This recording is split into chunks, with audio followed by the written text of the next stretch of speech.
This story begins on a rainy night on a battlefield. On top of the mountain of corpses was Qin Feng, who despite being under the effect of accelerated aging 100 times, had still managed to clear the ruins of the ancient god. A woman holding a dagger praised Qin Feng for being impressive and decided to take the divine artifact called Eye of Judgment. Qin Feng, injured and on the brink of death, asked his sister Qin Xiaoyu why she was betraying him. Coldly, Qin Xiaoyu made it clear that Qin Feng was nothing more than an adopted child whom her parents took in. She did not consider him her brother since he did not share the same blood as her. A blonde man named Song Fei appeared and mentioned that Qin Feng had turned out to be useful. Resting his hand on her shoulder and holding the divine artifact, he smiled and thanked Qin Feng since without him, Qin Xiaoyu and he would never have obtained the divine artifact. To completely drain Qin Feng's lifespan in one go, he had worked hard to obtain the soul-stealing blade that was now embedded in his body. He asked if Qin Feng liked his farewell gift. Qin Feng had raised Qin Xiaoyu after their parents passed away, supporting her in school, and even after the game descended upon the world. He risked his life countless times for her. But now seeing that she had betrayed him, he realized that he had judged her wrongly. Qin Xiaoyu made it clear that after their parents died, Qin Feng kept meddling in her life, giving her orders and controlling her. Before, when Song Fei and she needed his protection, he was still somewhat useful. But now that they had the divine artifact, the only value he had for them was gone. Song Fei lunged at Qin Feng to end his life, promising that he would take good care of Qin Xiaoyu. As death was approaching, Qin Feng promised not to let them get away with it. Just before he could finish the sentence, Song Fei took his life. In 2025, the God-forsaken game descended where the only currency was lifespan.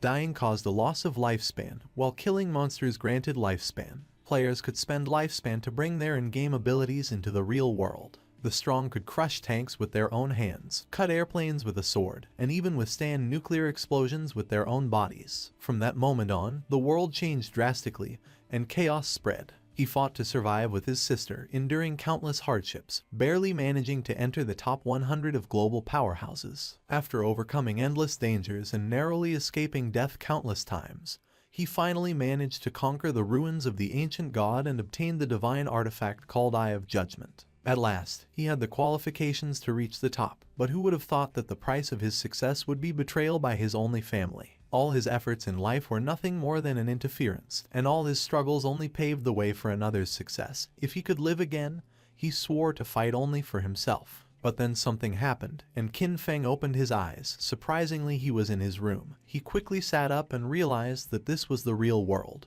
He was confused since he remembered having died, but once he turned on his phone he saw that it was the year 2025. When looking out the window, he saw the beautiful city, realizing that he had been reborn 9 years ago, the day the God-forsaken game descended to Earth. The next day, his sister, Qin Xiaoyu, kicked open the door and upon seeing that Qin Feng was at home drinking coffee, she got angry and asked why he wasn't answering her calls. She kicked the trash can. Qin Feng remembered that on the day the Forsaken game descended, he and Qin Xiaoyu had a big fight over Song Fei. On the wall were the posters of Song Fei. Before the game descended, Song Fei was a somewhat famous underground idol, and Qin Xiaoyu was his obsessed fan. Song Fei seemed glamorous on the surface, but in reality, he was a complete scoundrel who had deceived many of his fans to take their money and take advantage of their bodies. And to prevent Qin Xiaoyu from being scammed, Qin Feng always forbade her from associating with that guy.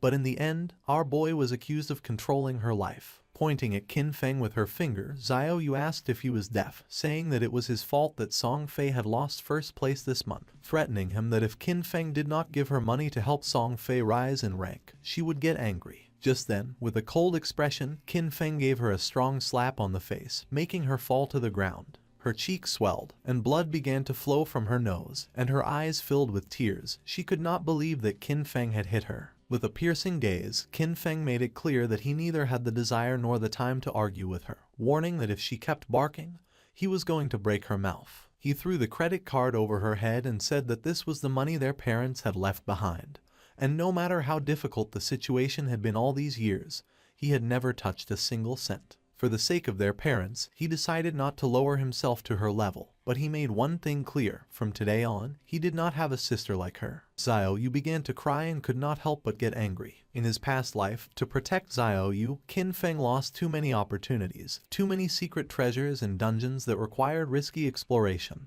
which he gave up. He took out some sleeping pills and using water, swallowed them. He was curious, and without this burden, he was going to go far. This time he decided to use his understanding of the game from his past life to get ahead of everyone. And from now on Qin Xiaoyu was on her own. And as for Song Fei, our boy decided to take his head personally. Qin Feng fell asleep and appeared in the choice hall. He had missed this place since the first time he came here. He was so nervous that it took him several hours to complete his career choice and leave. But this time, he had to be faster. In his past life, he chose the warrior to protect Qin Xiaoyu. The warrior class was not weak, but it was no longer the right choice. Now, without the burden of Qin Xiaoyu, he was going to be able to clear solo much faster. Mobility and reaction were the most important things, so without hesitating for a second, Qin Feng chose the assassin class. But then something unexpected happened, and the system reported that the divine artifact Eye of Judgment had been successfully bound. The Eye of Judgment was activated. It had a passive authority. Upon entering the Forsaken game, Qin Feng was going to automatically obtain the highest ranking profession and talent. Our boy was in shock upon seeing that the Eye of Judgment had linked to him after his rebirth, realizing how it worked. As long as the artifact recognized its owner, and even if it was stolen, it would be useless, believing that perhaps this was the reason why he had been reborn. Just then, shadow began to enter his body, then his body started to change and his hair turned white, becoming a shadow. Qin Feng's appearance had changed. Shadow was the highest level hidden profession for assassins. It was completely different from the warrior profession he chose in his past life. Just obtaining this profession had already given him enormous power. Qin Feng's eyes widened in surprise when he remembered that each profession had a very small chance of unlocking its hidden higher tier profession, and the authority of judgment actually made this probability a certainty. The system activated, informing that the authority of judgment was the most genuine and ancient primordial authority in the universe. Its power surpassed rules and order. Temporarily, Qin Feng could not activate this authority actively since he did not possess divinity, but its passive effect was active. This revelation left our boy in shock. In his past life, it was not until the 7th year after the God-forsaken game descended that a powerful player managed to leave God's abandoned realm and reach the realm of order. Only then did humanity learn about the existence of the power of order. But in fact, even years later, no one obtained the power of order. Qin Feng never expected to achieve this. Now at the beginning of his journey, he had already obtained the primordial authority that surpassed order and rules. As long as he could leave God's abandoned realm and reach the realm of order to obtain divinity, he could activate this authority, now having another goal in this life. Now that the profession selection had been completed, the system asked him to enter his game alias. Qin Feng hesitated for a moment but then chose Shadow since his profession had been born from the shadow. Qin Feng was teleported to the god's abandoned realm. This was a ruined land, full of countless monsters. He had to be careful since the monsters were ready to tear him apart and steal his lifespan. One could leave the town, kill monsters and earn tradable lifespan. But if they died in the game, they would lose half of their lifespan, both tradable and non-tradable. Qin Feng was in Shell Town, a safe zone. Here there were no monsters and players could not attack each other, and the lifespan loss speed was multiplied by 1. Many people were dragged into the game. Some had taken a nap after eating and some others had fallen asleep after a long workday, only to end up in this place. Everyone's attention was fixed on Qin Feng. No one knew what profession he had, nor why it looked so different from theirs. Seeing the dagger, some realized that he was an assassin. Soon, powerful figures from various countries were going to appear one after another, reconfiguring the order of this world. If Qin Feng wanted to get ahead of them, then he couldn't wait since practice waits for no one. Just then, 3 men and an archer were teleported back to the town. You see, if during the monster hunt players died, they would return to the town. The players were furious and panicked since the wild monsters were too strong.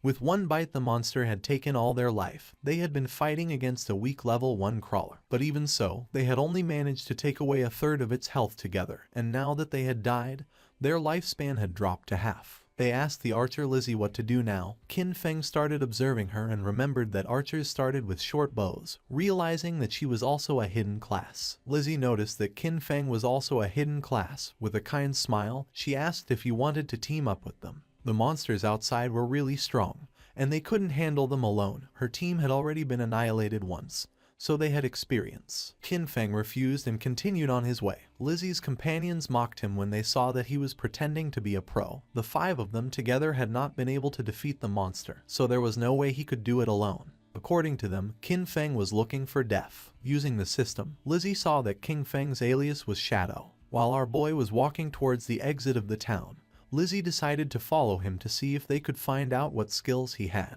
She couldn't help but smile since maybe they could get new information about monsters and see how Qin Feng died. The land abandoned by the gods was a too unsettling and dangerous place. Lizzie and the others began to secretly follow Qin Feng. She did not know why she had ended up here, but with years of experience in online games, she quickly formed a group. However, the first monster they encountered outside of the town annihilated them. She knew that this monster was not an enemy that a level 1 player could defeat. Lizzie's friends were furious since Qin Feng's initial weapon was different from the group's assassin. He had a dagger, but Qin Feng had a short blade. The assassin felt envious since Qin Feng was even faster than him, but as an assassin, his agility should be the highest. Besides that, Qin Feng's clothing was different from his. Qin Feng seemed like an unusual player, so Lizzie decided to follow him as he might lead to crucial information. Qin Feng started staring at them, and upon feeling this, Lizzie quickly hid again without knowing if they had been noticed. Our boy used the shadow sneak technique and disappeared from the place without a trace, becoming a shadow. Lizzie and the others were somewhat confused to see that he had vanished into thin air. The assassin of the group realized that this was a stealth ability, an initial ability that granted invisibility. Qin Feng had become invisible. Lizzie decided to return to the town and look for ways to improve themselves. It was too dangerous to go out. They had already died once and their lifespan had already been reduced by half. They decided to look for NPCs to try to obtain hidden rewards like treasure chests. Shadow Sneak was a skill that allows the user to enter stealth for a duration. Attacking will reveal the user,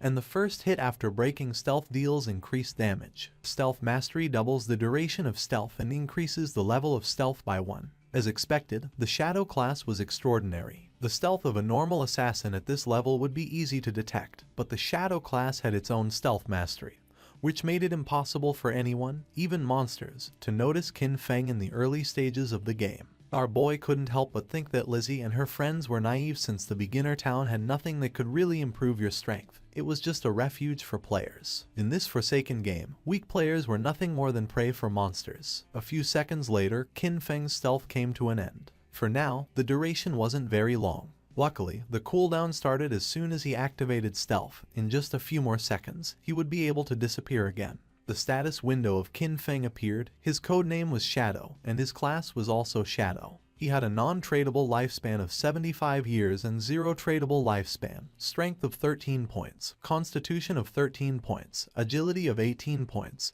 and spirit of 15 points. All players started with base stats of 10, and the different classes granted additional bonuses. The warrior class he had chosen in his past life only gave him 3 points in strength and constitution. But this time, the Shadow class had granted improvements to all stats, and agility had increased by 8 points. He still had 5 free attribute points to assign. Most players use their points on strength or spirit to increase physical or magical attack power, but that was a big mistake. Without losing a second, Qin Feng assigned the 5 points to agility, now being 23 points. This statistic was key since in the early game, no matter how one allocated their stats, the monsters would always deal overwhelming damage to the players, and the only way to kill monsters without taking damage was to increase agility and boost speed. Then something caught Qin Feng's attention. There was a monster behind a tree. It was a level 1 crawler with a normal grade, but it was evolving. Qin Feng became alert upon noticing that it continued absorbing lifespan. He quickly realized that this monster had been the one who had annihilated that group of 4 players. The crawler felt the presence of Qin Feng. It was somewhat injured because it had lost part of its HP. The monster attacked, but Qin Feng dodged it with a jump. When monsters killed players, they could obtain their lifespan, and if they absorbed enough, they could evolve. Qin Feng activated Shadow Sneak and unsheathed his short blade, and just before the crawler could get close, he disappeared into the air. While the crawler was trying to see where he had gone, Qin Feng appeared above and using Stealth Break Strike, landed on top of the monster and forcefully stabbed his short blade into its head, causing 174 damage, killing the monster and gaining 10 experience points. He did not expect to be able to kill the crawler in a single blow, but then he remembered that attacking the nape of a crawler triggered a critical hit. Just then, a system window appeared informing that the skill Backstab allowed doubling the damage if the attack came from outside the enemy's vision. This explained why the crawler had died in one hit. The skill Backstab had stacked with multiple abilities, creating a terrible damage multiplier. Qin Feng stared at the corpse in silence. He remembered when he played as a warrior. Even a critical hit barely did 40 damage, and he had to fight for centuries just to kill a crawler. almost dying in the process. Once the monster died, it dropped a shining orb that was the lifespan. Qin Feng clenched his fist and absorbed the lifespan, gaining 3 days of tradable lifespan, and 54 years and 155 days of non-tradable lifespan. 5 people had died, each losing at least between 20 to 30 years of lifespan, adding up to a total of more than 100 years. But since the crawler had absorbed it first, Qin Feng only obtained 54 years. For now, the non-tradable lifespan was not useful. But at that moment, the authority of the Eye of Judgment was activated, granting Qin Feng the talent called Infinite Evolution. By killing monsters solo, he had the chance to earn evolution points to upgrade skills. Every 24 hours, he would gain 5 evolution points, and defeating a boss-class monster alone guaranteed evolution points. Currently, he had 5 points. He had infinite evolution and could improve his skills. In his past life, he had never heard of anything like this, no matter what equipment or skill book monsters dropped. Its grade was fixed and there was no way to improve it. This was a power beyond rules and order. Our boy decided to try it out and upgrade Shadow Sneak and Backstab. He spent 4 evolution points and the skills were successfully improved. The starting skill Shadow Sneak went from normal to bronze, and the duration increased from 12 seconds to 16 seconds. The breaking stealth attack bonus increased from 60 to 90, and the cooldown time was reduced by 2 seconds. Backstab went from inferior to normal and the damage increased by 5%. The Shadow Sneak now lasted 16 seconds, and with Stealth Mastery it doubled to 32 seconds. With such an extended stealth duration, he could now remain invisible permanently, and if his abilities had been improved earlier, he would have been able to eliminate even a full HP crawler in a single strike. Just then, a boy who was accompanied by a woman mentioned that this game was easy since even a scrawny guy like Qin Feng had taken down a monster alone. The woman praised him, thinking that with his physique he would be able to face 10 people. The boy began to smile and promised to protect her. Qin Feng noticed that there was a monster hidden in the tree. With a confident smile, the boy asked if he wanted to team up with them. Qin Feng sensed danger and disappeared using the Shadow Sneak. Seeing this, the boy thought that his muscles had intimidated him. A spider descended to the ground, making them panic. This was the level 1 and bronze grade monster nurturer. It attacked, ending their lives. Qin Feng remembered that the nurturer was a beginner boss with 16 OHP points. It was not something that a normal rookie could handle, and besides, it had many small spiders under its command. The nurturer began to feed and Qin Feng took advantage of this moment to check how strong his upgraded abilities were. Using the stealth break strike, Qin Feng stabbed his short blade into the spider's eye. It counterattacked, but Qin Feng reacted in time and after dodging the attack, he moved away and became invisible using Shadow Sneak. Our boy's attack caused 338 damage, and in the process, he received 9 damage.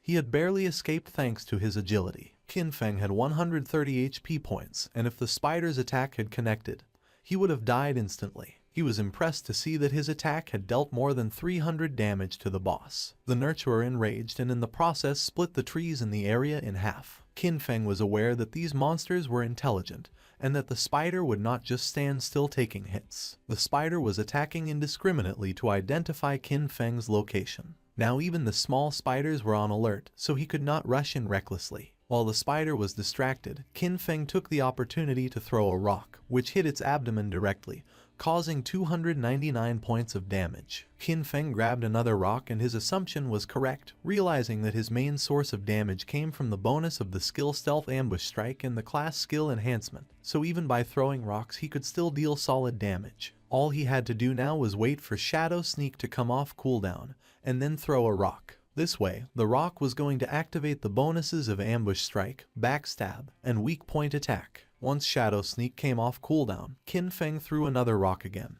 dealing 279 points of damage to the spider, and then activated Shadow Sneak again. His plan was simple: stay hidden until Shadow Sneak was off cooldown, and then attack again. At the same time in the town, the leaderboard was updated revealing that the player Shadow had killed the boss nurturer of bronze grade, being the first to reach level 2, rising to the list as number 1. The other players were in shock since most had died to mobs and could not understand how someone had already defeated a boss. Lizzie and the others were speechless upon seeing that Qin Feng had defeated a boss and ascended to level 2, while they could not even handle normal mobs together, believing it must be a system error. The woman and the man who were attacked by the giant spider spawned in the town and were in shock upon seeing that someone had killed that big spider, realizing that Shadow was the boy they had seen earlier in the forest. Back in the forest, the system announced that Qin Feng had killed the boss nurturer, obtaining 300 experience points and 2 evolution points. Additionally, Shell Town's level leaderboard was unlocked,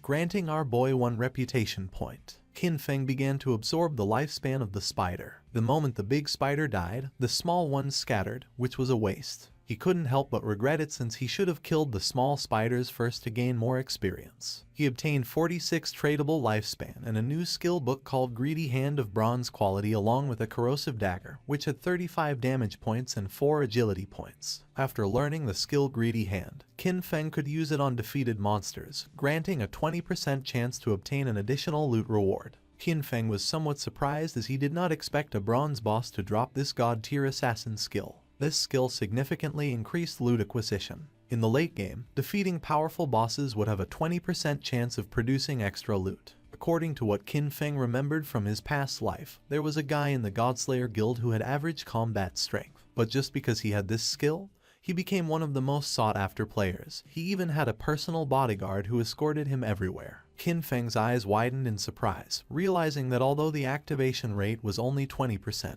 if he combined it with his unlimited evolution talent, he would be able to infinitely increase both the drop rate and the amount of loot. The next day, the students were on their way to school. Xiaoyu's friend asked if she was not going to call Qin Feng and apologize, reminding her that yesterday they had skipped the exam to secretly go and support Song Ye. She was sure that Qin Feng must be angry with her. Xiaoyu refused since she had done nothing wrong, and because of him, they had almost missed the entrance time. According to her, Qin Feng was the one who should apologize. Her friend tried to convince her since Qin Feng treated her very well and also asked what had happened to her face. Xiaoyu stood firm in her decision since all Qin Feng did was meddle in her affairs, and she made up an excuse, saying that she had tripped and hurt her face. Upon entering the school, they saw many students gathered in front of a classroom. The friend became curious and, making her way through the crowd, entered the classroom where she saw that Zhang Wei's body was becoming semi-transparent. One of Zhang Wei's friends explained that he wasn't very sure, but just now, Wei had said he was going to take a nap, and when they turned around, he was already like this. This was not an isolated case, it was all over the internet. People from all over the world were experiencing the same phenomenon, and some experts said that if one fell asleep,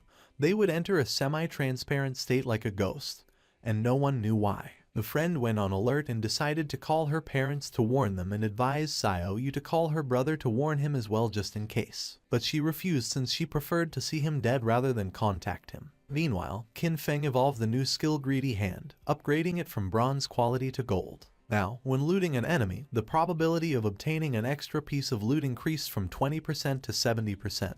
And thanks to this, our boy learned Greedy Hand and obtained 2 points. Qin Feng clenched his fist and activated the skill, obtaining 2 evolution points and 46 days of tradable lifespan. He was more than satisfied to have obtained 2 evolution points and knew that to upgrade Greedy Hand to level 3 he needed 3 points, and that soon he would have a 100% chance of obtaining extra loot. He knew that the governments of the world must have realized the situation by now, and more people were going to flood into the game, so he had to accelerate his progress and equip what he could use. Qin Feng equipped the corrosive dagger of bronze quality, gaining 35 attack points and 4 agility points. He activated the shadow stealth to avoid drawing attention from the monsters, knowing that it wouldn't be long before people realized that the skills and equipment from this game could be extracted into the real world. And when that happened, the world would fall into chaos. Extracting skills and equipment required 2 conditions. First, reaching level 10, and second, having enough tradable lifespan. Defeating small monsters took too much time, so he decided to find stronger bosses. While he was walking through the area, he heard someone fighting, and when he went to the cliff, he saw several players fighting against a level 2 sprint predator, bronze grade. Qin Feng was planning to find stronger bosses, and now he had found a sprint predator, being a perfect timing. The monster attacked, but the player carrying a shield and mace blocked the attack without much effort. It was Wang Meng. Qin Feng did not expect to meet him here, realizing that the rumors were true. It was said that when Wang Meng first entered Forsaken Game, he had gathered an entire team of hidden class players. The 6 members of his team were hidden class users. Wang Meng summoned the Holy Barrier, creating a golden barrier to repel the monster. He had the hidden class of Holy Shield Warrior, having twice the basic stats of a normal warrior, and, as if that were not enough, he also had an innate invincibility skill. While the monster was distracted, the mage of the team summoned a fireball which hit directly against the creature's arm. She had the mage class hidden profession called Prophet, which allowed her to inflict double the magical damage of a normal mage and came with an incorporated prophetic fireball. The archer of the team had the hidden profession of the archer class called Sharp-Eyed Shotter, granting the user double the stats of a normal archer, and came with an incorporated rapid shot skill. The priest had the Oracle Priest class, having twice the healing power of a normal priest and a group healing ability. The archer and the mage attacked together, but the monster evaded the attacks without much effort and attacked Wang Meng, forcing him to retreat. The archer panicked upon seeing that the ranged attacks were not hitting, thinking that this boss was too fast. The priest healed Wang Meng, and he decided that the best way to defeat this boss was to keep attacking while the healers took care of healing. Seeing that he planned to wear down the monster's health little by little, Qin Feng thought that Wang Meng was very optimistic, but he knew that he was forgetting the most important thing. This was the wild nature, and if a battle dragged on, other monsters would be attracted. Just then, two monsters appeared behind Wang Meng. Qin Feng recognized them as corruptors, regular level 2 monsters covered in dark brown mud, specialized in using ranged attacks. The swordsman of the team rushed towards the monsters and attacked one of them. He had a hidden class that our boy had not seen before. The attack caused 33 points of damage, and the swordsman did not take long to realize that the defense of these monsters was very high. The corruptor vomited mud on the swordsman. It was ground bind and now his movement speed had decreased. The other corruptor began to chase the mage, forcing her to flee with tears in her eyes. But just then, Qin Feng jumped in the blink of an eye, decapitated the monster, causing 441 points of damage, saving the mage and leaving everyone in shock. Our boy's attack was so powerful that he defeated the corruptor in a single blow. The mage became confused, not knowing who had done this and if someone was helping them. With the help of his sword, the swordsman stood up. He was in shock upon seeing that someone had eliminated a level 2 corruptor with a single blow. While on the other hand, for them to defeat a level 1 corruptor they had to join forces for 10 seconds. The corruptor tried to attack, but again, Qin Feng moved like lightning and decapitated the monster. The swordsman began to tremble with fear and asked if Li's Eye had seen who it had been. She panicked and said that she had not seen it. Wang Meng stood up and asked them not to get distracted. Deep down he hoped that Qin Feng was on their side. Now only the sprint predator remained, and our boy was watching from a branch. As a reward for having killed 2 level 2 corruptors, he obtained 40 experience points, 1 evolution point, the skill book called Venom Dart of common quality, and 8 days of tradable lifespan. Qin Feng did not waste a second and evolved Venom Dart as it was a perfect mid-range poison damage skill. Upon evolving it, the skill rose to level 2 and went from common quality to silver. It allowed the user to throw a deadly poison dart with a maximum range of 14 meters, inflicting 120 attack damage points upon impact and applying the status Venom, with a cooldown of 5 seconds. The status Venom inflicted 50% continuous damage per second, lasting for 5 seconds and could not be stacked. The monster attacked again. Wang Meng managed to block the attack with his shield, but in the process, the creature stabbed its sharp limb into his stomach. Wang Meng dropped his shield and mace to the ground, and the monster took advantage to stab him with its other limb, causing him terrible pain.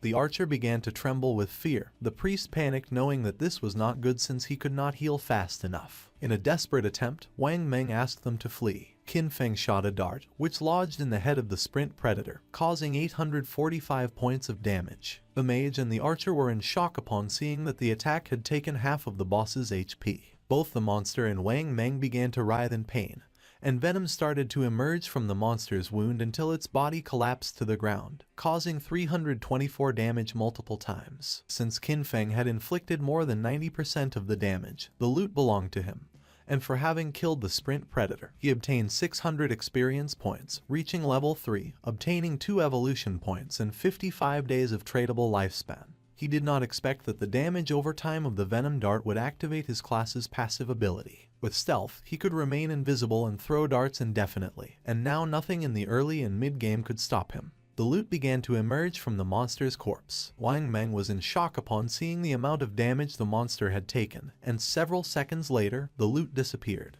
Wang Meng stood up and thanked Qin Feng for saving them, but our boy made it clear that in the wildlands, one could not trust people so easily, leaving everyone in shock. Wang Meng thanked our boy for the advice and they decided not to bother him while he was checking the loot.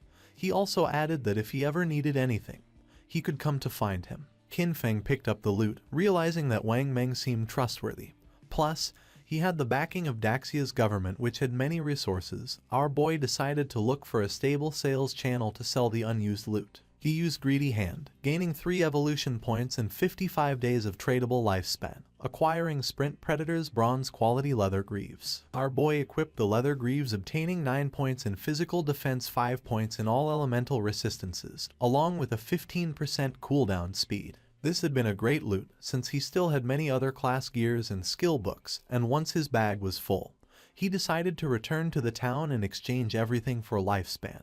His eyes began to shine with confidence, since this time his growth was 100 times faster than in his last life. Not far from the area, another team of players was being attacked by more monsters, and seeing that the number of monsters was increasing, they decided it was better to flee. But before they could do so, another much larger monster appeared, and just before the players could escape, the monster attacked with sharp vines, killing them all. The players respawned in the town and couldn't help but feel frustrated, since the monsters always appeared in groups and fled when they had low health. It was said that players had to be level 3 to leave the game, but this seemed like an impossible task. Some players thought they needed more people, since a team of 3 players was not enough, believing they should form groups of 6 or 10 players. The other player argued that this was not going to work, since he had seen a team of 10 be surrounded and wiped out. Plus, too many people were going to attract a boss, and recently, a group of 40 had activated some curse master and it had annihilated more than 30 of them in one single strike. Lizzie's team also spawned back in the town.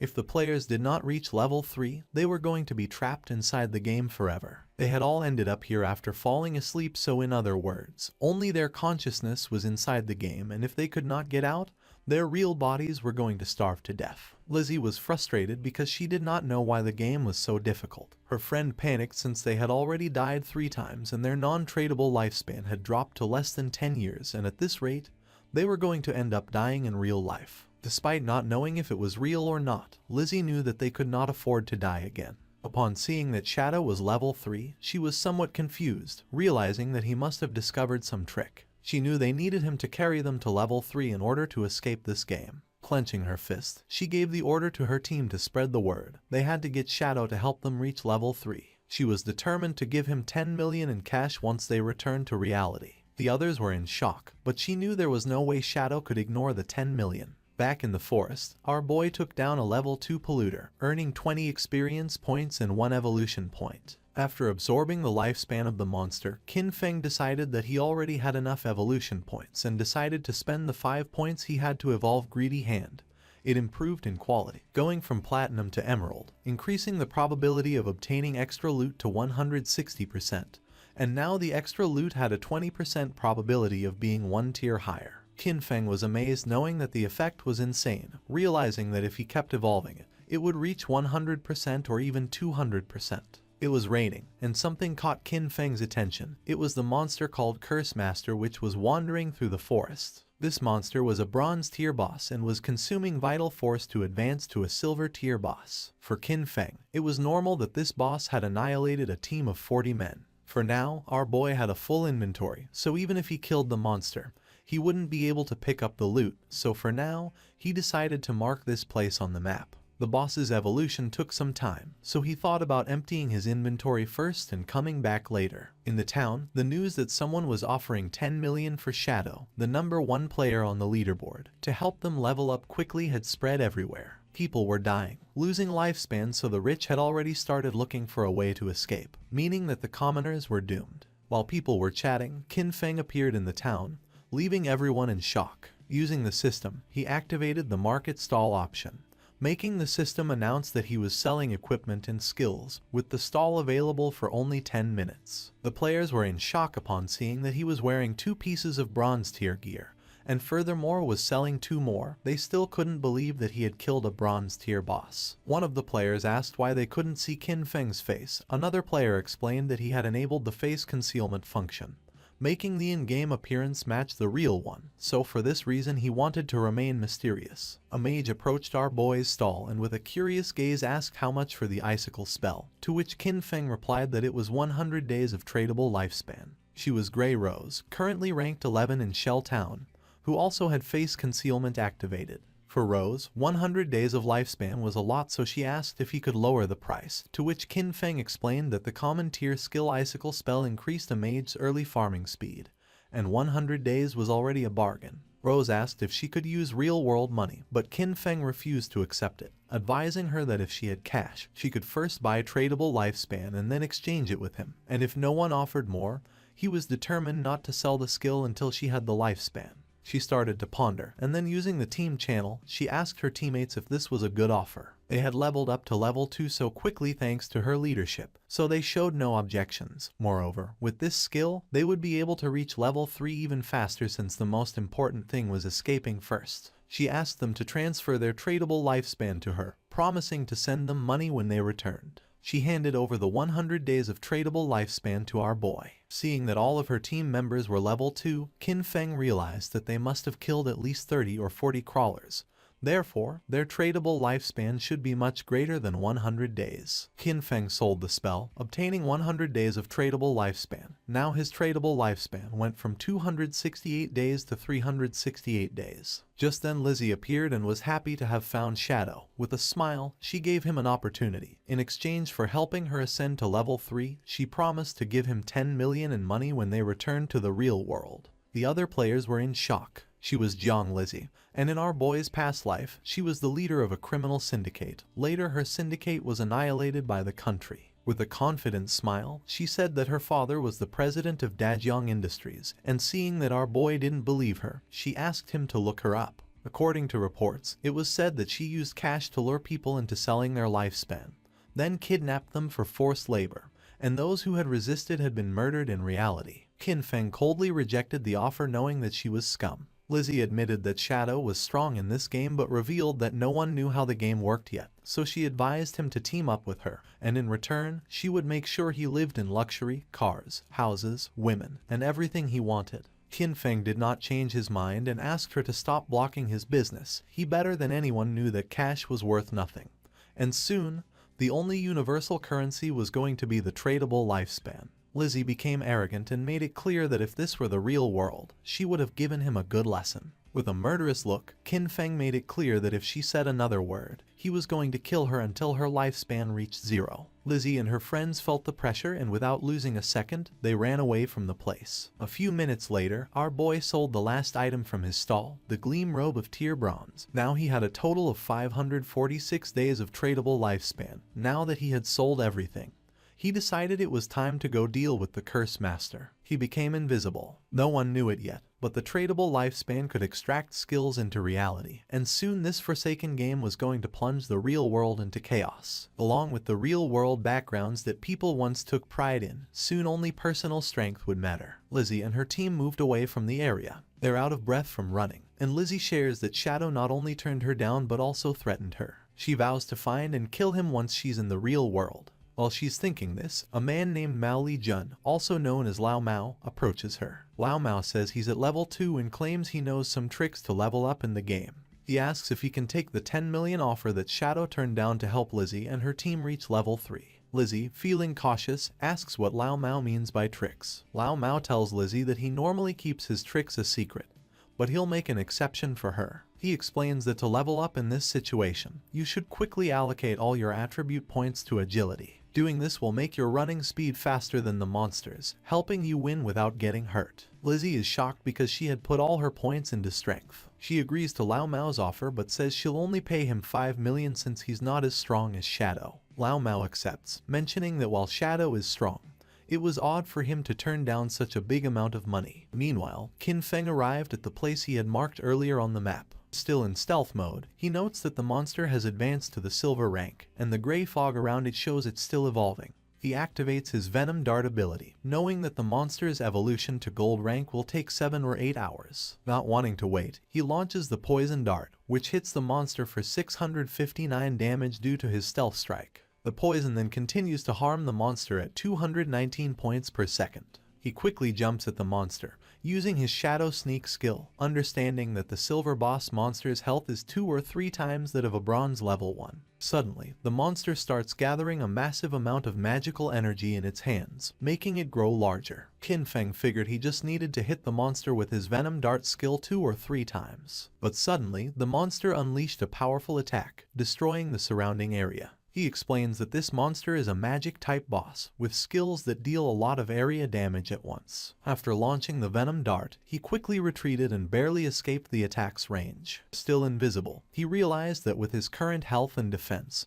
he wouldn't survive if he took the monster's attack directly. As the battle continued, the monster started charging another big attack. Its massive form turned toward him, but he stayed calm, moving carefully across the battlefield while watching his cooldown timer. His hidden shadow ability wasn't ready yet, so he needed to wait for the boss to show a moment of weakness. The plan was simple: wait for the right moment, strike precisely, and disappear before the monster could hit back. Moments later, the creature stumbled, briefly distracted. This was the chance. Without waiting, he moved forward, using his venom dart skill. The attack hit perfectly, dealing 659 damage. Almost right away, the venom started working, draining the monster's health by 219 damage per second. Seeing the danger, the monster tried to escape, but Qin Feng wasn't going to let it get away. He followed closely, his eyes focused and determined. The monster was nearly defeated. Its attempt to run away was useless. In a swift movement, Qin Feng vanished and reappeared on the creature's head, slamming it into the ground. The system quickly confirmed his victory. He had defeated the silver-ranked boss. A stream of notifications appeared before him. He gained a total of 1,800 experience points, and leveled up from 3 to 5 instantly. He also received 4 evolution points and a surprising 124 days of tradable lifespan. He chuckled, noticing how a single boss kill boosted him 2 levels and gave him extra evolution points. As the monster's body turned into loot, he used his evolved skill, Greedy Hand. The air shimmered as a system screen confirmed the loot was collected. The rewards were even better than he expected, with another 4 evolution points and an extra 124 days of tradable lifespan, doubling his gains. The generous rewards made him smirk. 2 extra bonuses right away were impressive. He realized the silver-ranked boss had given him a total of 12 evolution points and 372 days of tradable lifespan. Just as he was taking in his rewards, another system prompt appeared, revealing an unexpected bonus. The secondary effect of Greedy Hand had kicked in, upgrading one of his looted items from silver to gold rarity. He looked at the notification with interest. A gold tier item. It made sense why Greedy Hand was considered a Jade level skill. It could enhance loot beyond its original quality. His focus then turned to the scattered loot. 7 or 8 pieces of gear had dropped, but he only had 10 slots left in his backpack. He sighed, realizing that running back each time he defeated a boss would waste a lot of time. He knew that a storage ring or something similar would have been perfect to solve this problem. Just as Qin Feng was about to check out a specific item among the loot, the scene suddenly shifted back to the Shell Town. There, the mage from Wang Meng's team appeared in a flash of light, her face showing relief. She was finally back, all thanks to Wang Meng. As the rest of the team followed, they thanked him, admitting that without his leadership, they wouldn't have reached level 3 and returned safely. But Wang Meng brushed off their praise, saying their progress was due to everyone's hard work. The mage, however, couldn't let go of a lingering regret. She sighed, wishing she had managed to add Qin Feng as a friend in the forest. She thought maybe it was because she had been covered in mud at the time. Her teammate reassured her with a playful grin, saying that with her new outfit, she looked great, and surely the mysterious player wouldn't reject her again. As they chatted, a system announcement echoed through the town. The leaderboard had been updated. Shadow had reached level 5. The news shocked the players in town. Someone couldn't believe how Shadow had jumped from level 3 to 5 so quickly. The only explanation was that he must have defeated a powerful boss monster. Another player mentioned that just 10 minutes ago, he saw Shadow casually selling gear in the town square, and now this. Another guy said that his sister had just turned 18, and if Shadow liked her, it would be a big win for their family since having Shadow's help with leveling up would be a game changer. His friends quickly dismissed the idea, reminding him that Shadow wasn't interested in 10 million cash, so he wouldn't be interested in a matchmaking proposal. Back at Wang Meng's camp, his team was starting to worry. They had just celebrated reaching level 3, only to find out that Shadow had already moved far ahead. But Wang Meng stayed calm. He told them to put their worries aside for now. They needed to log out, return to reality, and warn their families and friends about this dangerous game. As their bodies started to fade, the system confirmed their logout. Wang Meng's last words were serious. If the world was heading toward chaos, they had to prepare their loved ones. The scene shifted to the real world. Wang Meng's eyes opened, and a voice quickly called for the captain. He wasn't just any player, Wang Meng was a police officer. His fellow officers rushed to him, visibly worried. One admitted they were scared because his body had started to turn transparent while he was unconscious. The terrifying truth was clear: if a player died in the game or lost all their life, they didn't just log out, they disappeared from the real world. But there was no time to dwell on that horror. Wang Meng stood up and called for everyone to gather, as something serious had happened. Someone asks Wang Meng about his report. Wang Meng explains that he and his team formed a party, and each member had a hidden profession, which was a big advantage in the game. Yet, they were almost wiped out by a single monster. They were only saved at the last moment by an unknown player, Shadow. Wang Meng confirms that his report is accurate. He then describes Shadow's incredible progress. When Shadow helped them, he was at level 3. But by the time Wang Meng and his team reached that level, Shadow had already moved up to level 5, a huge jump of 2 levels. This news worries the higher-ranking officers. One of them asks the obvious question: does this mean Shadow is now the strongest player in the world? How did he level up so quickly? The speculation starts, and Wang Meng suggests that maybe Shadow defeated a high-level boss monster or did something equally impressive. Another officer, curious about the details, notices an inconsistency. According to Wang Meng, Shadow was already at level 3 when he saved them. If that was true, why didn't he log out like the rest of them? Could it be that Shadow had no close family or friends waiting for him in the real world? A female officer comes up with a daring idea. She thinks Shadow might be a transmigrator, someone who shows up suddenly and gets stronger fast, as if destined for power. She says that transmigrators are often orphans, which might explain why Shadow hasn't come back to reality. Her words make the room go silent, and realizing the weight of what she said, she blushes with embarrassment. A senior officer, not impressed, calls her NEU and tells her to stop making jokes during a serious talk. He dismisses her idea, saying she's been reading too many novels. Then, shifting back to the main subject, the officer shares some crucial information. Secret reports from the higher-ups reveal that researchers are studying a worrying pattern.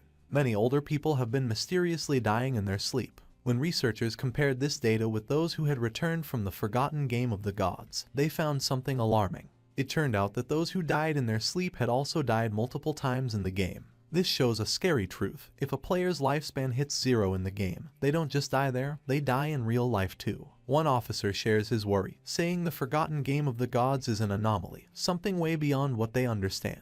The head officer agrees, suggesting that they might be facing an invasion by unknown beings from higher dimensions. The room goes quiet as everyone takes in this heavy thought. Without delay, the head officer moves on to urgent matters. He tells everyone that the higher-ups, probably the government, have given an emergency order. All officers must form vanguard teams based on their locations, enter the forgotten game of the gods, and gather as much information as they can.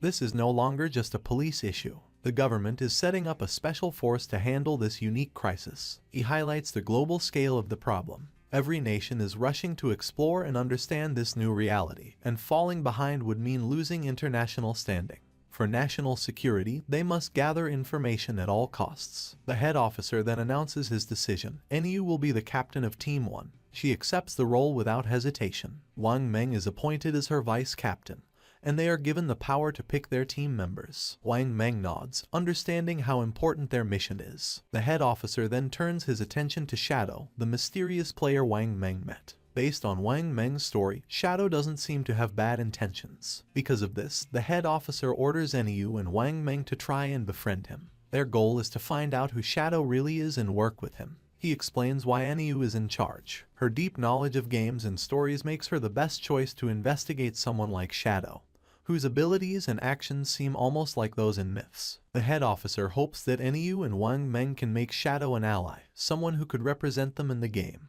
If they succeed, they will get access to vital information that could give them a strategic edge. The other police officers are tasked with keeping public order and stopping any mass panic. With that, the meeting ends. As the sun sets and casts a golden glow over the city, the officers get ready for the challenges ahead. The next day, the scene shifts to a high school where the protagonist's younger sister sits at her desk, lost in thought. Around her, students chat excitedly about recent news. A small group nearby talks about a surprising discovery. Chang Wai, the student whose body had started to vanish, has reached level 3 in the game and logged out safely. One of the girls shares that Chang Wai revealed something important. If several people from the same district fall asleep at the same time, they will all end up in the same starter village in the game. This news stirs both excitement and worry among the students. Another girl, alarmed, insists that this won't work. She feels she must bring her parents into the game. They have no gaming experience, and she's scared something might happen to them if they enter unprepared. But another student disagrees, saying they shouldn't rush to involve their parents yet. They should focus on getting stronger first, so they can protect their families when needed. Meanwhile, the protagonist's younger sister looks at her phone, deep in thought. A nagging frustration grows inside her. Why hasn't her brother reached out to her yet? With something as big as the forgotten game of the gods happening, she expected at least one message from him. But there's been nothing. He hasn't checked on her or even apologized for hitting her earlier. That was completely unlike him. In the past, whenever they argued or she upset him, he would always find a way to make peace. But today, there was only silence. No apologies, no attempts to make things right. Even their parents had never laid a finger on her, yet he, her brother, had struck her. Still upset, she tries to justify her actions. All she did was skip class to see Song Fi's concert. Was that really such a big deal? She pouts, deciding that unless her brother calls and apologizes at least 1,000 times, she will never forgive him. Her annoyance quickly turns into excitement as she starts talking about Song Fi. Looking back, she's glad she went to see him yesterday. Once the forgotten game of the gods takes over, she might not have many chances to go to his concerts. A dreamy look appears on her face as she remembers last night, thinking about how close she was to him during the show. She pictures Song Fi on stage and can't help but gush over how amazing he was. Then, she realizes something. If everyone enters the game world while sleeping, that means Song Fi will too. Her face turns red as she imagines meeting him in the game. Could this be her chance? Is fate finally bringing them together? Her heart beats faster at the thought. As she gets ready to sleep, she suddenly remembers something. Chang Wai had reached level 3 really fast. That meant he was probably already an expert. If she wanted to do well in the game, she needed some good advice. So, without hesitating, she sends Chang Wai a message, asking if he has any helpful tips before she enters the game world. Meanwhile, Chang Wai is with his classmates when he gets her message. He looks at his phone and smiles. He's amazed by the situation. Who would have thought that someone like the protagonist's younger sister would ask him for advice? He sees this as a great opportunity. This was his chance, whatever that meant. Chang Wai quickly replies, saying she's asked the right person. He shares an important game secret. At the start, she should put all her attribute points into agility. If she doesn't, she won't be fast enough to escape monsters and will keep dying.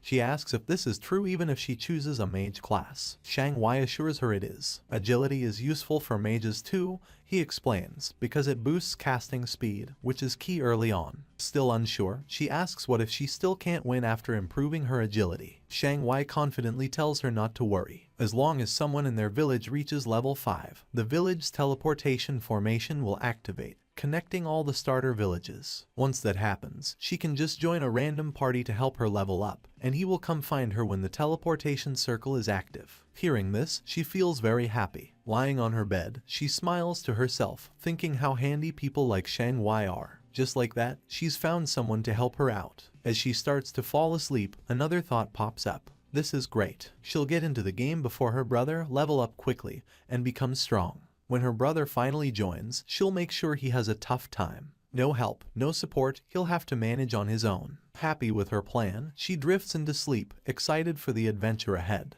The scene shifts back to the game where the protagonist stands over the loot from a defeated boss monster. Among the treasures, a glowing orb catches his attention. As he picks it up, a system notification pops up, saying he has obtained the cursed ring, a gold tier item. The system then details its attributes. The ring can be used by anyone and gives a boost of 8 points to all attributes. It also increases dark elemental resistance by 26 points and makes weak point attacks 1.5 times stronger. But you need to be at least level 4 to wear it. Looking at the benefits, the protagonist sees that the total boost is 32 points, similar to leveling up 3 times. Plus, the ring's dark resistance will be helpful against many enemies, and the weak point attack boost is a nice bonus. Knowing this, he sees the cursed ring as a valuable item for his journey. Before he can think more about his new item, another system notification shows up, saying he's learned a new skill called Instant Shadow Slash, a silver tier assassin type ability. The system explains how it works. When used, the skill sends out multiple slashes in one direction, reaching up to 15 meters. It also gives temporary invincibility for 5 seconds, hitting all enemies in a 2.1 meter wide path 3 times. Each hit deals 100 damage and counts as a backstab, but it doesn't hit weak points. The skill has a 12-second cooldown. Seeing how useful this ability is, the protagonist knows it's a strong area attack with the bonus of temporary invisibility. He quickly learns the skill. With some evolution points left, he decides to improve one of his key skills, Greedy Hand. The system takes 8 evolution points and upgrades the skill from Jade rank to Diamond rank. The effects of Greedy Hand get a big boost. The chance of getting extra loot from defeated monsters goes up from 160% to 220%, and the chance of that loot being upgraded by 1 level increases from 20% to 40%. Thinking about this upgrade, the protagonist realizes that with this improvement, he'll now get 2 pieces of loot per enemy, making each kill 3 times as rewarding. Not wanting to waste his remaining evolution points, he upgrades Instant Shadow Slash by 3 levels. The system takes 3 evolution points, leaving him with just 1. The skill quickly evolves, moving from Silver rank to Gold rank, and finally reaching Platinum rank. The skill's attack range has expanded, growing from 15 meters to 21 meters, allowing for greater reach. The invisibility now lasts 7 seconds, giving him a bit more time to stay safe. The number of slashes has increased from 3 to 5, hitting all enemies in its wider 3.1 meter path. The cooldown is slightly shorter, going from 12 seconds to 10.43 seconds, which makes it a bit more efficient but still needs careful use. Each strike now deals 200 damage, doubling its previous strength. Every attack counts as a backstab, triggering the backstab skill effect, even though it can't hit weak points. Seeing these upgrades, the protagonist knows that while the cooldown isn't much shorter, the skill's ability to keep him invisible longer can be a big advantage in fights. Looking at the rest of the loot, he quickly sees that most of it isn't useful. But one item stands out, a silver tier warrior skill book, Battle Roar. He knows selling it will give him more tradable lifespan.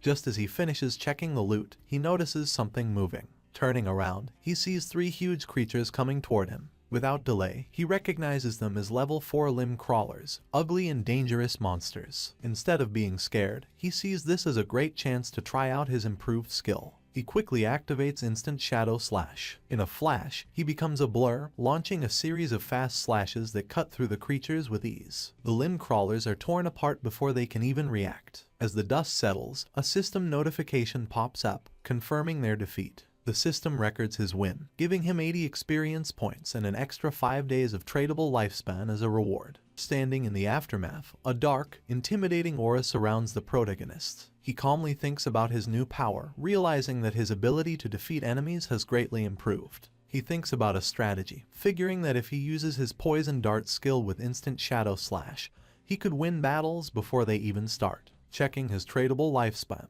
he sees he has 618 days, but to bring his game skills and gear into the real world, he needs at least 900 days, or about 2.5 years. With that goal in mind, he plans his next steps. First, sell all the valuable items in his inventory. If things go well, he might reach the required lifespan sooner. Once he hits level 10, he can finally connect the virtual and real worlds. The scene shifts to the protagonist heading back to the starter town, invisible thanks to his latent image skill. Moving quietly, he hears a conversation nearby. A man congratulates a woman on reaching level 3 and reminds her of a promise. Watching them, he sees that it's Lizzie and Lao Mao. Their talk reveals a deal they made before. Lao Mao had agreed to help the Lizzie reach level 3 so she could log out of the game, in return for 5 million in cash. Now that she's reached her goal, Lao Mao is expecting his payment. Lizzie reassures him, asking if he really thinks her father's company, Do Young Industry, can't spare such a small amount. She tells him she'll log out and handle the transaction in the real world.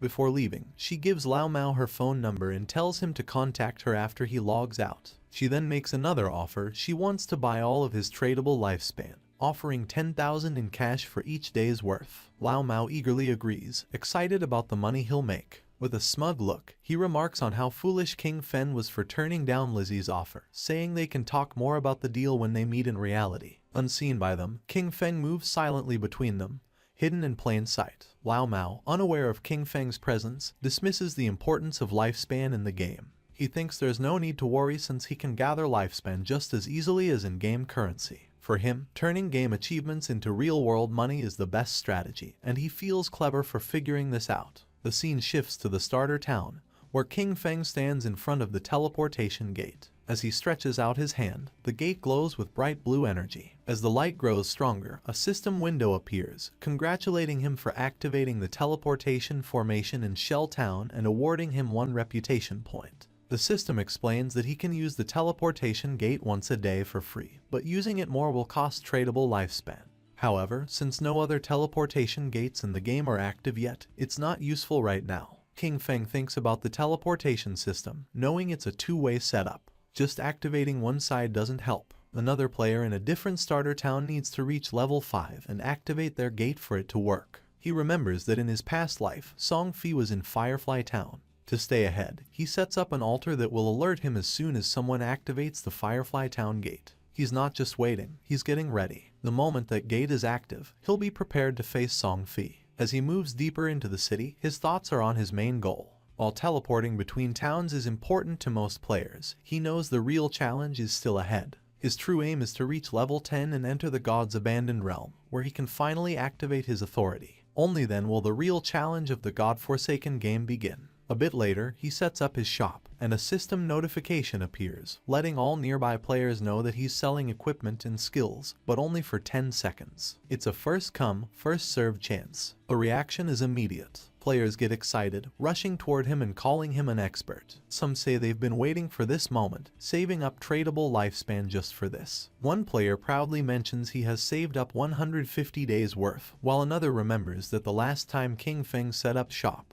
he sold an icicle spell, which helped Gray, the buyer, climb to second place in the rankings. Another player, thrilled, discovers a silver tier skill book called Battle Roar, a warrior-only ability, and decides to buy it without a second thought. A system notification pops up, confirming the Battle Roar skill book has been sold for a huge 300 days worth of tradable lifespan. The players around are stunned. One questions if a single skill book is really worth that much. Another player dismisses him, explaining that Battle Roar greatly increases a warrior's ability to farm monsters. With this skill, the 300 days of tradable lifespan can be earned back in less than 2 days, making it a very smart buy.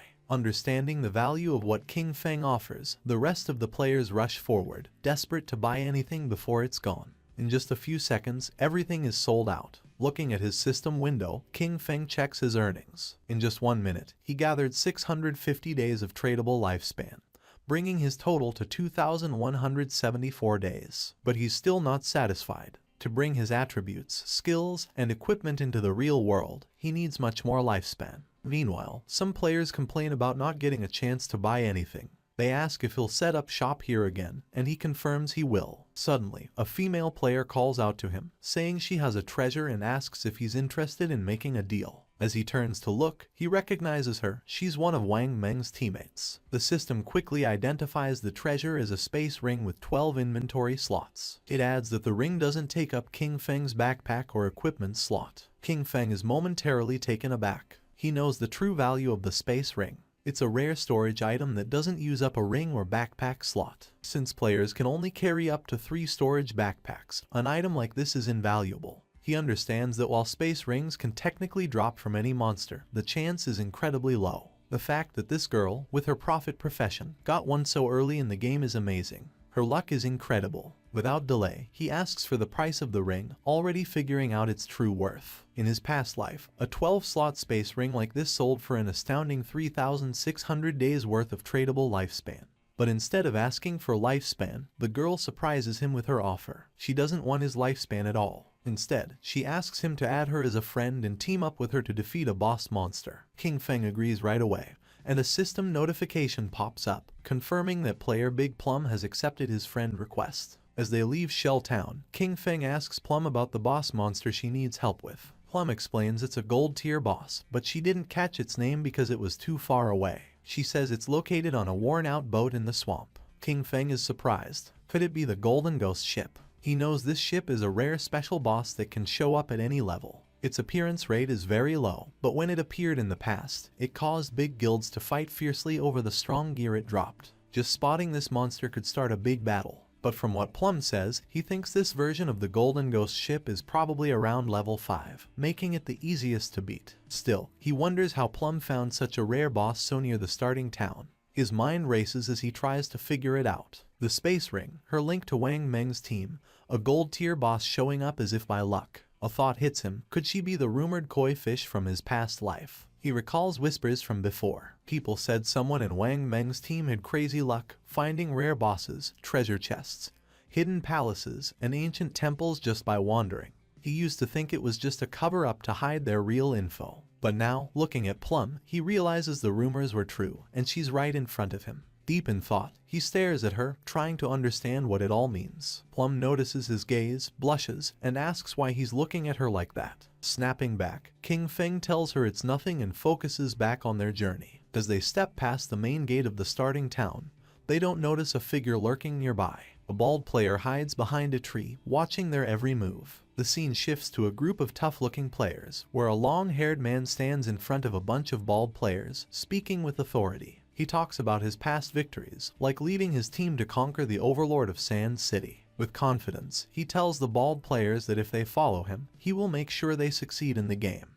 Before he can say more, the bald player who is watching King Feng runs back and reports that the target has left town with a girl. The boss smirks. He laughs at the news, thinking King Feng is just another young guy, easily distracted by a pretty face. Without delay, he gathers his group and orders them to move out. It's time to make their move. Meanwhile, outside the town, as they continue their journey, King Feng talks about his conditions for helping Plum's party. He says that if the boss drops equipment or skill books Plum can use, they will go to her, but the rest will be his. Plum thinks about this for a moment and then asks what the other party members, like Wang Meng, will get from this deal. King Feng explains that since the party has different roles, there's no promise that gear for an assassin will drop. If that happens, he would have fought for nothing, which wouldn't be fair. Understanding his point, Plum agrees to his terms but has a small request. If any gear drops for her captain or other party members, she asks if he would sell it to her at a discount. King Feng agrees. With the terms set, Plum says they will go to the boss's location once Wang Meng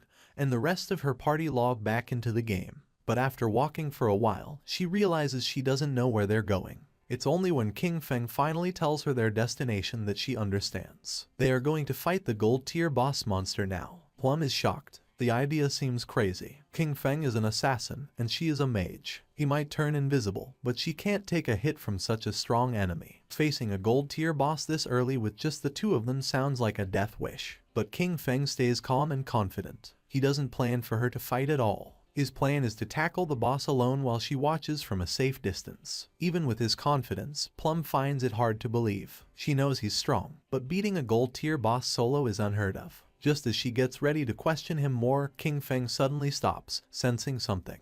Without a word, he uses his latent image skill, and he disappears into thin air. Plum is left there, stunned. She looks around, trying to understand what just happened. Moments ago, he was next to her, and now there's only empty space. Confused, she calls out for him, but there's no answer, just silence. Meanwhile, hidden behind a tree, the group of bald-headed players keeps watching King Feng and Plum from afar. Their leader smirks, sure they have the upper hand. But then one of the players notices something odd. King Feng has vanished. Confused, they look to their boss for what to do. Without a second thought, he dismisses it, thinking King Feng must have tricked Plum and left her alone. Grinning wickedly, he orders his men to move in, planning to capture Plum first and have some fun before anything else. As they rush forward, their boss reminds them of his promise that sticking with him means a good life. Now, he claims, even women are falling into their laps. But just as they get close, a shadowy figure appears right in front of them. The leader stops, his grin fading as he looks into the swirling dark aura before him. Confusion flashes in his eyes. What is this? Before he can react, King Feng uses his instant shadow slash skill, and in a blink, it's over. A cold gleam slices through the air, and the group falls, lifeless. Their bodies drop, torn apart before they even know what's happening.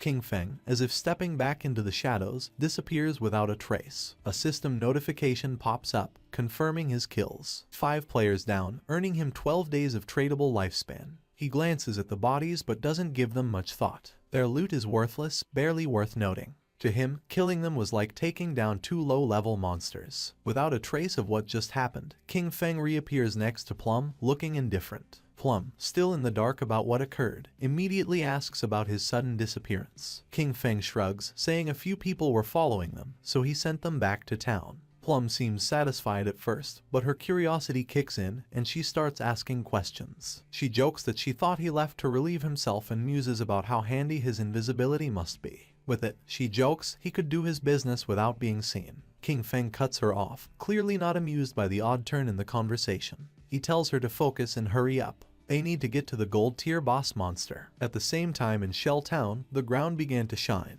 And just then, King Feng's sister spawned as a healer. Her eyes widened in surprise upon seeing a magic staff. She picked up the staff, realizing that everything was real, so much so that she could even feel things. The player's attention was fixed on her, realizing that she was another newcomer. She was happy since she had obtained the hidden class sacrifice.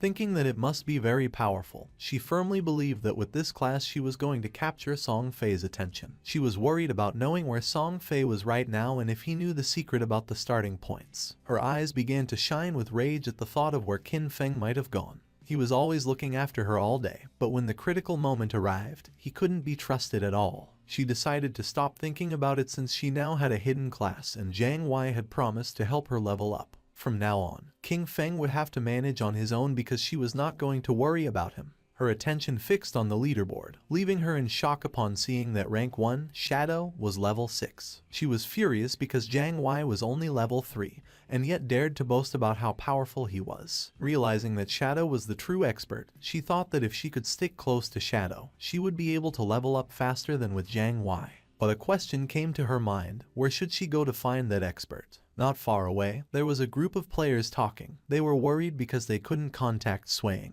the healer of the party. It was Wang Men's team. He knew they didn't have time to wait for him, so he asked if anyone had any ideas. One of them, somewhat concerned, explained that they couldn't kill mobs without a healer. The other player argued that they weren't experts like Shadow, who could farm alone, suggesting finding another healer to party up. While they were trying to find a solution, someone greeted them, and when they turned around, they saw King Feng's sister. For her, this opportunity was perfect. With a smile, she asked if they needed a healer, revealing that she had the hidden class life sacrifice. Meanwhile, in the forest, King Feng and Plum were on top of a cliff with a swamp at the bottom, where they saw the Golden Ghost ship lurking. Using Shadow Sneak, King Feng disappeared into the air, asking Plum to hide and be careful of ambushes while he went to take care of the boss. Plum, somewhat confused, nodded but asked him to be careful. Our boy descended onto the swamp, and a system window appeared informing that due to the influence of Ghost Ship, this area had become a violent domain, with a rate loss of lifespan of 100 times. Doing quick calculation, King Feng realized that at a speed 100 times greater than time, staying here for 15 minutes was equivalent to consuming 1 day of lifespan. For him, this kind of violent temporal domain did not have a great effect. The system detected that the Golden Tier Ghost Ship was a level 5 boss, and then something unexpected happened. A timer of 45 minutes and 25 seconds appeared. King Feng was somewhat surprised to see that there was a time limit to defeat special bosses like this, but he felt fortunate since there were still 45 minutes left. It was more than enough time to kill it. Using instant shadow slash, King Feng moved like thunder, attacking the boss with powerful slashes, causing a total of 15-0 damage. While the boss was trying to understand what was happening, King Feng deactivated Shadow Sneak and launched a Venom Dart, which hit the ship's bell directly, activating Critical Hit and Stealth Break Strike. While the poison was causing continuous damage, King Feng distanced himself from the boss. To climb at the Golden Ghost ship, there were some challenging points. First of all, many people did not know what its weakness was and believed it had to be its skeletal body, or the ship. But in reality, the weak point was the ghost fire bell located at the tip of the ship. The boss enraged because when its weakness was attacked, it controlled the surrounding water. The boss prepared a massive AI attack, making pillars made of water emerge. Evading the attacks, King Feng began to approach the boss. The water pillars had abnormally high damage, and early-stage warriors wearing silver armor sets could barely take a hit. He was happy since his shadow class had high agility, otherwise, he wouldn't have been able to dodge. At that moment, hands emerged from the swamp. Decaying zombies known as ghosts began to surface. King Feng remembered that once the AoE attack ended, the boss would summon 12 decaying water ghosts, each with a silver tier capability. Thanks to Shadow Sneak, the ghosts couldn't sense King Feng's presence as he stood right in their midst. The 12 decaying water ghosts were about to attack savagely, and most parties would be in a frenzy by then.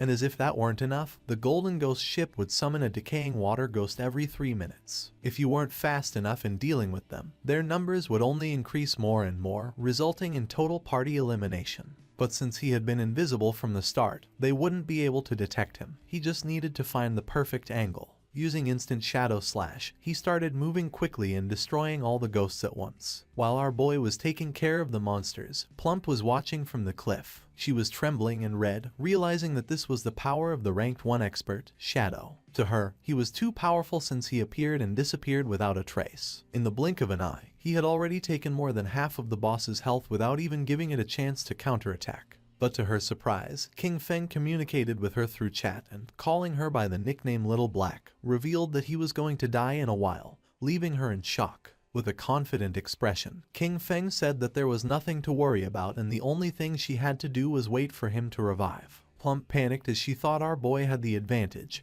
and also asked who Little Black was. Calmly, King Feng asked if she wasn't Little Black. She explained that her nickname was Big Plum and not Little Black, which sounded like a dog's name. Someone stomped on the ground forcefully. It was the man our boy had killed before. This time he had brought his entire team and was furious for having been careless. In his glory days, he used to kill legends one after another, but now he was being bullied by a little girl. One of his men appeared running with good news. He had found the girl on the cliff, revealing that Shadow's bastard was challenging the boss alone at the bottom of the cliff. The leader was filled with determination and thought they could kill him since this time he had brought his entire team. In the swamp, the boss was furious and the ship's bell was shining. King Feng was in stage 4 and the most difficult to deal with. The boss raised the ore, creating powerful waves. When it was at half health, it launched massive AO Soul Surge. The waves started traveling through the swamp, making Plump's eyes expand in fear. The Soul Surge disabled our boy's invisibility skill, and something started emerging under his feet. In the next second, a powerful giant pillar of water trapped his body, taking away 1059 points of damage. The system confirmed his death. Our boy lost 326 years of non-tradable lifespan and 1087 days of tradable lifespan. The leader, who was on the cliff, was pleased thinking that King Feng had become arrogant after being called an expert several times. To him, our boy was a fool for believing he could challenge a gold boss alone. Seeing King Feng's lifespan lying on the ground, he and his men started running like mad towards it. They didn't know Shadow was so rich, realizing that such a large orb of light must contain at least 100 days of lifespan. They decided to kill the boss now that it had low health, believing that at the same time they could collect our boy's lifespan. But once they took another step, they appeared in the sky. The leader was confused, not knowing what was happening. He and his men were teleported back to Shell Town. They felt frustrated without knowing why this boss was so powerful, and how the player Shadow had attacked it until leaving it at half health. Some were furious since just after entering the swamp, the boss had instantly killed them with the water pillar, not to mention that the swamp was full of small mobs. For them, there was no way to fight this. The leader gritted his teeth and refused to believe this. They had suffered great losses, so he gave the order to his men to follow him as he wanted to try again. At the same time, someone jumped. It was Kin Feng, who had already returned to the swamp. He felt somewhat confused upon seeing so much lifespan dropped on the ground. Using the chat, he informed Little Black that he was already back and also asked why there were so many lifespan light orbs. Little Black was somewhat surprised to see how quickly he had returned, explaining that the lifespan belonged to a group of people who had charged noisily against the boss, only to be wiped out by the water pillar. Kin Feng couldn't help but smile upon seeing that they had overestimated their own strength, but then he remembered that in his past life, he had also suffered a lot because of Ghost Ship. The boss was still roaming around the area. King Feng began to observe it, knowing that the Golden Ghost Ship was only going to use the immobilization skill once, so the rest of its health was very easy to handle. When it received damage while below half health, there was a fixed probability that it would disappear and reappear far away, making it very difficult for normal players to kill it. Without wasting another second, King Feng launched a poison dart, which hit the ship's bell directly. The boss became enraged and began to summon another attack. Seeing this, King Feng used Shadow Sneak and became invisible. After carefully observing the boss's movements, King Feng used instant Shadow Slash and attacked quickly since he had long seen through its movement patterns. The leader and his men arrived at the cliff again. One of them informed his boss that King Feng was fighting against the boss again. Upon hearing this, he decided to find an opportunity to take down both. Seeing that the group of idiots had returned to cause trouble again, Little Black got angry. Shadow was about to kill the boss, so she decided not to let these bastards get away with it. She gripped the magic staff tightly and concentrated.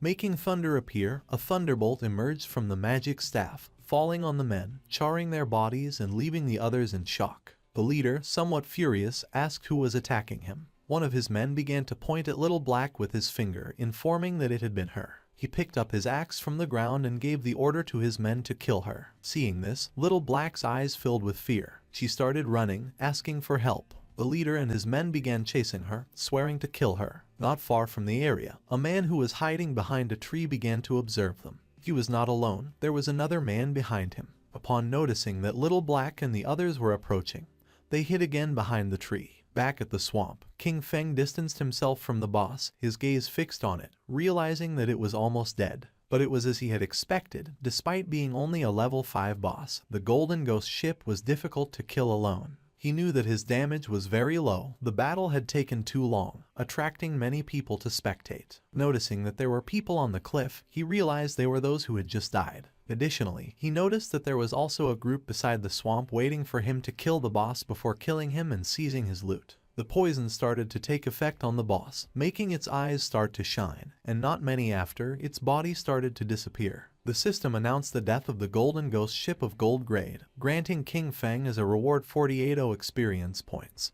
He ascended to level 8, obtaining 7 evolution points and 216 days of tradable lifespan. Our boy activated Shadow Sneak. It had been a good dream, but it was a shame that it had miscalculated. A general system notification sounded everywhere, revealing that the player Shadow from Shell Town had been the first on the server to kill a gold grade boss, receiving 3 reputation points. The notification caught the attention of all the players in the area. No one knew who Shadow was or why he was so strong. Others were furious since the first person to kill the gold grade boss had to be from Han City. In Shell Town, Wang Men looked at the system notification with confusion, as it had only been a short time since Shadow was fighting against the bronze boss by himself. Only a short time had passed and he had already killed a gold boss solo. He did not know why the difference between Shadow and the others was so great. King Feng's sister's eyes began to shine with determination.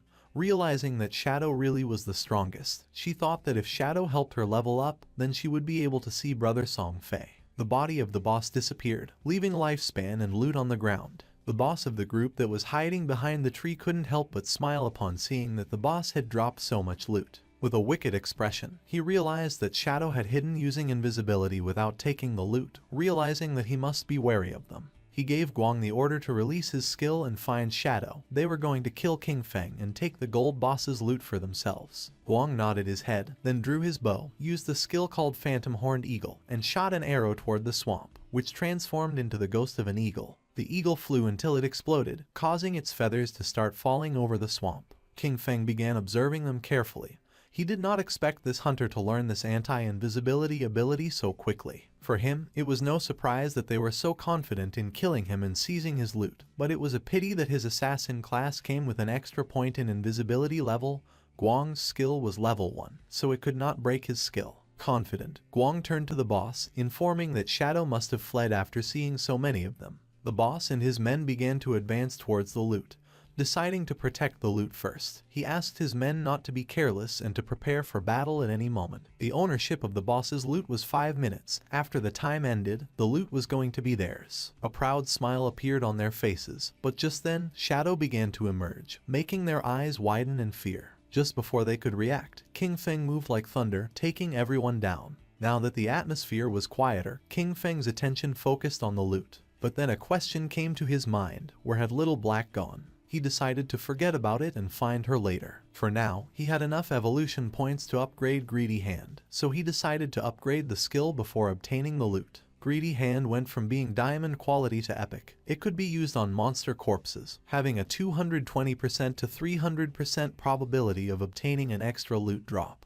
The extra loot had a 100% probability of being 1 tier higher. Our boy picked up the loot. He was determined to use the 100% chance to gather all the light together and squeeze them. Greedy Hand started to absorb the loot, making a smile appear on King Feng's face. A bright light began to emerge from the forest, and after using Greedy Hand, he obtained 21 evolution points, 648 days of tradable lifespan, and 2 special items called Gosfire Bell. King Feng's eyes widened in surprise upon seeing that he had obtained 2 ghost fire bells. It was a special item. After equipping it, King Feng would not lose lifespan upon dying, with a cooldown time of 1560 seconds. It had 2 skills, 1 passive and 1 active. Soul absorption was passive. When killing monsters, the amount of dropped lifespan would increase by 20%, and having 2 ghost fire bells at the same time would double this effect. Soul Shock was an active skill. He could shake the bell to immobilize all enemies within a 100-meter radius for 3 seconds, with a cooldown of 512 seconds. The Ghost Fire Bell was not considered equipment. It was an item. It did not take up 2 equipment slots,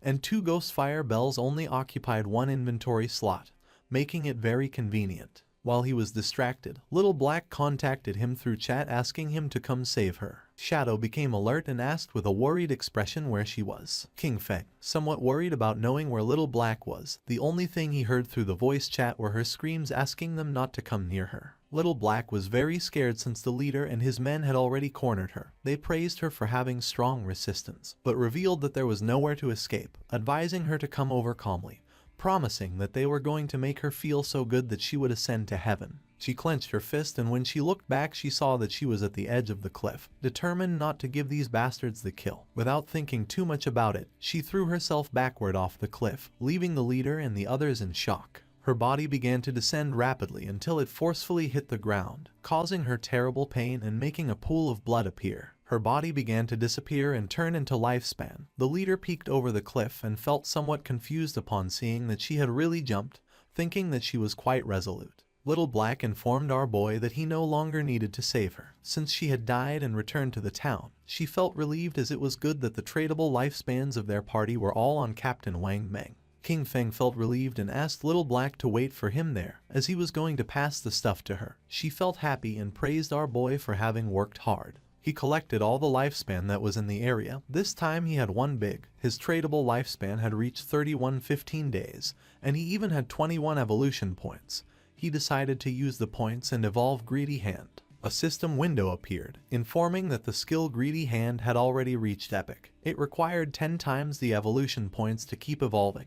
The system asked if he wanted to spend 210 evolution points to evolve this skill. King Feng was not surprised. For him this was to be expected. It was not so simple. The higher the level of the skill, the more evolution points it consumed to evolve. He decided to forget about it and first raise his attack skills, since the higher his damage, the stronger the boss he could face would be, and in this way, he would be able to receive better loot. He concentrated, and instant Shadow Slash went directly from Platinum to Diamond. The attack range of the skill increased from 21 meters to 27. The duration of invisibility stayed increased from 7 seconds to 9. Now he could perform 7 slashes on all enemies along the way instead of 5 slashes, with a total duration of 10 seconds. The length of the slash increased from 3.1 meters to 4.1 meters, and now each slash would cause 300 additional damage instead of 200. He used 10 evolution points and now only had 3 points left. The initial skill Backstab enhancement went from normal to gold, skipping bronze and silver. When using Backstab, damage would increase by 30% instead of 15%. King Feng was happy, since after evolving Instant Shadow Slash twice, its damage had doubled. Even if he was not in stealth mode, and without breaking the stealth, he could inflict 3,000 points of damage, and if the stealth was broken and Backstab was performed, the total damage of 7 slashes could reach between 6,000 and 7,000. Using the system window, our boy started analyzing his skills. He remembered that the gold tier boss dropped from 2 to 4 silver equipment, with a small chance of dropping gold equipment. Now, due to the effects of Greedy Hand, he had received 11 gold equipment and skill books, 2 platinum equipment, and 1 platinum skill book. This loot was not bad at all, since 3 of them could be used by assassin types. Among the equipment was the Ghost Ship Dual Blades of Platinum, an assassin class weapon with a damage of 136 points, agility of 22 points, attack speed of 24%, armor penetration of 17 points. The requirement to use this weapon was to be level 5. The unique effect of this weapon was that each normal attack would inflict damage twice. King Feng equipped the 2 daggers. The effect was not very useful, since basically he always used his skills to deal damage.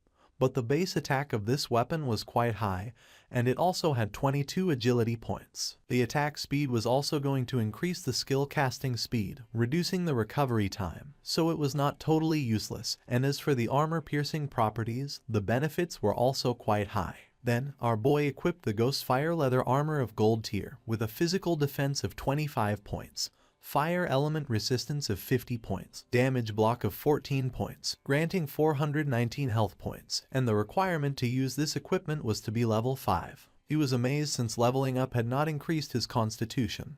His current health was 350 points, and this equipment had actually added 419 health points directly. When he put this on, most players now wouldn't even be able to break his defense. Using the system, he decided to make his defensive equipment invisible, and use the starting appearance of the assassin class. This way, others wouldn't be able to see his equipment with their eyes and would have to enter the game interface to check. This wasn't over yet since there was still one last piece left. Upon checking the inventory, he saw that it was a skill book. It was called Ghost Shadow Blur of Gold tier, an assassin class skill. It had a passive, it granted 15% dodge rate, and dodge activation granted immunity to all damage. King Feng was happy to have finally obtained an assassin survival skill, but then he remembered that this skill was very weak because it was very difficult to increase the dodge rate in this game. And if one spent effort to raise the dodge rate, the other attributes would be low. And if the dodge was not activated, it would be very dangerous. Our boy's body began to shine since he was different from the rest. He could evolve skills infinitely. While increasing the dodge rate, he would not sacrifice other attributes, so there were only benefits for him. King Feng started to move away from the area and decided it was time to return. The remaining loot consisted of warrior, priest, and archer items. He could sell them to Wang Meng with a 10% discount, and although they couldn't afford them now, he was sure that with Wang Meng's personality, he would sell them on credit. This great upgrade was all thanks to Little Black. Without this koi, he wouldn't have been able to find a level 5 ghost ship to attack, so he decided to thank her. King Feng passed by a tree and just at that moment, the leader, who was furious, and his men appeared. King Feng noticed them, and they did too, and their faces turned pale. With eyes full of fear, they started running upon seeing Shadow. As expected, King Feng was not going to let them escape, so he used Shadow Stealth, and while the skill was activating, he let out a sigh. Just before they could take another step, King Feng moved like thunder and finished off all the subordinates. Upon seeing this, the leader panicked and ran with all his strength, but King Feng was not going to allow this. Our boy appeared in front of him and deactivated the invisibility skill. The leader's face touched King Feng's, his eyes filled with tears and fear. He admitted he was wrong and promised not to do it again, begging our boy to please let him go since he had less than 1 year of lifespan left. With a cold gaze, King Feng asked if he had first thought about his own fate when attacking others. Without remorse, King Feng attacked with a poison dart, and while the leader was writhing in pain, he turned his back and left. Since he had killed too many players, he received a layer of status called Killer. Currently in the first layer of the Killer status, he was going to lose 75% of his current lifespan upon death. King Feng was calm since he had the Ghost Fire Bell. If he was careless and died once, he would not lose any lifespan. King Feng returned to Shell Town and everyone's gaze fixed on him. People started talking among themselves since he had killed a gold tier boss. Everyone was in shock. Seeing that he was not wearing any equipment, some thought that he must have exploited bugs to defeat the boss. While our boy was walking through the area, a man approached and asked him to please wait. King Feng turned curious. Showing a skill book with a smile, the man mentioned that they had mistakenly bought this assassin's skill book, asking him to please accept it and take it as if nothing had happened between them. The system identified the skill book. It was a common tier called Impale. It was a single target skill. Upon hitting, it added 20 attack points and caused stun for 2 seconds, with a cooldown of 22 seconds. King Feng took the skill book and his eyes widened in surprise since it was a control skill. After taking the book, he went on his way, and the man and the others on theirs. One of the men, furious, told Zion Shao that they had been killed by King Feng. For him, it was too cowardly to have to give a skill book to him. The other man nodded since no one treated them like that. The other man decided to use each of their connections to gather people, with everyone contributing. Even a single spit from each of them could drown King Feng, so there was no reason to fear him. With a serious gaze, Zion Shao made it clear that Shadow was growing so fast and leveling up by himself, so he must have a great secret. He wanted to find him in real life and kidnap him since not only would they learn his secret, but they could even make him their slave to collect lifespan for them. The man praised Zion Shao for this great plan. Xian Shao decided to have the family send a woman to try to extract information from King Feng. When he had heard Shadow's voice just now, it sounded very foreign. He knew he was not within their circle, which meant that he was very poor. They decided to find a professional beauty as they were sure that King Feng would fall into the trap. King Feng met with Little Black and asked her to accept the trade since he wanted to give her some things. Upon hearing this, her eyes filled with excitement, but she explained that her name was not Little Black but Big Plum. King Feng gave her a powerful skill and a necklace, and upon using them, fire began to emerge from her magic staff. She was happy because with this skill and the necklace, her damage had multiplied several times. Moreover, her mana regeneration had more than doubled. She thanked him from the bottom of her heart. Our boy said there was no need, explaining that he was just following their agreement, asking her to give him the space ring. With a smile, she took the space ring out of the inventory and said that he could keep it. With her face blushing, she revealed that when she was escaping in the forest, she had discovered an underground cave that seemed to be the entrance to a ruin, asking if he was interested. King Feng was somewhat surprised since first it had been the Golden Ghost ship and now it was a ruin entrance, realizing that it was really beneficial to be friends with this girl. The sincerity was mutual. If he had not given her 2 equipment of gold, maybe she would not have told him this information. With this space ring, his inventory had finally reached 27 slots. King Feng asked where Wang Meng was, promising that once he sold them the things, he would go to the ruins she had mentioned to take a look. She extended her hand, revealing that the captain and the others had gone to train the new priest, so they were not going to return soon. Using the map, she marked the entrance of the ruins, explaining that there was a stone slab on the ground behind the bushes. She moved the slab aside and hid inside while fleeing, but she had only walked a few steps and when she heard screams from within. She was so terrified that she ran out, otherwise, those guys would not have caught her. King Feng disappeared and decided to head to the ruins right now and trade with Wang Meng when he returned. Little Black was somewhat confused. Our boy left Shell Town and entered the forest. Originally he wanted to find some place to grind to level 10. But since there was a ruin, there was no need to grind. Mainly there were 3 types of ruins that appeared in a beginner's town. They were tombs, cursed ruins, and temples of faith. No matter what type of ruin it was, the small mobs were all bronze tier. There might even be some silver tier monsters. For him they were a sea of lifespan and evolution points. Following the location that Little Black had marked on the map, King Feng arrived at the entrance of the ruin. Without wasting time, our boy entered, remembering that there were mainly 3 types of ruins that appeared in a beginner's town: tombs, cursed ruins, and temples of faith. There was not much to say about the tombs. They were inhabited by a lot of monsters and it was very difficult to kill them all, and also there was almost always going to be a golden boss at the end. The monsters in the cursed ruins were all cursed by ancient gods and evil gods. They could have been humans in the past, but some went mad and others became ghosts after death. The monsters in the temple were all believers of ancient gods and evil gods. Moreover, the layout of the temple was very complex. The walls were filled with ancient murals. If one managed to get past the last 2, they would receive a special item or a skill book. Upon observing the murals on the walls, our boy realized that this was a temple of faith. He began to observe the murals carefully as they were very familiar. At that moment, roars began to be heard. Our boy started walking down the hallway, realizing that this was the faith temple of the ancient god of judgment. It had the same origins as his eye of judgment. At the same time, in the forest was Wang Meng and his party fighting against a monster. Wang Meng drew his shield and blocked the monster's attacks. But then, the monster lunged at him and just before he had time to react, it attacked with its fierce claw, causing Wang Meng's body to fly through the air, inflicting terrible damage on him. Seeing that the captain was injured, the party's archer panicked and gave the order to the healer to heal. King Feng's sister was paralyzed with fear, not knowing what to do. With tears in her eyes, she tightly grabbed the magic staff and asked how to do that. While they were distracted, the monster jumped and prepared to attack. Seeing this, the party's swordsman drew his sword and gave King Feng's sister the order to use her skill. But instead of obeying, she fell to her knees on the ground, dropped her magic staff, and began crying in fear. The monster attacked again and Wang Meng's party was eliminated and they were teleported to Shell Town. Wang Meng and his men were furious. Little Black, who was in the area, greeted them and with a smile asked why they were back so soon, explaining that the expert Shadow was still not back so they couldn't buy equipment now. The archer, who was furious, started pointing at King Feng's sister and said he had never seen someone as stupid as her. She didn't know how to dodge monster attacks, nor how to use her skills. Xiao started to cry, not knowing what to do. Little Black stood in front of her and with a confused expression asked the archer why he was so fierce, explaining that she was a beginner, and it was her first time playing the game, so it was normal to die once. With eyes full of rage, the archer asked Little Black to move away since he was going to scold her to death. The swordsman explained to Little Black that they had not died once, they had died 3 times in less than an hour.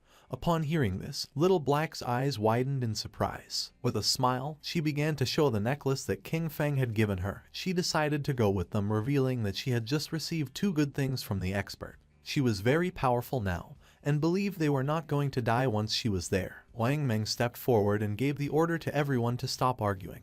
For him, Little Black's suggestion was not bad since with her joining them this time, things should go well and maybe when they were back they would be able to meet Shadow. Although deep down Xiaoyu was furious, she pretended to be grateful, apologized and promised to work hard. She could not believe that they themselves could not do the job and still dared to blame her. If it weren't for the connections they had with Shadow, she wouldn't bother with all of them. She was very angry. At the same time, our boy entered a room and something caught his attention. 2 monsters knelt before him, and the system identified them as devout followers of the ancient god.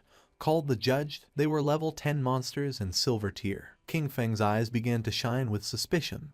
Without wasting another second, with a determined expression, he attacked the monsters using instant shadow slash. Our boy became invisible, and when he turned around he saw that he hadn't taken much health from them. Even after breaking his stealth and backstabbing them, they had only lost a small portion of their health. For him, this was to be expected. They were level 10 silver bosses, and the health of these 2 devout followers together was already greater than that of the gold tier golden ghost ship. Just then, something caught our boy's attention, making him turn curious. The monsters knelt before him again.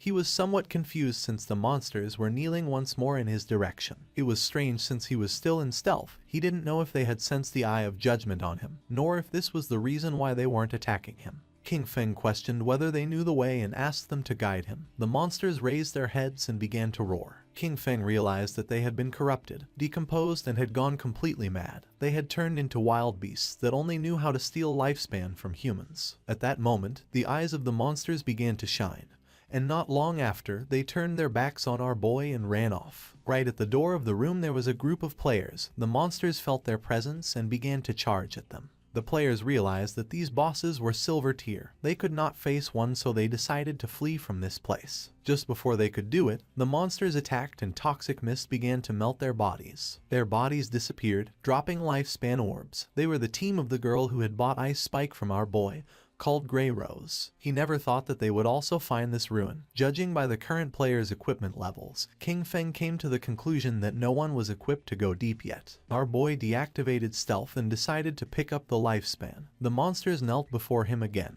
These guys had lost more than 100 days of tradable lifespan, and our boy didn't expect them to be rich. Our boy returned to the room and started searching. Several minutes passed, and after searching around, he hadn't found anything. There were no traps or treasures, so he came to the conclusion that there were only 2 silver mini-bosses. His eyes began to shine with rage and he decided to forget it. Without hesitating for a second, he attacked using the poison darts, which embedded themselves in the heads of the monsters. As a reward for having killed 2 silver tier bosses, he obtained 4,000 experience points and ascended to level 9, obtaining 4 evolution points and 188 days of tradable lifespan. King Feng used Greedy Hand and the bodies of the monsters began to disappear. He felt happy since the epic tier Greedy Hand was absolutely insane. He got 32 evolution points, 1504 days of tradable lifespan, 4 gold tier items and 10 silver tier items. He extended his hand, making a pendant appear. He was happy since he had obtained a gold tier item for assassins. It was the Pendant of the Faithful, an assassin class accessory. It was going to grant 15 agility points and 20% cooldown reduction, with the unique effect of summoning a silver tier devout follower to fight for you with a cooldown of 6,000 seconds. King Feng clenched his fist. This necklace had good stats. The 20% cooldown reduction was going to lower the cooldown of his stealth skill from 22 seconds to 19. The cooldown of poison darts dropped from 4.35 seconds to 3.75 seconds. That of instant shadow slash went from 10 seconds to 8. Grinding had become much more efficient, since all his other gear required being above level 8. No one else could use this yet, so he decided to keep it for now and sell it later. Just when King Feng was about to leave, the ground started moving. Our boy became somewhat curious, and when he turned around, a small pillar emerged. His eyes began to shine with joy, since after eliminating all the monsters, the mechanism had been activated. King Feng examined the pillar carefully, realizing that it was a hidden mechanism. Not long after, the mechanism of the pillar was activated, and a platform appeared under our boy's feet. A door that was on the ground opened, and little by little the platform began to descend. It was a lift. Once the platform descended several meters, the door began to close. Several minutes later, it stopped. King Feng felt as if he had descended 300 or 400 meters. This place was dark and seemed gloomy. King Feng's attention was fixed on it. Thanks to his knowledge, he realized that this was the maze hidden beneath the temple. He knew there was a certain chance that a hidden maze would appear in the ruins. He had explored many of them in his previous life, so he knew there were countless traps in the maze. But as long as there were people acting as cannon fodder, there was no danger in exploring them, only that it would take a lot of time. With a confident gaze, he took out the pendant. With his current attributes, if he activated any trap, he would die. But luckily he had this thing, which allowed him to summon a silver-tier devout follower to fight for him. He extended his hand and used the power of the pendant to summon a devout follower, making a zombie appear on the ground. Pointing toward the hallway of the maze, our boy gave it the order to go scout. The devout follower stood up and began walking toward the hallway. King Feng crossed his arms and couldn't help but feel happy, since it was easy to explore with a lackey scouting ahead. But there was still a chance of danger, so he decided to evolve his dodge passive first just in case. He used 11 evolution points, and his ghost shadow blur went from gold tier to epic tier, increasing passive dodge rate from 15% to 75%. Now dodge activation was going to grant immunity to all damage. 75% dodge rate was already very high. He had just enough remaining points to evolve Instant Shadow Slash to Epic tier. Using 13 evolution points, King Feng evolved his Instant Shadow Slash from Diamond tier to Epic. The range increased up to 30 meters and the duration up to 12 seconds. Now he could perform 9 slashes instead of 7 with a cooldown time of 8.8 seconds. The width of the slashes increased up to 5 meters and the damage increased from 300 points to 400.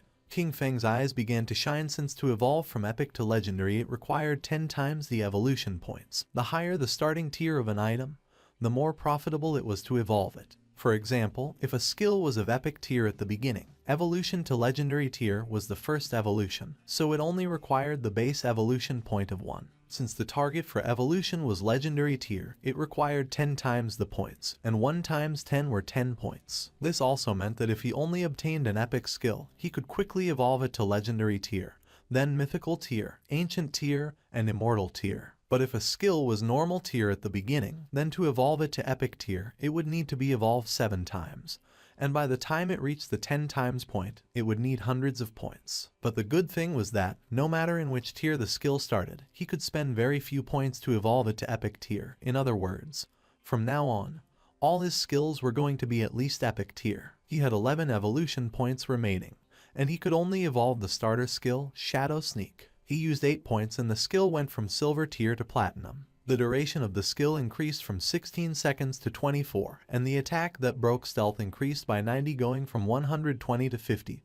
Cooldown went from 26 to 22 seconds. He had the attribute that reduced the cooldown speed by 35%, and for this reason, the final cooldown for Shadow Sneak was 16.3 seconds. The cooldown was still too long, and the stealth breaking attack was a bit low. He knew he needed to swap this skill in the future. While walking through the hallway, the devout follower stepped on a slab, activating a trap, and then a giant rock fell on top of it, crushing its body. Its body transformed into light. Now that the summon had died, he decided to wait for the cooldown before resummoning. This maze was complex and dangerous. He could only do this to explore slowly, and hope to find good things when the time came. In the upper layer of the temple, a man carrying a shield and a hooded woman peeked their heads through the door. The man informed his captain, Grey Rose, that the monsters had disappeared. Upon hearing this, Grey Rose couldn't help but feel somewhat surprised. They entered the room, and Grey Rose noticed that their lifespan had also disappeared, knowing that someone must have killed those monsters and taken their lifespan. But she didn't know who. The man mentioned that only the expert Shadow could kill 2 silver tier bosses. Grey Rose thought he was right but felt relieved since they wouldn't have to die again. She put her hand on her chin and remembered that when they had come here, they had seen a person who seemed to be communicating with the monsters. She didn't know if it was Shadow, nor if he had a skill that could enchant the bosses. If that was the case, he had an incomprehensible and terrifying power. At the same time, in the second layer of the temple, King Feng's devout follower died again by activating another trap. In front of our boy there was a long path leading to a door King Feng had explored for 3 hours, and this should be the end of the maze. And based on his previous life experience, using human lives to explore would kill at least hundreds. Using the pendant, King Feng summoned another devout follower again. It started walking ahead and King Feng began following closely behind. King Feng gave it the order to open the door. Following our boy's command, the monster began to use all its strength but was unable to open it. It got to the point where its body began to tremble. King Feng's eyes filled with suspicion upon seeing that the monster could not open the door. Then, he approached and touched it with his hand. By doing this, little by little the door began to open, leaving King Feng in shock. A wave and a curtain of smoke began to emerge from the other side of the door. Our boy began to sweat, knowing that this was not good. On the other side of the door, there was a room full of pillars, and in the center there was a chest covered with thorny vines. Kin Feng entered the room, and upon observing carefully he noticed that the chest was full of thorns. It was locked, and next to it there was an NPC. The NPC was a woman who had the lower part of her face bandaged. The system tried to detect her stats, but it was unable. King Feng's eyes widened in surprise when he saw that there was no information about her. It was the first time he met such a mysterious NPC. The woman began to whisper in a strange language, and then she knelt down and her body transformed into light and began to disappear. King Feng started to observe her closely, not knowing why she had disappeared. Then, the thorns that were on the treasure chest also began to disappear. King Feng did not lower his guard, since even though he could not see the information of that mysterious woman, he knew that she must be related to the Eye of Judgment. The chest began to shine golden, and our boy noticed that it contained epic tier items, but he knew he had to be careful since there was a chance he would encounter a mimic or a trap. Pointing at the chest, King Feng gave the order to his summon to go open it. Following the order, the monster opened the chest and a bright light began to emerge from it. King Feng's eyes widened in surprise as he realized it was a skill book, a godly skill for assassins containing passive and active effects. The chest contained an assassin-type skill book of epic tier called the Stole of Mercy. It had the passive effect of 100% weak point hit correction, and weak point damage multiplier doubled. The chest also contained an active skill called Slit Throat. Shadow's next attack was going to inflict Slit Throat, causing 100% of that attack's damage per second for 3 seconds, with a cooldown time of 60 seconds, but thanks to his skill the cooldown dropped to 44.4 seconds. Kin Feng noticed that the passive ability doubled the hitbox for the enemy's weak spots, but the most ridiculous part was the active skill, Slit Throat. If his next attack dealt 300 damage, the debuff would cause 300 damage per second for 35 seconds. The total damage would be 12 points, which is 3 times the original damage. Kin Feng began to read carefully. Skills like Instant Shadow Slash landed multiple hits, but Slit Throat only counted the first strike. Also, this skill was only of epic tier, so it only needed 10 evolution points to upgrade it to legendary. This loot had been a great harvest since his burst damage had just increased several times. Kin Feng began to move toward the exit. Knowing that it was all thanks to Little Black, he decided that it was time to return and sell the leftovers to her party. Using the chat, he asked Little Black to tell Wang Meng to return to town, since he had items to sell him. Upon knowing that Shadow had finished exploring the ruins, they decided to return now. Once Kin Feng arrived back at the starter town, his eyes widened in surprise. A crowd of players were waiting for his arrival. All wanted to add him as their friend. Some even offered to be his followers, promising to cheer him on. The chairman of the Runding group from the city of Zhonghai had come to formally invite Shadow to join their corporation. Kin Feng even had fans from Firefly Town who had come to greet him. Players from different towns had come to form teams with Kin Feng. Seeing this, he realized that the teleportation gates from other towns had started activating. Finally, he could go to Songfei's Firefly Town. Without wasting another second, Kin Feng disappeared without a trace, becoming a shadow. Using his invisibility skill, Kin Feng began to move away from the area, and the players started fighting among themselves, thinking that he had left because they kept bothering him. Kin Feng reached Little Black and caught her attention. Raising her hand, she informed her captain that the expert Shadow had arrived. Something caught Kin Feng's attention. It was none other than his sister, Qin Xiaoyu. She began to show a kind smile. Many questions came to Kin Feng's mind. He didn't know how she had managed to get into Wang Meng's team. knowing that Wang Meng's crew could be destroyed because of her. He knew he had to be careful, since everyone knew that Shadow existed now.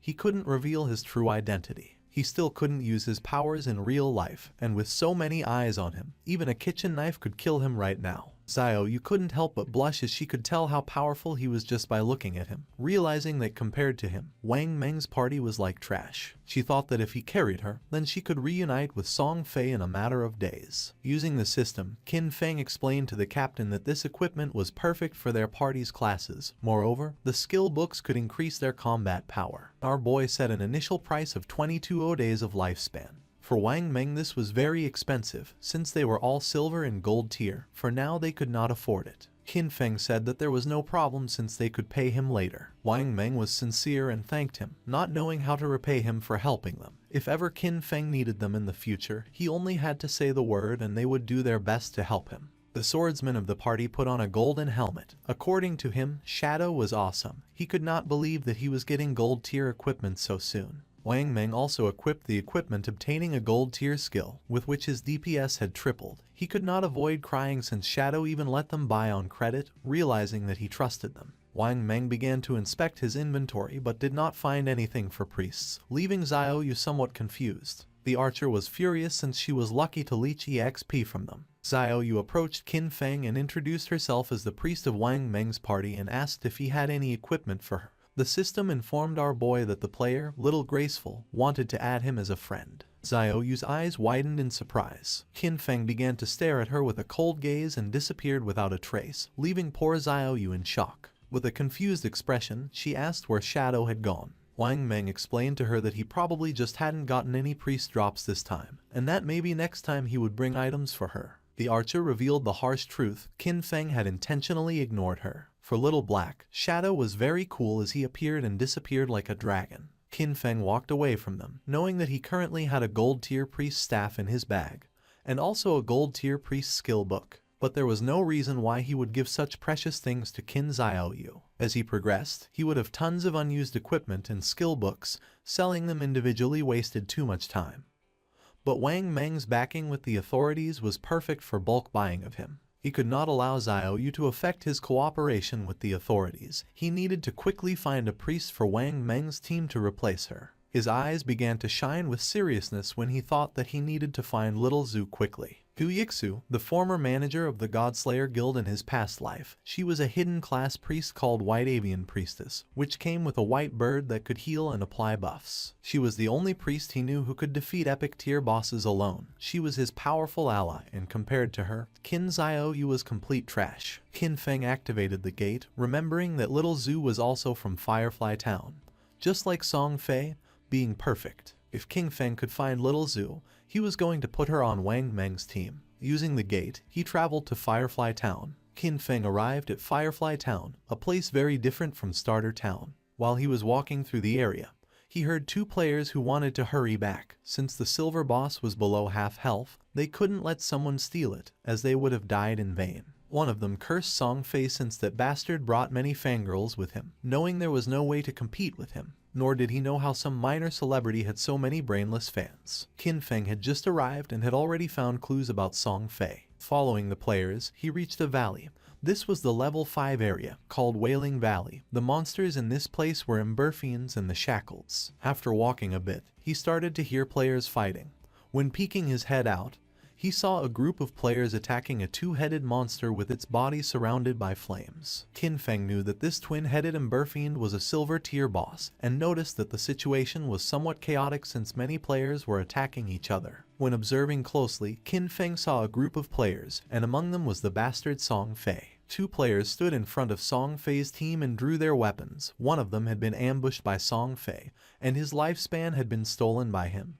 He swore to kill him. With a smile, the player carrying a shield asked if Song Fei thought that hiding behind his mage girls made him safe, revealing that he had the godly anti-mage skill. Just before he could take a step, one of Song Fei's mages crushed his head using the magic staff. Qin Feng remembered that Song Fei, with the title Heaven-Defying Mage God, had the mage class. In his past life, this bastard tricked a bunch of fans into choosing the mage class, only to take all their equipment and skills to strengthen himself quickly. But a team couldn't be made up of only mages, so his fangirls came up with a solution. Some put their attribute points into intelligence to become glass cannon mages. Some put their points into agility to become disruption mages. Others used their points on health to become meat shields, and some chose strength to become battle mages who attacked using their staff. In the early stages, Song Fei's team was extremely dominant, stealing lifespan from players everywhere without anyone being able to stop them.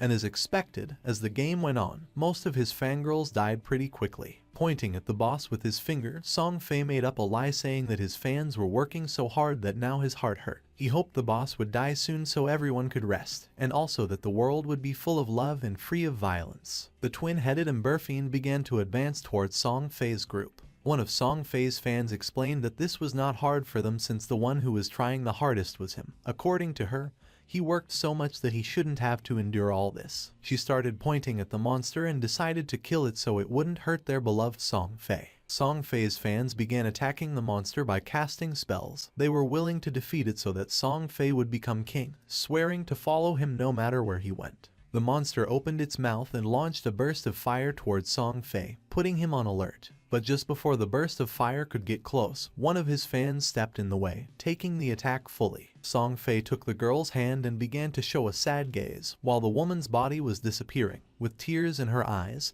she swore to do anything for him. The chubby girl tightly grabbed her magic staff and told the others to get angry since if they killed this ugly monster, brother Song Fei would be able to ascend to first place in the ranking. He had to surpass Shadow. This made the others excited. Raising their weapons, they swore to conquer the world, dominate the heavens, and fight alongside Song Fei. They summoned several powerful spells, causing thunderbolts to strike the monster. Song Fei realized that it was going to die, knowing that this silver tier boss was hard to kill. He couldn't help but wonder how someone had been able to defeat a gold tier boss alone. He was sure that Shadow had used a bug. Song Fei had many fans helping him and was only level 7. He didn't know how Shadow leveled up so fast. A smile spread across his face since once he defeated this silver tier boss, he was going to level up to 8. He knew that Shadow had been stuck at level 9 for a long time, so he decided to take the opportunity to surpass him and become the #1 player of the God-forsaken game. Just then, a hand surrounded by Shadow grabbed Song Fei by the mouth. In the blink of an eye, Qin Feng decapitated Song Fei, and using instant Shadow Slash, cut his body into pieces. Blood began to emerge from the mouth of the bastard Song Fei. His fans went into shock, and just before they could take another breath, Qin Feng attacked again. Moving like thunder, he cut the bodies of the fans and of the boss into pieces. A system window appeared, informing that the boss had been defeated and granting him 15 experience points. The boss fell to the ground and its body began to transform into lifespan. The players were in shock since they couldn't believe that Shadow had killed the boss with a single strike. A single attack from Shadow did thousands of points of damage, while theirs only did 100 points of damage. Shadow was 10 times stronger than them. The corpse of the boss transformed into orbs of lifespan, and Qin Feng deactivated his stealth skill. The smartest players realized that it had been an AoE attack. They couldn't believe that a single attack had killed Song Fei and all his gang of fans. Upon observing closely, they saw Shadow and remembered that he was the one who had achieved the first global kill of the gold tier boss. They decided to leave and let Shadow have the loot. They began to cheer for Shadow for having avenged them by killing Song Fei's gang. Qin Feng knew that they were only afraid of being attacked, and that's why they could only join forces to attack him. In his past life, he would not have hesitated to kill them. At the same time, Song Fei respawned again in Firefly Town. The system reported that he had been killed by Shadow, and he lost 1106 days of tradable lifespan, and 18 years and 113 days of non-tradable lifespan. Song Fei panicked and realized that Shadow had come to Firefly Town. He couldn't believe that out of the hundreds of starter towns in Zhonghai City, he had come to his to steal the kill. His fans also respawned again. The chubby girl felt confused to see that Song Fei had also died. The other girl was furious since she didn't know why Shadow had killed them. The other thought that Shadow wanted to steal the silver tier boss. According to them, he was evil for taking advantage of Song Fei being distracted to launch a surprise attack. Just then, an archer approached Song Fei and with a nervous expression asked if she could join his team, revealing that she had the skill called Eagle Eye, and she could detect invisible enemies. Song Fei's fans told the girl to get lost since he had said he only wanted mages in his party. The chubby girl thought her efficiency at killing monsters was too low, and she would only affect Song Fei's progress in the ranking. Song Fei extended his arms and explained that although she was an archer, she could be part of his family since he believed that love could fill everything. He took the woman's hand and with a kind expression mentioned that he had felt her strong emotions. It didn't matter if she was an archer. He decided to let her join his team, swearing they would strive together to level up. Having Song Fei so close made her blush and tears of joy began to flow from her eyes. An assassin appeared and mentioned that she could also become invisible, swearing that she was going to make Shadow pay for having killed him. The mage revealed that she had learned a new AoE skill and could freeze Shadow. Song Fei extended his arms, making it clear that his family was full of love. Any girl who wanted to join his team was welcome. The girls began to cry with joy and swore to stand by Song Fei forever. According to them, Shadow had no honor for having attacked their beloved Song Fei by surprise. They promised that he was going to pay the price. As soon as they found Shadow, they were going to let Song Fei kill him so that he could learn what happened when someone messed with Song Fei. The attention of two players focused on them. They didn't know what Song Fei wanted to do now, but they were aware that someone had killed him out there, being very satisfying. They remembered that there were many girls protecting Song Fei, so they didn't know how he had been killed. But then they realized it must have been Shadow. According to them, Shadow was incredible. And seeing the girls crying for Song Fei, they thought these girls were not right in the head. A smile spread across Song Fei's face as he was confident that with so many people as witnesses, when he defeated Shadow, everyone would know that it was useless to be strong if one fought alone, especially being an assassin. According to him, Shadow was a soft assassin who had dared to challenge a great and noble mage like him. At the same time, Qin Feng picked up the loot using Greedy Hand, obtaining 16 evolution points, 217 days of tradable lifespan, 6 pieces of silver tier loot, and 1 piece of golden tier loot. Qin Feng decided to evolve the skill Graceful Liberation, consuming 10 out of 19 points. The skill went from epic to legendary. The passive effect Weak Point Attack Correction went from 100% to 200%, and the Weak Point Attack Multiplier was doubled. The active effect also improved. The next attack was going to trigger Throat Slit effect, causing 150% attack damage per second instead of 100%. With a duration of 3 seconds, the cooldown of the skill went from 30 seconds to 18.5. The weak point hit correction had increased by 100%, reaching 200%, which equaled doubling the target's weak point. If it was amplified even more, half of the enemy's body would be considered a weak point. He feared that even his Shadow Slash could deal weak point damage. The initial epic level skill, with 0 evolution points, could evolve to legendary.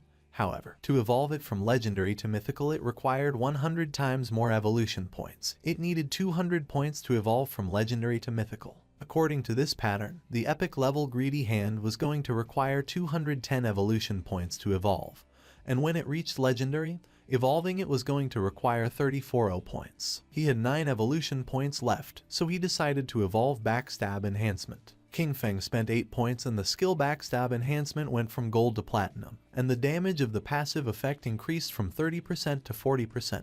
A silver tier boss, plus the group of players, had given him a total of more than 14 days of tradable lifespan. His mission had been fulfilled, so he decided it was time to return. While Qin Feng was distracted, a girl tried to attack him by surprise. She intended to kill him. Shadow began to observe her in silence, and dodged the attack without much effort. The girl attacked again, but he evaded it again without problems. The girl was in shock to see that he could dodge all her attacks. Without wasting any more time, she used stealth and disappeared. Just then, Song Fei's fans appeared on top of the cliff. They had cornered him and swore to avenge Song Fei. The mages of Song Fei raised their magic staffs, and the archer who had just joined the team began to aim her bow at Qin Feng. They were furious and swore to avenge Song Fei. Qin Feng used stealth and disappeared into the air, becoming a shadow. Upon seeing this, the archer used her skill called Eagle Eye and made it clear that Qin Feng's invisibility was useless. Her arrow transformed into a ghost eagle until several seconds later it exploded and its feathers began to descend from the sky like drops of rain. The feathers began to fall on the assassin from Song Fei's party and her stealth was deactivated, making her visible. The chubby girl clenched her fist and felt happy, believing they had detected Qin Feng. She gave the order to the others to use their most powerful skills and attack with everything. Following her order, Song Fei's fans used their most powerful skills to attack. A rain of powerful spells began to descend upon the assassin. Seeing this, she panicked and tried to tell them that she was not Qin Feng. It was already too late, as the spells hit her body directly, creating a great explosion. Instead of feeling sad, the chubby girl felt furious since she didn't care about this anyway because she wasn't a mage, and that showed that she didn't sincerely love Song Fei. According to her, this was a punishment from heaven for her falseness. She gave the order to the archer to launch the eagle again to find Shadow. The archer nodded with her head, but at that moment, King Feng took out the Ghostfire Bell and started shaking it, activating its active effect called Soul Attack, which could immobilize all enemies within a range of 100 meters for 3 seconds, with a cooldown of 521 seconds. Just before the archer could use her skill called Eagle Eye again, an aura appeared around her body and those of her friends, leaving them immobile. Seeing this, they felt confused. Just before they could take another breath, King Feng appeared and using Instant Slash, attacked like thunder, cutting their bodies into pieces without even giving them a chance to react. Song Fei, who was hiding behind the corner, peeked his head out and felt confused, not knowing what was happening or why they had suddenly died. At first he thought the culprit was Shadow, but then dismissed this idea since if he had made a move, he would have revealed himself. King Feng, who was invisible, approached him and with an arrogant gaze made it clear that his death was near. Upon hearing Shadow's voice, Song Fei's eyes widened in fear and surprise, making him tremble. Without losing another second, he activated his magic shield, causing a powerful shield to appear around him. But to his surprise, King Feng launched a poison dart which passed through Song Fei's shield without much trouble, breaking it into pieces. The dart hit him squarely on the forehead, making the bastard Song Fei fall to the ground and start screaming in agony. Song Fei's body transformed into orbs of lifespan. King Feng deactivated stealth, and upon seeing that Song Fei had so much remaining lifespan, he realized that originally he had more than 2,000 days of tradable lifespan. Song Fei's body disappeared, leaving only lifespan. King Feng began to observe it and felt somewhat confused since he didn't know why his fans had no tradable lifespan, realizing that they had given all their lifespan to Song Fei. A lot of time had already passed and there were still people thinking that the godforsaken game was just a game. The crazy fans were truly terrifying. For our boy it was a shame since the tradable lifespan added up in total to several hundreds of years, and now it was only going to go to the nearby monsters. Back in Firefly Town, Song Fei and his fans respawned again. Song Fei was furious since out of more than 2,000 days of tradable lifespan now he only had 500 left. With a confused gaze he asked the archer why she hadn't been able to find King Feng using her detection skill. She explained that she had indeed used the skill, but the only thing she had found was their assassin sister. The chubby girl mentioned that she could see there was stealth level in her attribute panel. She didn't know if Shadow's stealth level was higher than they expected. The archer revealed that her Eagle Eye skill had a counter stealth level of 1, so she could only see targets with a level 1 stealth. If the opponent had a higher stealth level, she couldn't detect them. Song Fei felt frustrated since Shadow attacked and disappeared without leaving a trace. He didn't know how to defend against that. Touching his face, Song Fei thought that he had not offended Shadow, and now that he had also taken the boss kill, Shadow had no reason to come after him again. But then he thought maybe Shadow was jealous of his unparalleled beauty, and was going to come kill him again. Song Fei's fans raised their weapons and decided for everyone's safety to level up somewhere else. Wherever Song Fei wanted to go, they swore to follow him. Not long after, King Feng also returned to Firefly Town. After searching for a while, he thought this was strange since Song Fei and the others had left. He didn't know if they had gone to another town or logged off. Deactivating stealth, our boy asked a player who was in the area if he knew where Song Fei and the others had gone. Upon seeing Shadow, the man couldn't help but feel afraid. Pointing to one side, the man revealed that Song Fei and his fans had gone in that direction. He begged Shadow to please kill Song Fei. He also had a request. After killing Song Fei, he asked King Feng if he could spare the life of his girlfriend, a female hunter named One Flying Treasure Cat. Our boy advised the man to look for another girlfriend, realizing that his girlfriend was the hunter who could detect invisibility. Using stealth, our boy disappeared again.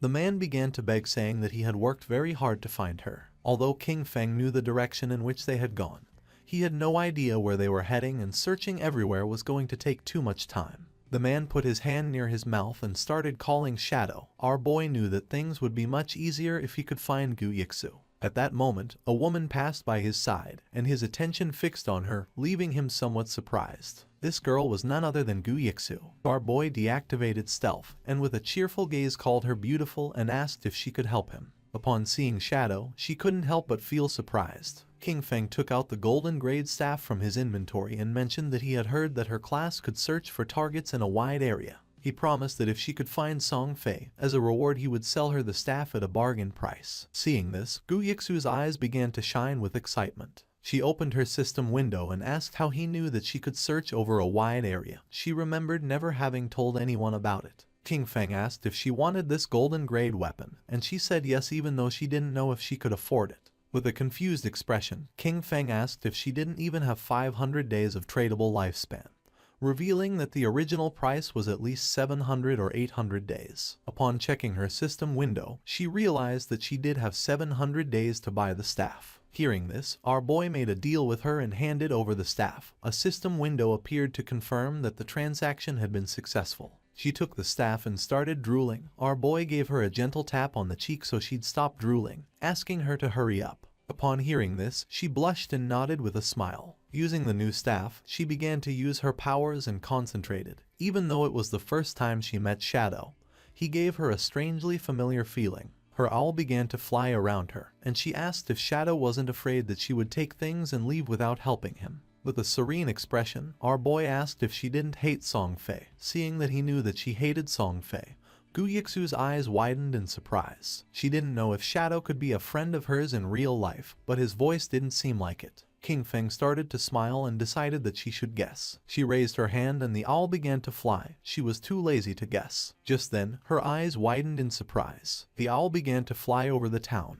and in the distance in the middle of the canyons she saw Song Fei and his fans. Her owl finally found where Song Fei was hiding in the rocky canyons and quickly told King Feng the place. She also told him to hurry because Song Fei and his friends might leave before he got there. The owl could fly fast, but following them for too long could make it really tired. Shadow, ready to go, told her not to worry because he'd be there super quick. Right then, King Feng took off like a shot, zooming over rocks and through rough spots without slowing down. But then, the owl stopped flying. That made King Feng stop too, because it meant something was messing with their tracking. He looked around and saw a tree with a weird sign on it. Wanting to know more, he got in touch with Yu again, and she had the owl check the area. Soon, the owl found 2 more trees with the same signs. One was 100 meters ahead, and another was 100 meters to the left. King Feng went up to each tree, touching the symbols very carefully. When he touched all 3 with a bit of his energy, a bright light connected them. Then, the ground in the middle started shining, and suddenly, a treasure chest with a bright green light and golden glow appeared. Feng was shocked. A treasure like this in a simple place like Firefly Town. He could hardly believe it. These treasures, left by ancient gods, were super rare and could pop up anywhere. Some brought monsters, some unleashed swarms of beasts, and some, like this one, had incredible treasures. Yu, watching through her owl, couldn't believe it either. That green chest could be worth 1,000 days of someone's lifespan, or over 10 million in real money. King Feng couldn't help but admire Yu's quick thinking. Back in his previous life, a year of someone's lifespan was worth 10,000 at the start, but it quickly jumped to 50,000 by the second day. Yu, still intrigued, started to take note of the symbols for later. A smart look was in her eyes. There was no telling what secrets her skills in tracking could uncover. Then, King Feng went ahead and opened the chest. Inside, there was a skill book with a dark aura called Curse of the Blossoms, a powerful emerald-level ability. This skill let cursed flowers grow from a defeated enemy, making their tradable lifespan drop to 0. It didn't have a cooldown period, but it had to be used within 15 seconds after someone died. Feng remembered how dangerous this spell was in his previous life. Every enemy he defeated could turn into an advantage. If he managed to defeat Song Fei again and watched over the body for a short time,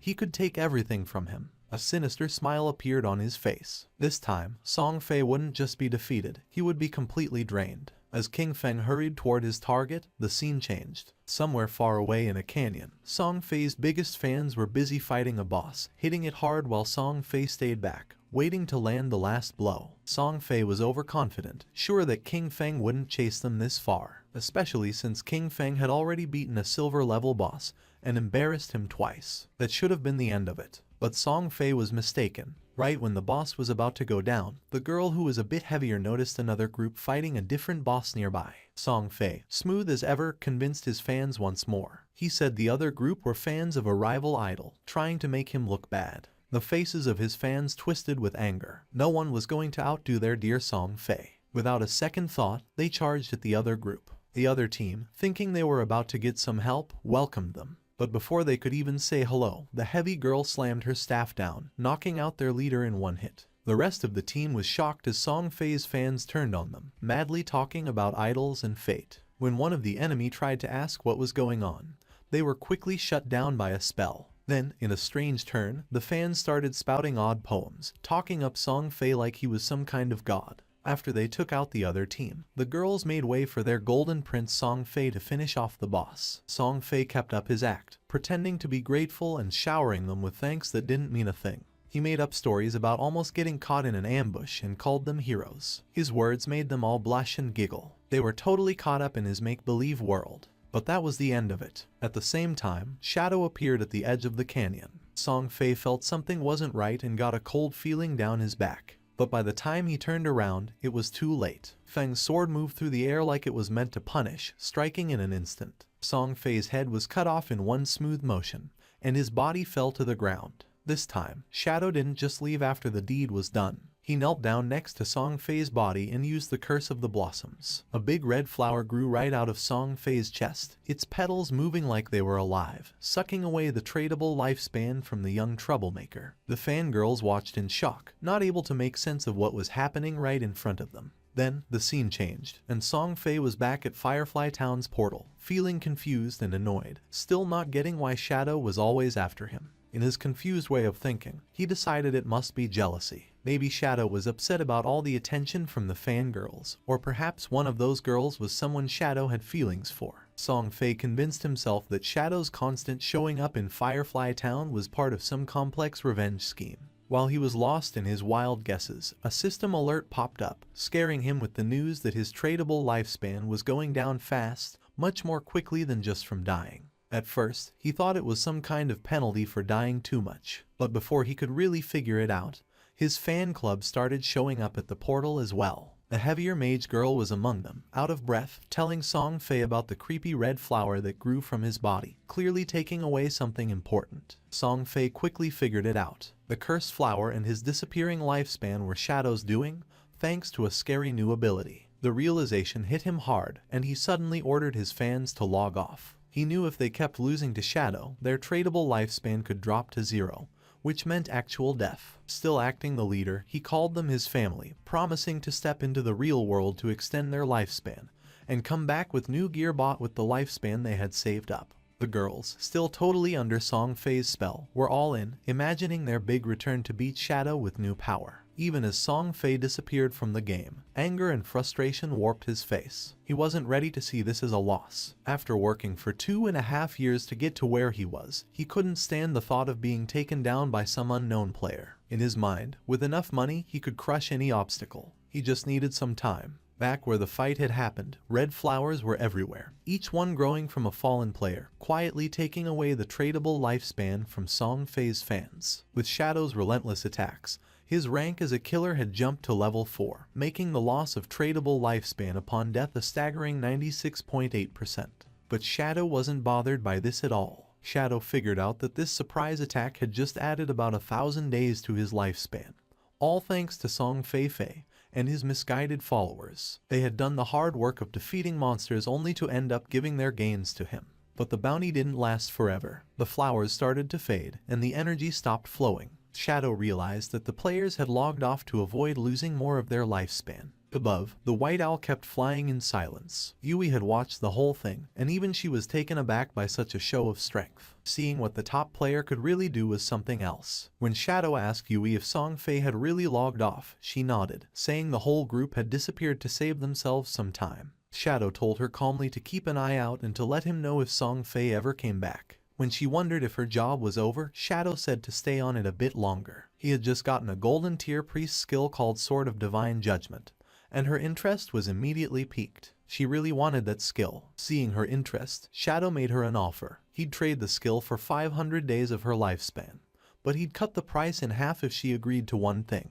Yui's eyes narrowed, and she quickly said she wasn't going to trade her dignity, which caught Shadow off guard. He hurried to explain she had the wrong idea. He just wanted her to join his team as their main healer. She relaxed and laughed, agreeing right away, but warned him she'd hold him responsible if the team was a disaster. Shadow reassured her they were a solid group and decided to get in touch with them immediately. Then the story moves to a different part of the game world, where Wang Mang was feeling proud after defeating a poisonous monster, happy about the experience points. He called over to Ju for a heal and something to counter the poison, but Ju was stuck, not knowing what to do. Wang tried to remind her again about her priest class's ability to remove toxins. But before she really got what he was saying, she accidentally used the skill on a tree instead of helping Wang, who needed it. As time ran out, Wang fell to the ground, succumbing to the poison, his victory over the monster wasted. The team was left in shock, frustration simmering as they looked at Feng's sister, unable to believe how useless she had been. Standing near the teleportation stone later, the team leader faced a tough decision. He knew they needed a new healer since every skilled hidden class priest was already taken. But they couldn't continue like this. Zhao, on the other hand, was blissfully ignorant of her failure, lost in fantasies of being the chosen one, a goddess in this new realm.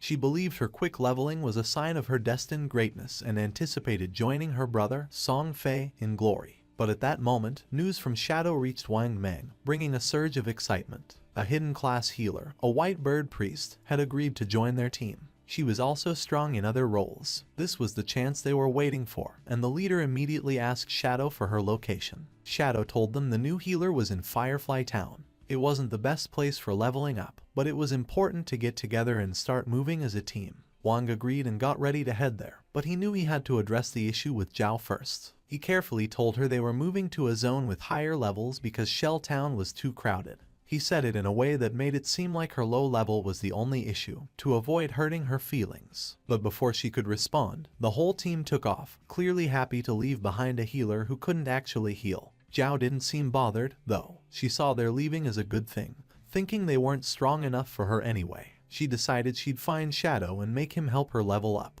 Meanwhile, Wang Mang made it to Firefly Town and found Shadow and Yu. Right away, he gave them the lifespan he'd gotten from their last fight, ready to settle up and get going with the new team setup. As they moved forward, Wang realized just how challenging it was to keep up in this game. While making plans, he brought up a new ally, a captain named Enru. Hearing that name made Shadow stop dead in his tracks, his thoughts racing. That name wasn't just random. Then, suddenly, she showed up, greeting them with a cheerful wave. Enru caught the attention of both men right away. Shadow was in disbelief. The woman standing before them was the Enru, also known as Justice Execution, the only one in the game with the Dragon Swordsman hidden class. In Shadow's previous life, she was in the top 20 players worldwide and played a crucial role for the country's official forces. She was a national hero, respected and feared. And there she was, showing up early, glowing, and looking at Shadow with clear admiration. Enru introduced herself with a warm smile, admitting her admiration for Shadow. She even half-joked about him being a time traveler or a reincarnated hero because of how quickly he was advancing. Shadow stayed quiet, his mind wandering back pre-his past there where their paths had crossed later, and under much grimmer conditions. She hadn't been part of Wang's team back then, which made this early encounter quite the surprise. She likely had a good amount of tradable lifespan already, probably gathered for government groups. As a dragon swordsman, known for their toughness, she was an ideal candidate to hold such power. Shadow saw the wisdom in the government's choice and respected it. Enru was straightforward, too. She told him if he had any gear to sell, she and her group were interested in buying. She sweetly but firmly reminded him of the responsibility she carried for her city. Shadow saw no benefit in opposing her, and they both understood that. He agreed, mentioning it would be short-sighted to pass up a chance for such a beneficial deal. Though Enru appeared cheerful and unthreatening, King Feng knew well there was much more beneath the surface. The fans of Song Fei logged out of the game. They had seen the official announcement that left them in shock. Lifespan in God-forsaken game was real, and if it reached 0, one would die in the real world.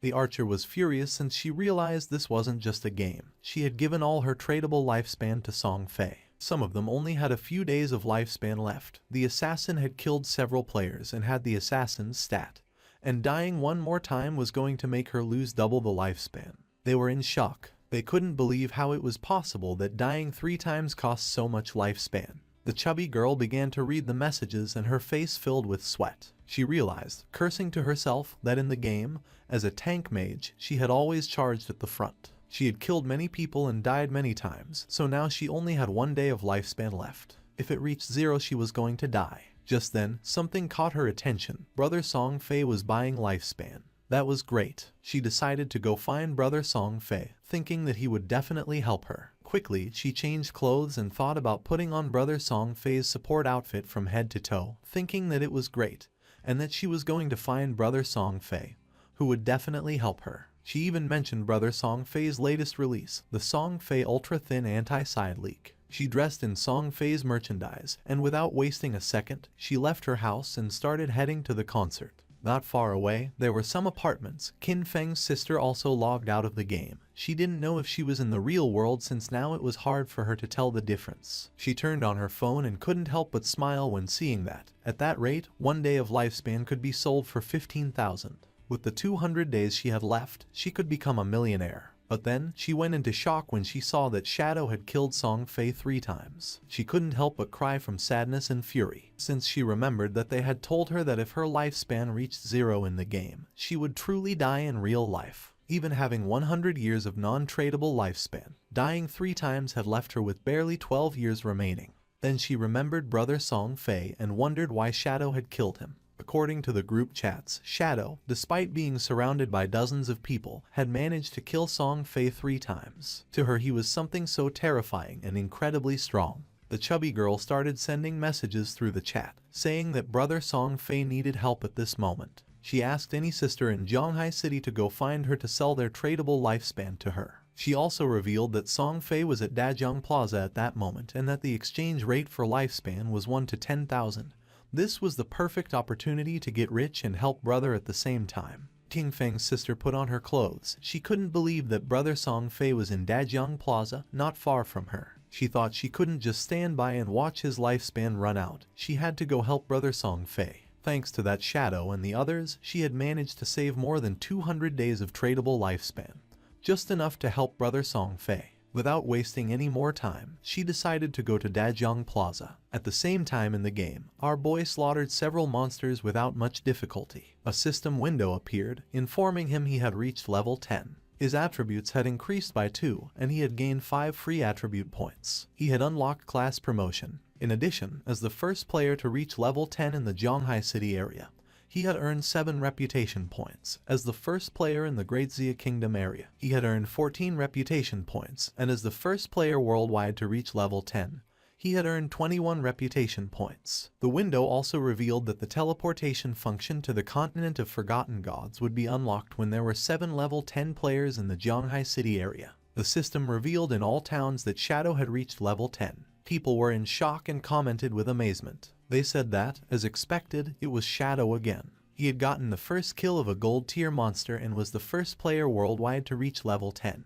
They thought Shadow was simply too strong. They had also heard that the big shot had even killed a small celebrity several times recently. According to them, Song Fei deserved it. Other players were expressing their frustration. They cursed, surprised that Shadow was from Grand Xia, and compared their own progress, pointing out that their hidden smith class was only at level 8, while wondering what was going on with Shadow. No one knew if among the 1.5 billion people in Tianju, there really wouldn't be anyone who could catch up to him. Our boy was near a shore, and decided to use the points he had obtained. He consumed 13 evolution points, leaving him with 0 points. His initial skill, Backstab Enhancement, evolved from Platinum to Emerald, increasing its passive effect from 40% to 50%.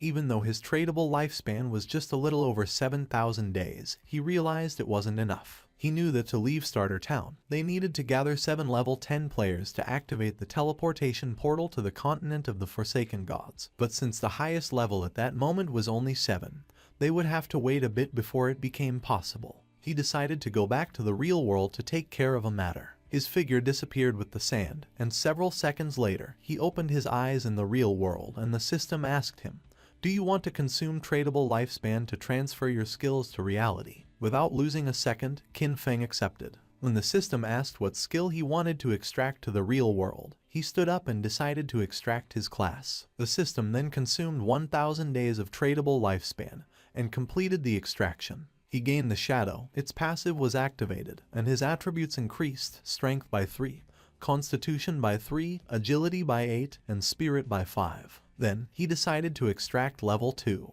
The system informed him that he had successfully extracted level X2, consuming 2,000 days of tradable lifespan in the process. His level in reality immediately increased to level 3, and his stats received a boost: Strength plus 4, Constitution plus 4, Agility plus 14, and Spirit plus 4. The system reported that he had consumed 900 days of tradable lifespan and extracted the skill Shadow Step of Platinum tier. It also informed him that he had consumed 2262 days of tradable lifespan and extracted the skill Venomous Dagger of Silver tier. He was happy since he still had 1292 days of lifespan left and for now could not extract other skills. He had only paid the price to extract a low tier skill, but had obtained the Shadow Step of Platinum tier, being a beneficial deal. He couldn't help clenching his fist and feeling furious when thinking about Song Fei. Now his base stats were double those of an average person, and his agility had reached 32 points, surpassing the human limit. With unlimited invisibility and the poisonous dagger that could be thrown up to 14 meters, he could definitely find an opportunity to finish off Song Fei. King Feng started browsing on his phone and was surprised to see that Song Fei was aggressively buying lifespan. He wondered if Song Fei planned to enter the game and then go after him. He saw that this bastard was in Dajiang Plaza and calculated that being about 7 or 8 kilometers away, at his current speed he could get there in just over 10 minutes. Just then, his hand began to tremble upon seeing a message from Hu Qibin, the arrogant and powerful company supervisor. Hu Qibin was furious upon seeing that after growing wings, Qin Feng wasn't even answering the phone. She knew that the young lady had taken an interest in him and this was his big chance. She couldn't believe he didn't want to cooperate. Qin Feng decided to block Hu Qibin, and while he was walking, he threw the phone and began to turn invisible, thinking that those people would soon realize what the true Forsaken Gods game really was. After a few hours, at Dajiang Square the Song Fei concert was taking place, which was full of girls. Among them was also King Feng's sister. On stage was Song Fei sitting next to a blonde woman. With a smile, she mentioned that she had heard he had been killed 3 times by Shadow in the game. She told him not to worry because she was already sending people to investigate Shadow's true identity. With a curious look, Song Fei asked how the investigation was going,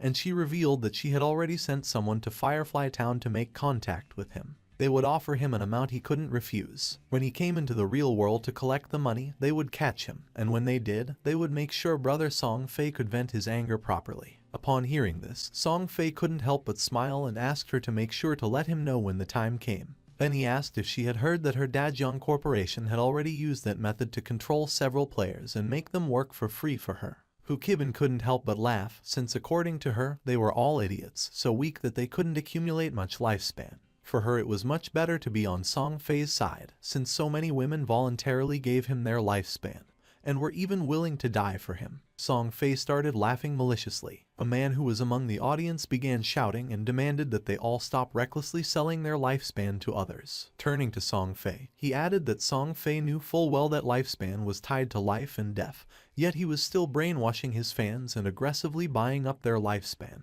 He accused Song Fei of endangering lives and declared that they were going to report him. Song Fei couldn't help but smile, thinking that there was always a fool who showed up to cause trouble. He stood up and made a public statement, saying that he had noticed some of the recent debates. He stated that his actions in acquiring lifespan had occupied certain public resources and caused inconvenience to the public, and for that reason, he felt deeply regretful and offered his most sincere apologies. His fans said that he didn't have to apologize since he hadn't done anything wrong. With a sincere smile, Song Fei admitted that he was truly grateful for all the support and affection from his fans. At the same time, he sincerely urged everyone to remember that all love should be positive and uplifting. He hoped everyone could follow their idols with rationality. During that special moment in the game, while ensuring their personal safety, they also needed to work together in a more positive way to contribute to society and bring positive energy. With his face full of tears, he explained that while the entire nation was being affected by the game, he had been actively cooperating with the authorities and working hard within the game. That was the reason why he had used his personal wealth to acquire lifespan, hoping to become a quality idol in the game, someone worthy of liking. He had done this to give back to his fans, hoping that everyone could gain something outside of the game and live a happy, peaceful, and safe life and work together for a better tomorrow. But he never expected that it would cause so many problems for everyone. His words made all his fans unable to avoid crying. He apologized to everyone for having caused them trouble. This made everyone feel sad. They started shouting, saying that he had not done anything wrong. They got angry with the man, calling him a bunch of savages and telling him to leave from there, since they were voluntarily helping the brother, and told him not to insult their genuine intentions. The chubby girl went up on stage and asked everyone not to listen to those ridiculous rumors from outside. She didn't know how they dared question the brother, since only fools with pig brains believed everything, asking how the lifespan of the game could possibly affect the real world. She put her hand over her chest and declared that she was the one who was willing to die for the brother. She said that when she logged out, it showed her that she had less than a day of lifespan left, but she was perfectly fine. Even if the rumors were true, if even they didn't have the resolve to die for the brother, then they didn't deserve to say that they loved him. His words made the other fans feel excited, and they decided to give all the lifespan they had to Song Fei. He was happy to see the enthusiasm of his fans. He extended his hand toward the chubby girl and mentioned that being loved by someone like her made him feel truly honored. The chubby girl, in turn, was crying and willing to die for him. Just then, something flew out and went through Song Fei's head, leaving everyone in shock. Song Fei began bleeding from the mouth and his hair started falling like leaves. Song Fei's body fell on the shoulder of the chubby girl, making her eyes fill with fear. She fell on her butt to the ground and started screaming. She didn't know what was happening. Once it was revealed that Song Fei was dead, all his fans panicked. The guards began to escort Hu Kibin, and she couldn't help but cry and scream. She said that she had seen it, that when Song Fei died in the game, his body was surrounded by an orb of lifespan, and that they should leave immediately. She knew that the person who killed Song Fei clearly did it using a skill from the game. She wondered, horrified, if the skills from that game could really be used in the real world, and how that was possible. She thought about the actions, killing Song Fei instantly, becoming invisible and collecting lifespan, and concluded that the only person who could do that was Shadow. Just then, a dart pierced her head as well, killing her instantly and leaving the guards in shock. Among the crowd was King Feng. It was already dusk, and the news announced the tragic death of superstar Song Fei in Dajiang Plaza. It was also reported that his most devoted fans had sacrificed all the lifespan they had left, falling dead next to Song Fei's corpse, and the police investigation had revealed that his death was due to supernatural abilities. The faces of King Feng's sister and her friend were full of tears and fear. She was sad since she still couldn't believe that just the day before they had gone to see Song Fei's concert, and now he was already dead. The friend wasn't dumb at all and realized that the throwing knives and invisibility must be abilities from the godforsaken game. She wondered if Shadow had been the one who killed Song Fei, since she had heard that Shadow had killed him 3 times in the game. Xiaoyu was confused as she wondered how the game's skills could appear in reality. She couldn't believe that Shadow had killed Song Fei. She remembered that Shadow had killed him several times in the game and came to the conclusion that, in reality, the only one who would kill Song Fei would be Shadow. The throwing knives and invisibility weren't those an assassin's skills. It had to be. The killer was Shadow. Her brother had been killed by Shadow and her world was already left without light. If Shadow could find a way to use the game's skills in reality, then she would get close to him, approach him. No matter what it cost, she would become stronger. From that day on, she would have only one goal. They stopped the taxi and got out. Her friend was somewhat confused and asked if she was okay. Xiaoyu's eyes were full of rage because all she wanted was to kill Shadow and avenge her brother Song Fei. At the same time, our boy was quietly eating noodles in a restaurant. In the godforsaken game, although players were invincible in reality, they still consumed energy and, if they got hungry, they still needed to eat. Just then, his phone started ringing, and when he unlocked it he saw that he had a message. Someone informed him that Fat Hu was furious.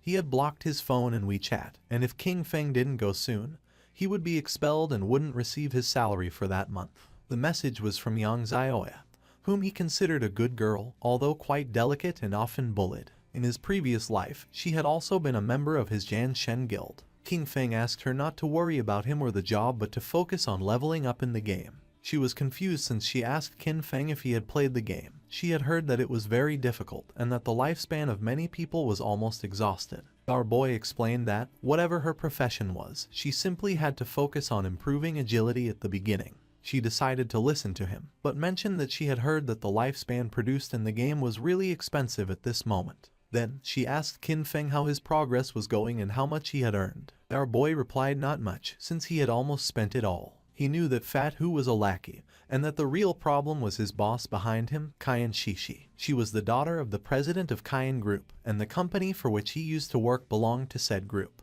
This young woman did nothing all day except look at men. She had gone into a hotel with 6 middle-aged foreign men, had driven a sports car with 3 African men for fun, and now she was even taking an interest in him. Kai Shishi was obsessed with foreign culture. After the arrival of the game, she had left Great Zia and gone to North America, where she led the formation of North America's top 3 guild, Alice's Wonderland. She had specifically opposed Great Zia. In his previous life, she had caused endless trouble for Great Zia and its Jan Shen guild. Our boy thought he needed to find a way to deal with her before she went abroad. Otherwise, once she was in North America, it wouldn't be so easy to handle her. If Kai and Shishi died, the guild Alice's Wonderland might never get established. It was rumored that all the key founders of the Alice Guild had some kind of connection with Kai and Shishi, and as soon as that woman disappeared, the bond between those founders would naturally break. His phone started ringing again.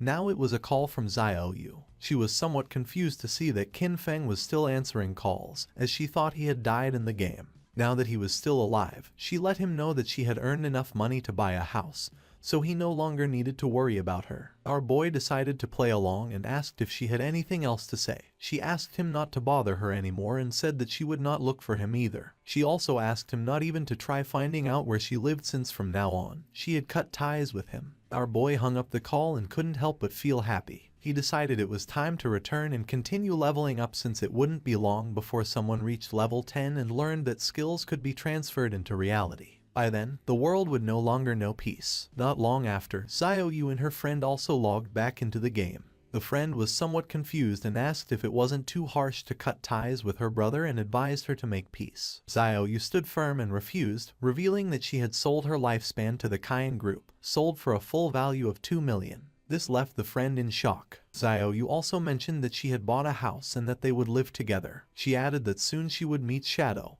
and by then, King Feng would no longer matter. Just then, a player who was passing through the area caught her attention. With a smile, the man handed her a book and mentioned that this was the assassin skill book she wanted. He also reminded her not to forget what she had promised him. With a cheerful expression, she nodded and said that once everything was done, she would indulge his little wishes, although inwardly she called him a flatterer and thought that once she met Shadow, no one would care about a worthless piece of trash like him. She informed Wang Meng that she had an assassin skill book, a control skill. She asked him to check with Shadow if he needed it, since she could give it to him. A smile spread across her face. According to her, Zhang Wei, that flatterer, was still somewhat useful since he actually had such a good skill book. This skill book would be the red thread between her and Shadow. She would approach Shadow soon, stay quietly by his side, heal him, help him kill enemies and level up with him. She would make sure he felt every bit of her help so that he gradually trusted her, so that he saw her as his other half. But when she became strong enough and he no longer served any purpose, she would kill him with her own hands and rip out his eyes,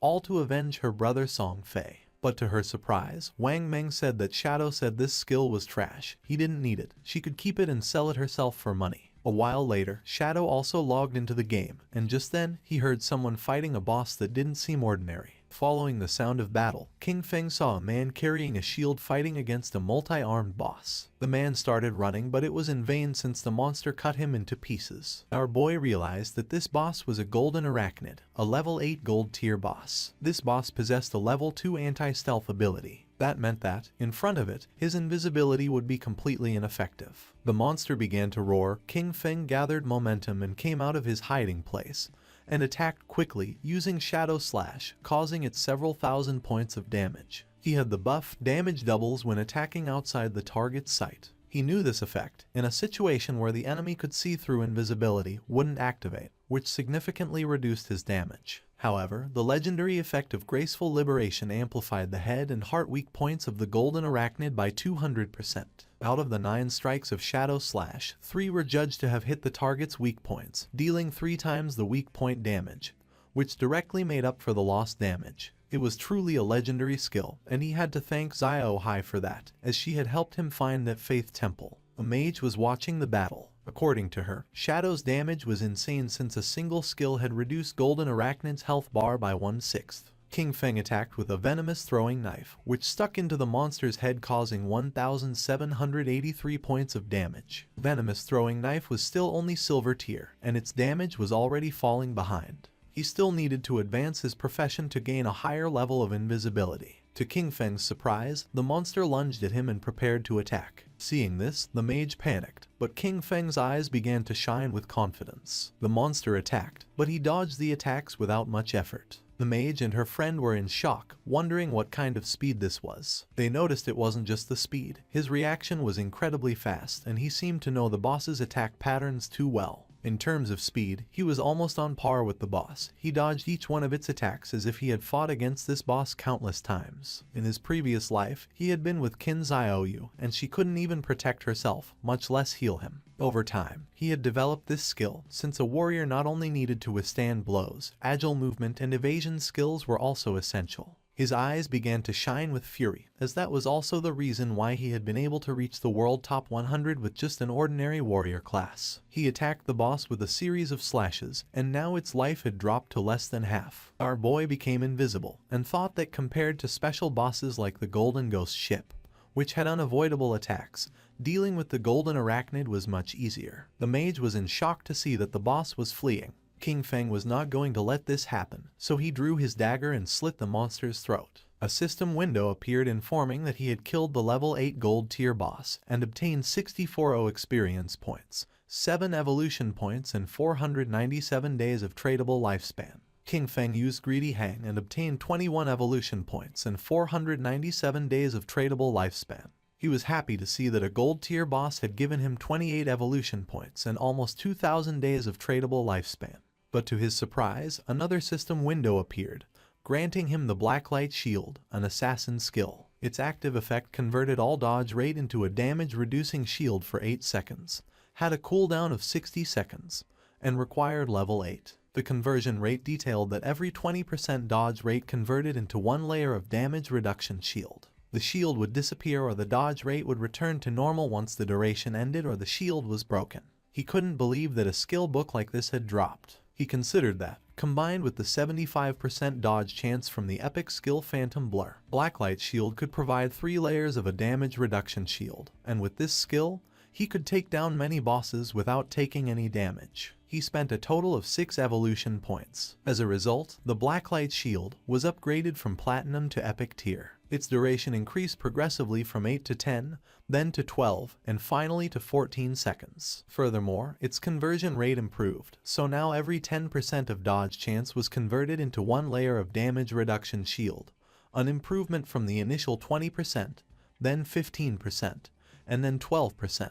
He was happy since he now had 7 layers of damage reduction shield. With this, he could even explore many high-level areas ahead of time. He still had 22 evolution points left, so he also decided to evolve the venomous throwing knife to increase its damage. He spent 16 evolution points, and the venomous throwing knife of silver tier evolved into emerald tier. Its maximum range increased from 14 to 17 meters. The continuous damage had no weak point bonus, lasted for 5 seconds, and could not stack. The additional damage on hit increased from 120 to 240 attack, and the venom now dealt 80% of attack per second, instead of the previous 50%.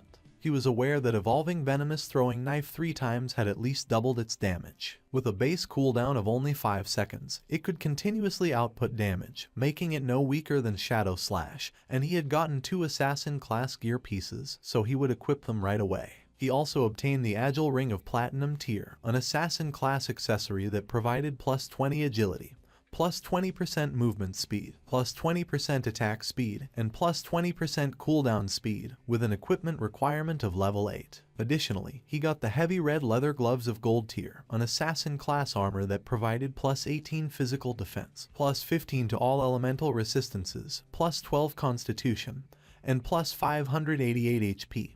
With an equipment requirement of level 6. With these 2 pieces of equipment, his cooldown speed was now at 55%.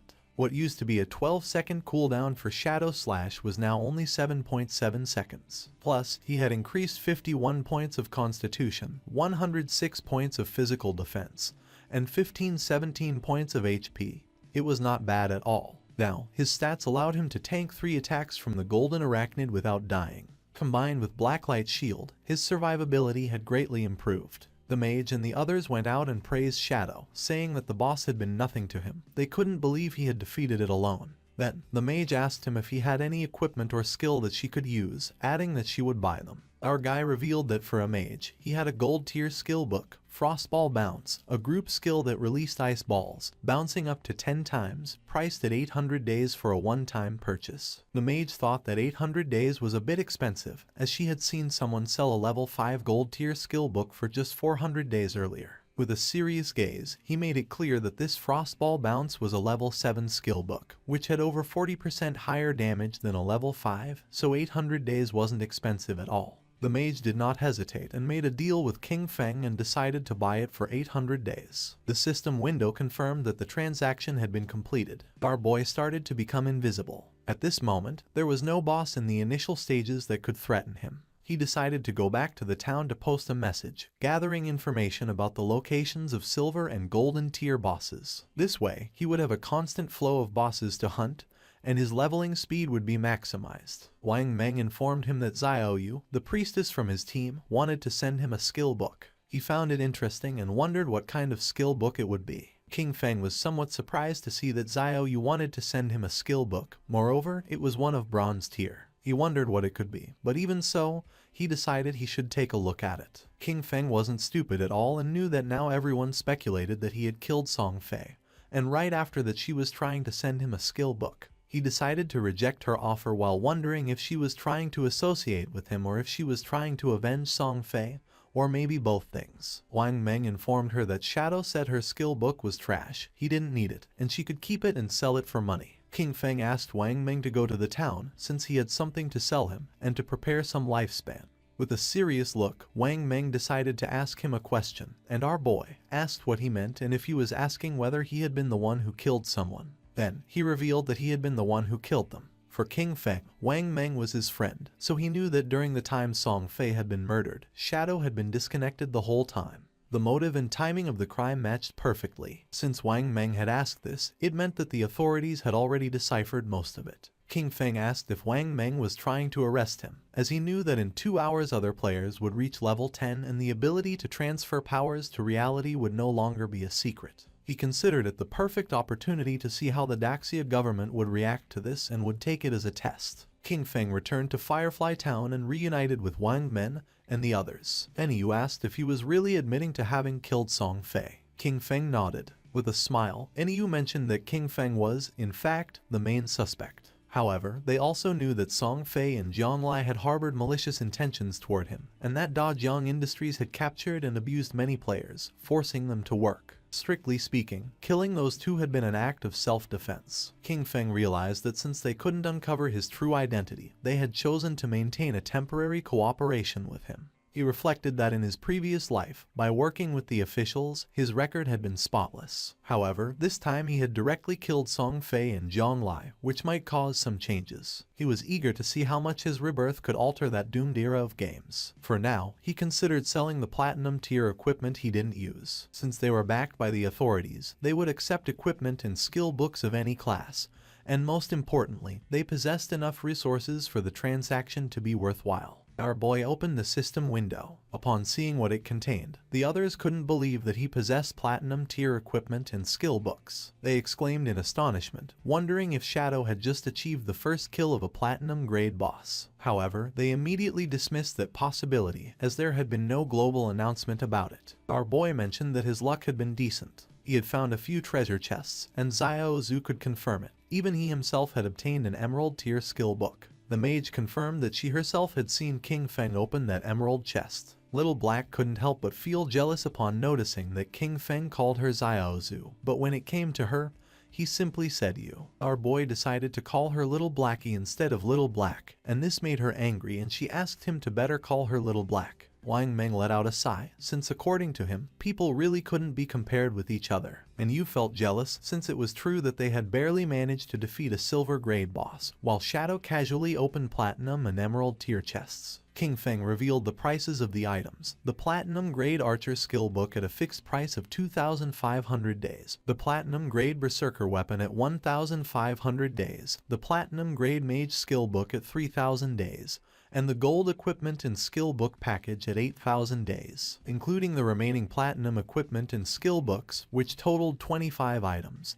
He offered a discount, setting the total price at 16,000 days. Wang Meng was in shock and asked Enyu to pay whatever he said. Then he asked if she wasn't going to try bargaining. With a smile, she mentioned that she thought the price was quite fair. She would also include what Xiao Zhu and Wang Meng owed her from before in the deal. The transaction was completed and King Feng praised her, calling her a true heroine, direct and decisive. Deep down, King Feng knew that once the tradable lifespan exceeded 10,000 days, the unit would change to years. 60 years converted to days were approximately 22,000 days. At the current exchange rate, that equaled 400 million in cash. Even for the officials of Zhanghai City, it was a huge expense, but the benefits for them far outweighed the money. After all, with this batch of equipment and skill books, many teams under the tutelage of Zhanghai City officials could develop ahead of schedule. He was aware that the stronger the authorities became, the more unnecessary problems could be avoided in the future, and they could even gain an advantage in international confrontations. Enru informed King Feng that several players had been imprisoned at Dajiang Industries. They were planning a rescue mission and asked if he wanted to join them. King Feng felt somewhat confused since he didn't know whether the authorities were trying to recruit him or just trying to whitewash the fact that he had killed Song Fei. He said he wouldn't go but that he could tell them something in advance. Their suspicions were correct.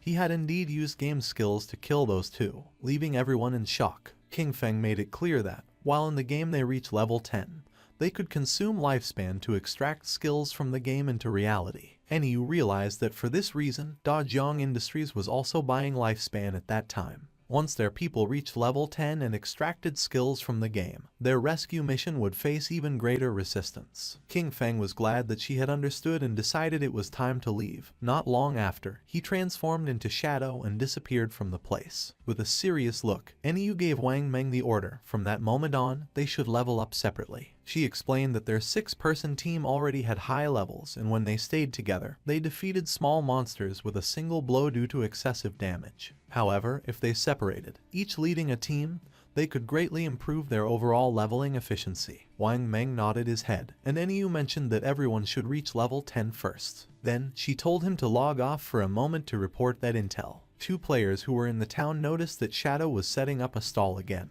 but this time he wasn't selling, he was buying. A system window appeared and announced that Shadow was buying silver boss coordinates for 30 days, and gold boss coordinates for 100 days. Upon seeing this, one of the men nearby couldn't help but smile. He approached our boy and informed him that his young lady had said that as long as he was willing to help her level up, she would give him 300 million, plus shares in Dajiang Industries. The man added that such an opportunity rarely came along in life and advised him to take advantage of it. The other players noticed that the man still hadn't disconnected. He probably didn't know that Shadow had killed Song Fei and the young woman from Dajiang Industries in real life. Some couldn't believe that the girl from Dajiang Industries had also been eliminated. They had seen that girl and thought it was a waste. The man's face filled with rage as he remembered that the girl had brought it upon herself. She had initially planned to capture Shadow in real life to force him to do illegal work, but she was killed on the spot. With a shock, he realized that Zhonglai was dead. He recalled how, at first, Zhonglai had offered 10 million for Shadow to help her level up. Shadow refused, so he, seeing the money, rushed to help her. He thought he could get a huge payment of 5 million,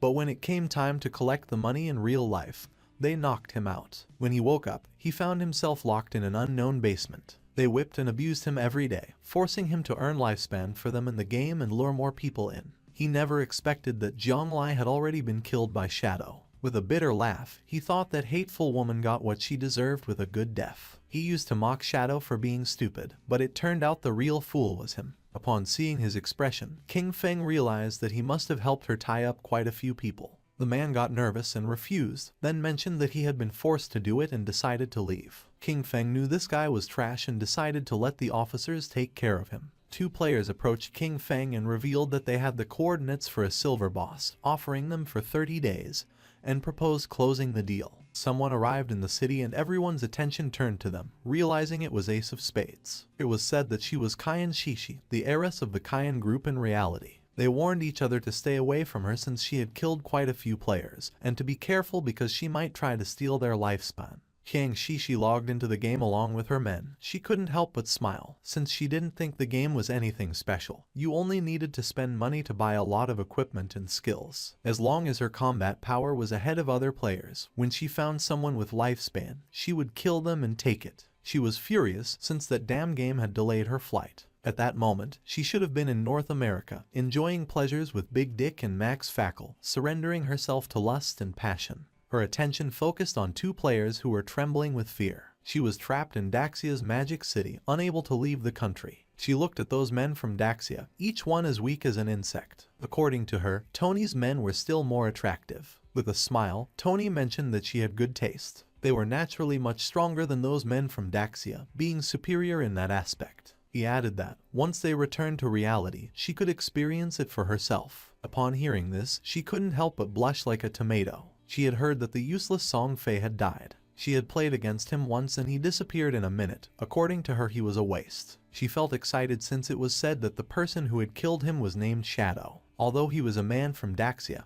he was still #1 in the world. Maybe she could get to know him. Upon learning that Shadow had been capable of killing Song Fei, she deduced that murdering an ordinary person would be even easier for him. She believed this was a good opportunity to get to know him. She informed her men that she would disconnect to make a call and send someone to contact Shadow. She claimed that although Shadow might not be interested in cash, he definitely wouldn't reject 3,000 days of lifespan. To obtain this, all she would need was to kill an ordinary person with a simple flick of the finger. Internally, she chuckled softly, promising never to forget the expression on Qin Feng's face when he rejected her, and stated that soon, Qin Feng would die. At the same time, in the forest, a player killed a monster and its body transformed into lifespan, while a healer was healing him from the monster's attacks. The man was exhausted and asked Xiaoyu that next time she healed him, not to be so extreme, since he was about to meet his great-grandmother. Xiaoyu turned her back on him and asked why he was being so fierce, adding that he wasn't dead. With a confused look, the man replied that he hadn't meant to be fierce. He was just reminding her. She mentioned that the system had warned her that her hunger level had reached 90%.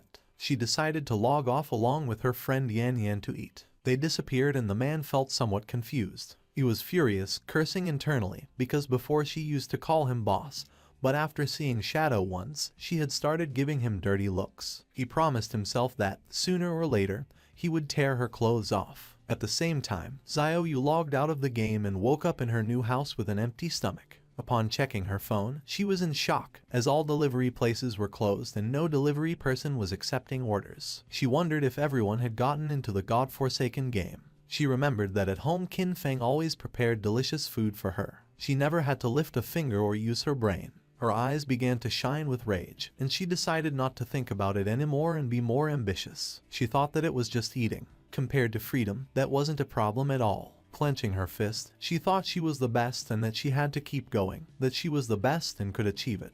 Without Qin Feng, she would definitely live better. At the same time, in the game, near the shore there was a small cave, and a monster was fleeing. It was a crab. When the crab came out of the cave, someone cut it in half. It was Shadow, he sighed, as he had killed 4 silver bosses in just over an hour, and overall efficiency was quite good. Each boss granted 16 evolution points. The crab's corpse transformed into lifespan. On average, each silver level boss yielded 3,500 days of tradable lifespan. Thanks to this, all his equipment was now gold tier or higher. He couldn't help but smile, as his cooldown speed had increased from 55% to 75%.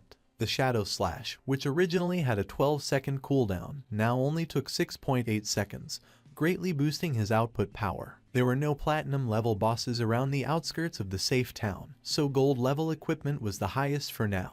To improve further, the only way was to advance his profession. He knew that the platinum level bosses he would face in the future each had at least level 2 anti-stealth. He had to advance his profession quickly to reach level 3 stealth, as he was still over 20,000 experience points short. Only with stealth at level 3 or above could he minimize the chance of accidents when facing platinum bosses. After all, in his previous life, defeating a platinum boss had required a tightly coordinated team of 20 people. With that in mind, he decided he would head back to the town first and contact the officials to sell all his stuff. He started to become invisible, since he wanted to be ahead of everyone and claim the first kill of a platinum level boss by himself. Qin Feng returned to the town, for now he had 105 years of tradable lifespan. While he was walking through the area, a player asked him that next time he had more equipment, to sell it to them. Qin Feng had almost 40,000 days of tradable lifespan, and knew that it would allow him to extract quite a few skills. A man who was hiding behind a pillar peeked out and, with a smile, realized that he was Shadow. He approached and offered him an assassination contract, asking if he would take it. He asked him to kill someone in reality, assuring him that the payment would not be less than what he deserved. Our boy ignored the man and left. Seeing this, the man panicked and stood in front of King Feng, asking him to stop. He explained that it was just about killing an ordinary person named Qin Feng. He would give Shadow the address. He argued that since he had even killed Song Fei, this should be easy for him and asked him not to reject free money. With a cold gaze, our boy was in shock and asked if King Feng had provoked him and if he wanted to kill him.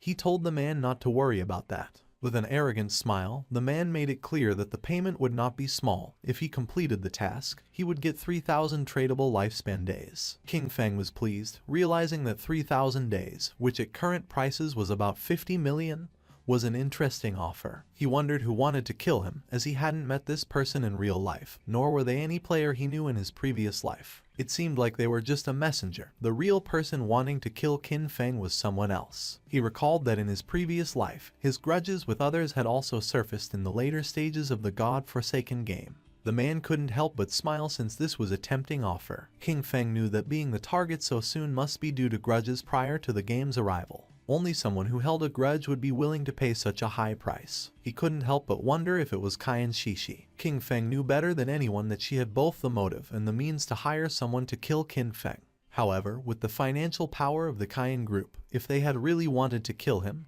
they could have done it before the game arrived. So this contract must have other intentions. He feared that her main goal was to get familiar with Shadow. As for getting rid of Qin Feng, that was probably just a side effect, since Qin Feng had once rejected her invitation for fun. He laughed internally, thinking it was interesting.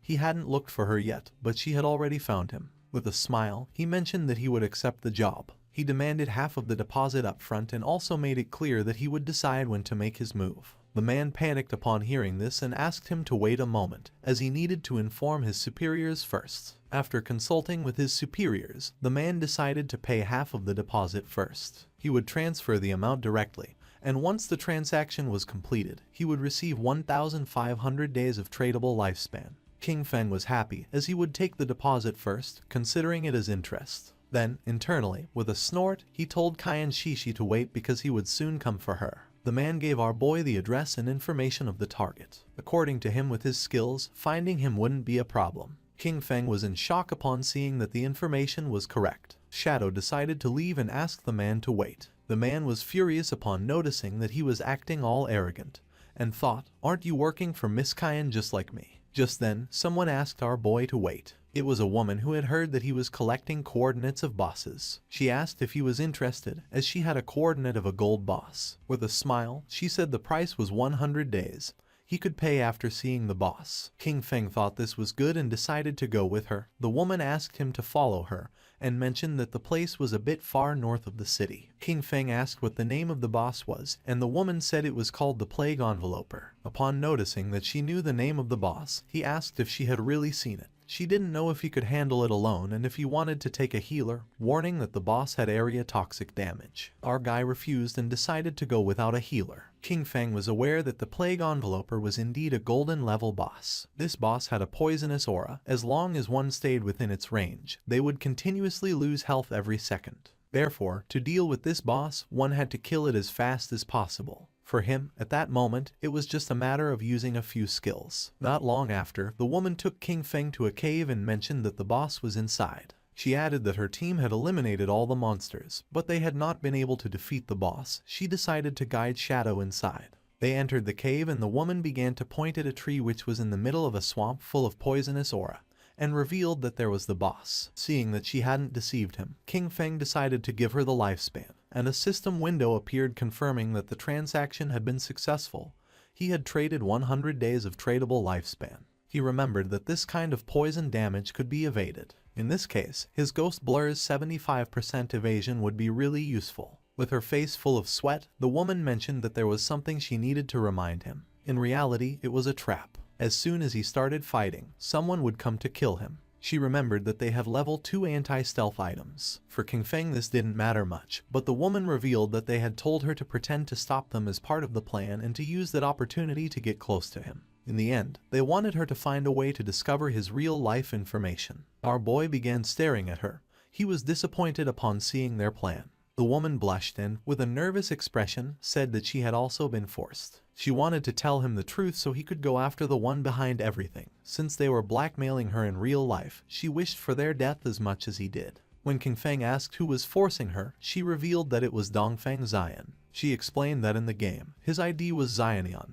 and he said that King Feng had killed him once. Upon hearing this, our guy couldn't help but wonder if it was Dongfeng Xian, the one who had first tried to steal his Golden Ghost ship boss. The same guy later sent him a skill book asking for forgiveness. The woman panicked and remembered that he had been able to kill Song Fei, so she believed he could also take down Dongfeng Xian. She was putting all her cards on the table with him and begged him not to betray her. The best thing, she emphasized, would be for him to eliminate Dongfeng Xian or else she would be doomed. According to King Feng, they had really come up with a childish plan.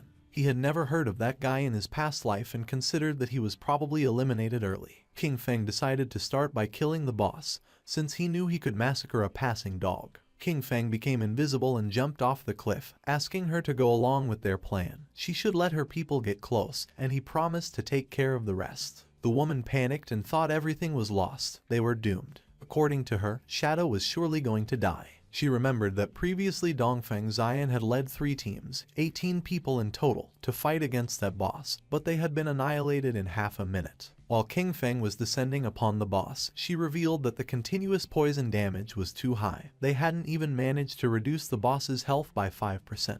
No matter how strong that Shadow was, when facing indiscriminate poison attacks, death would be the only outcome. Therefore, they had to find a way to escape. King Feng first used Blessed Release, and while the boss was preparing to attack, our boy activated the Weakness Amplification effect, and then the Throat Slash effect. His eyes began to shine with determination. King Feng attacked quickly, taking several thousand HP points from the boss. In an instant, its HP bar dropped to less than half. The woman was in shock, since she realized that a single skill had annihilated 2/3 of the HP of the gold tier boss, inflicting more than 80,000 points of damage. She wondered if King Feng was even human. Our boy disappeared and appeared behind her. Luckily for him, the active effect of Blessed Release had a 25-second cooldown. With a 75% cooldown speed boost, the final cooldown was 14.3 seconds. He decided he wouldn't kill the boss yet. He would wait for Dongfeng Xian's people to come and die, and meanwhile, wait for his skills to cool down. Not long after, Dongfeng Xian and his men entered the cave with the intention of killing Shadow.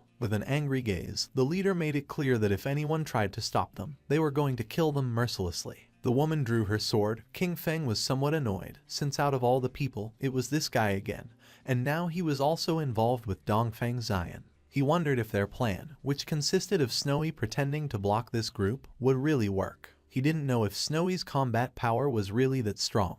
More than 10 people were rushing in, and he wasn't very sure if she could really stop them. Snowy used her powers and summoned a golden shield. Seeing this, Shadow understood why they had chosen her to act. With this defense, there really weren't many who could break through it in the early stages of the game. The men began to attack the shield. King Feng knew that she had encountered an ancient god's blessing in the wild and had gotten a golden level treasure chest. His eyes began to shine with seriousness, and using instant shadow, King Feng attacked quickly, cutting their bodies into pieces. With eyes shining with rage, King Feng used the skill Blooming Curse, and the corpses of the men transformed into flowers. Snowy was in shock since, according to her, it was terrifying. A single skill had killed so many people, and she wondered what those crimson flowers were. Fortunately, she hadn't listened to Dongfeng Xian, or otherwise she would have died miserably like Song Fei and the others. She asked Shadow to add her as a friend, promising that if she had the chance, she would tell him Dongfeng Xian's location in real life. King Feng decided to listen to her. Snowy couldn't help but blush and asked him that if he ever needed any special service,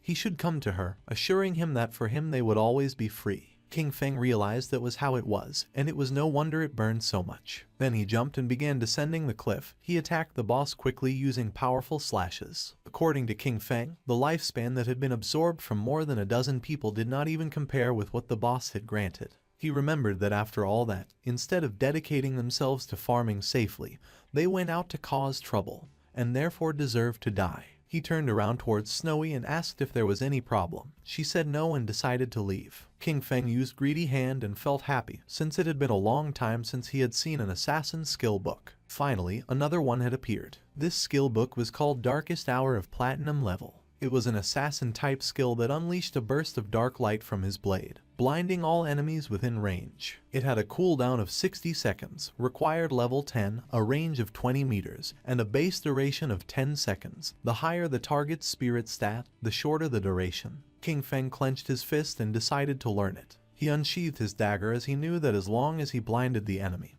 he could still trigger double damage even if he wasn't in stealth. With this, no matter how high the boss's anti-stealth level was, it wouldn't affect his damage output. This dagger was the Plague Blade. It was an assassin-type weapon that granted 216 attack points and 42 agility points. Furthermore, it increased the weak point attack multiplier by 0.3. The equipment requirement was level 10, and all of its attacks inflicted a poison that detonated after 3 seconds, dealing 50% of the original attack's damage. King Feng decided to leave the cave, as he considered it had been another excellent and profitable day. He had already accumulated 98 evolution points and would soon be able to evolve his epic grade Greedy Hand to legendary. He left the cave and the small monsters were frightened. He realized that he only needed a little more than 10,000 EXP for his class advancement, so he decided to go farm monsters directly. King Feng began to massacre all the monsters he saw, causing the others to start fleeing in terror. But King Feng was not going to let this happen, so in the blink of an eye, he finished them all. He couldn't help but smile since he could finally advance his class. Golden energy appeared around his body, and a system notification informed him that his shadow class had advanced. His current tier changed from tier 0 to tier 1. The class attribute bonuses also increased. Strength went from 3 to 9, Constitution from 3 to 9, Agility from 8 to 24, and Spirit from 5 to 15. His class passive 1 now doubled stealth duration and, as a new feature, allowed him to use stealth skills while in stealth mode. Class passive 2 increased his stealth level from +1 to +2. Finally, class passive 3 improved his damage when attacking from outside the enemy's line of sight, increasing it from double to triple. Our boy started to look at his hand as he realized that with the class advancement to tier 1, the attribute bonuses had tripled. He understood that he could even activate stealth while already in stealth, which meant, as long as his cooldowns were short enough, he could stay permanently hidden. Not only that, the damage dealt from attacks launched outside the enemy's line of sight had increased from double to triple. He mused that this was just tier 1, no wonder it was the strongest stealth class. At that moment, the system announced that there were already 7 players who had reached level 10 in Zhanghai City. It also informed that the teleportation matrix to the abandoned Divine Continent would be activated in 10 minutes,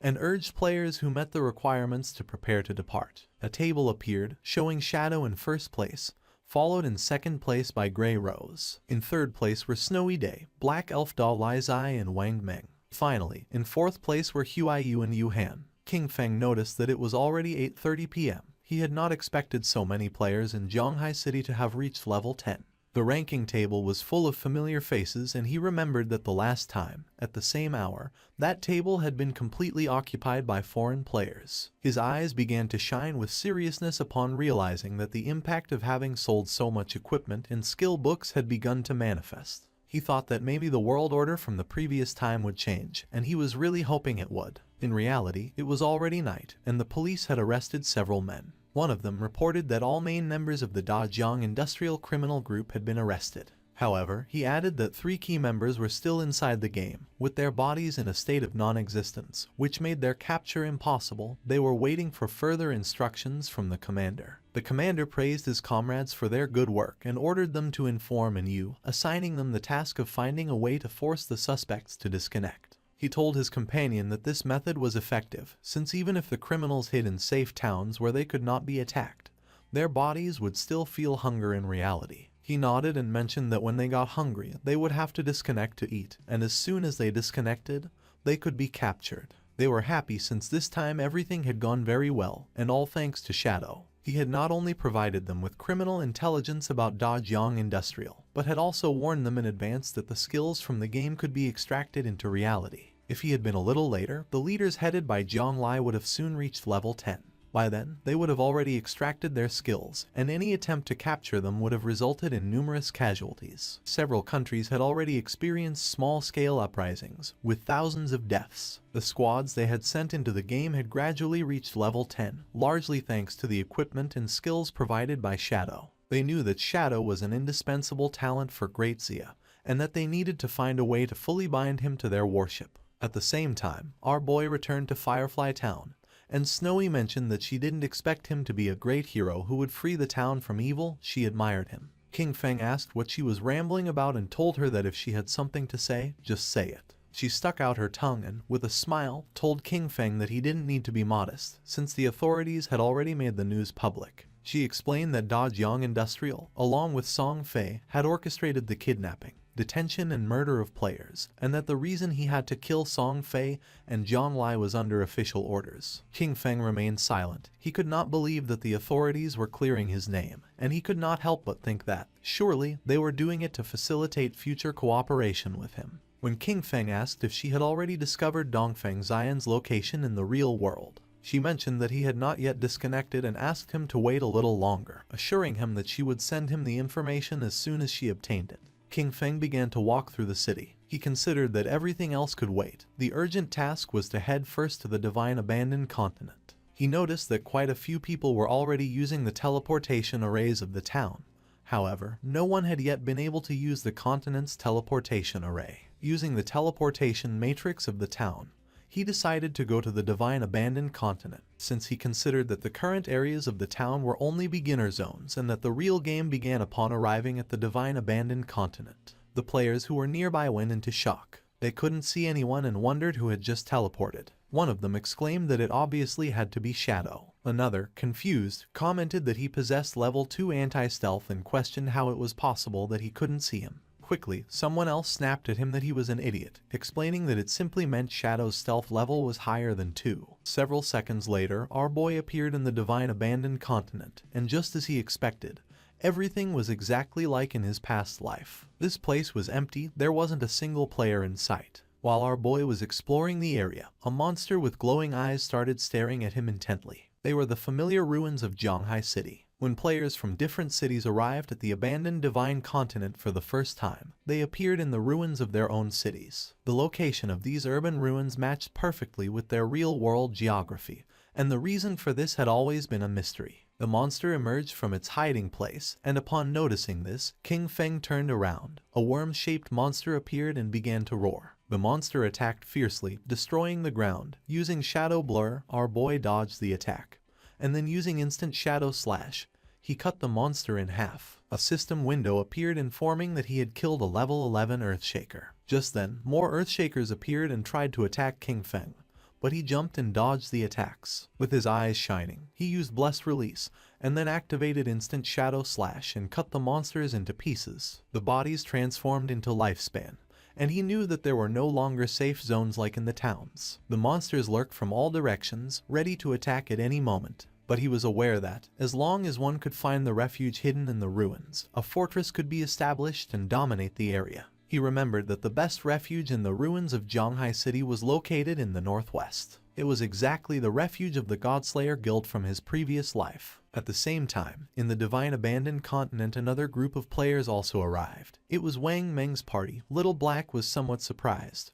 while Wang Meng did not know why this place looked like the ruins of a modern city. For them, this place was very familiar. Little Black began to point toward the tower and asked if these were not the ruins of Jiangnan City. Gu Yixu replied that yes, and confirmed that she was right, adding that the towers of Jiangnan City were still standing. Little Black began to look around the area, since she had heard that someone had said they had seen Shadow teleport here, and she was insistently wondering where he was. Gu Yixu asked her to stop searching, adding that he could turn invisible. At that moment, 2 Earthshakers emerged from the ground. Seeing this, Wang Meng drew his shield and warned everyone that they were being attacked by monsters. Gu Yixu used her skill called Elven Blessing. The monsters attacked quickly, but Wang Meng blocked the attack using the shield, and thanks to her enhancement he was able to withstand the attacks. Gu Yixu asked Wang Meng to be careful, warning him that the ordinary monsters hit harder than the silver tier bosses around the starting town. The party's archer used the skill called Binding Shot and shot an arrow toward the monsters. In the blink of an eye, the arrow created energy ropes which wrapped around the bodies of the monsters. With a smile, he mentioned that these monsters were vulnerable to control, and therefore he would keep them immobilized and unleash all his damage to finish them off. Little Black raised her magic staff into the air and summoned a prophetic fireball. 2 flames of fire struck against the monsters. The Earthshakers died and their bodies began turning into Lifespan. Wang Meng asked Xiaoxu to send her owl to fly high and explore the surrounding terrain. She nodded and her owl began flying around the area. She reported that there were monsters everywhere, a lot of them, and that the noise from the previous fight had already attracted some in their direction, which were heading directly towards them. She added that she didn't see any nearby safe zone and asked the captain what to do now. Wang Meng was in shock upon seeing that there was no nearby safe zone. The archer panicked, wondering what kind of lousy continent this was and how it had suddenly turned into a survival game. Little Black asked Xiao Zhu to try to find Shadow, explaining that he had arrived about 10 minutes before them and shouldn't be far away, and assured that if they found him, they would be safe. At the beginning, she couldn't see any human figure nearby, but then she started to see Lifespan. She observed a huge cluster of bright lights toward the northwest and realized that those were the rewards from the defeated monsters. She deduced that it must be Shadow's work, who probably had a full inventory and that's why he hadn't picked up the loot. More monsters emerged from the ground and began to charge towards them, and Yu started to run and asked everyone to hurry up. Now that Shadow had cleared all the monsters from that place, it was safe, and if they followed the glow of the rewards, they would find him. The captain asked everyone to stay alert, maintain formation and not fall behind, adding that they would fight while retreating. At the same time, not far away, more Earthshakers emerged and prepared to attack. But someone moved quickly and cut their bodies into pieces. It was Shadow. He knew that even without the active effect of graceful release, the total damage of Shadow Slash could still reach 20 to 30,000, which meant an instant kill against those mobs. That place was, for him, basically a farming paradise. A few minutes later, he arrived at the hideout. He began to observe the place, as he knew that beneath those ruins lay a massive underground palace, which had taken a long time to be discovered in his previous life. That subterranean palace alone had over 1,000 resting rooms and dozens of large halls. It was the largest hideout in Zhonghai City and the base of his guild, Godslayer. Before being taken over, the hideout had been like a dungeon filled with numerous traps and monsters, as well as a guardian boss. The larger the hideout, the stronger its guardian was. He entered the hideout and remembered that in his previous life, after founding the Godslayer guild, he had gathered 3 squads, 18 elite members in total. All of them had reached level 15 and were fully equipped to the teeth. Even then, they barely managed to conquer this palace. He began to descend down the stairs toward the bottom of the ruins. A system window confirmed his arrival at the hideout. This place was full of monsters and was known as the land of soul purification. His eyes began to shine with confidence since he knew that being alone he was going to be able to conquer this place. A system window appeared informing that if he defeated the area guardian, he could claim ownership of that region. The monster's attention fixed on King Feng, and they all lunged at him. Our boy remained calm and drew his dagger, realizing he was facing a level 12 gold tier mob, an elemental spirit. Just before the monsters could attack, King Feng used his skill called Darkest Hour, and then used Shadow Flash Slash and massacred the monsters in the blink of an eye. King Feng began to move quickly and started cutting into pieces all the monsters he encountered, making their bodies turn into Lifespan. He could not help but feel joyful since, as long as the enemies were blinded, all his attacks would receive a damage increase. Even his basic attacks were enough to finish off those level 12 monsters in one hit. Despite the fact that the 15 monsters in the hall had been eliminated, the soul cleansing grounds, however, still contained dozens of halls and thousands of small rooms. A slight smile appeared on his face. It was, indeed, a massive task. He began to carefully observe the Lifespan, and judging by the number of monsters in the hideout, he realized that after eliminating all the monsters, it would be enough to evolve Greedy Hand once more. King Feng began to look toward the ground and his eyes started to shine with seriousness. He knew that after clearing all the monsters from each area, the Guardian would appear. Not long after, 2 players who were in a bookstore teleported to the Divine Abandoned Continent. The man was somewhat confused since he didn't know if this place was real. He wondered if they were really on the Divine Abandoned Continent. For the girl this was strange, and she wondered why this place felt so familiar. Upon observing closely, they realized that these ruins were simply Chaoyu. When exploring the place they arrived at the ruins of Mountain City, and a few hours later they arrived at the ruins of London. The man was in shock, and he wondered if it could be that people from different regions were all transported to the ruins of the city they originally came from. According to the girl, this was strange, and she wondered if it could be that the geographical locations of the cities corresponded exactly to the real world. While they were distracted, something began to approach them, making them go on alert, and when they turned around, they saw several Earthshakers staring at them with glowing eyes. They panicked and decided to flee. The monsters began to attack and they began to flee the area. At the same time in the Zhonghai ruins the ground was filled with Lifespan, and not far away were Wang Meng and his team hidden under some rubble. Wang Meng stuck out his head and, seeing that there were no monsters nearby, suggested that they first take a moment to recover, and you couldn't help but blush since for her shadow was impressive. She had believed that they were strong enough, but in the end, they could only cower trembling under the shadow of the boss. Wang Meng coughed and asked her to watch her words. She felt somewhat confused and asked if that wasn't an accurate description. Little Black stuck out her head and mentioned that, fortunately, Shadow had cleared that area, since otherwise, with so many monsters, they probably all would have died. She added that she was a little curious about where exactly they would reappear if they died in this place. While Gyixu was controlling the owl to explore the area, Wang Meng reached out to Enyu and suggested that the 6 of them should postpone exploration for the moment, proposing that they wait until all members of their team reached level 10 before moving forward together. She nodded her head. Yixu's owl was flying over the area and she observed that the monsters were really falling like flies. But she wondered why Shadow had stopped there, since it was as if he had disappeared right in that place. She also noticed that there was a lot of loot, and part of it was gold tier. She really wanted to go pick it up. With a serious look, Wang Meng decided to contact Shadow to see if he still wanted those things. At the same time, our boy cut one of the monsters into pieces. The area was filled with lifespan orbs. He felt relieved, as he had finally cleared all the mobs. He had cleaned more than 40 halls and more than 1,000 small rooms, taking down over 400 monsters. He had also defeated 4 bronze tier bosses and 2 silver tier ones, which had granted him more than 80,000 experience points and had raised his evolution points to an impressive 205. He began to walk, knowing that he only needed 5 points to evolve Greedy Hand. Wang Meng contacted Shadow and mentioned that they had noticed he had left some loot from the monsters he had killed, and proposed if they could collect it and pay him in lifespan according to its value. Upon hearing this, our boy realized that it seemed Wang Meng and his official squad had also arrived. He did not refuse and decided to let them collect the loot, adding that he would contact them later as he had a batch of equipment to sell. Wang Meng thanked him and said they would wait for him at coordinates 89,554, 66,666 inside the ruins shelter. At that moment, electricity began to manifest. King Feng's attention was fixed on it. It began to move quickly toward our boy. King Feng realized that the Guardian had appeared. A knight made of electricity appeared in front of him called Soul Purifier of Tier Platinum, according to the system window. Its description indicated that it was the guardian of the Soul Purifier's domain, and that by defeating it, he would become the master of the Soul Purifier's domain. Our boy began to think, knowing that the highest level monsters in the city ruins were level 15.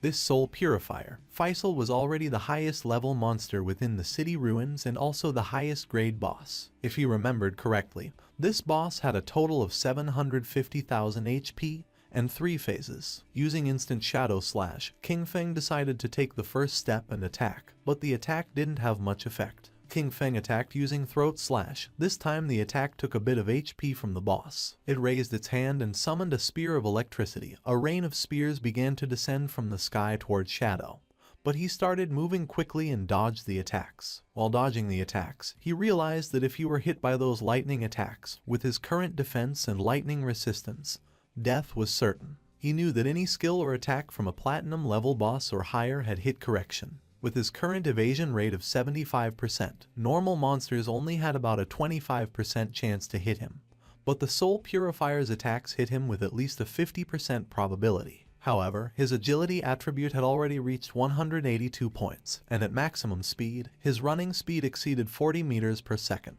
Therefore, as long as he paid close attention, he could easily dodge before the lightning struck him completely. His eyes began to shine with rage because last time, he had barely survived with his guild, relying on the priest's shield and luck. He attacked with all his strength since this time he would give the boss no chance. The boss had already lost a quarter of its HP, as the throat-cutting damage from Graceful Release, combined with Shadow Slash and the burst from Plague Blade, had directly taken off 250,000 HP from it. He knew that next, the boss would enter the second phase. The boss began to summon balls of electricity, and King Feng knew that the Soul Purifier would enter an invincible state, continuously generating lightning orbs and bolts. He was aware that in this phase, the priority was to destroy the 3 lightning orbs first, or else the boss would go into a frenzy. King Feng began to remember his past. In the previous life, his team had once been annihilated under the frantic damage of the boss. After that, Qin Xiaoyu had thrown a huge tantrum and had flatly refused to continue fighting. So, for the second attempt, he hadn't taken her and they had cleared it in one go. Using venomous flying darts, he attacked the orbs, knowing that each time a lightning orb was destroyed,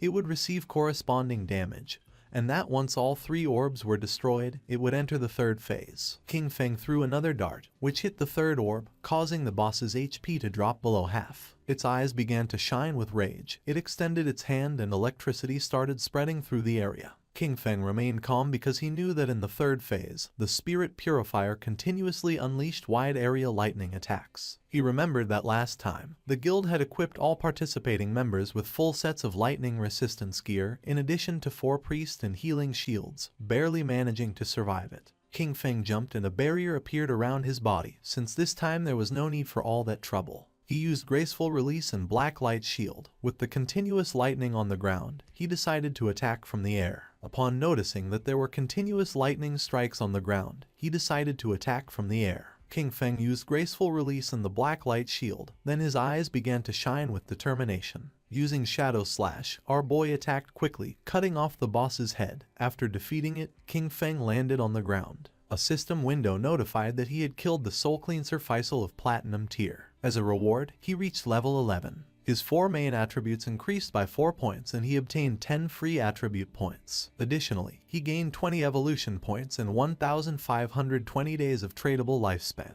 Our boy was somewhat happy. He had achieved the world's first kill of a platinum tier boss, for which he earned 10 reputation points. Additionally, he had become the master of the sanctified grounds. The ground was full of lifespan and, according to King Feng's knowledge, the hideout he had just obtained had an importance that transcended the game. He knew that a hideout not only provided shelter and storage functions, but more crucially, it could be extracted into the real world. This was vital because, when the game descended, real-world weapons began to corrode. The most powerful ones, especially nuclear bombs, became useless from day one. Planes and tanks would barely function for another month or 2 before turning into scrap. In other words, all future battles in reality would depend entirely on skills extracted from the game. Once a hideout was brought into the real world, it could activate a magical defensive barrier and become an absolutely safe refuge. King Feng began to think in silence, and then started to move away from the area, remembering that in his previous life, his guild Godslayer had used this same place as their base to continuously grow. And although he kept many joyful memories of that time, he had also witnessed how countless people came and went, full of intrigues and deceit. His eyes began to shine with determination. This time he was not going to choose the same path. He was going to become stronger on his own, until reaching the top. Outside it began to rain, and a monster swung its axe forcefully. Xiaoyu's friend fell to the ground and dodged the attack. Asking her to step aside, she began screaming for help. She didn't react in time and the axe cut her body in half. She respawned back in the town, and the system informed her that she had died, losing 14 years of non-tradable lifespan and 2 days of tradable lifespan. She went into shock upon seeing that she had died again. Her friend was furious. He called her an idiot and scolded her, asking how it was possible that she hadn't dodged the big axe wielded by the boss. She got angry and asked him who he thought he was insulting. She scolded him, saying he was the tank and if he didn't attract the boss's attention properly, how was she supposed to dodge the skills? He got even angrier and, calling her an idiot, asked her how he was supposed to attract the boss with an AoE skill. After arguing, he left the party. Xiaoyu's friend panicked when she saw that the tank had fled and started asking for help since she was being attacked by the boss. The boss attacked with its axe, and not long after, the friend also respawned back in town. With a worried expression, she suggested to Xiaoyu that they better focus on killing small monsters to level up first, explaining that she was uneasy because they didn't have much lifespan left. Xiaoyu began to ponder in silence. At that moment, the system revealed that the player Shadow from Jianghai City had achieved the world's first kill of a platinum level boss, gaining 10 reputation points. Everyone's attention was fixed on the system window. People couldn't believe what they were reading. It seemed crazy to them that someone had managed to solo kill a platinum level boss. Many commented in amazement that they had barely made it to the continent, while Shadow was already farming there alone. The name Shadow echoed once again, and everyone wondered about his true identity. The feat was incredible, considering that most players hadn't even seen a gold-tier monster yet. It was evident that this was someone immensely powerful. Xiaoyu was somewhat confused, since she did not know why the other players were so weak. She knew that they fought simply to kill a silver tier boss, and she wondered how the hell it was possible that Shadow had achieved the first kill of a platinum tier boss. Back at the hideout, our boy began collecting the lifespan orbs. After killing the Soul Purger, he had reached level 11. He knew that after level 10, each level up granted +4 to all attributes and 10 free attribute points, so he continued assigning all his points to agility. His reasoning was that with high enough agility combined with his infinite invisibility, he could kill many bosses without taking any damage. He was in shock, as he did not expect the boss kill to grant him 20 evolution points immediately. This meant that he could evolve his skill-greedy hand once more. He could not help but feel happy, since the additional loot rewards had increased from 3 to 5. Moreover, he had obtained an extra storage space of 100 slots. He spent 210 evolution points, which left him with 15 remaining.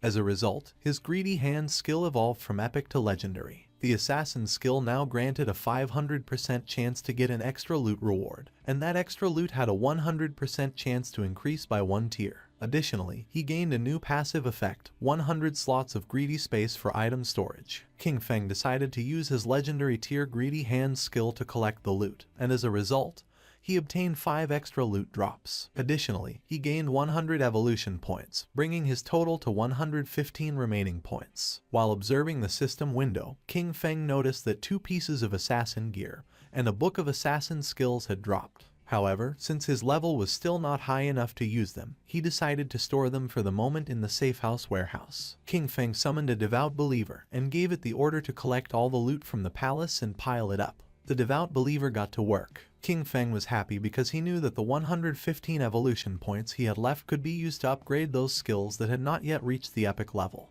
He consumed 42 evolution points to evolve Shadow Stealth 3 times to epic level. As a result, its stealth duration increased from 36 to 60 seconds. The attack that broke the stealth now dealt 300-500 damage, and its cooldown was reduced from 22 to 15 seconds. Next, he used 34 evolution points to evolve Backstab Enhancement twice, bringing it to epic level, and increasing its backstab damage bonus from 50% to 75%. He then consumed 6 evolution points to evolve Darkest Moment through Platinum, Emerald, and Diamond to reach epic. The ability now unleashed a burst of dark light that blinded all enemies within its expanded range of 50 meters. Its base duration increased to 16 seconds, though it would be shorter against targets with a higher spirit attribute. Finally, he spent 33 evolution points to evolve Bloom Curse 3 times to the legendary level. The skill could now be used on player corpses within 60 seconds of their death and gain new effects. It could simultaneously absorb 50% of the target's remaining non-tradable lifespan, and also absorb scattered non-tradable lifespan light spheres. Any corpse drained by Bloom Curse would cease to exist. His eyes widened in surprise upon realizing it could absorb the non-tradable lifespan orbs. He remembered that in many high-level areas and in the rage zones of special bosses, the lifespan was depleted at a speed hundreds or thousands of times faster, and this consumption affected first the non-tradable lifespan.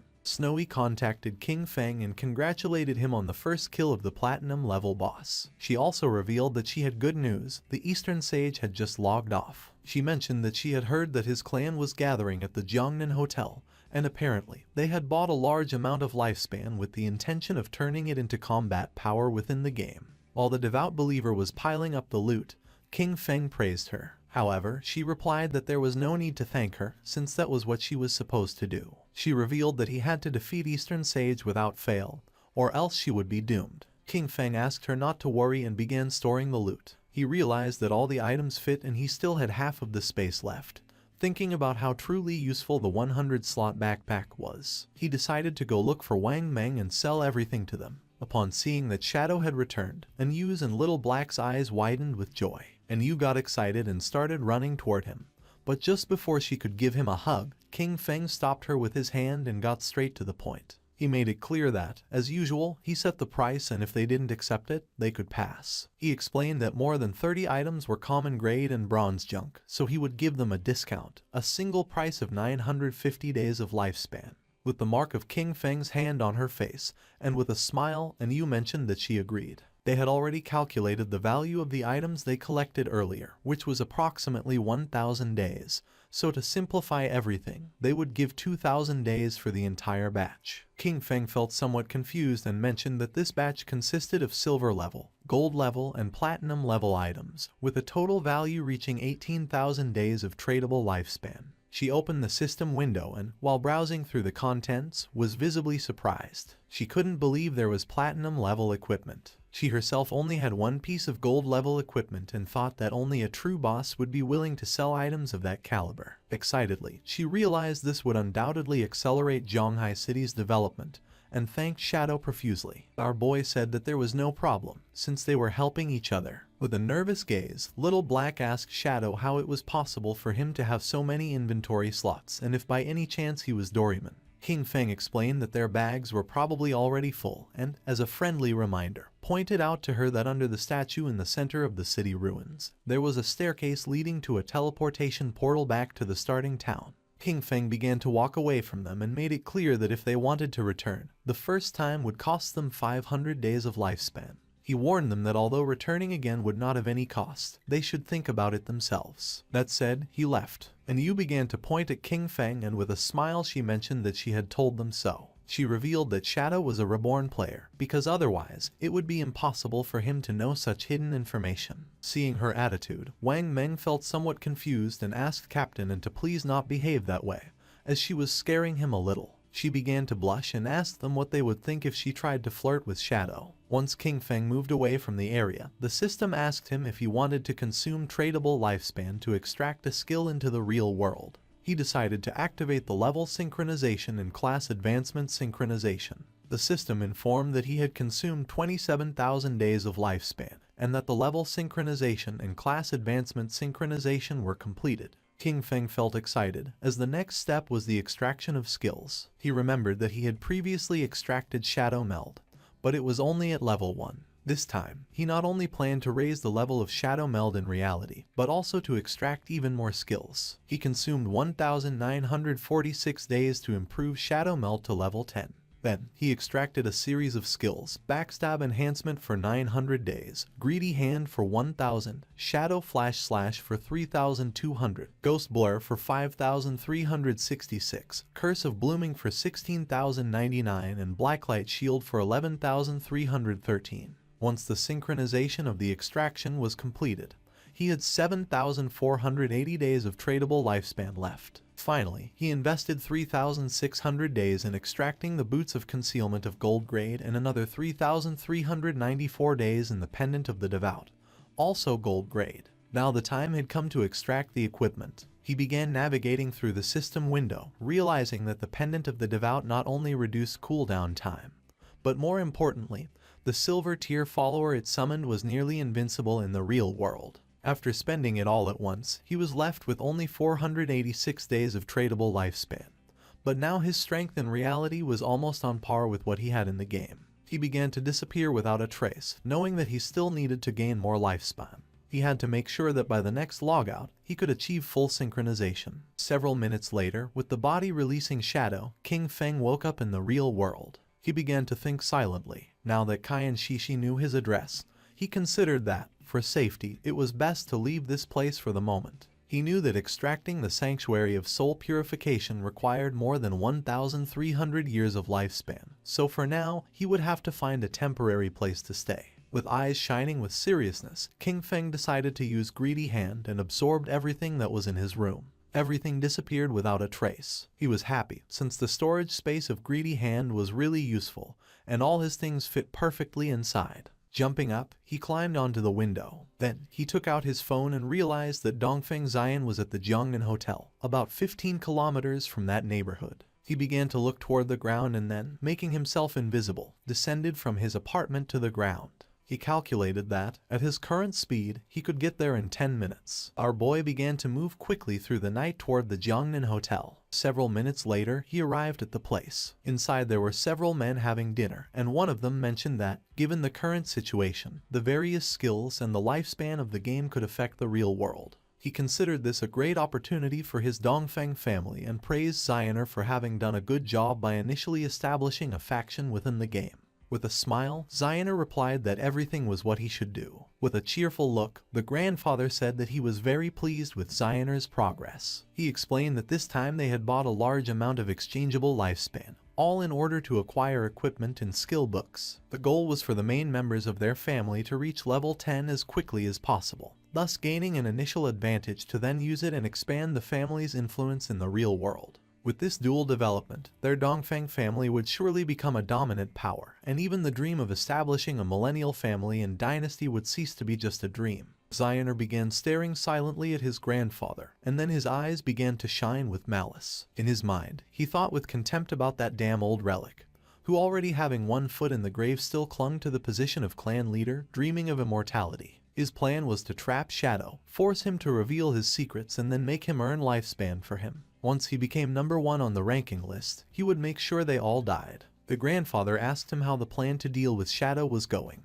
With a smile, Zioner asked his grandfather not to worry. He assured him that he had already found a trustworthy woman to discover Shadow's identity, and that they would have news soon. The grandfather asked him to capture him alive and make Shadow work for the Dongfeng family, since that was the way they would bring enormous benefits to the clan. Meanwhile, King Feng had already killed the guards who were watching the entrance of the hotel. They decided to toast together for the resurgence of the Dongfeng family, and then chanted in unison, "Long live the Dongfeng family." His eyes began to shine with seriousness, since he did not expect these noble families to have weapons. He knew that his skills Ghostly Blur and Blacklight Shield could not guarantee a 100% evasion, and furthermore, he had not extracted any armor into the real world. He was aware that if a bullet hit him in the heart or head, it would mean instant death without a doubt. Considering that it was better to be cautious, he extended his hand and using his faithful pendant summoned one of the followers, a devout faithful, equipped with sharp claws for melee combat,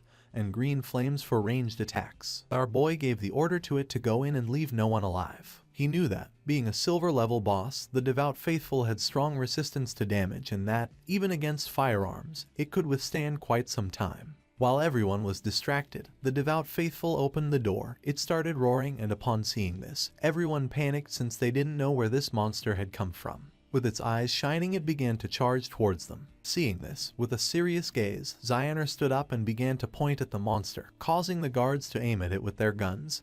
He could not believe that it was a monster from the game and quickly ordered them to shoot. The bullets impacted against its head, but they did not have much effect. It swung its arm forcefully, killing one of the guards. It stabbed its sharp claw into the chest of the other guard. While it was attacking the guests, Zioner couldn't help but sweat and feel fear. The monster began to attack his grandfather, who panicked and started calling for help. Without losing a second, instead of helping, Zioner started running. He did not look back, knowing that he had to get out of here quickly, because as long as he managed to escape and enter the game, he would be safe. His eyes were full of fear, and he thought that as long as he managed to reach level 10 in the game, extract his skills into the real world and then return, nothing could threaten him. At that moment, he saw King Feng standing at the entrance of the hotel, and just before he could take another breath, our boy attacked quickly, making Zioner's head fly through the air. While blood was emerging from his neck, King Feng turned his back and began to walk away. Zioner's eyes were full of confusion. He did not know what was happening. Not long after, flowers began to emerge from his body. King Feng began to observe them carefully, and the system revealed to him that he had absorbed 27,000 days of tradable lifespan, and 482 years of non-tradable lifespan. His eyes began to shine with joy, as it had been a truly great loot. Zioner's corpse turned into flowers, and King Feng was happy, since this time, the skill Blooming Curse had truly proven its worth. It had not only erased all corpses and traces of blood, but also extracted every last drop of lifespan from Zioner. As a result, his non-tradable lifespan had accumulated up to 2,327 years. Thanks to this, he would no longer feel so much pressure in the future when entering the rage zones. Not long after, someone shouted alarmed, urging others to call the police, as gunshots and screams had just been heard coming from the private room. King Feng became serious, and just at that moment, several police officers began to run toward the room, remembering that this was the room where the Dongfeng family was having their meeting. They were sure there had been a shooting, but upon arriving at the room they went into shock. Since there was no corpse, it seemed impossible to them that there were no victims. The situation was incredibly strange. One of the police officers felt somewhat confused. As this private room was a complete mess, it was evident that a violent fight had taken place here. What he didn't understand was why there wasn't a single person in the place. Immediately, he asked his companions if any of them had seen someone leave the hotel. According to them, this was strange. The question everyone was asking was where the entire Dongfeng family had gone. It was as if they had completely disappeared, and they thought it best to call the investigation unit. Meanwhile, King Feng had already left the hotel. King Feng began to move away from the hotel. His next target was the Cayenne Corporation. However, its main headquarters had already moved to North America before the game descended. At this moment, only the CEO's daughter, Cayenne Shishi, was trapped in the Demon City area, and he needed to eliminate her before she left the country. The distance from Zhanghai City to Demon City was nearly 300 kilometers. If he traveled on foot, it would take him 2 or 3 hours, and that was too much of a waste of time. King Feng got ready to sleep, knowing that he needed to find a way to get a mount. Our boy returned to the godforsaken game and stood up upon realizing that there were still some silver and gold tier bosses left in the ruins, and decided to go farm them. Captain Anu contacted Shadow and informed him with great enthusiasm that she had excellent news. She explained that Xiao Hai had just found the entrance to a tomb, but a gold-tier vengeful spirit was guarding it and they couldn't defeat it. King Feng was somewhat surprised to hear this and asked how she had found the entrance to a tomb. Captain Anu revealed that, on their way back to the starting city, they had taken a slight detour to avoid some small monsters. While walking, they suddenly noticed that someone was missing. After searching for a while, they finally discovered that Xiao Hai had fallen into a pit. It was a special tomb area where team chat did not work. By following him into the pit, they saw a level 12 gold boss that began chasing them. Luckily, they ran fast enough to escape. She informed him that they were now back in Shell Town and that if he wanted to go to the tomb, she could give him the coordinates. King Feng knew that a true lucky charm was indeed a lucky charm. That someone could find a tomb just by taking one wrong step while walking through the ruins of the city was an incredible coincidence. He was aware that tombs, like faith temples and curse ruins, were wild random events and very rare. He asked the captain to give him the coordinates, and Yu sent him the coordinates revealing that the tomb was near the ruins of Shell Town. King Feng thanked her and mentioned that if he obtained something he couldn't use, he would sell it to them without hesitation. He couldn't help but think about how truly clever Yu was. King Feng's attention was fixed on a well. He was somewhat confused to see this and wondered if this was really the access point. With such a large well, it seemed incredible to him that someone could simply fall in by accident while walking.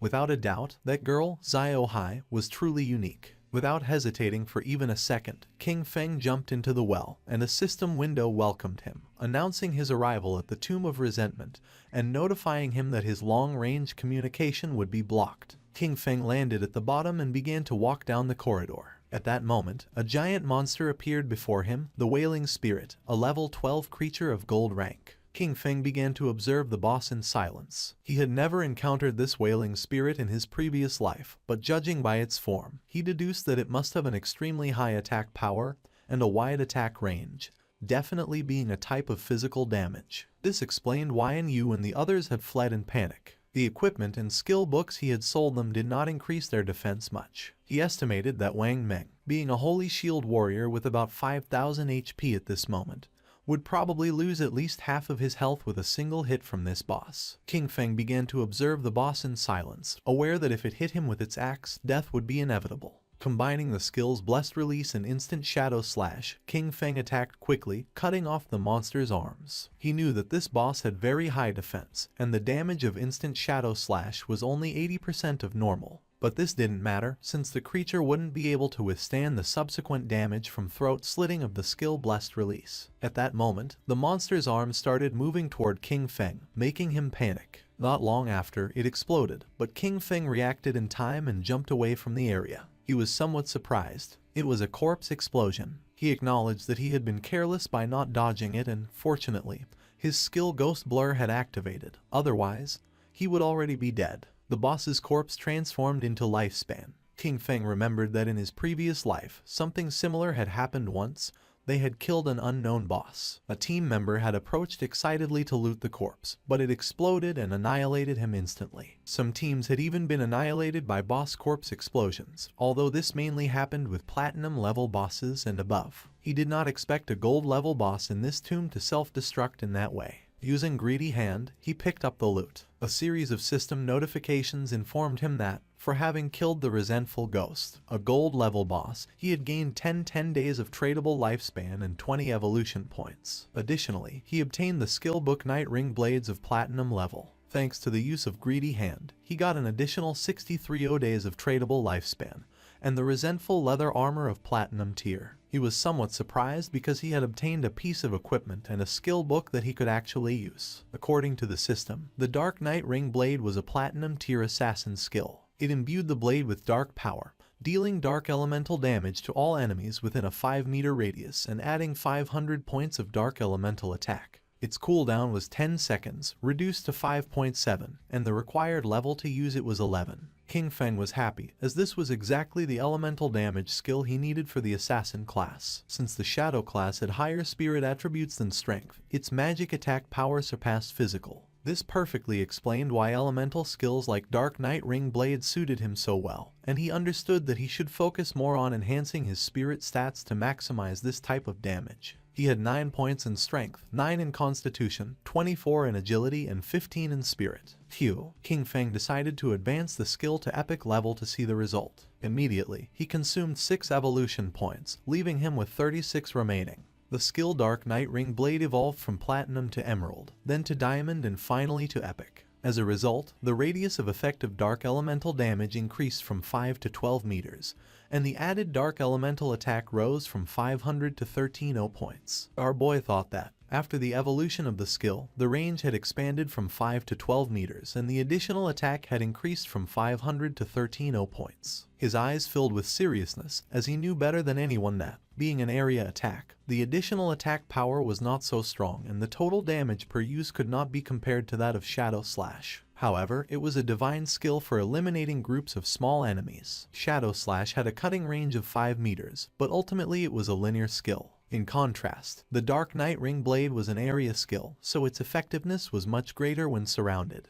The system informed him that the Resentment Leather Armor of Platinum level granted plus 55 physical defense, plus 45 to all elemental resistances, plus 42 damage block and 777 points of health. The level requirement to equip it was 11. Additionally, it possessed the Resentment effect, which granted him 30 points of base attack power after being attacked. King Feng began advancing toward a giant door, knowing that the Resentment effect did not have much impact. However, the base defense, resistances, and block on this leather armor were very high, so he could replace the Golden Ghostfire leather armor level 5 he wore. In total, the rest of the loot added up to about 20 items, and selling them all would bring him more than 10,000 days of lifespan.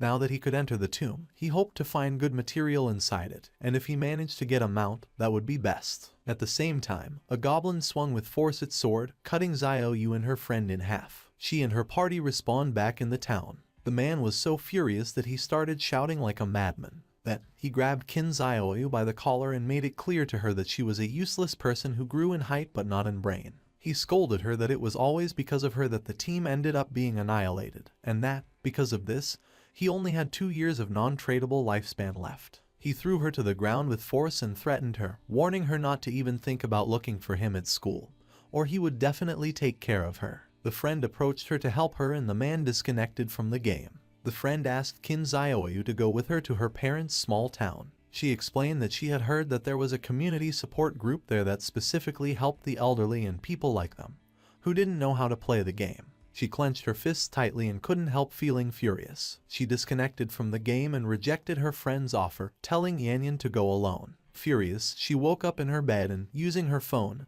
asked Hanhan if he could help her level up. With a smile, Hanhan did not refuse, but he set a condition. In exchange for raising her 1 level, she would have to accompany him for 1 night, as he wanted to see how the popular goddess of the school behaved in bed. She was furious and called him an ugly monster. She scolded him for thinking himself capable enough to try to take advantage of her and ordered him to leave. Then, a smile spread across her face. She told Hanhan that, actually, she had always liked him too, but that she hadn't accepted his confession earlier because her brother, Qin Feng, was controlling her. Now that she had cut ties with him, they could finally be together openly and without worries. He didn't fall into her trap. He called her an idiot and asked if she was trying to kill him with laughter. He pointed out that, if she had already cut ties with her own brother, Who knows what she could do to him next? Finally, he ordered her to get out. She started contacting everyone. First, she reached out to Sharp Young Master, inviting him to her house to keep her company and, by the way, help her level up.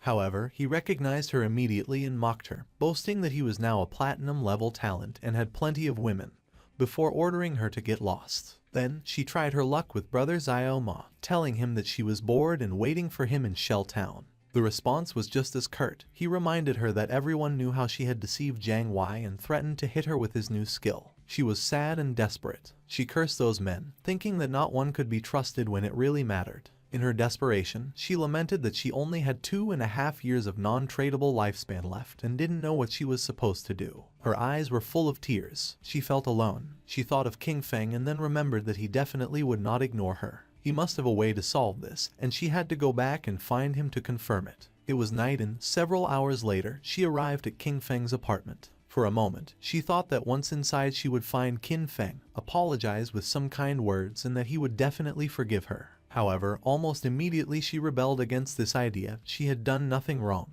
Why should she apologize? She prepared herself to knock on the door and decided that she could not think in that way. She convinced herself that lowering her head was only something temporary. First, she would pretend submission so he could help her level up, and she was sure he would accept because he was the person who had cared for her the most since childhood. A smile appeared on her face. Once she leveled up and no longer faced the crisis of lifespan scarcity, she would completely cut ties with him. This was the plan, and Xiaoyu thought she was truly a genius. Satisfied, she knocked on the door, asking Qin Feng to open. She started knocking on the door, calling for Qin Feng to open it. She insisted, wondering aloud if he might be asleep, and then announced that she had returned. Her tone became increasingly pleading, begging him to please open the door. Furious, she kicked the door open but went into shock upon seeing that there was no one inside. She wondered where Qin Feng was, only to discover with greater astonishment that the bed, table, clothes, everything had disappeared. She turned on her mobile phone and tried to call King Feng, but there was no answer. She didn't know where our boy had gone. At the same time, in the depths of the grudge tomb, King Feng was massacring all the monsters. Not long after, he realized that he had reached the end of the tomb. King Feng summoned a devout follower, remembering that along the way he had annihilated more than 200 minor monsters and several bronze and silver level bosses. Thanks to this, he was about to reach level 12. In front of him was the final coffin and, knowing that once opened, the ultimate boss of the tomb would appear, he hoped it would be platinum level. It began to push the coffin. King Feng's attention was fixed on it, and not long after, something strange happened.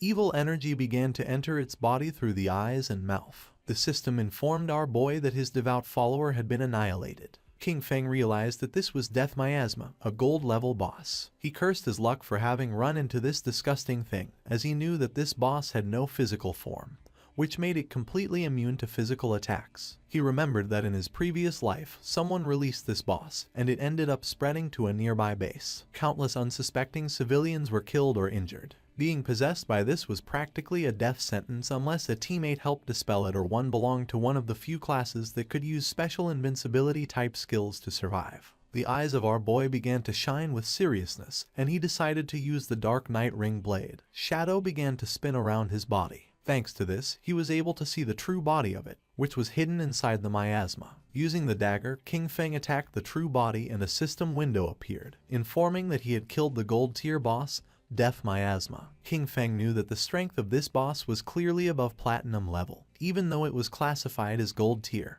and its drops were only of gold grade. Fortunately, the skill he had recently learned, Dark Knight Ring Blade, was one of magic damage. The corpse transformed into Lifespan Orb, and using Greedy Hand, King Feng picked up the loot. He sighed. After all the effort it had taken to clear this tomb, he hoped that it would drop gold tier loot. King Feng obtained the rare item called Mount Bell. He was in shock upon seeing this. Our boy was happy since the boss had really dropped a mount. This showed him that Lin Liu's famous koi luck was not just a simple rumor, it was a completely real fact. According to the system description, the Mount Bell, Ghost Night Wolf served to summon a level 11 Ghost Night Wolf. This creature could assist in battle and also be mounted, requiring the user to have a minimum level of 11 to use it. King Feng remembered that the Ghost Night Wolf was one of the fastest mounts that could be obtained in the early stages of the game. The Ghost Night Wolf was level 11, and its grade was gold. It possessed 148 strength, 155 constitution, 135 spirit, and an impressive 191 agility. The mount would gain experience alongside its owner, growing stronger over time. However, if its bell were traded, the creature's level would reset to its initial state. Its abilities were also noteworthy. Dash. When mounted, it increased movement speed by 245%.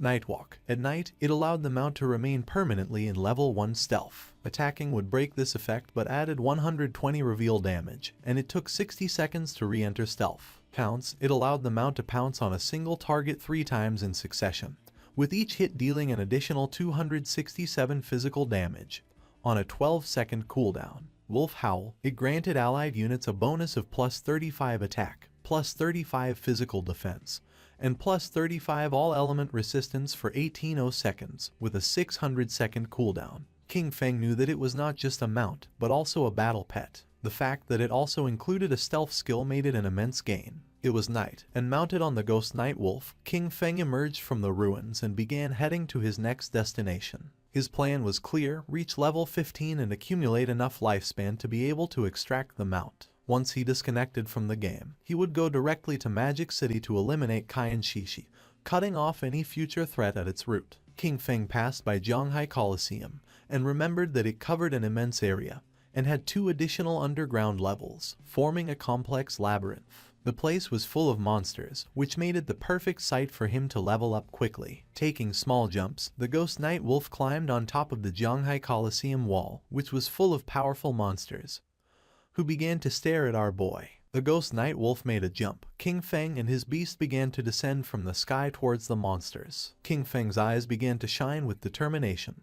Using Shadow Instant Slash, our boy began to massacre the monsters. At the same time, somewhere else in the ruins, there was an Yu, who using her sword, killed one of the monsters that was in the area. The monster's corpse transformed into lifespan, and she felt relieved. Her teammate, Manhwa, son of a department head in Zhanghai City, began to applaud while mentioning that, as expected from Captain N, her damage was insane. He remarked how powerful the hidden class dragon swordsman was and stated that Yu was undoubtedly the woman he had set his sights on. She mentioned that this golden boss was only level 8, and even so, they had been fighting it for more than 10 minutes. Because of this, she really didn't understand how Shadow had managed to solo kill a platinum boss. Manhwa praised her but dismissed Shadow's achievement, stating that he was simply a stealthy assassin who relied on stealth to slowly wear down the boss. According to him, someone with this playstyle would never truly become great. He felt happy, since he knew that, luckily, Yu didn't have any influential backing. With his status as the son of an official, subduing her would be a piece of cake. Yu asked if a mediocre archer like him wouldn't be even more suitable for the task of slowly wearing down a boss. Manhwa fell on his butt to the ground and explained that he was an upright person and wouldn't stoop to doing something like this. With a serious expression, he revealed that he had heard that Shadow had a terrible character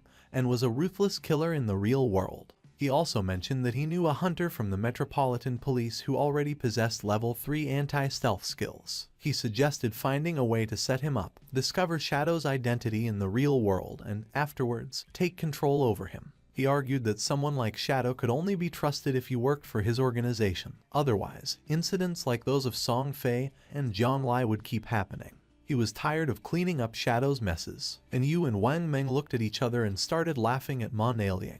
They asked him if he really hadn't understood it. They explained that the situation wasn't that Shadow begged them to clean up his messes, but quite the opposite. It was they who had to clean up what he left behind. Only in this way could they ensure their interests were aligned with his, thus allowing cooperation. They reminded him of Shadow's achievements, the first global kill of a golden boss and the first kill of a platinum boss, both solo. With a furious expression, Manhwa made it clear that, to him, Shadow was nothing more than a fragile assassin. He rhetorically asked how they couldn't control him, as long as their anti-stealth level remained on par. Calling them a bunch of nobodies, he scolded them for daring to reprimand him. He then turned to Yu, declaring that she should watch closely because he would ruin Shadow's reputation and capture him. He stated that when this happened, she would be on her knees before him, apologizing and begging for his forgiveness. Wang Meng asked Yu what loot the boss had dropped. She replied that it had dropped a piece of gold tier equipment for a priest, a silver tier equipment, and a silver tier skill book. She started touching her chin and remembered that Shadow usually sold them several pieces of gold and even platinum equipment.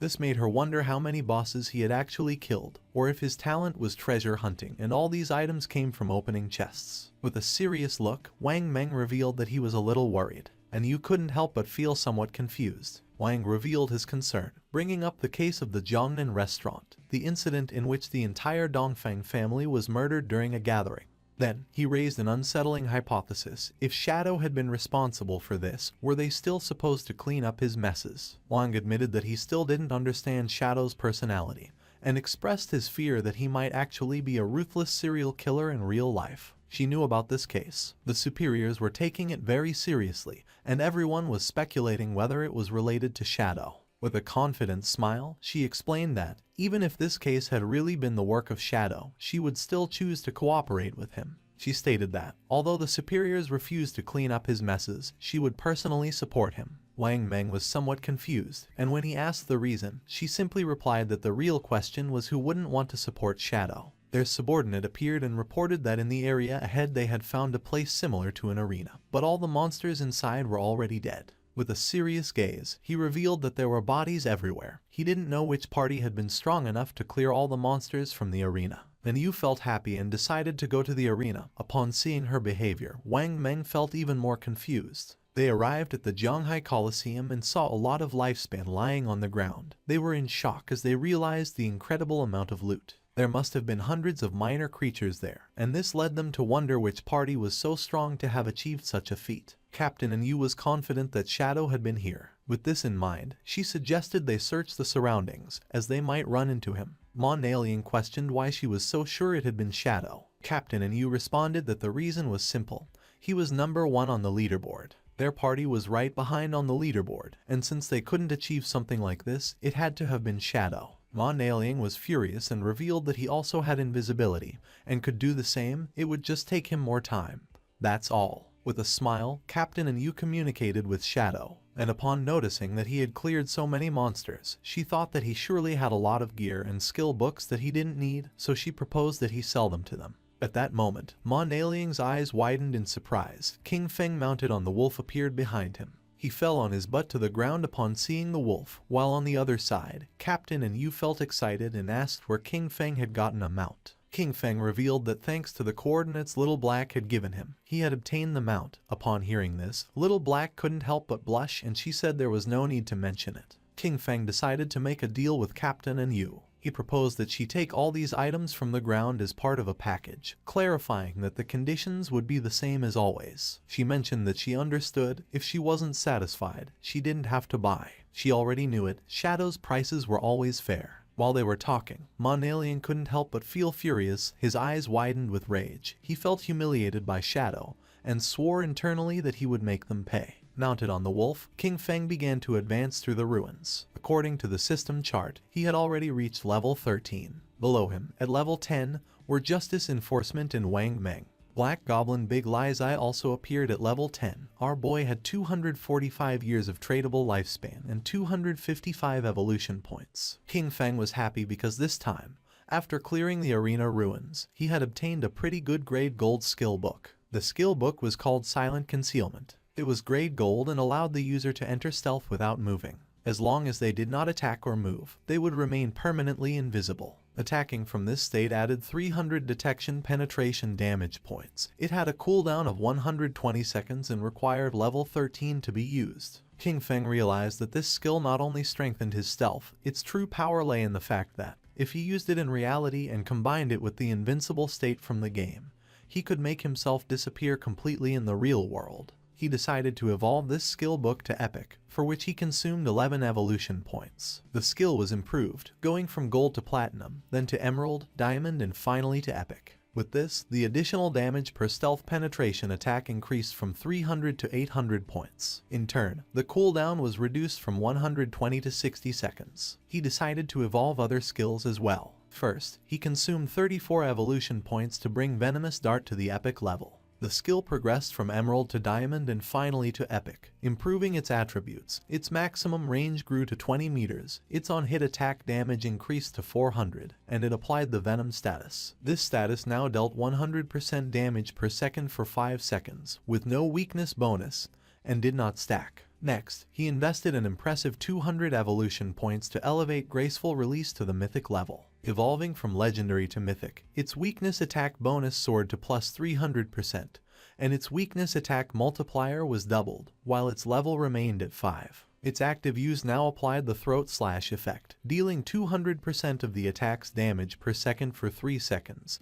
and its cooldown was slashed to just 15 seconds, or 9.7 with his bonuses. King Feng was happy since the mythic level skills were truly powerful. Now, except for some special monsters, each of his attacks was a hit to a weak point. He took out the necklace and began to observe it carefully and decided that it was time to evolve it. It was the Deceiver's Pendant of Platinum Grade, an accessory for assassins that granted 45 points of physical attack, 20 of strength, and 20 of constitution. Its equipment requirement was to be level 13 and also had a unique effect that added 1 point to stealth level. By combining his skills and equipment, he realized that he now possessed a stealth level 4. He was convinced that, at this stage, no one could detect him. In addition, there was the item Shadow Veil. Thanks to it, his evasion rate had directly reached an impressive 83%. It was the gold tier Shadow Veil, an assassin-type equipment. It granted 5 points of constitution, 5 of spirit, and a 32% evasion rate. At that moment, a small explosion occurred. King Feng decided to stop to find out what was happening. And when he turned around, something began to emerge. It was a giant boss who had chains as arms and 2 sharp blades as hands. King Feng realized that it was the Steel Saintess and wondered who would be crazy enough to have unleashed this boss. King Feng remembered that in his previous life, she had appeared in the ruins of Zhanghai City, where more than 1,000 people tried to hunt her down, which resulted in more than 4,000 deaths in total. In fact, she was the guardian of the sanctuary called Church Sanctuary, the second largest refuge in the Zhanghai ruins. His original plan had been to deal with Qian Shishi first before facing this boss, but since she had appeared there, he decided to face her. Jumping up, the wolf climbed on top of a building. The boss began spinning her arms and massacring nearby players. She killed one of the players, and upon seeing this, the others realized that she was very strong. Just before they had time to react, she swung her blade-made arms with force and began to kill the other players. King Feng, upon seeing that the players wanted to face the Steel Saintess, knew that they were greatly overestimating their own abilities. A player who was mounted on a tiger began to fight against the boss, and King Feng noticed that he was Dong Wuming, also known as Chen Wuming, possessor of the hidden class Paladin. It was about an old friend of King Feng, with whom he had fought for 9 years in his previous life without a clear winner. This man was cunning and deceitful. Whenever he was about to lose, he managed to escape with some dirty trick. King Feng remembered that in the past life, the Steel Saintess was defeated by Chen Wuming's guild, the Knight's Sanctuary. This gave rise to the saying, West/God, East Sanctuary, since each one controlled respectively the western and eastern regions of Zhanghai City ruins. The Guild Knight's Sanctuary, when recruiting its first members, made them sign a very harsh contract that guaranteed their safety but with a tax rate on their lifespan of up to 50%.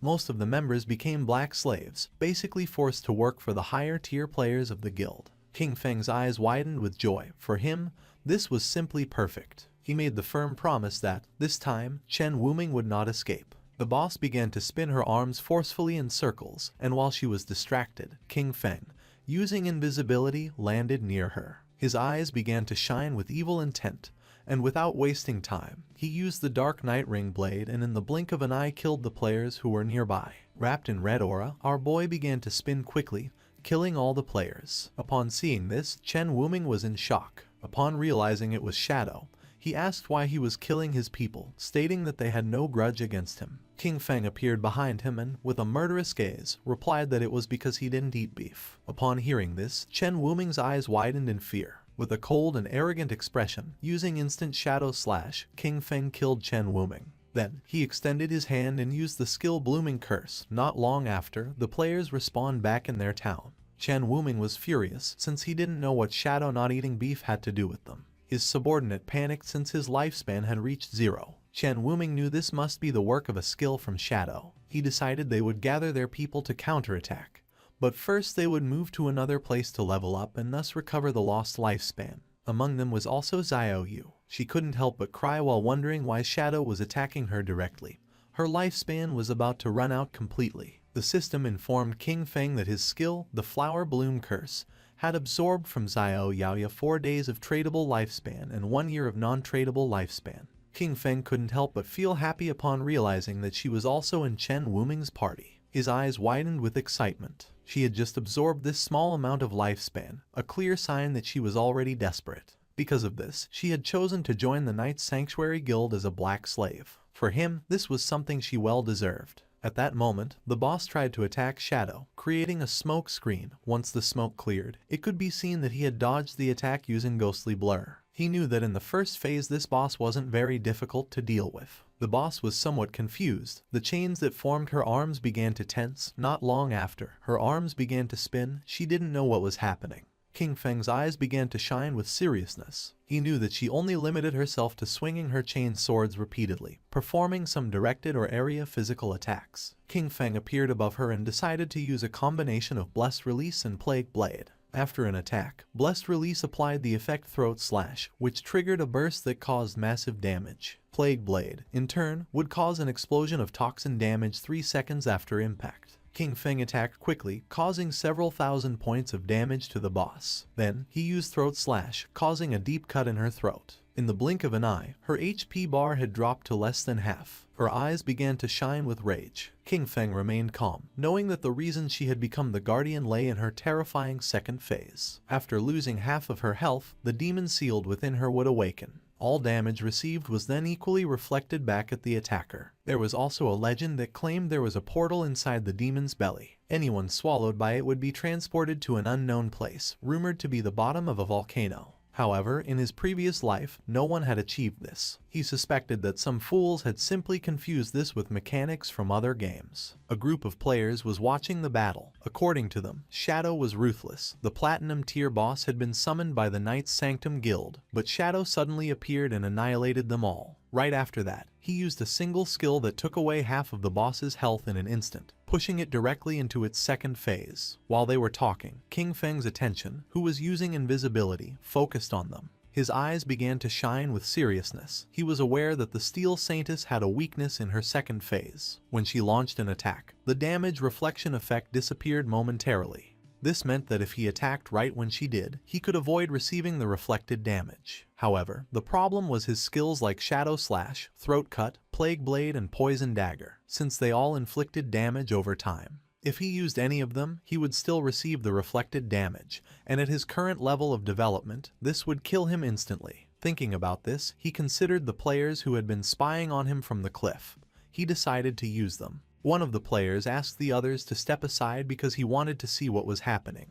This man was known as Anquan. Upon seeing him, the others couldn't help but feel happy. Anquan's subordinate explained that they had been watching for a long time and had already memorized all of the boss's skills. She only had a few. With a smile, the girl extended her hands and revealed that after the boss's life dropped below half, she suddenly stopped. Her body had changed a bit, giving hints that she was gaining new skills, and just when the boss entered her second phase, Shadow also disappeared. Anquan couldn't believe that Shadow had been fighting this boss alone. His eyes began to shine with rage. He gave the order to his subordinate, Xiaotu, to activate Red Eye and check if Shadow was still there. She nodded her head and began to use her powers. A small rabbit manifested and ran near the boss without attracting her attention. Then, she revealed that she couldn't find Shadow's location and thought he had probably left. Upon seeing that her level 3 anti-stealth could not find Shadow, Anquan realized that this meant he had definitely left, as he considered it impossible for him to have a level 4 invisibility. Anquan jumped and got down from the building, making Xiaotu feel somewhat confused. Anquan asked her to keep a close watch and alert him immediately if Shadow returned. She nodded her head. Anquan descended to the ground and drew his swords. His eyes began to shine with joy and a confident smile spread across his face. According to the other players, he was looking for death by trying to fight a platinum tier boss alone. However, one of them recognized him. He had seen him in the starting town defeat a gold tier boss without receiving a single scratch. It was revealed that his class was Soul Warrior, which granted him 100% dodge when rolling, and he was the famous player known as Safety First. It was also rumored that he had been a top-level global streamer in Souls-type games, with ultra-fast reflexes. The boss's attention focused on him. She attacked using her sharp blade-like arms. Luckily, Anquan reacted in time and slid across the ground, narrowly dodging the attack. The boss grew arms made of energy, and when she tried to crush Anquan, he rolled again, dodging the attack once more. When the boss tried to catch Anquan, he rolled again and moved away from her. His subordinates began to praise him, amazed by his incredible skill and the calmness with which he dodged. They highlighted his discipline in not letting himself be carried away by the greed of an extra hit, considering his performance simply brilliant. With a smile, one of them mentioned that he was truly amazing, perfectly dodging each attack from the boss. This seemed incredible. He even saw multiple slash effects flashing over the boss's body, which led him to wonder if the Soul Warrior class was really that powerful. With a curious expression, the black-haired woman explained that Anquan, by rolling, activated the special passive or counterattack mechanic of the Soul Warrior. Each dodge or roll counterattacked, dealing damage to the boss. Because of this, every time he dodged perfectly, he was actually hitting the boss simultaneously, draining her life. This was why the boss's HP decreased every time he rolled. With a smile, Xiao Tu made it clear that the perfect dodge was only the foundation. What truly set Anquan apart was his devastating offense. His attacks struck with force and precision, turning defense into an unrelenting assault. His skill combo and timing made him not only untouchable but also lethal. Defense kept him alive, but it was his offense that ended fights quickly. The boss was desperately trying to catch Anquan. Xiao Tu's eyes began to shine with confidence when she revealed that if the dodge successfully activated during the roll, Anquan's next attack would ignore 50% of the boss's defense. Anquan turned around and decided to face the boss, and blue energy began to emerge from his body. Upon seeing this, his subordinates realized that this striking effect meant that the blow would definitely deal 4-digit damage. Anquan's eyes began to shine with excitement. Just before the boss could react, he unleashed the powerful strike he had prepared. His movement was a graceful dance, a single blow split into 3 shadows, swift and fierce like shooting stars. With absolute mastery, he precisely swung his swords through the gaps in the boss, causing deep cuts. In the blink of an eye, her HP bar dropped to less than half. His subordinates began to applaud upon realizing that, before they noticed it, the boss only had a third of her life left. Anquan turned his back on the boss and a confident smile spread across his face, but at that moment, someone attacked with powerful slashes, causing him more than 34,000 points of damage, killing him instantly. His subordinates couldn't help but panic. They couldn't understand why he had died, since they were sure he had dodged all the attacks. They were even more puzzled because, although their skills hit the boss, her health did not decrease with the blow, despite having seen it drop drastically moments before. Not far away stood our boy. He began to silently observe Anquan's lifespan orbs and thanked him. Anquan's constant showboating had caused the boss to use many of her moves. King Feng's eyes began to shine with joy, as during this time, he had been constantly attacking, finally reducing the boss's life to a third. The flashy moves of the Soul Warrior had inflicted decent damage, but in the end, he had caused his own death. Due to the traits of his class, it was simply impossible for him to defeat the Steel Maiden. When he rolled, he couldn't attack, and when he attacked, he suffered reflected damage. This was a true curse. The boss began to turn around, and King Feng's attention fixed on her. He knew this wasn't good. With her health so low, the boss was trying to return to the church sanctuary. If she managed to get there, she would fully recover, making all previous efforts useless. King Feng began silently observing Anquan's subordinates, and then his eyes started shining with seriousness. He realized that the Soul Warrior's death had scared these people and doubted they would attack the boss again. However, if the boss didn't make a move, her damage reflection effect wouldn't disappear. It was time to get serious. Our boy landed in front of her, knowing that he couldn't allow her to return to the sanctuary. Upon seeing our boy, the other players were somewhat surprised. To them, Anquan was just a clown. Shadow was the real boss. It seemed terrifying to think that all the cuts the boss had suffered moments before had been his doing. Xiao Tu couldn't believe it. Her level 3 anti-invisibility hadn't detected Shadow's presence, which could only mean that Shadow's invisibility was level 4 or higher. The gaze of one of them fixed on the lifespan orbs of Anquan,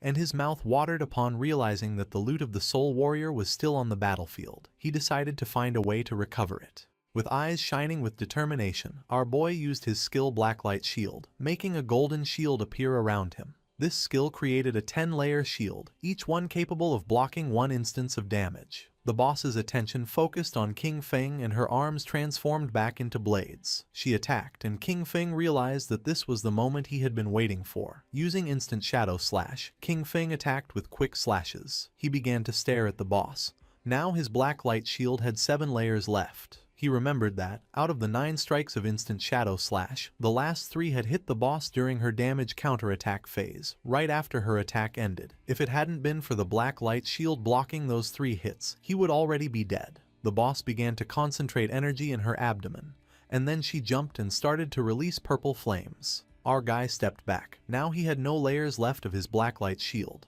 The boss began to stare at him with eyes shining with evil. King Feng realized that the damage from the flamethrower was coming too frequently. Despite having a dodge rate over 80%, this had instantly destroyed all 7 layers of the shield. If he had been just half a second slower, they would have killed him instantly. While he was distracted, one of the players tried to take Anquan's loot, but our guy noticed and threw a poison dart which stuck in his forehead. The player was eliminated. King Feng made it clear that he wasn't going to let anyone steal the loot from him. The system informed our boy that he had obtained 612 days of tradable lifespan, and 67 years of non-tradable lifespan from Safety First. Additionally, Blossom Curse had absorbed 355 days of tradable lifespan, and 20 years of non-tradable lifespan from Clean Hands and Feet. King Feng was somewhat surprised, since Safety First had a really large amount of lifespan, which probably meant that he had never died. This seemed interesting to him, so he decided not to use Blossom Curse on him.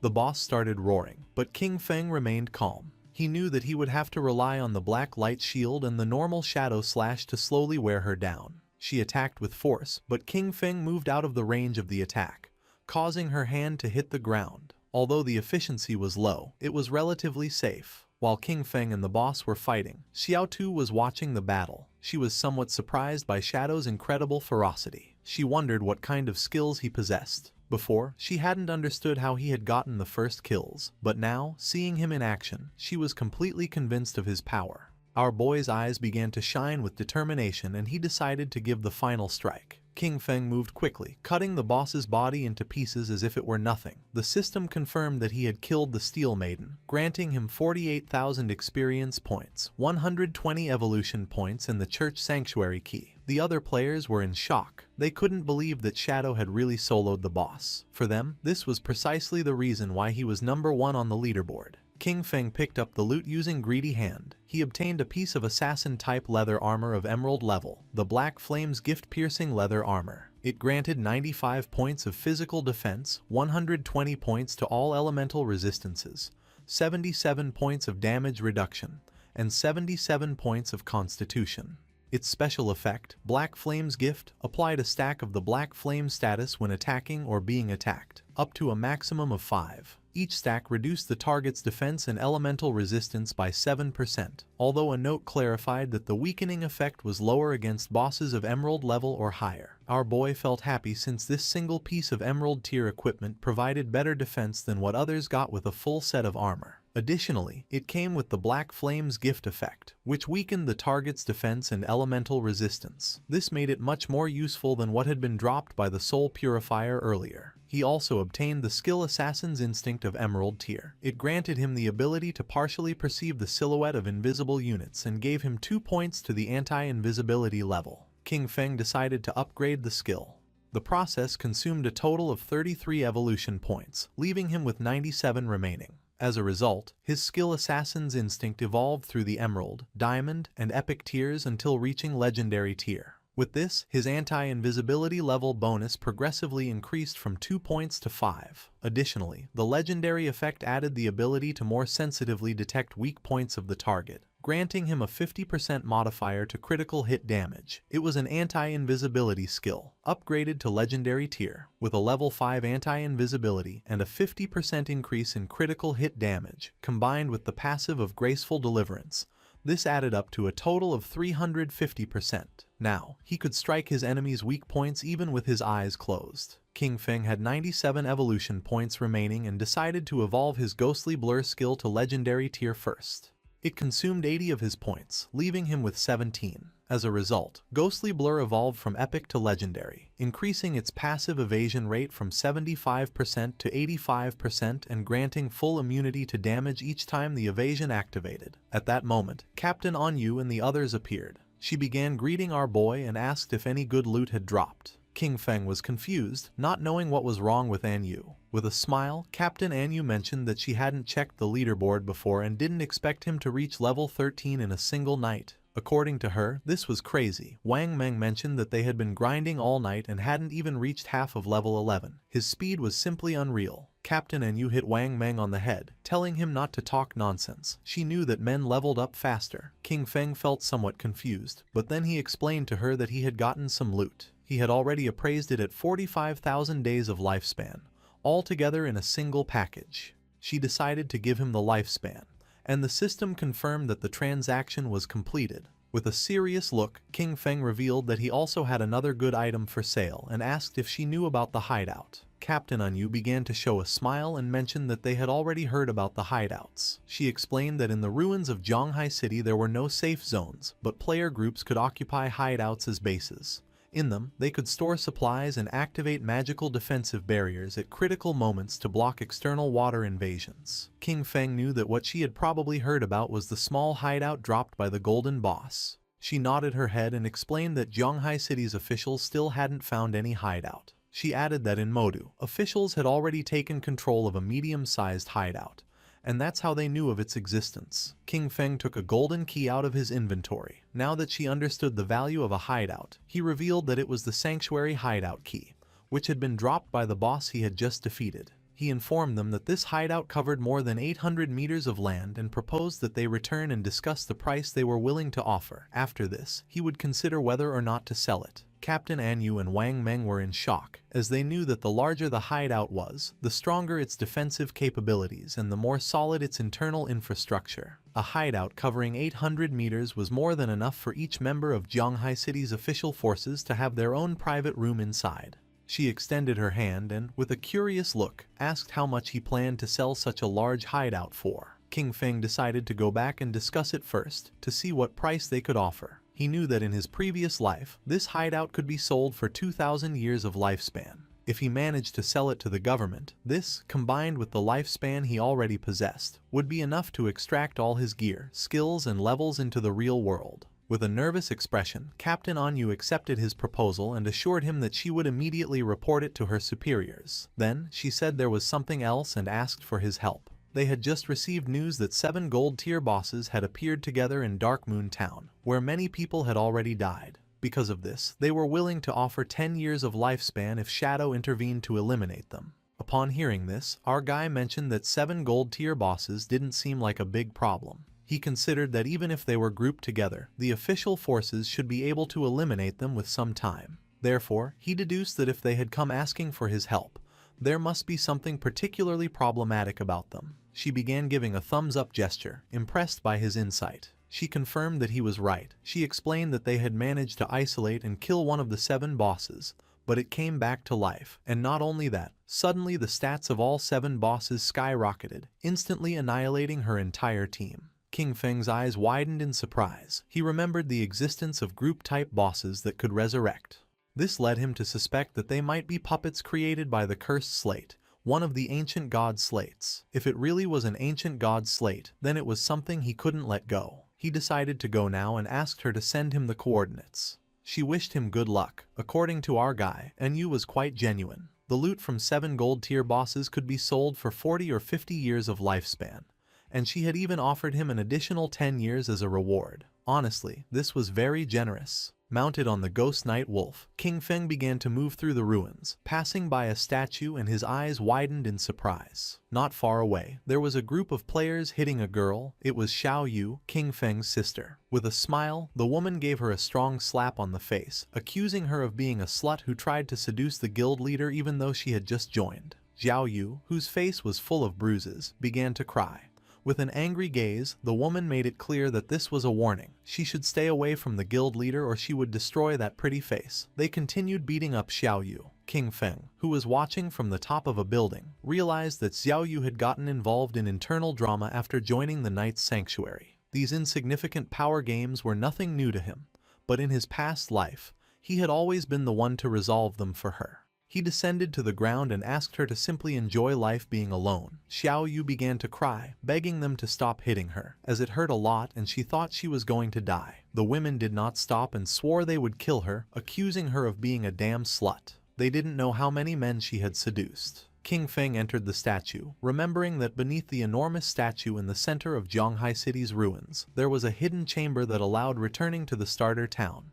Information that very few people knew. In front of our boy, a magic circle appeared. He knew that teleportation wasn't free. The first trip cost 500 days of lifespan, the second 1,000 and the third 2,000, doubling with each use. Over time, the starter town would evolve into a higher level zone where minor monsters would transform into bosses and hidden treasures would appear. An example of this was the ancient god's slate on this occasion, an item he couldn't let slip away.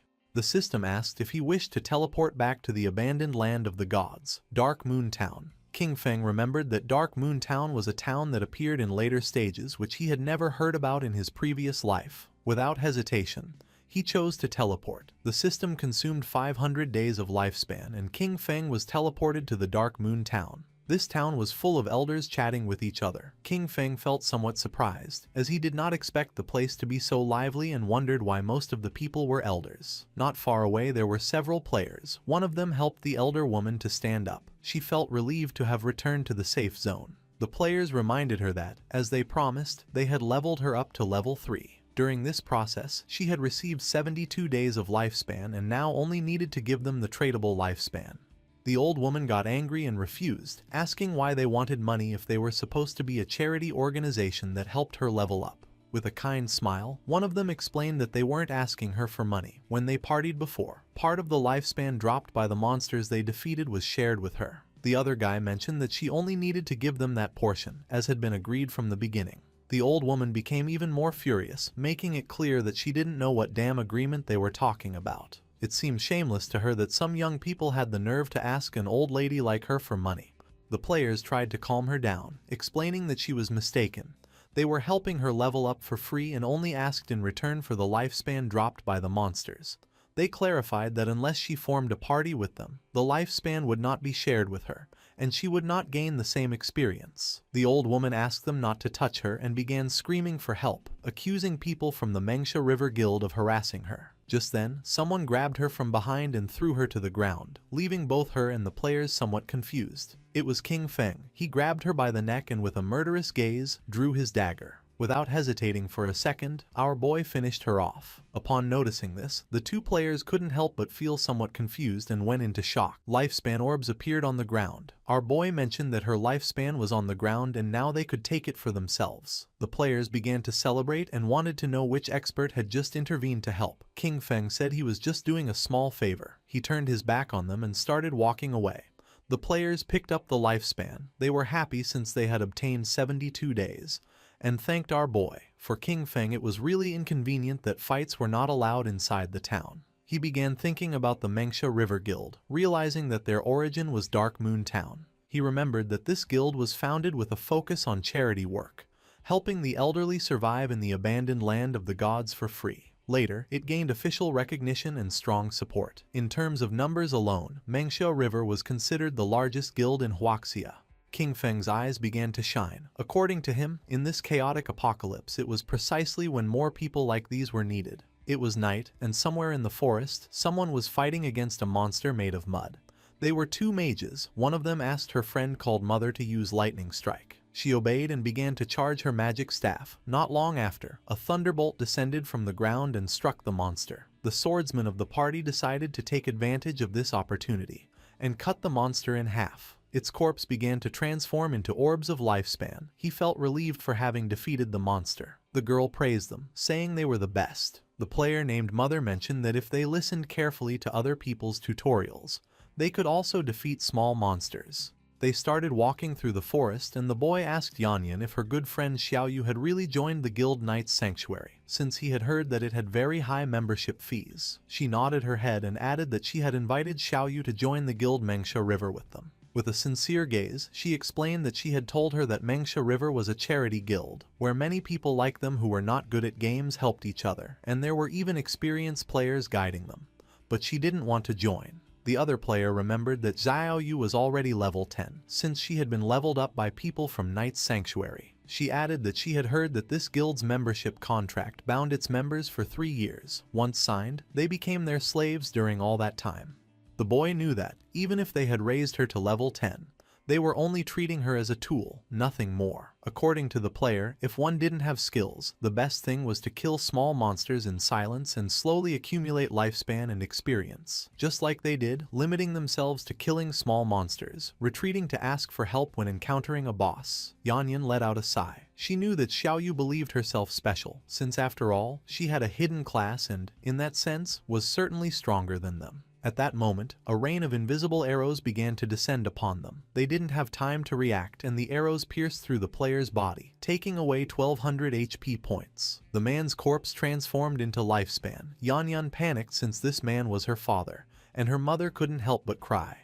The archer who had shot the arrows couldn't help but smile, as he had eliminated him instantly with a single skill. The masked men asked him to stop talking nonsense, claiming that it was impossible for the Mengsha River Guild to have experts, since they were just trash. They wondered what kind of player with skill would want to carry those elders, insisting that they were all scum. They approached Yanyan and her mother. With a smile, the archer asked them to hand over all the lifespan they were carrying. Yanyan could not help feeling afraid. She knew that the authorities had officially forbidden killing people in-game and remembered that the attackers were risking becoming wanted criminals. The archer began to point at her with his finger and a smile, making it clear he didn't give a damn about the authorities. He decided to stop chatting and gave them 3 seconds to hand over the lifespan. The player named Mother obeyed. Yanyan, however, stood firm, telling her mother not to even think about it. She asked her to quickly ask for help on the guild channel while she held them off. Upon seeing this, the archer gave the order to his men to attack. They had to kill the older one and keep the young one alive for fun. The masked men rushed at her, but just at that moment, a wolf appeared and bit them. Yanyan felt somewhat confused as she didn't know what was happening. The archer's eyes filled with confusion. Just before he could take another breath, someone attacked quickly, cutting off his head. It was none other than King Feng. While the wolf was devouring his subordinates, our boy began to observe the archer's head in silence. He soon realized that he was Shadow. The archer and his subordinates respawned back in the town. He was furious, and his men too. They wondered if the cause was the killer status, but even with it, there was no way that their lifespan could be completely drained. They were in shock, not understanding how all their lifespan had disappeared and why such a large amount had dropped, ready to be traded. They started running toward the forest, knowing that if this continued, they were going to die. They had to kill monsters quickly to get some lifespan. At that moment, a strange energy appeared and not long after, a sword made of energy descended upon them. The energy made them unable to move. Someone approached them. They knew they had finally been caught for having been wandering around and attacking other players. They were 2 priests. The man who was holding the skill book revealed that they were official bounty hunters and that, according to the law, they were going to arrest them, for which he asked them to provide their real-world information. The other man began staring at them with a serious gaze and made it clear that if they resisted, they would immediately end their lifespan. Back in the forest, flowers began to emerge from the archer's corpse. Yanyan felt happy and thanked our boy, knowing that without his help, she and her mother would have been doomed. King Feng started looking down at the ground. He did not expect Chuyen to be so good. Kind-hearted and brave, she was completely different from Qin Xiaoyu. He didn't know how they had become best friends, but fortunately, they had taken separate paths. King Feng disappeared without a trace, and upon noticing it, Yanyan and her mother felt somewhat confused.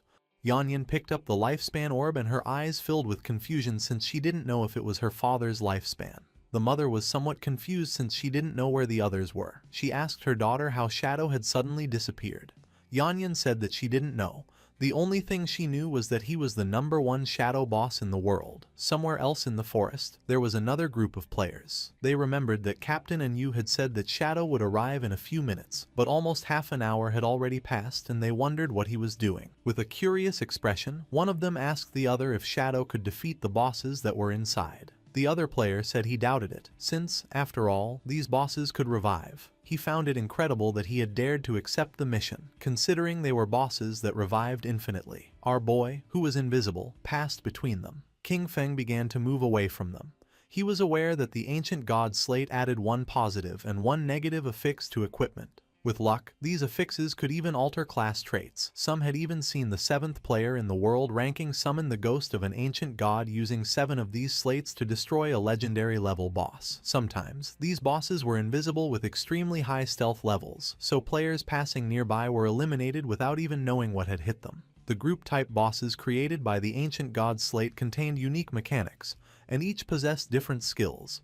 King Feng saw several monsters with eyes shining with malice standing. Sometimes, these bosses were invisible, with extremely high stealth levels, and players were eliminated without even realizing what had happened. Other times, the real boss was actually a summoner-type sorcerer, hidden somewhere nearby. In these cases, the boss that players faced simply respawned endlessly. According to current information, once killed, the bosses would revive, and each time, all of them would gain a stackable berserk attribute. Official sources said that killing even just one triggered resurrection and berserk state. But what if they were all killed at the same time? Would they still revive? It was something worth trying.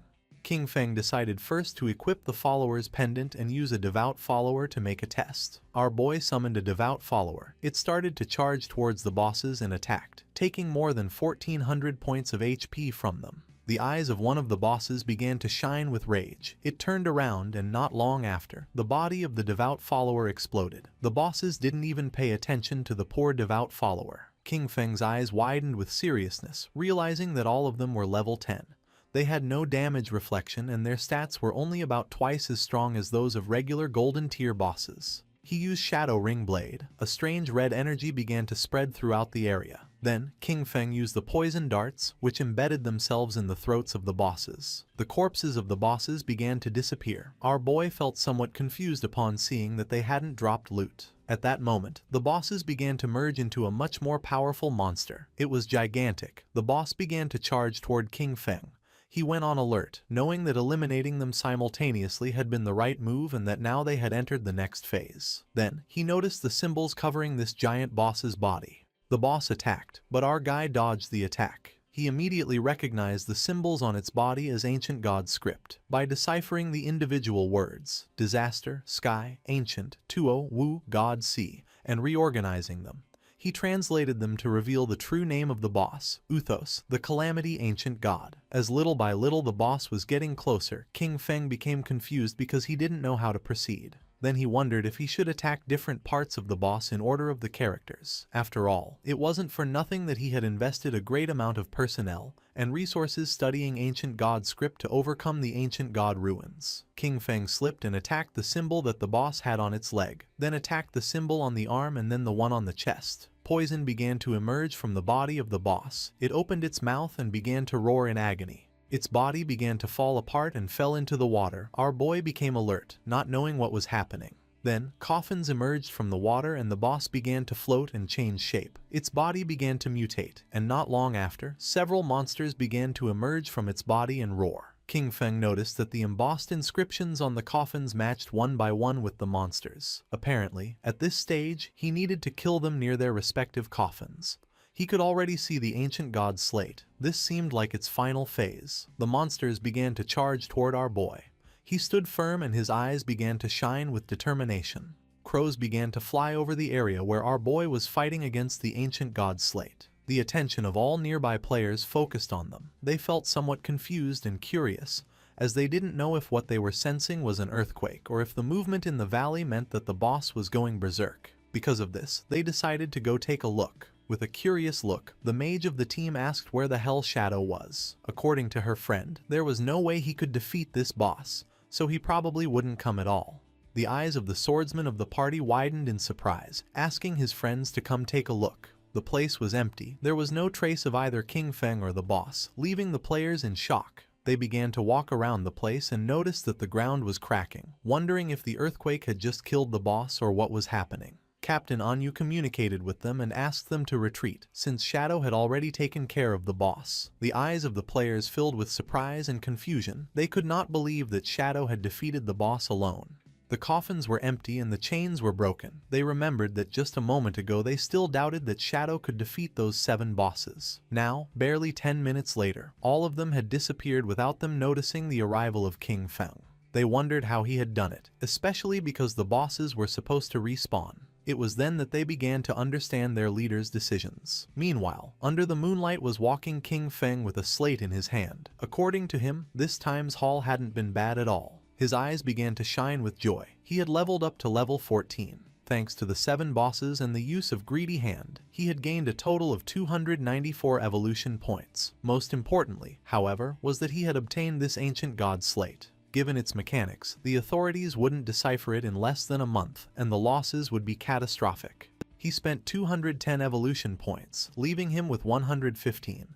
His skill Shadow Flash / evolved from epic to legendary. The improvements were substantial. The blink range increased to 40 meters, stealth duration to 15 seconds, and cooldown was reduced to 8.8 seconds. The skill now inflicted 9 slashes in a wider area of 6 meters, and each hit added 700 attack power. However, the most impactful change was a completely new effect. Each slash now granted him a shield equal to 100% of his maximum HP, stackable up to 9 times and lasting for 60 seconds. Our boy was confident and couldn't help but feel cheerful, since from now on, if the 9 slashes of Shadow Flash / hit, his effective HP would become 10 times greater. His margin for error had just skyrocketed. He turned invisible and began to walk through the area, knowing that, at his current leveling pace, he would reach level 15 in another 5 hours. Then, it would be time to head toward Magic City. Several hours later, our boy arrived at the ruins, where the women were still beating up Xiaoyu. They were willing to beat her to death. King Feng was somewhat surprised to see that they were still fighting. These women were quite ruthless. The white-haired woman began to stretch her arms to rest a little. She was exhausted and complained that her back and waist hurt. The friend was somewhat furious, as her hand was swollen from so much hitting, and she complained that her hands were practically smoking from the fight. They spat on Xiaoyu and decided that it was enough for today. This beating should serve as a lesson. Xiaoyu, whose body was full of bruises and wounds, began to sit up. She couldn't help but cry. According to her, everything was King Feng's fault. She had told him to cut ties and he had really ignored her, not understanding that when girls say something, they often mean the opposite. Using the magic staff, she stood up. Fortunately, she had signed a contract with the Knight's Sanctuary, so she wouldn't have to worry about her survival for the next 3 years. Although she had to give up 50% of her lifespan, she would still have some left for herself, ensuring that she would grow faster than Chu Yan and the others. She used the skill Holy Healing, which allowed her to restore all of the target's life. She was certain that once she became stronger, she would make sure that all those who had looked down on her wouldn't get away with it so easily. Neither King Feng nor those crazy women were going to escape. To everyone's surprise, the spell began healing King Feng, who was invisible. Poor Xiaoyu fell to her knees on the ground, thinking that she had failed casting again and wondering, puzzled, where the healing had gone. At the same time, in the Magic City ruins, several players were facing a boss made of rock. The boss attacked, but the party's tank blocked the attack using his shield. Not far away there were 3 players hiding and watching the fight. Among them was also Qiang Shishi. According to her, Daxia's men were really weak since they had sent 18 people for a single boss and were too afraid to fight. Her friend winked at her and asked her not to say that, since they were working hard for their benefit, so they should be grateful to them. She blew him a kiss and, laughingly, mentioned that he was very polite, but those pigs from Daxia had such low damage that it took them too long to defeat a miserable gold-tier boss. The players continued attacking and the boss's HP bar had already dropped to less than half. With an excited smile, the team's mage encouraged everyone to give it their all, as it only had a little life left, and they needed to keep going for the final blow. At that moment, a spear pierced through his chest, killing him instantly and turning his body into lifespan. The one who killed him was King Shishi's subordinate. With a smile, he thanked him for his hard work and for the offerings of weaklings. Noticing this, the players panicked upon realizing they were facing the Spade Gang, a band of thieves made up of mysterious women from Daxia and foreigners. They couldn't understand how such beasts could exist, capable of guiding outsiders to massacre their own people.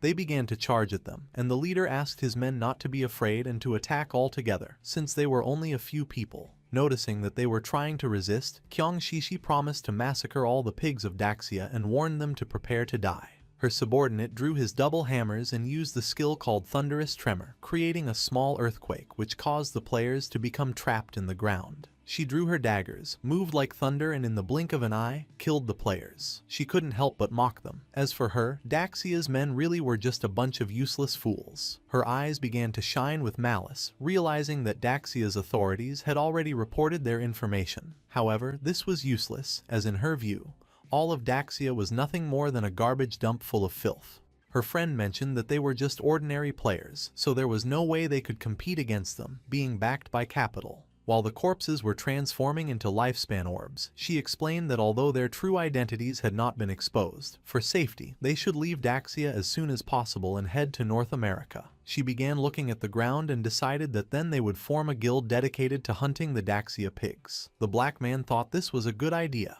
but the other man questioned what name they would give to the guild. She began to show her dagger and decided to call their guild Alice. She fell to the ground and began imagining herself surrounded by black men. She decided that it was enough for today. It was time to disconnect and celebrate the founding of Guild Alice with a big party. With a smile, Captain Enyu began to wave at our boy and proposed to discuss together the prices of the hideout, informing him that they had already arrived. King Feng asked how much, and she mentioned that 1,500. According to our boy, this was too low. Captain Enyu admitted that she knew that 1,500 was too low, so she had fiercely debated and managed to get the big boss to raise the price to 2,000. King Feng agreed to make the deal for the statue in the center of the ruins. He knew that Enyu was smart, even so she tried to offer him a low price. A while later, our boy arrived at the statue and saw Captain Enyu along with several knights. She blushed and with a smile mentioned that she had too much lifespan on her, so the high command didn't feel safe and had organized a military escort for her. King Feng's eyes began to shine seriously. He knew this was nothing, since the authorities still didn't know his true strength and those guys only knew 1 or 2 moves. King Feng handed over the key, and the system informed him that the transaction had been successful. He had lost the church sanctuary hideout key, and in exchange had gained 2,000 years of tradable lifespan. After making the deal, King Feng decided to leave, and Captain Enyu said goodbye to him. The knights were somewhat confused upon noticing that she was willing to pay 2,000 years of lifespan just for this. She clarified to them that they didn't understand. This was a hideout that could house hundreds, even thousands of people, and no one but Shadow would be generous enough to give it up. The timely gift of lifespan from Enyu was perfect. This meant that he could fully equip himself before heading to Magic City. King Feng immediately invested the tradable lifespan he had obtained. He consumed 71.2 years to reach level 15. Then, he acquired a series of new skills, the Mythic Level 1, Blessed Liberation, for 161.7 years, the Legendary 1, Assassin's Instinct, for 71.12 years, and 3 Epic Level 1s, Shadow Ring Blade, Silent Concealment, and Darkest Hour, for 36.35, 23.71 and 34.65 years respectively. Finally, he spent 113.89 years on the item Mount Bell. Except for the equipment, everything else, skills and level, had been completely synchronized. His strength in the real world was now almost the same as in the game. The system alerted him that his hunger level had reached 90%. He hadn't eaten in a long time, so he decided to disconnect to take care of his hunger first. King Feng disconnected from the game and woke up in a cage at the Hoi Lun Hotel. The men noticed that our boy was awake. They drew their weapons, asking him to hand over the lifespan he carried or he would end up like the others in this motel. One of them mocked, celebrating that the apocalypse was great because it meant he could kill whoever he wanted. King Feng began to look at them with a penetrating gaze. Seeing this, one of the men furiously demanded that he hurry up and hand over his lifespan. The other man begged his boss to let him tear him apart. The man carrying the bat thought that King Feng was so scared that he had become paralyzed, and decided it was better to simply kill him. Just before they could take another breath, a strange energy began to spread through the air. Our boy used the skill Shadow Ring Blade, and not long after, the whole hotel started collapsing into pieces. King Feng took a pack of instant noodles, realizing that the more power he drew into the real world, the more energy his body needed. At his current strength level, ordinary food simply was no longer enough. Our boy started eating the instant noodles, knowing that once he dealt with Qiang Shishi and her guild called Alice, he would need to find a way to obtain the divine gifted book. Riding on his wolf, King Feng set off. He knew that she was incredibly cunning, much harder to track than Song Fei. However, he could use the mission Kill King Feng that he had previously accepted as bait to lure her. Hungry, he headed toward Magic City, intending to find something to eat along the way. At the same time in Magic City, Qiang Shishi was throwing a big party. According to her, her men were amazing. She hugged the 2 black men and mentioned that for her, the feeling of falling asleep and entering the game after their epic and exciting battle was simply incredible. The men praised her, declaring that her skills were absolutely unmatched. Amid laughter, they called her a crazy hot chicken. One of her subordinates informed her that Shadow had just sent a message. Qin Feng was already dead. He told her to meet in Magic City in the real world. He would bring her Qin Feng's head and then collect the final payment. She knew that meeting with Shadow in real life was too risky. She mentioned that it wasn't necessary to meet in person and simply asked him to send a photo. Her subordinate explained that Shadow didn't use a phone because he was afraid of being tracked by the authorities. She couldn't help but smile upon noticing that Shadow was also hostile toward the authorities. Lately, their persecution had become more intense, and if they could take advantage of the opportunity to lure Shadow into Alice, the Daxia pigs would no longer be a threat. Because of this, she decided to stage a small play to test the waters and see which side Shadow was really on. She decided that she wanted to meet with Shadow first in the game, and sent him the coordinates. She went to the ruins and called Skywalker. She addressed him with affectionate words, asking if he was there and expressing that she missed him. Then, she asked him for a favor, mentioning that she needed his help with a living one. King Feng was sitting and meditating. He was using silent concealment, a skill that allowed him to enter stealth permanently while remaining completely motionless. Noticing that she wanted to meet in the game, King Feng thought that Qiang Shishi was really clever. These coordinates, Spectre Academy, were not far from him. He logged into the game and decided to see what kind of tricks she had up her sleeve. A few hours later, King Feng went to the Magic City ruins, Spectre Academy. King Feng, still using invisibility, got off his mount. At that moment, some government agents appeared in front of King Shishi. They announced that the authorities had located her Spade Gang, identified her as Spade A, and advised her to surrender immediately and stop resisting. Otherwise, they would be forced to take military action. With a smile, she asked Tian Xingjian to go back and tell his men from Daxia to remember this well. They were no longer the Spade Gang, now they were the Alice Guild. Showing off her melons, she made it clear that they, the Alice Guild, specialized in killing Xiaoguo's men. Tian Xingjian and his men couldn't help but blush. Furious, they cursed Spade A, promising that Great Zia's officers would bring her to justice, calling her audacity shameless. With an expression full of excitement, she provoked the Daxia pigs to face her. She hinted that if they performed well in this show, she might become even bolder with them that night. King Feng was watching everything. Tian Xingjian clenched his fist upon noticing that she was as stubborn as ever and swore to arrest her. King Feng remembered that he was Chu Haonan, with the code name Tian Xingjian. He was a well-known informant who had provided intelligence to the Alice Guild, and who had only fallen in the 7th year since the start of the game. He found it interesting that Qiang Shishi and Qiu Haonan were conspiring so early. He understood that both had orchestrated all this to test him. If he intervened to help Qiang Shishi, he would become an enemy of the authorities. If he didn't, Qiang Shishi probably wouldn't meet Shadow in the real world. Our boy jumped and began descending from the sky. He used the skill Shadow Ring Blade and decided that this was the moment to show his sincerity. A strange red aura enveloped Tian Xingjian and his men, slowly taking away their HP. The system confirmed that he had slain Tian Xingjian and his men. Qiang Shishi and the others were somewhat confused. Once the corpses transformed into lifespan, King Feng appeared in front of them and introduced himself as Shadow. King Feng approached her and greeted her, introducing himself as Shadow. Qiang Shishi's eyes widened with love, and she couldn't help but feel excited and blush. To her, he was just too cool. She simply adored this kind of powerful man. She began to cry. According to her, it was a shame that Shadow was a pig from Daxia. She couldn't understand why such a powerful man had to be from Daxia and cursed the nation because she felt they didn't deserve him. Her subordinates were surprised to notice that King Feng had dealt more than 40,000 damage. They acknowledged that this was the power of the #1 in the world and quickly greeted him. Our boy moved like thunder, killing the two men in an instant and causing their corpses to transform into orbs of lifespan. With a cold expression, he made up an excuse, saying that he didn't understand what they were saying, but assumed that they were definitely insulting him. Qiang Shishi was in shock. She clarified that they weren't insulting him, but simply greeting him. King Feng played dumb and offered an apology, recommending that to avoid future misunderstandings, it was better to speak the Daxia language in this place. Our boy decided it was time to begin the exchange, but before that, he ordered her to put on clothes. With a smile, she covered her melons and asked about King Feng's head. Deep down, she thought Shadow was a weirdo, but she really liked him. Shadow revealed that he had King Feng's head with him. He explained that he couldn't bring it into the game,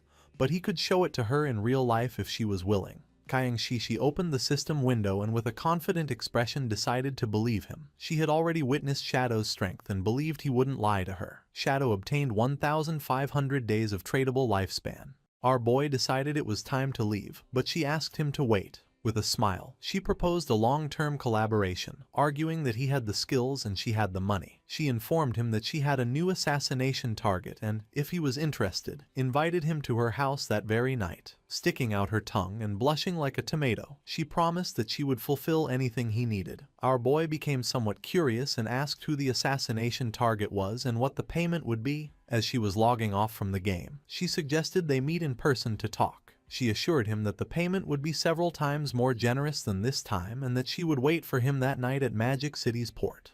King Feng became serious, wondering if her place at the port could be her yacht. At the same time, not far from the statue, Tian Xingjian and his men respawned. He was furious, cursing Shadow, as he knew that he would definitely betray the authorities. However, for him this was a success. Qiang Shishi had managed to ally with Shadow. He realized that the idiots in Zhonghai City should be held responsible for their constant conflict with Shadow. Next, he ordered Lin Qingyu to guide everyone to collect their lifespan first, as there might be action soon. Lin Qingyao, a woman with white hair, nodded her head. Her nickname in the game was Late Night Drizzle. She considered the possibility that Shadow really had allied with Spade. If this were true, they needed to find a way to eliminate Shadow, even if it meant death. She began to gaze at her hand and sank into her thoughts. She was aware that the gap between Shadow and herself was really big. She hadn't even managed to see his silhouette before everything ended. A few hours later, in the middle of the night, a hooded man arrived at Qiang Shishi's yacht. He introduced himself as Shadow and mentioned that he had come to find Spade. Upon noticing that Shadow had arrived, the guards recognized him. They informed him that they had been waiting for him and were ready to set sail, inviting him to come aboard. Shadow remained silent. It was nighttime and the yacht was sailing in the middle of the sea, far from the cities. While Shadow was distracted, Qiang Shishi appeared with a glass of wine. She wore an elegant red dress and offered him a glass, commenting that they were finally meeting. She didn't expect him to be so mysterious even in real life. Shadow got straight to the point and asked her who she wanted to kill. She approached Shadow and with a mischievous smile told him there was no fun in getting straight to the point. She suggested that with such a beautiful night and such pleasant company, they should leave boring matters for later. Instead, she invited him to have a drink and toast to the lovely evening they were spending together. Shadow took the glass of wine and without hesitating for even a second, took a sip. Qiang Shishi couldn't help but feel cheerful, and not long after, Shadow sat on the sofa. Qiang Shishi sat next to him and grabbed his arm, smiling as she questioned whether he was already feeling the effects, revealing that the drink contained her special secret recipe. She began to get aroused and revealed that anyone who drank would obediently follow her orders. She thought with euphoria that, just as she had imagined, even Shadow was just a man after all. However, her excitement turned into astonishment upon witnessing such a powerful reaction. Drooling, she sat in front of Shadow and asked him not to be nervous, to relax and enjoy. She explained her plan. When they both reached the highest wave, she would lift her hood so she could clearly see his face, as she was sure he must be incredibly handsome. However, for now, she wanted to keep the mystery. She began having fun with Shadow, completely amazed that Daxia had such a magnificent man. This made her understand why he was Shadow. A burning heat overwhelmed her as she marveled at the incredible experience. Feeling how a scorching heat consumed her, she urged him to continue, shouting that she was ready and for him to come out until finally reaching climax. At that moment, something strange happened and green flames emerged from Shadow's body, burning Qiang Shishi. She went into shock, feeling a scorching heat as she wondered if this was fire. Someone appeared next to her and grabbed the protective crystal pendant that she wore around her neck. They did not expect her to have such a good item that had saved her life. It was the protective crystal pendant of gold tier, universal accessory, whose unique effect granted the wearer a shield layer of damage immunity every 300 seconds. It was none other than Qin Feng, with his body emitting a suffocating aura and a penetrating gaze. He began to stare at her. Qiang Shishi was in shock. She wondered why he was here, since she remembered that Shadow had killed him. Our boy decided to reveal the truth. There was only one reason: he was Shadow. She moved away from the supposed Shadow who was sitting on the couch, and her eyes widened in fear. The hooded man was none other than a devout follower that our boy had summoned so that it would pretend to be him. It was very happy since it had had a lot of fun with Qiang Shishi. The formerly arrogant Qiang Shishi now knelt before King Feng. Banging her head against the ground, she begged him to spare her life, admitting that she was wrong. She offered him all of her lifespan and pledged to be his slave, telling him he could do with her whatever he wanted. King Feng asked about the 5 foreigners who were with her. With her eyes full of tears, she began to bark like a little dog, asking her daddy if he would let her go in exchange for the information. Just before she could finish the sentence, King Feng broke her neck, and while she writhed in pain, he grabbed her phone, realizing that the 5 guys were not on the yacht. King Feng obtained 659 years of tradable lifespan. He wanted to catch them all at once, which was a shame. He decided that the first thing would be to use Qiang Shishi's phone to call the authorities. Not far from Qiang Shishi's luxurious yacht, police boats began speeding toward it. A large-scale murder case had been reported on the yacht, where one of the victims was the heiress of the president of Qian Group. According to the informant, the skills used by the killer closely matched those of Shadow from the game, making their identity almost certain. The investigation team was immediately dispatched to the crime scene. On the boats was also Tian Xingjian. He knew that Shadow lacked all law. He considered that such a gratuitous murder was a direct provocation against the laws of his country. Once on the boat, he would use search skills on the corpses, and as soon as Shadow's location was confirmed, they would open fire with full force to ensure that the target was eliminated. He would definitely avenge his Shishi. The police boats surrounded the yacht in a matter of seconds. They began to investigate Qiang Shishi's corpse. The preliminary autopsy showed that the cause of death was a fracture of the cervical spine. Unidentified DNA samples were found in her mouth, along with burn marks. Tian Xingjin cursed Shadow, for he not only killed, but also insulted the dead. He touched her corpse and used the skill called Last Words of the Deceased. By touching the body, the skill allowed him to obtain the location of the killer for 5 minutes. He, Tian Xingjian Qiu Haonan, swore that he would make sure that the culprit was brought to justice. His eyes widened in surprise. He went on alert, drew his pistol, and warned his men to be careful since Shadow was right there. He began to order an all-out attack towards 6 o'clock. Just before he could turn around, a powerful venom dart pierced his head, leaving the others in shock. His corpse fell next to Qiang Shishi's. Lin Qingyu did not lose her composure. With an expression full of determination, she summoned a group shield and began shooting, accusing Shadow of having killed the investigator, and asking him if with that he was trying to become an enemy of the authorities. King Feng asked them not to be nervous. He explained that the reason he had killed Ku Haonan was because he was a traitor who leaked official information to Qiang Shishi in exchange for benefits. As for the evidence, he indicated that it should be on his phone. They were free to investigate thoroughly. One of the police officers turned on Ku Haonan's phone and informed Captain Lin that, indeed, they had found communication records between Captain Q and Qiang Shishi on their phones. It was then revealed that Qian Shishi was the player known in the game as Black Ace. Captain Lin Qingyu did not believe it and decided to see it for herself. She grabbed the phone, but the officer panicked, asking her to wait a moment. She felt confused and wondered what this was that she wasn't allowed to see. Her eyes widened in surprise when she saw a photograph of Ku Haonan and Qiang Shishi kissing. She couldn't help but blush like a tomato when she opened the photo gallery and saw all the private photographs of Ku Haonan and Qiang Shishi. The police officer got nervous, saying that he had already warned her. She realized that Shadow's words were all true. She finally understood. The last time Shadow had killed them in the game, it had only been a show for Qiang Shishi to see. Shadow had gained Qiang Shishi's trust in order to later find her and take care of her in real life. Afterwards, he informed the authorities, luring and killing Ku Haonan. With one move, he had helped the officers solve 2 big problems. The police officer asked her why she kept staring at the photos so intently. She realized how terrifying Shadow was. She understood that, if he were hostile to the authorities, the consequences would be unimaginable. She remembered that just a few moments ago she had shot him. Although he probably wouldn't care or hold a grudge, she was worried that this could cause problems between him and the authorities. With a grateful expression, she thanked him for his help and apologized for having shot him earlier. Without hesitating for even a second, she shot herself in her own leg,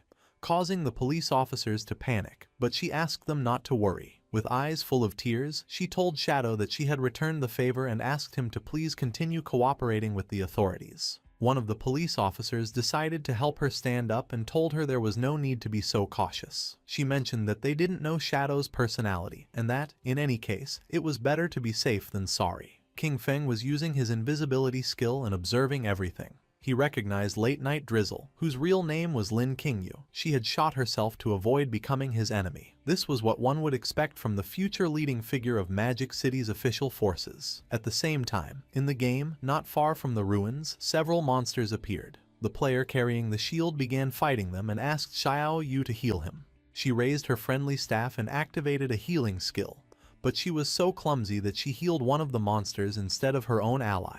The monster bit the player, and he, in shock upon seeing that she had healed the wrong target again, called her as useless as always. Her skill began to heal the monster, while the other devoured her friend. Not long after, both were eliminated. Both respawned again, and with tears in her eyes, Xiaoyu wondered how it had happened since she hadn't seen anyone. She concluded it must have been Shadow and questioned whether the reason he always attacked her was because he had discovered that she wanted to avenge brother Song Fei. He gave her a hard blow to the head, calling her an idiot and asking why Shadow would waste time attacking her. He explained that they had been annihilated by the Platinum Boss, Headless Assassin, Shero, and questioned whether she had even noticed the system notifications. Zhao Yu now had a bump on her head. With a furious expression, the man revealed that the boss had been provoked by her misdirected healing skill. Then he swore that if the guild leader assigned her to his group again, he would kill himself on the spot. At that moment, the boss descended near them, causing the man to panic. While a strange aura was emerging from its body, the man turned his back on Xiao Yu and began to flee from the place, realizing that the boss had followed them. Xiao Yu's eyes widened in fear, realizing this was not good. It was night and somewhere in the city there was a mansion. Someone threw a plate with fruits to the floor. It was a red-haired woman, who was on a call.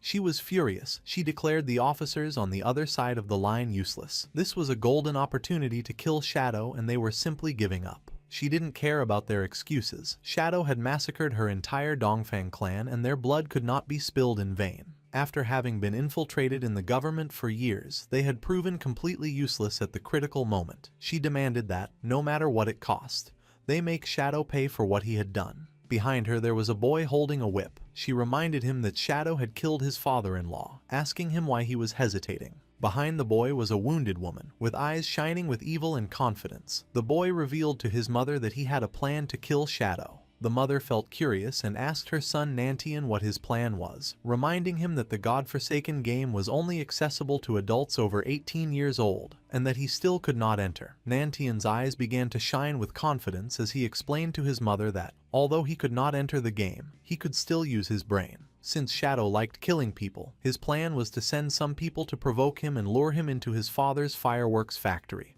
They would prepare everything in advance and, when Shadow appeared to kill them, they would detonate the entire factory. In this way, tens of thousands of fireworks would become his funeral pyre, allowing the whole world to witness his death. And even if the plan failed, there would be no way for Shadow to trace it back to them. A smile spread across the mother's face, realizing that they hadn't done a bad job creating him. Then, turning to Chu, she snapped that even her son was more useful than him. Chu did not object and mentioned that the matter should be kept secret. The official stance toward Shadow still focused on winning him over. And besides, his older and second brothers would not support them doing this. Upon hearing this, the mother hung up the call and decided she would take care of it herself. She approached her son, began observing the tied-up woman, and asked her son why he kept refusing to hand over his lifespan. Nantian apologized, started touching his cheek and while blushing admitted that he had lost control for a moment and had accidentally killed her. At the same time in the godforsaken game, more precisely in the ruins of Magic City, the boss that had chased Xiao Yu and her friend attacked quickly, and just before they could escape from the place, it moved like thunder, cutting them into pieces, killing them instantly. Xiao Yu was in shock. She couldn't believe how fast this boss was. Not long after, their bodies transformed into orbs of lifespan. The players who were nearby reacted immediately, pointing out how the players had suddenly died. They realized that someone invisible had killed them instantly, and came to the conclusion that it had to be Shadow. Just before they could take another breath, the boss attacked again, killing them and turning their bodies into orbs of lifespan. Noticing this, the remaining players began to flee from the place, thinking that Shadow had gone crazy and was massacring innocents everywhere. At the same time, King Feng was standing over the sea, whistling and enjoying the views. He was far from town and thought this was a good place to extract the hideout. The system asked our boy if he wished to consume 1,315.2 years of lifespan to extract the soul-cleansing land, hideout, into reality. This hideout was an underground structure and King Feng had to mark the location on the map. Finally, before proceeding, it warned him that all materials overlapping with the hideout would be obliterated and asked him to confirm the action. King Feng began looking toward the bottom of the sea and confirmed, not long after, a magic circle appeared in the water. The sea split in half and the soul-cleansing land was successfully extracted into reality. With a serene expression, King Feng decided that now was the time to go search for the divine book. Our boy logged into the game and Wang Meng informed him that someone had reported him for killing players indiscriminately. However, Wang Meng knew it wasn't him since he hadn't been online. Upon investigating, he discovered it was a platinum tier boss attacking players named Headless Assassin Xiaoluo. Her stealth level was extremely high, no one could see her. Because of this, Wang Meng asked if he could take care of the situation. In the ruins of Magic City, the boss was massacring all the players in the area, leaving only lifespan orbs. Onquin, who was hiding behind the rubble, couldn't help but feel fear, wondering what kind of divine boss she was, since not even his level 3 anti-stealth could detect her. Last time, the Iron Saintess had been overshadowed by Shadow, and he was very upset. With a confident smile, he revealed that the only problem was that he couldn't see the boss. Otherwise, he could have contained her by himself. He claimed that even if Shadow appeared, he would be powerless against this headless assassin, Xiaoluo. Yanyan panicked and asked Anquan to lower his voice so as not to attract the boss. Then she suggested heading first to higher ground since the view would be better from there. Anquan began to move stealthily, but in the process he stepped on a banana peel lying on the ground. Poor Anquan slipped and fell to the ground, not knowing who had thrown that banana peel. But just before he could finish speaking, the boss moved like thunder, cutting Yanyan and the subordinate in half. The bodies of Yanyan and the others transformed into orbs of lifespan. Anquan was the only one who had not been eliminated thanks to slipping on the banana peel. He was in shock upon noticing that the boss had killed all her subordinates. Without losing a second, he grabbed an orb of lifespan, and when he turned around, he saw the boss. She raised her arm and prepared to eliminate Anquan. Far from feeling fear, he challenged her, shouting that he wasn't afraid of her. While the boss was preparing the attack, Anquan rolled, only to panic upon realizing that he had rolled too early. Without losing a second, Anquan continued rolling without stopping. His eyes widened in confusion, wondering what she was waiting for and why she wasn't attacking him already. He started rolling non-stop around the boss, and in the process got dizzy since he had rolled to the limit. Anquan stopped rolling and couldn't help but feel somewhat confused upon noticing that the boss was disappearing.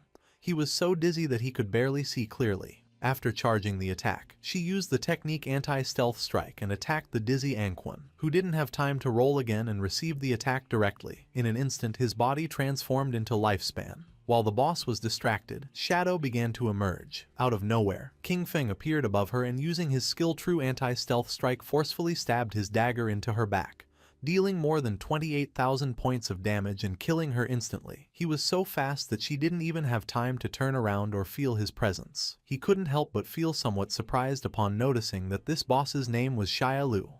A few minutes before King Feng appeared, all the members of the guild who were in the city ruins began to point at poor Xiaolu, blaming her for having miscast a spell that activated the headless boss. They claimed that the boss had noticed her and followed her to the respawn point. Xiaoyu's eyes were full of tears and sadness. She explained that it hadn't been her intention. Two of the players were furious and told the guild leader that their teams wouldn't dare accept someone like her, as they would die without even knowing how it happened. The guild leader asked his men to lower their voices, asking them if they weren't afraid of attracting the boss. With a serious gaze, the guild leader realized that Xiaoyu was not made for combat. Because of this, he informed her that from now on she would be in charge of gathering information about hideouts. He offered her a reward of 3 years of lifespan if she found a gold tier hideout, and 10 years if she found a platinum tier one. He remembered that at the time, upon seeing that she had a hidden class, they had thought they struck gold. Pointing at Xiaoyu, the guild leader decided that from now on he would give her 1 year of lifespan each day, since her constant deaths were a great waste. A system window appeared informing Xiaoyu that she had received 2 days of tradable lifespan. Her remaining tradable lifespan was now 2 days, 13 hours and 32 minutes. With a grateful expression, she thanked him from the bottom of her heart. Upon noticing this, the other girls in the guild couldn't help but feel furious. They were convinced that Xiaoyu had been lucky and that all of this had been her plan from the beginning to be able to see the guild leader every day. Cursing little Xiaoyu, they declared that they would do the same. At that moment, lifespan began to emerge from the area, and someone noticed that the boss was named Xiaolu. Upon hearing this, the guild leader and his men couldn't help but feel somewhat curious and confused. Not long after, the corpse of the boss appeared lying on the ground, and then King Feng appeared and began staring silently at the guild leader. The eyes of the leader and his eyes widened in surprise and their jaws dropped in shock. Without hesitating for a single second, with a furious expression, he gave one of his own men a strong blow to the head. At that moment, a strange energy appeared around Xiao Yu, and the space around her began to distort, leaving her somewhat confused. Her eyes widened in fear and surprise. Neither she nor the players knew what was happening. Without wasting even a single second, the guild leader kicked Xiao Yu in the butt, making her fly away. Xiao Yu's body began to float in the air. She couldn't help but scream and ask for help. At that moment, 3 headless bosses appeared around her. Upon noticing this, King Feng's attention was fixed on her. Anquan and the others, who were watching from a corner, panicked when they noticed 3 bosses. They soon realized that there were actually 4, and then 5, as one of them had just been instantly eliminated by Shadow. This made them understand why they felt like they were everywhere. There were many clones. With eyes full of tears and a desperate expression, Xiao Yu began to ask for help.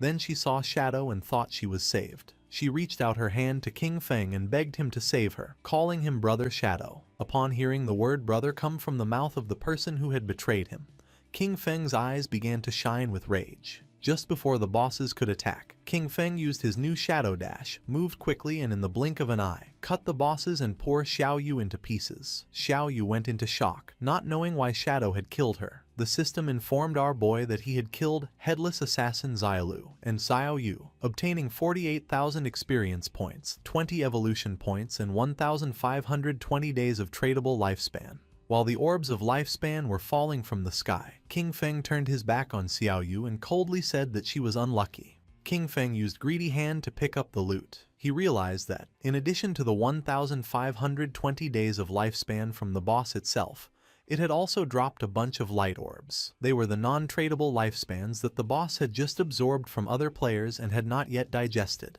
Captain Anyu and Wang Meng appeared. With a smile, she greeted our boy, offering to buy him the items if he didn't need them. King Feng felt somewhat surprised to notice that Captain Anyu and Wang Meng were everywhere. With a serene gaze, our boy mentioned that they had arrived just in time, as he knew another place with good loot. If the price was right, he could take them. He told Wang Meng and the others to go with him, but Anyu could not go. Captain Anyu felt somewhat furious and confused, asking why she couldn't come with them. Shadow began pointing at Wang Meng with his finger and clarified that, to be precise, women could not go. She began to blush and, showing her sensual body, asked the boss why. Accusing him of being discriminatory, she expressed a feigned sadness, admitting that she had even planned to seduce him, but did not expect that he actually liked men. King Feng gave her a gentle knock on the head, and then revealed that outside the ruins of the city's north gate, there was a tower of divine authority. He explained that after completing the challenge, valuable rewards could be obtained. However, the NPCs inside despised women. If there were women in the team, the difficulty would increase tenfold. Little Black said goodbye to King Feng with a smile and wished him good luck, while her friend began to show a smile full of admiration. Furious, Captain Anyu turned her back on them, declaring that the NPCs were sexist and trash, and vowing that she would kill them as soon as she leveled up. Then, she told Xiaohei that they should go explore the nearby mountain to kill some mobs and vent her frustration. King Feng asked Wang Meng and his men to follow him, and the system informed them that Shadow had sent a party invitation. Wang Meng's subordinate was nervous since it was the first time he teamed up with the great boss. However, Wang Meng scolded him for his nervousness, reminding him that this was an opportunity to learn from the great boss's movements. In an instant, King Feng had moved away from them. Noticing this, they panicked, as they didn't understand what was happening. Shadow seemed to walk slowly, but his speed was greater than theirs while running. They wondered how they were supposed to learn anything this way, concluding that his agility was too high. When examining his system inventory, King Feng noticed that more than 20 items had dropped, and 2 of them were usable by assassins. The first item was the Forest Bone Blade of Tier Emerald, an assassin weapon. It offered an attack power of 388,125 with armor penetration, and increased strength by 39 and agility by 48. The requirement to equip it was to be level 15. Its unique effect doubled movement speed for 5 seconds upon dealing damage, and while this effect was active, it granted a 30% evasion rate. King Feng unsheathed his new Forest Bone Blade, and his eyes widened with joy upon noticing that the attack power was almost 80% higher than the 216 points of the Plague Blade. Additionally, it added armor penetration, strength and agility. This weapon was not bad at all, definitely worth equipping. The second item was the skill Shadow Blade, of Platinum tier. It launched a Shadow Blade condensed from Dark Elements, inflicting Dark Element damage to a single target within a range of 20 meters, with an additional 600 points of Dark Elemental attack. Upon impact, it dispelled a random buff up to Platinum tier. Its cooldown was 12 seconds, reduced to 6.49, and required level 14. Our boy decided to evolve this skill and raise it to Legendary tier. Although the dark element damage to a single target was somewhat low, he considered that the effect of dispelling buffs was quite useful. The evolution consumed 56 evolution points, leaving him with 219 remaining. The skill Shadow Blade went through the Platinum, Emerald, Diamond, and Epic tiers, until finally becoming Legendary. This increased its added Dark Elemental attack to 1,500 points and allowed it to dispel a random buff of up to Legendary level. Its cooldown was reduced to 7 seconds, 3.78 effective. Finally, the skill obtained a new Legendary effect. Hitting a weak point refunded 3 seconds of cooldown. Holding his newly upgraded blade, King Feng felt joyful. He realized that as long as he struck a weak point, this skill would return 3 seconds of the cooldown. For him, this meant that the effective cooldown would be only 0.78 seconds. Our boy came out of his thoughts, and when he turned around he saw that Wang Meng and his subordinate had disappeared from the place without a trace. At the same time, about 2 kilometers behind King Feng, Wang Meng's subordinates were gasping heavily and exhausted. They complained that Shadow moved too fast and no one could keep up with him, until one of them told their captain that he couldn't continue. Wang Meng grabbed one of them by the feet and started dragging them, asking them to stop talking nonsense. King Feng and the others arrived at the Tower of Divine Authority, which was located in the middle of a forest.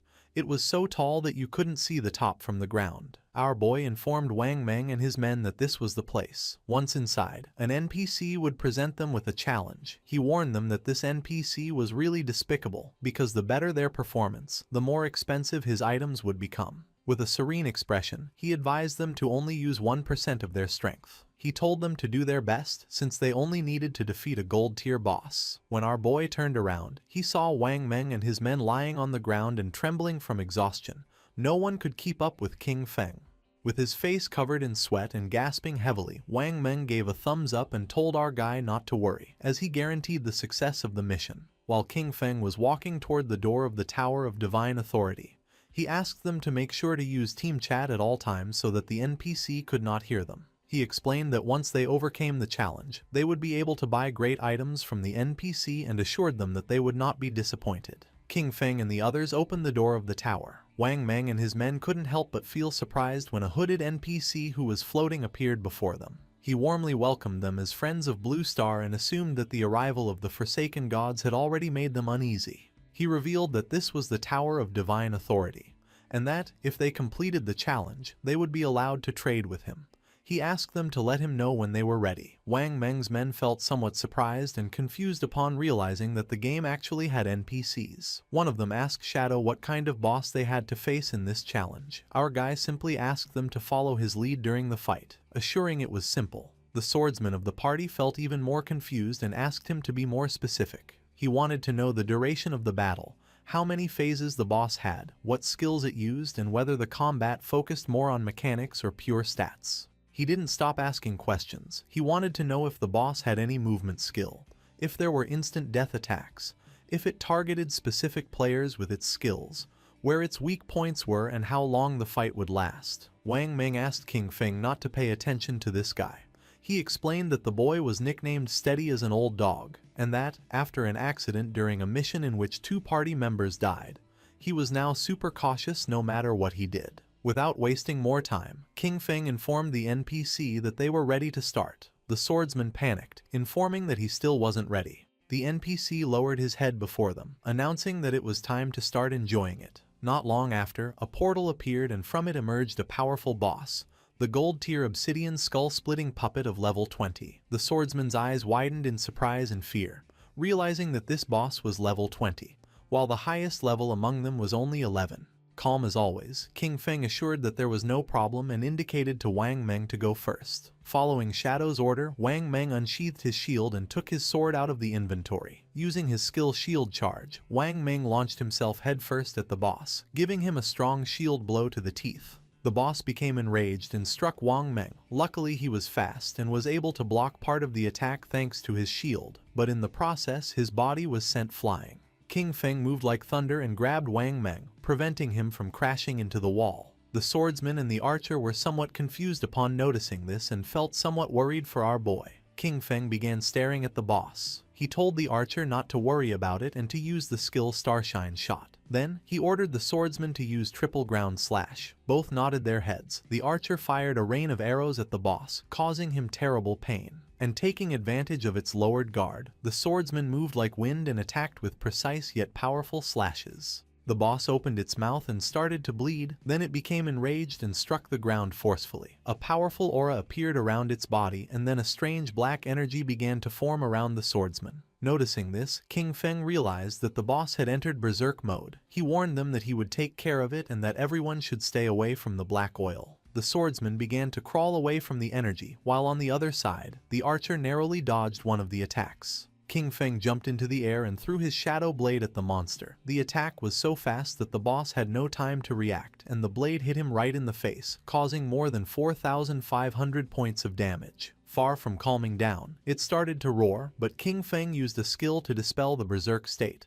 Wang Meng couldn't help but smile, commenting that the damage inflicted didn't match his status. It was as if the boss had taken off his gear. With an expression full of joy, the swordsman mentioned that Shadow was really good at acting, having stayed in the corner the whole time. The NPC must have thought he was a complete noob. The archer became somewhat curious and asked our boy how he had found out that the NPC's items were more expensive the stronger the players were.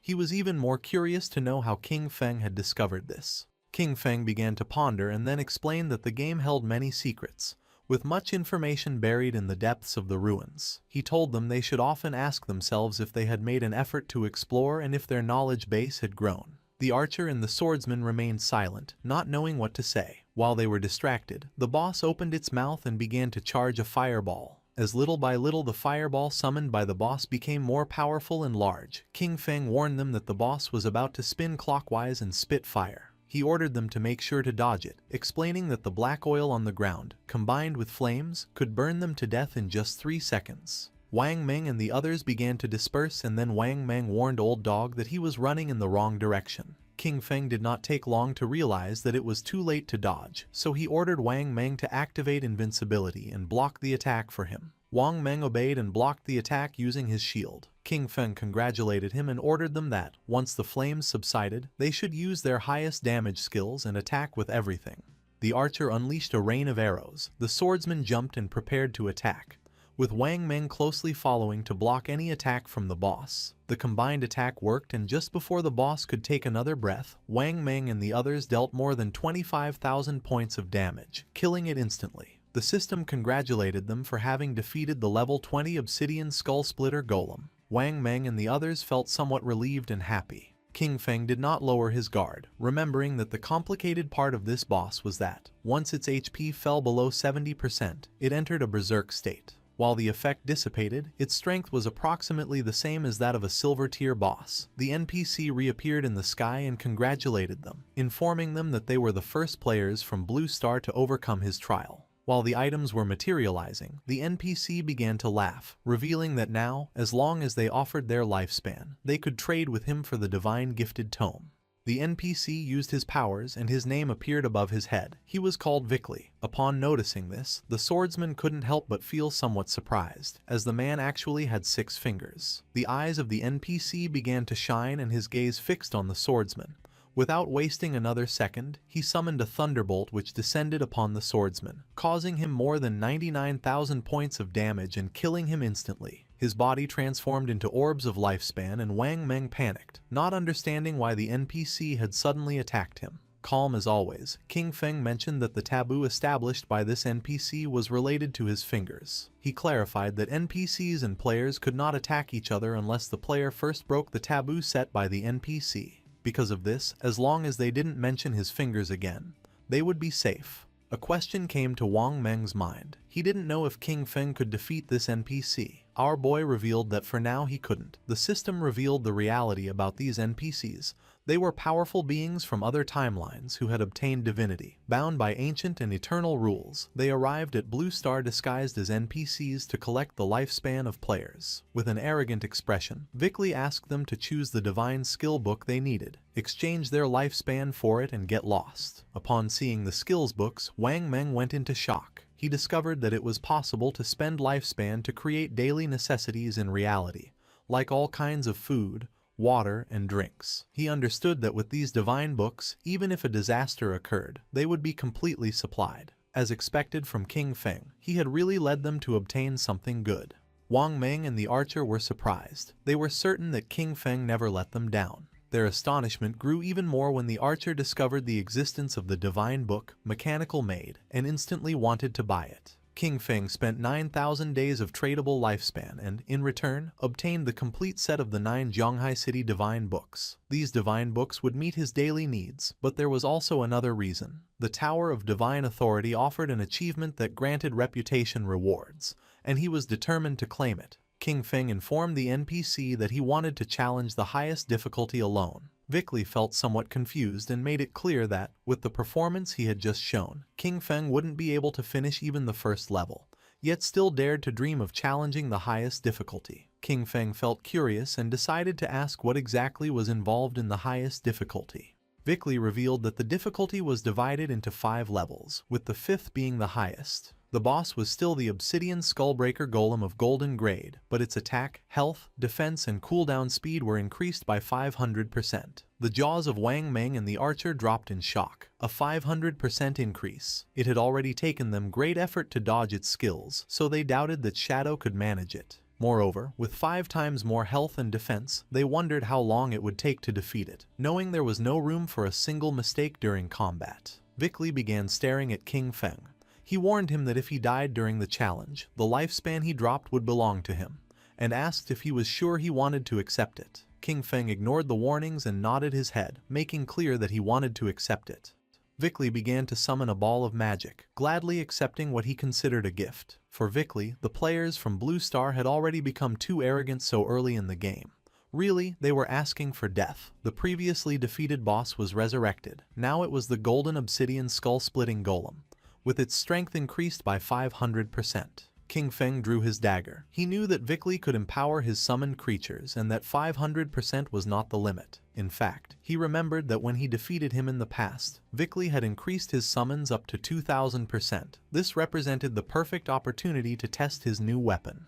King Feng shot a poisonous dart at the boss, which activated the effect of Black Flame's gift, reducing the target's defense and all its elemental resistances by 7%.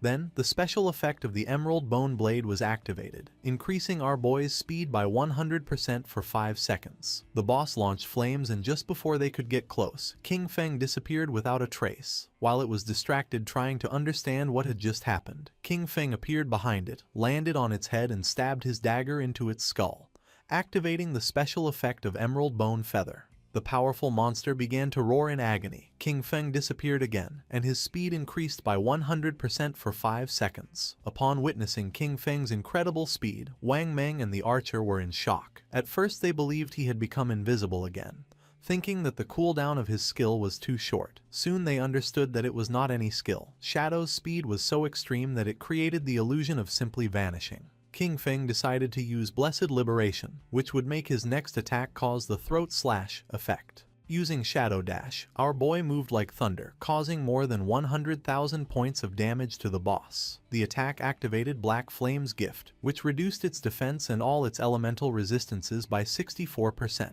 Despite having used his most powerful skills, the monster's HP had barely dropped. King Feng was happy because he knew this was due to the buff granted by the Ancient God's Stone Tablet. Without this item increasing the stacking limit of Black Flame's gift, each hit from Shadow Dash would have only inflicted, at most, about 18,000 points of damage. Wang Meng was in shock upon noticing that a single strike had taken away a third of the boss's health and wondered what skill King Feng had used. It was the first time that the archer clearly saw King Feng's attack. It seemed like an instant shadow slash to him, but the version he knew of this skill only had 3 strikes. Meanwhile, Vickley was watching the battle in silence, wondering how someone could be so strong if the game in Blue Star had just begun and what level of talent he possessed. The eyes of our boy were shining with joy. It was time to activate Throat Slash, a skill that inflicted 200% of the damage of the last attack per second. Blood began to emerge from the boss's body. It began to roar in agony as its HP bar dropped. In a matter of seconds, the monster lost its life and its body transformed into orbs of lifespan.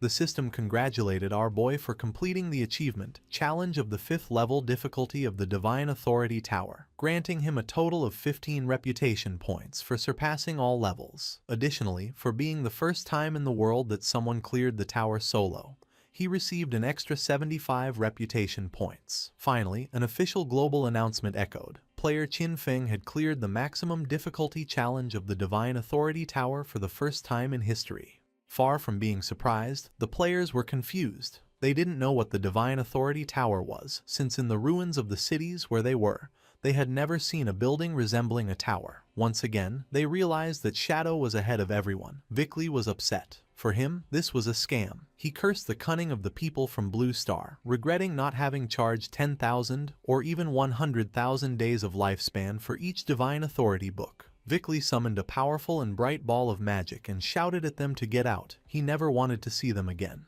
Wang Meng and the archer covered their eyes to avoid going blind, as they believed they were lost and that the NPC was about to unleash a powerful attack. Vickley's attack descended upon them. While Wang Meng and the archer were covering their heads, our boy stood still, calm as always. King Feng and the others were teleported outside of the tower. Both felt somewhat confused since they didn't know what had happened.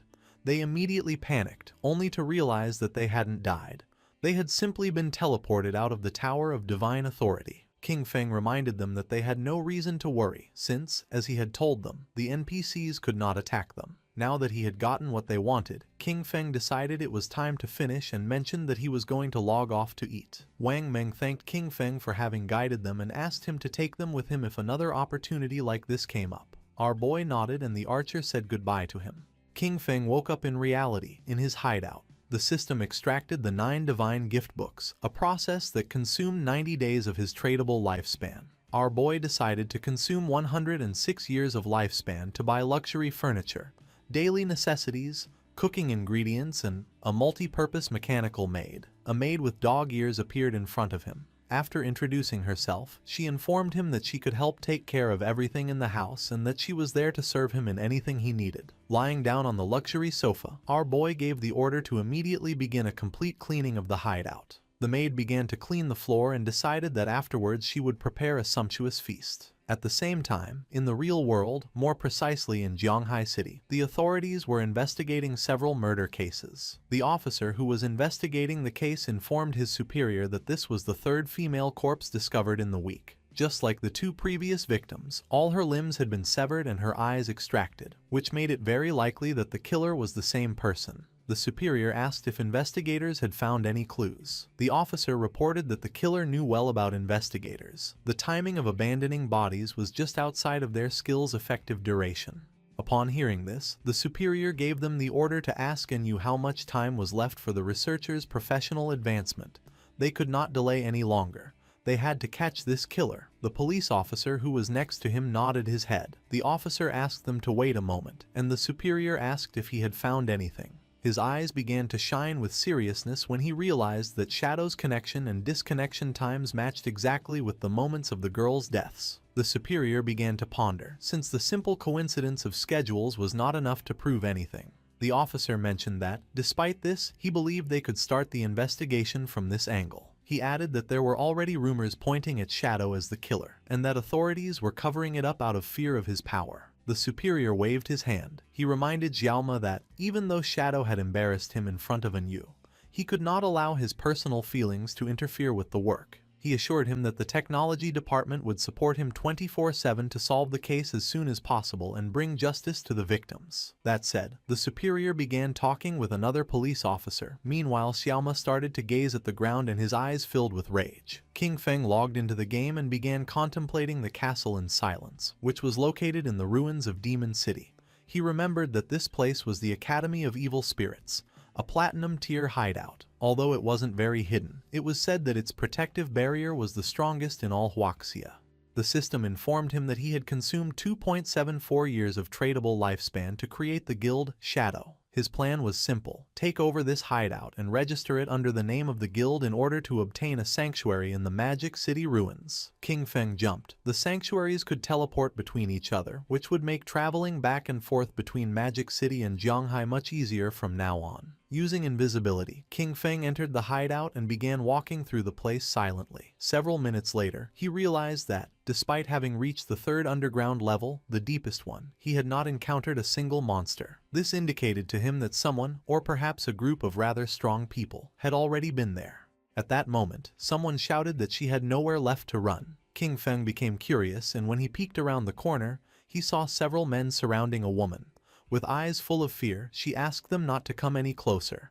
They were on a bridge and had her cornered, with a river of lava behind her. With a smile, one of them told her not to worry, as they wouldn't kill her. For now. He explained that Madame Dongfang wanted them to take her so that her son could show her some love. He demanded that she reveal her location in the real world, warning that otherwise they would kill her repeatedly until her lifespan ran out. Furthermore, he made it clear that suicide wouldn't help her since members of their guild, Shura Hall, were waiting for her at the respawn point. With a smile, the orange-haired man suggested making a deal. He reminded her that she had killed Madame Dongfang twice in the game, estimating that because of this she must have taken at least 30 years off Madame Dongfang's lifespan. The woman remained silent, lost in her thoughts. He advised her to give them those 30 years of lifespan and then play with the three of them for a while, promising that in return they would let her go. With eyes full of tears from fear, she asked what exactly it was that they wanted to do. They began to smile, and then one of them pulled down his pants, causing the poor woman to panic. With a mischievous smile, the man with orange hair revealed that this was how they played. The woman began to ponder in silence, then looked away and, while blushing, asked them to promise to let her go after playing. With a cheerful smile, the orange-haired man promised her and invited her to start with him. The bald man said he would go next. With her body trembling, the woman began to approach them, and then her eyes began to shine with determination. Drawing her poisonous dart, she lunged at the man, but at that moment, the man with the blindfolded eyes used the skill Golden Cauldron Earthquake and descended upon her, crushing her body against the ground. He noticed that the little one was not behaving well. The only thing she could do was close her eyes as the orange-haired man approached. Showing his tongue, he warned her it was her last chance and ordered her to open her mouth. Then, a confident smile spread across the woman's face. Using a powerful skill, she cut both the bald man and the orange-haired one in half, causing the man with blindfolded eyes to feel somewhat confused. His eyes widened in confusion. He didn't know what was happening. Just before he could take another breath, the strip of paper summoned by the woman wrapped around his neck. She was so powerful that she made the man's head explode as if it were a watermelon. King Feng, who was watching everything from the corner, recognized the girl's profession instantly. Chain blade. After having killed those bastards, the woman crushed the orange-haired man's eggs. Their bodies turned into orbs of lifespan. With an expression full of hatred, she mocked them, and then our boy realized that she possessed the blade of the underworld. With a gaze full of determination, she swore that she would definitely kill Dongfang Ming.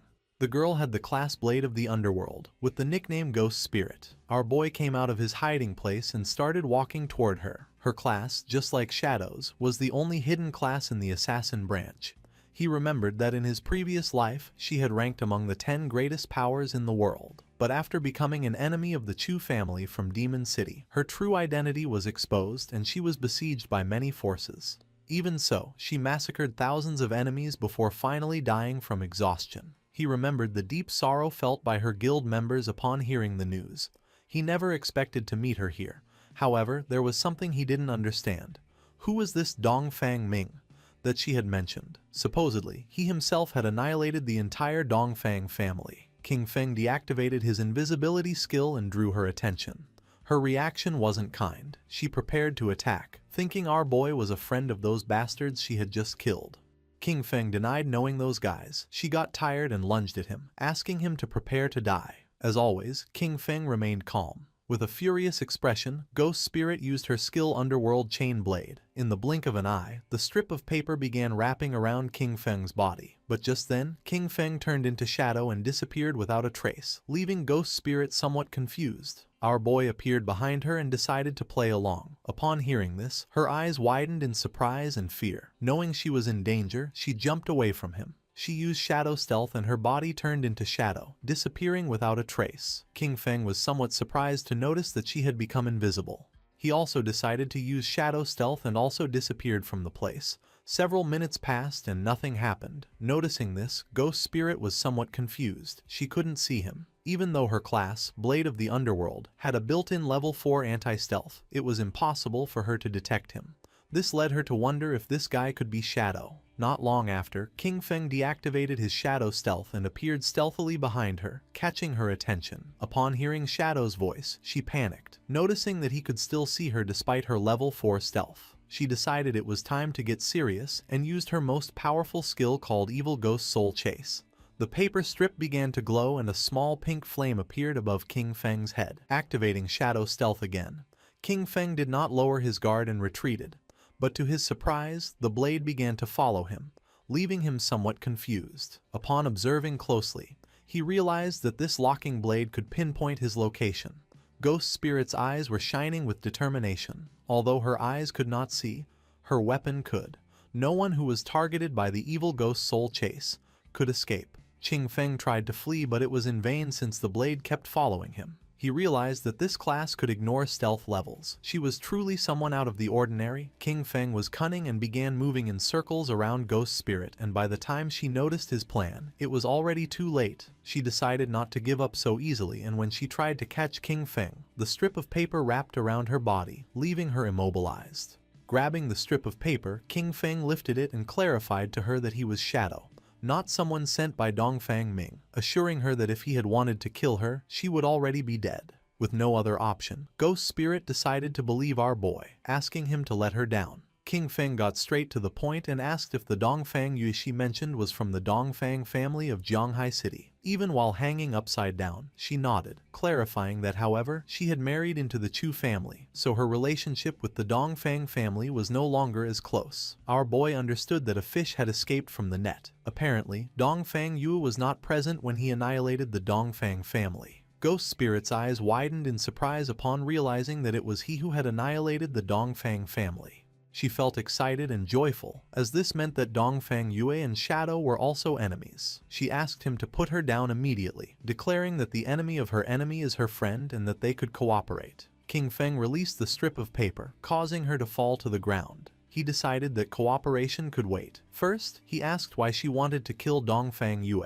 Ghost Spirit clenched her teeth tightly and revealed that she wanted to avenge the murder of her family. She decided to tell the dark and sad story. Before the arrival of the God-forsaken game, Dongfang Yue had killed her mother in a traffic accident while driving drunk. However, she got away with it because the Chu family found someone else to take the blame for her. Her father, unable to accept it, found evidence to convict Dongfang Ming, but the next day his body was pulled from the river. The official conclusion was suicide. When she went to Dongfang Yue's house demanding an explanation, guards from the Chu family beat her nearly to death. Sunk in despair and about to end everything, it was at that moment when the God-forsaken game arrived. The first thing she did upon entering the game was kill Dongfang Yue. However, in order to kill her permanently, it was necessary to completely drain her lifespan. After reviving again, she hired countless people to hunt Ghost Spirit down, leading up to what he had just witnessed. King Feng listened silently as she told him this story without interrupting once. Tears began streaming from Ghost Spirit's eyes as she begged Shadow, "Please help me kill Dongfang Yue."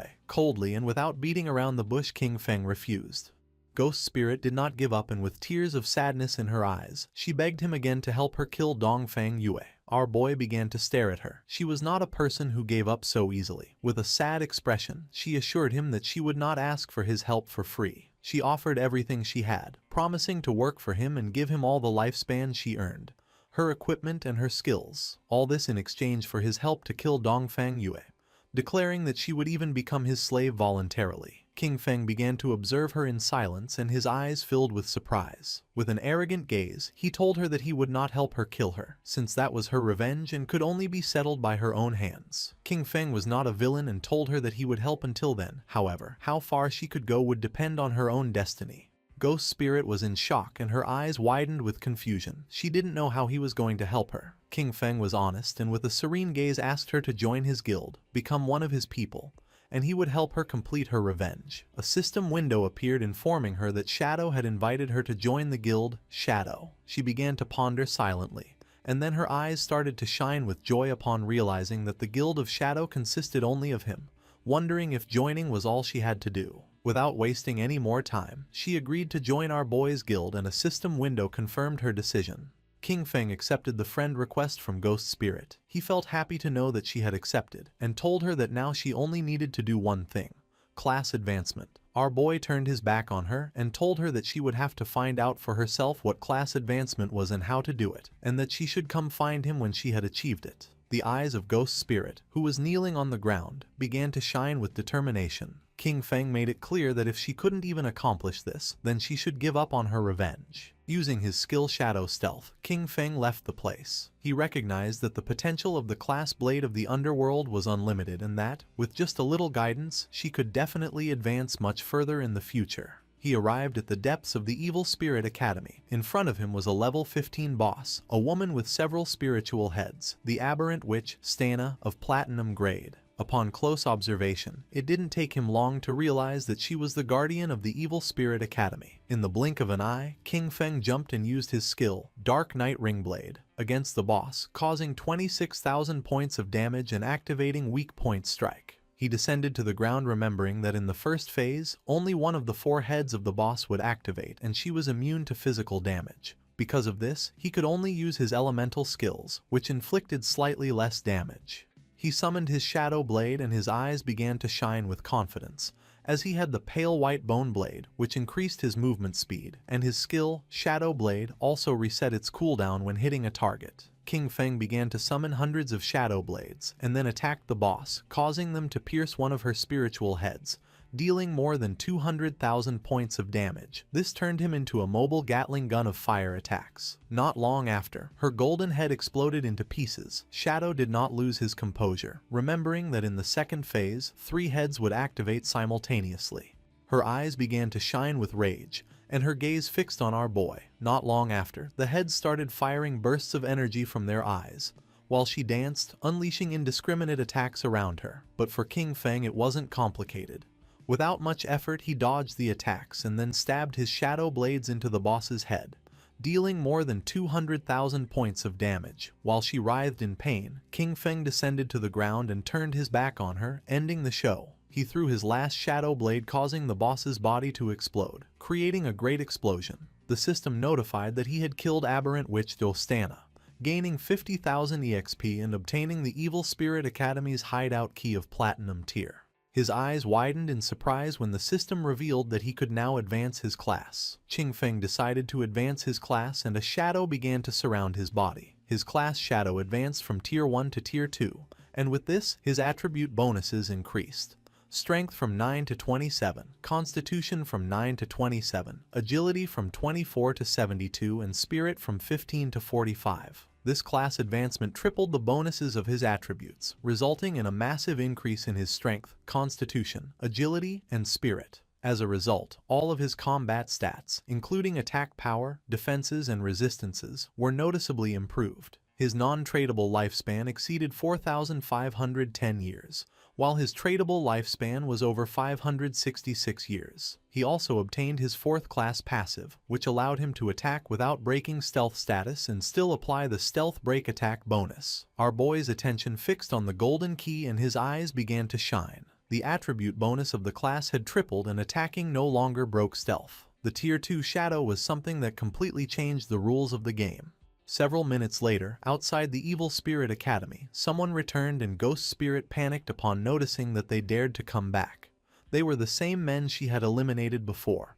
Now there weren't just 3. They had brought all the members of their guild. With a smile, the bald man mentioned that last time he was careless because he didn't know she had a chain blade. With a confident gaze, the orange-haired man revealed that this time he had called everyone from his guild, the Shura Palace, to see where she could run now. The bald man lunged at her, ready to attack, making it clear that he wouldn't be as soft as last time. Ghost Spirit panicked, knowing this wasn't good. Using his skill Earth Slash, the bald man descended to the ground and tried to attack using his axe, but luckily she reacted in time and dodged the attack. With a confident gaze, she used Shadow Stealth, but right at that moment someone threw a flash grenade which exploded in front of her, creating an intense and blinding flash, forcing her to stop using the skill and cover her eyes. Taking advantage of the moment, the bald man gave her a kick. Stepping on her head, with an arrogant smile, he made it clear that he was going to give her a real lesson. Ghost Spirit was not going to give up. She took out a small green vial, but just before she could use it, the orange-haired man stepped on her hand and caught it. Upon observing closely, he noticed that it was suicide poison. Its effect consisted of losing half of the lifespan and returning to the respawn point.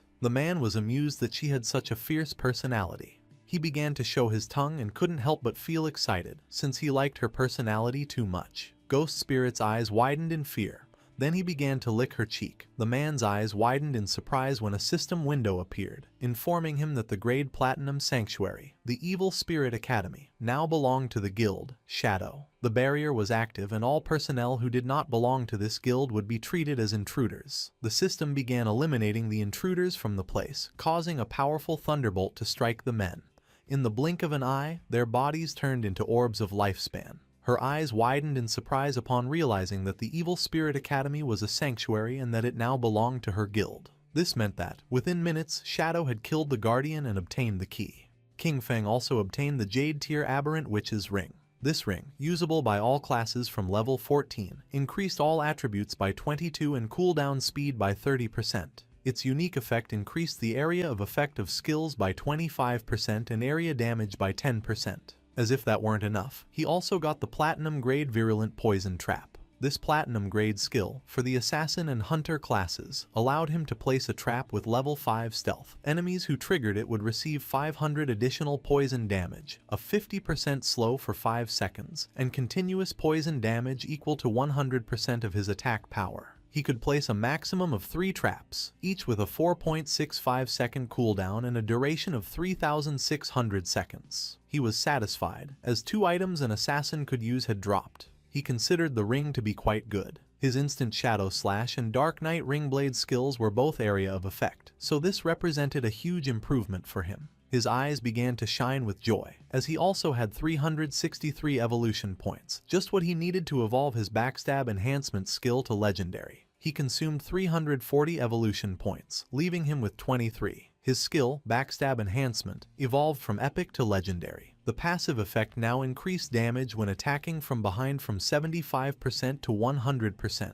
Furthermore, the Legendary effect made it so that while in stealth, all his damage was considered a backstab attack. King Feng was pleased as the combination of the constant backstab damage bonus and the permanent stealth from his advanced class massively improved both his damage output and survivability. Just then, Little Black contacted our boy, informing him that she had found other ruins and asking if he wanted to go take a look. When King Feng asked where she was, she replied that she was in the Zhanghai City ruins. She explained that on the stones around the temple entrance, there were murals very similar to those in the ruins of the beginner's village. Shadow became a bit confused, asking why they hadn't explored it themselves. With the progress they had made, they should already be able to face a platinum grade boss. She was honest, admitting that they had wanted to, but after clearing all the enemies to the end, a teleportation orb appeared. When they touched it, nothing happened. A system message indicated that only a fated person could enter, so she wondered if her boss might be that person. King Feng decided to go take a look. He told her to wait for him and to prepare her lifespan, as he would bring her the new equipment he had obtained. Besides, teleporting between the 2 shrines made the journey from the Magic City ruins to the Zhanghai ones much more convenient. Little Black also reported that the officials on the Zhanghai side didn't have enough lifespan, so he could sell it directly to the ones in Magic City. At the same time, she was on the outskirts of the Zhanghai City ruins. She was riding a white llama, which was eating grass. Not long after, King Feng appeared behind her, asking where the ruins were. Suddenly hearing our boy's voice, she and the llama were startled, and Little Black asked him not to scare her like that. He had done it on purpose, but he lied and promised to be more careful next time. Peeking her head over the cliff, she revealed that the entrance to the ruins was at the bottom. When our boy asked how they had discovered it, she replied that it was a long story. Little Black turned to the llama and explained that she had gotten a mount in this place, a little sheep. While playing with it, a silver grade boss suddenly appeared, scaring them. Panicked, she fell off the cliff, but luckily got caught in a tree at the bottom.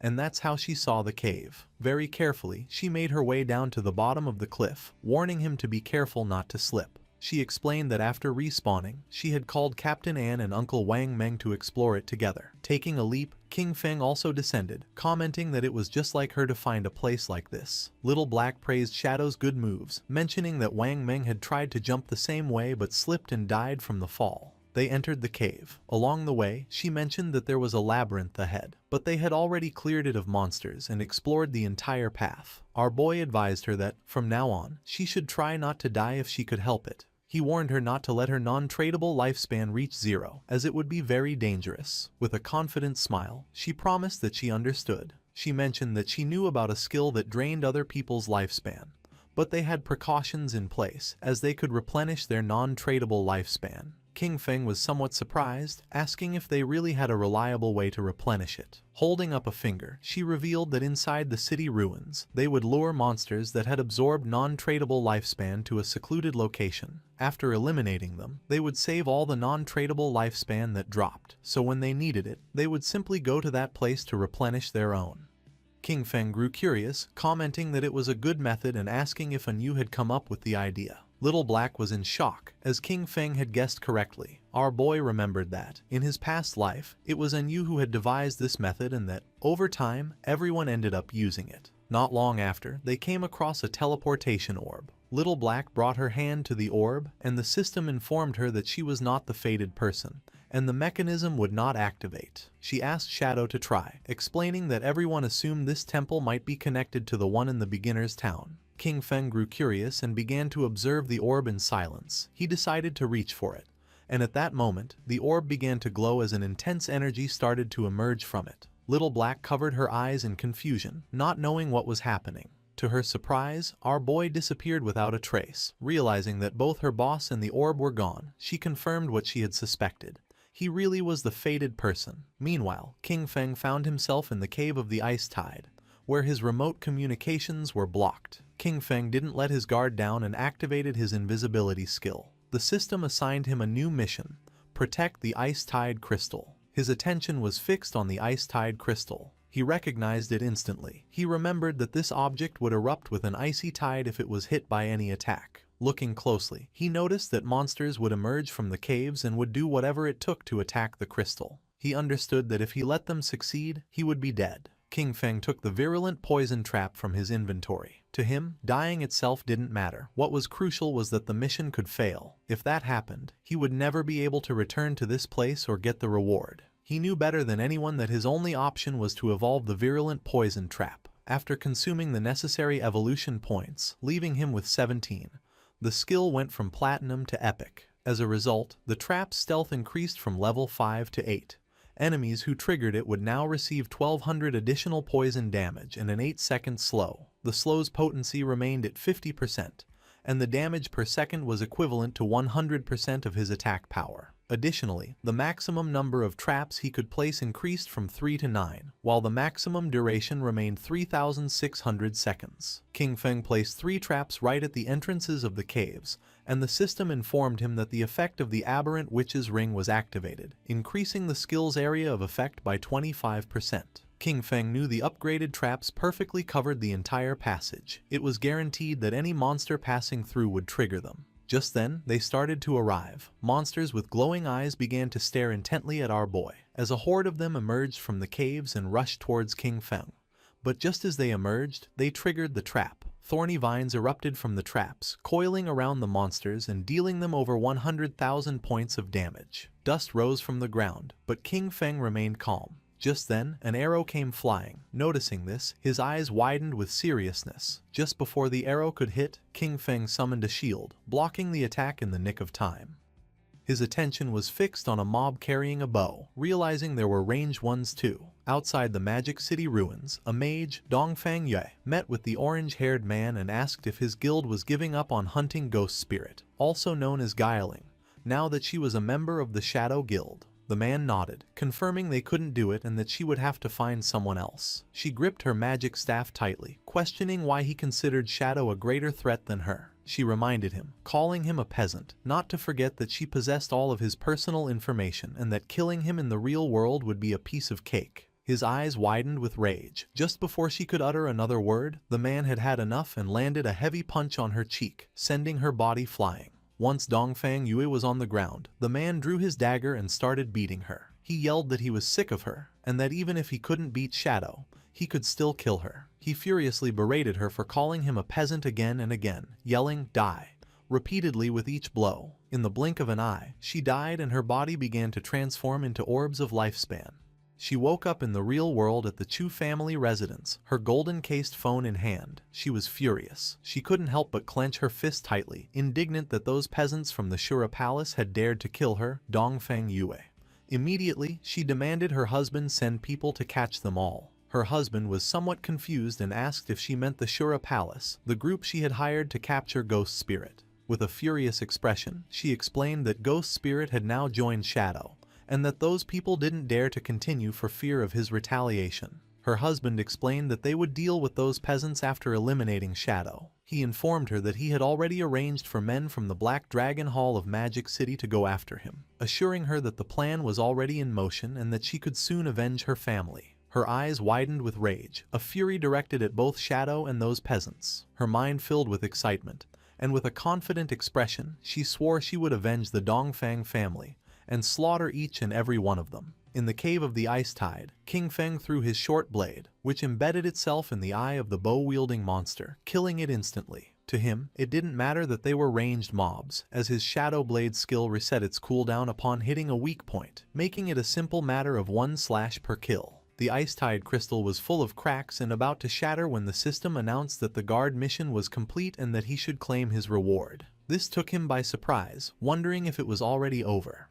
The Ice Tide crystal shattered into pieces, and then a golden chest appeared. King Feng's attention was fixed on it as he realized it was an epic treasure chest. He extended his hand towards the chest. Last time, an epic chest had given him graceful release. Now he would see what this one contained. The chest opened, and a powerful golden light began to emerge from it. Then, a woman started to manifest. She was an NPC. King Feng was somewhat surprised, as it was the same NPC who had been next to the epic chest last time. With her eyes closed, she began to speak in a strange language, one that King Feng recognized as the language of the old gods. She communicated to him that he had passed the 2 trials and that he was the chosen one. To our boy, this was strange. He obviously couldn't comprehend the language, and yet he understood its meaning perfectly, wondering if it was because of his eye of judgment. As her body was transforming, she revealed that the old gods had already perished, and that he was the heir to the mantle of judgment. The NPC's body began to change. The only thing Shadow could do was watch in silent amazement.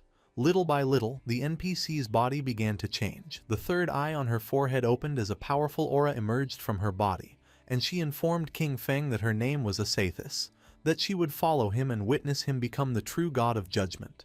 Then, she asked him to accept the gift she had prepared for him. It was the Asathis's summoning bell, a bell created by the Herald of Judgment, Asathis, using the power of order itself. It would allow him to summon her once at level 25, again at 35, and one last time at level 50. Each summon would grant him the opportunity to challenge a special ruin, and if he successfully completed all 3 challenges, Asathis could reside in his hideout and provide a skill upgrade function. Our boy grabbed the summoning bell, his eyes beginning to shine with joy. He understood that the last temple had been level 5 and this one was level 15. He was surprised to think that Da Lisi had stumbled upon both, recognizing that her luck was truly out of this world. Asathis asked King Feng to select a skill, informing him that he had one free opportunity to upgrade it to his current level. His eyes filled with seriousness as he began to ponder. He knew that the power of skills was judged by 2 standards, quality and level requirement. While the quality of each skill was fixed and couldn't be improved, he could use infinite evolution to forcibly increase it. Even an ordinary skill like Shadow Lurk could be turned into a mythic grade if he wanted.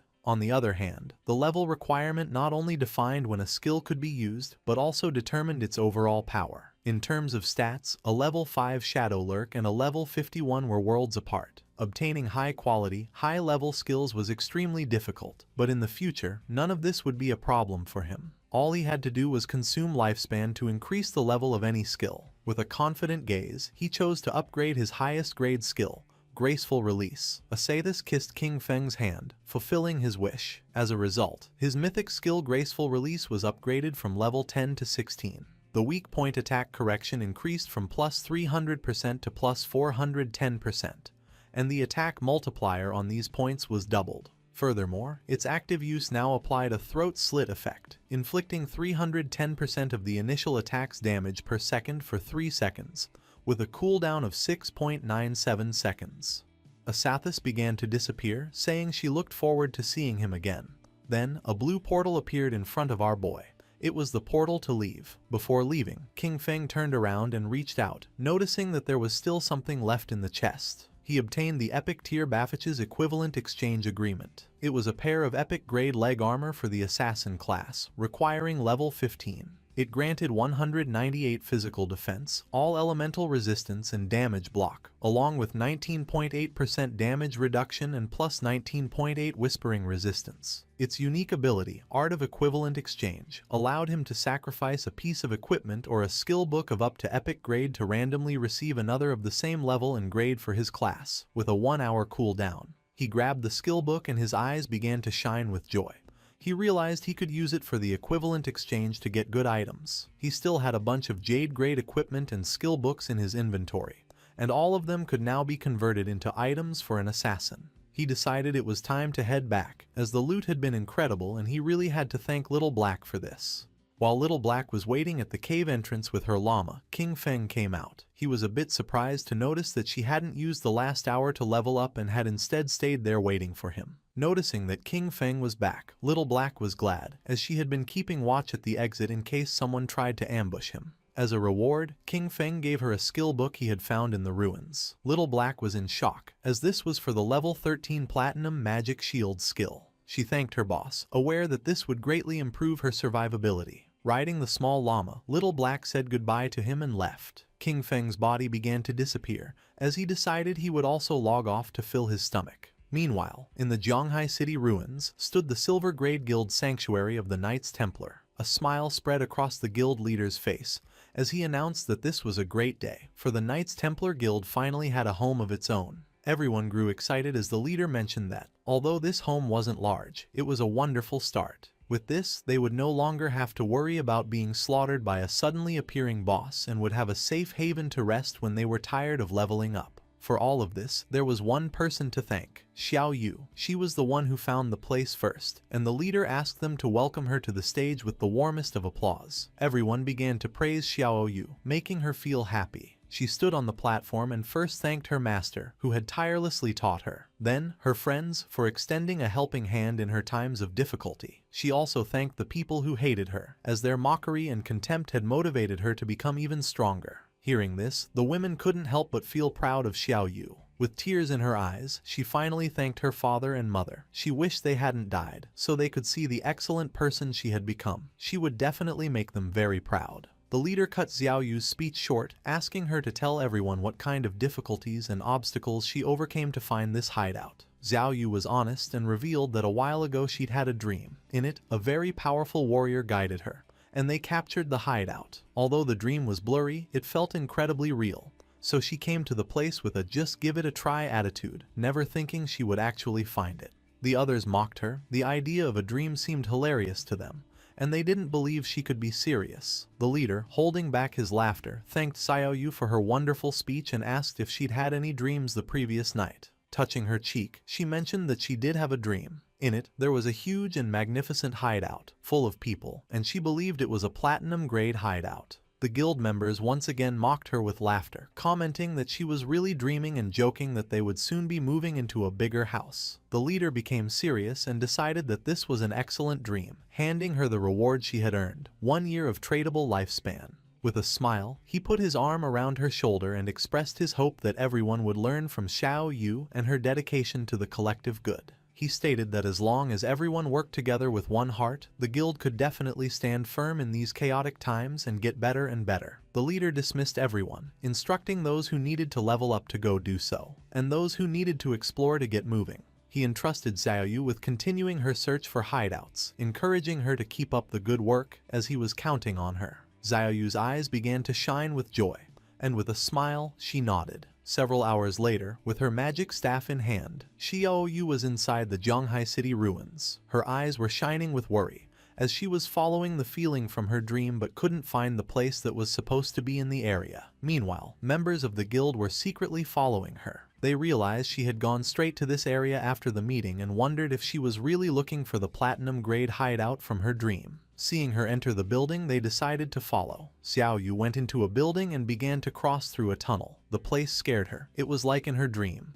but at the same time, very different. Besides, she had the feeling that someone was following her Closing her eyes, she let out a sigh and filled herself with determination, reminding herself that she was a life priest, a hidden class, and that nothing could hurt her. But when she opened her eyes, a monster with eyes emerging from its mouth was in front of her. The sight made poor Xiaoyu only able to scream in terror. Instead of attacking Xiaoyu, the monster threw her to the ground and started running in the direction where the women from the guild who were following her were hiding. They panicked, wondering what this monster was. Disgusted, they shouted to catch it and kill it immediately. Just before they could make a plan, the monster wrapped its tentacles around one of them and shoved the tentacles emerging from its mouth into the woman's. In the blink of an eye, the woman began to weaken as the monster had drained all her lifespan. Realizing that this monster could absorb them to death, her companions screamed and, without hesitating for a single second, began to flee the place in terror. The monster was not going to let them escape so easily. Poor Xiaoyu woke up to the screams and with a fear-filled expression, turned around only to see the monster draining the women's lifespan. Xiaoyu was quick and, without making a sound, began to flee. She came across a spiral staircase and went down without looking back. She tripped and fell headfirst onto the ground. With tears in her eyes from the intense pain, she began to observe the place carefully, wondering where she was. In front of her was a door. Her eyes widened in surprise, leaving her in shock as she realized this was the entrance from her dream. She had finally found it.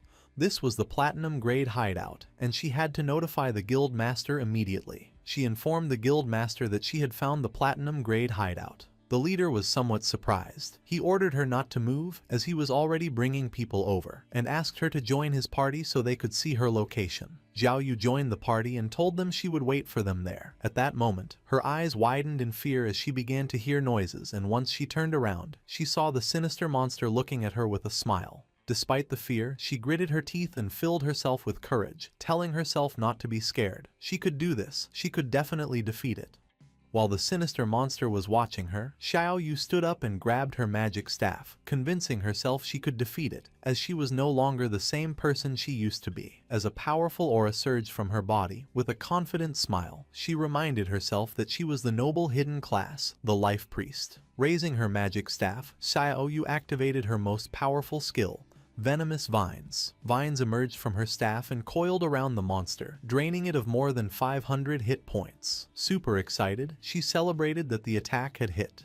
Now, its poison would consume it while she prepared her next move. She aimed her magic staff at the monster and used corrupting poison mist, causing a poisonous mist to start damaging the boss, continuously draining its life. This was a corrupting toxin, much more vicious than any ordinary poison. The mist began to expand throughout the entire place. Noticing this, she panicked, and her eyes filled with fear. She realized this was an enclosed space and the poisonous mist had filled the entire area.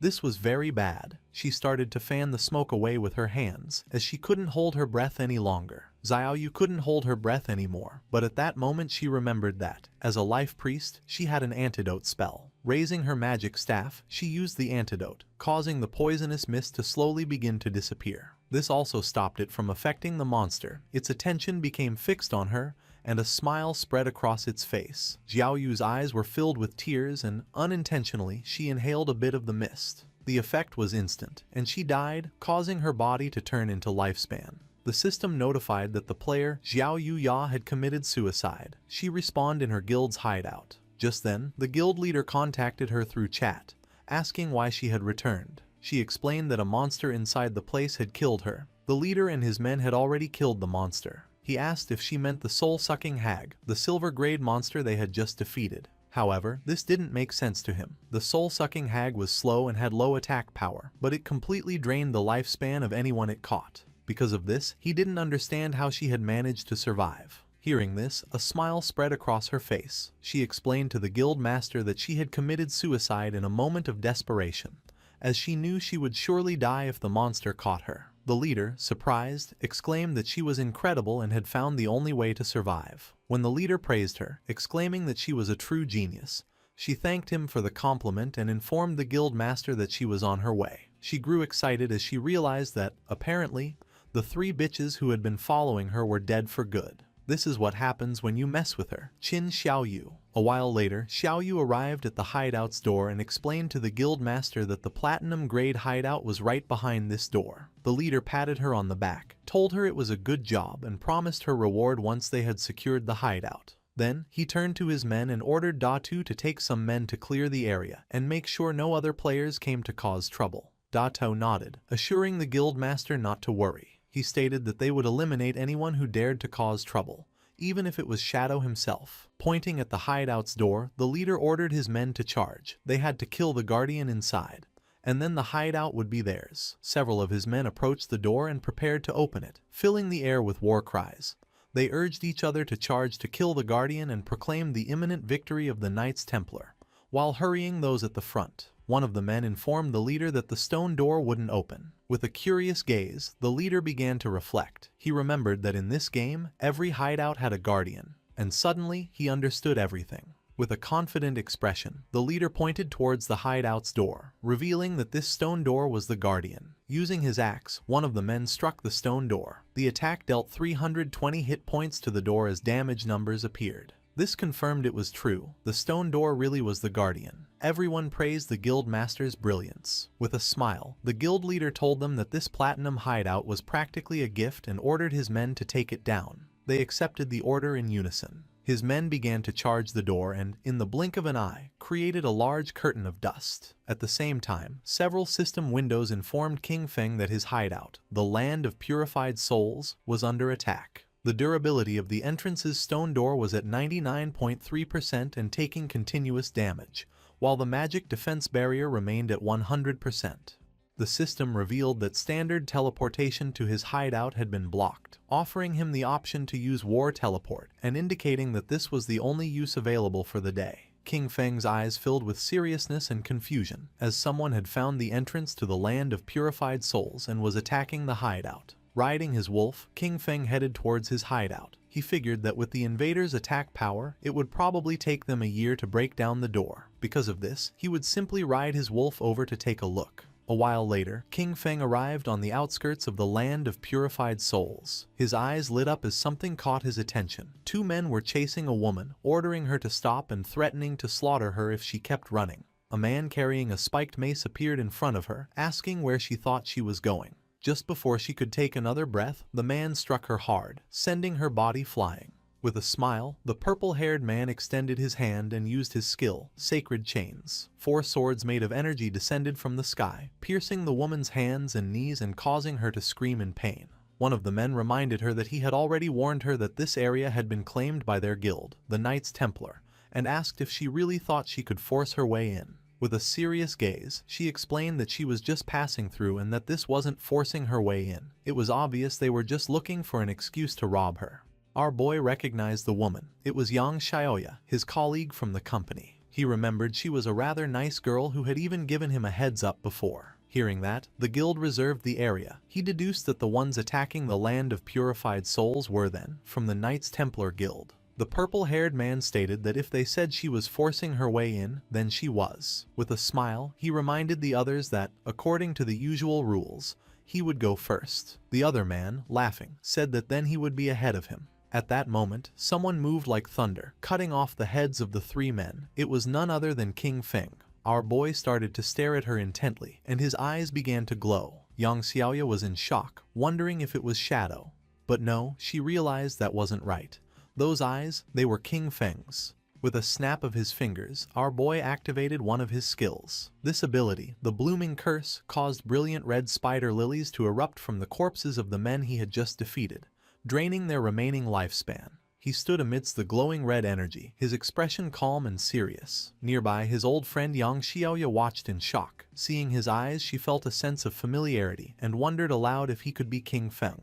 The orbs of lifespan from the fallen men were drawn into a vortex of blue energy and disappeared. Yang Xiaoya noted that everything was gone. She contemplated what she had just seen. She thought how much Shadow's eyes resembled King Feng's, but she quickly dismissed the idea as a coincidence. She reasoned that if King Feng was the powerful player Shadow, he would never let his sister, Xiao Yu, join a guild like the Knights Templar, where members were treated like slaves.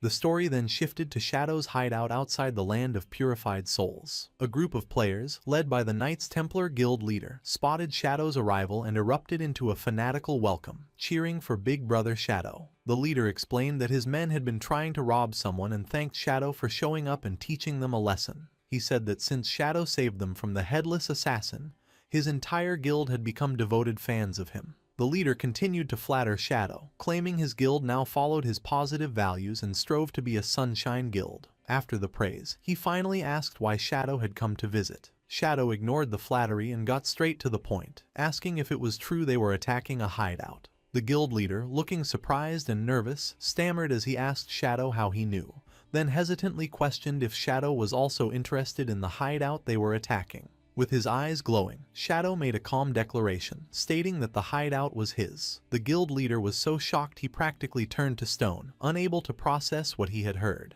His subordinates were equally stunned, their mouths open in disbelief. The leader, sweating, tried to argue, pointing out that he heard Shadow's hideout was in Magic City, and a player could only own one. One of his men leaned in and whispered a crucial piece of information. If a player creates a guild, the guild itself can also own a hideout. Shadow confirmed this, stating coolly that he had hideouts in both Magic City and Zhonghai City. The terrible realization dawned on the group. They had been trying to invade the personal territory of Shadow, the most powerful player in the world. A wave of terror washed over them as they looked up, feeling as if the sky itself was collapsing. Meanwhile, Xiaoyu was in utter disbelief. With tears in her eyes, she couldn't understand how the hideout could belong to Shadow when he had never appeared in the dream that supposedly led her to it. The Knights Templar guild leader, now faced with the hideout's owner, immediately began to grovel. He bowed deeply before King Feng, frantically explaining they had no idea the place belonged to him and begged to know how they could make amends. Shadow, looking at a holographic panel showing his hideout status, coolly pointed out that they had been attacking his gate for some time and the repairs would be expensive. With a cold look, Shadow stated his price, 500 years of lifespan. The guild leader screamed in shock at the astronomical figure, the stress causing him to faint dramatically as his subordinates cried out his name. One of the men cradled his unconscious leader and pleaded with King Feng, asking if he could reduce the price. Looming over them, King Feng coldly asked if the man knew the cost of repairing such a gate. When the subordinate admitted he didn't, King Feng told him to shut his mouth. A moment later, the guild leader woke up with a dazed expression. He muttered to himself about the outrageous cost, wondering what he had done to deserve this. Suddenly, his despair turned to rage. He lunged at Xiaoyu, grabbing her by the front of her robes. He furiously blamed her for the entire situation, shouting that she was trying to destroy him and their entire Knights Templar guild. With a look of shame, Xiaoyu accepted the blame, quietly admitting it was all her fault and that she had dragged everyone into this. Turning to King Feng, she bravely took full responsibility. She told him to punish her instead, offering to do anything he commanded. Pledging her life to him, she swore to become his servant and give him all the lifespan she earned until the debt was repaid. Facing King Feng, Xiaoyu continued her plea, offering herself for any punishment he saw fit.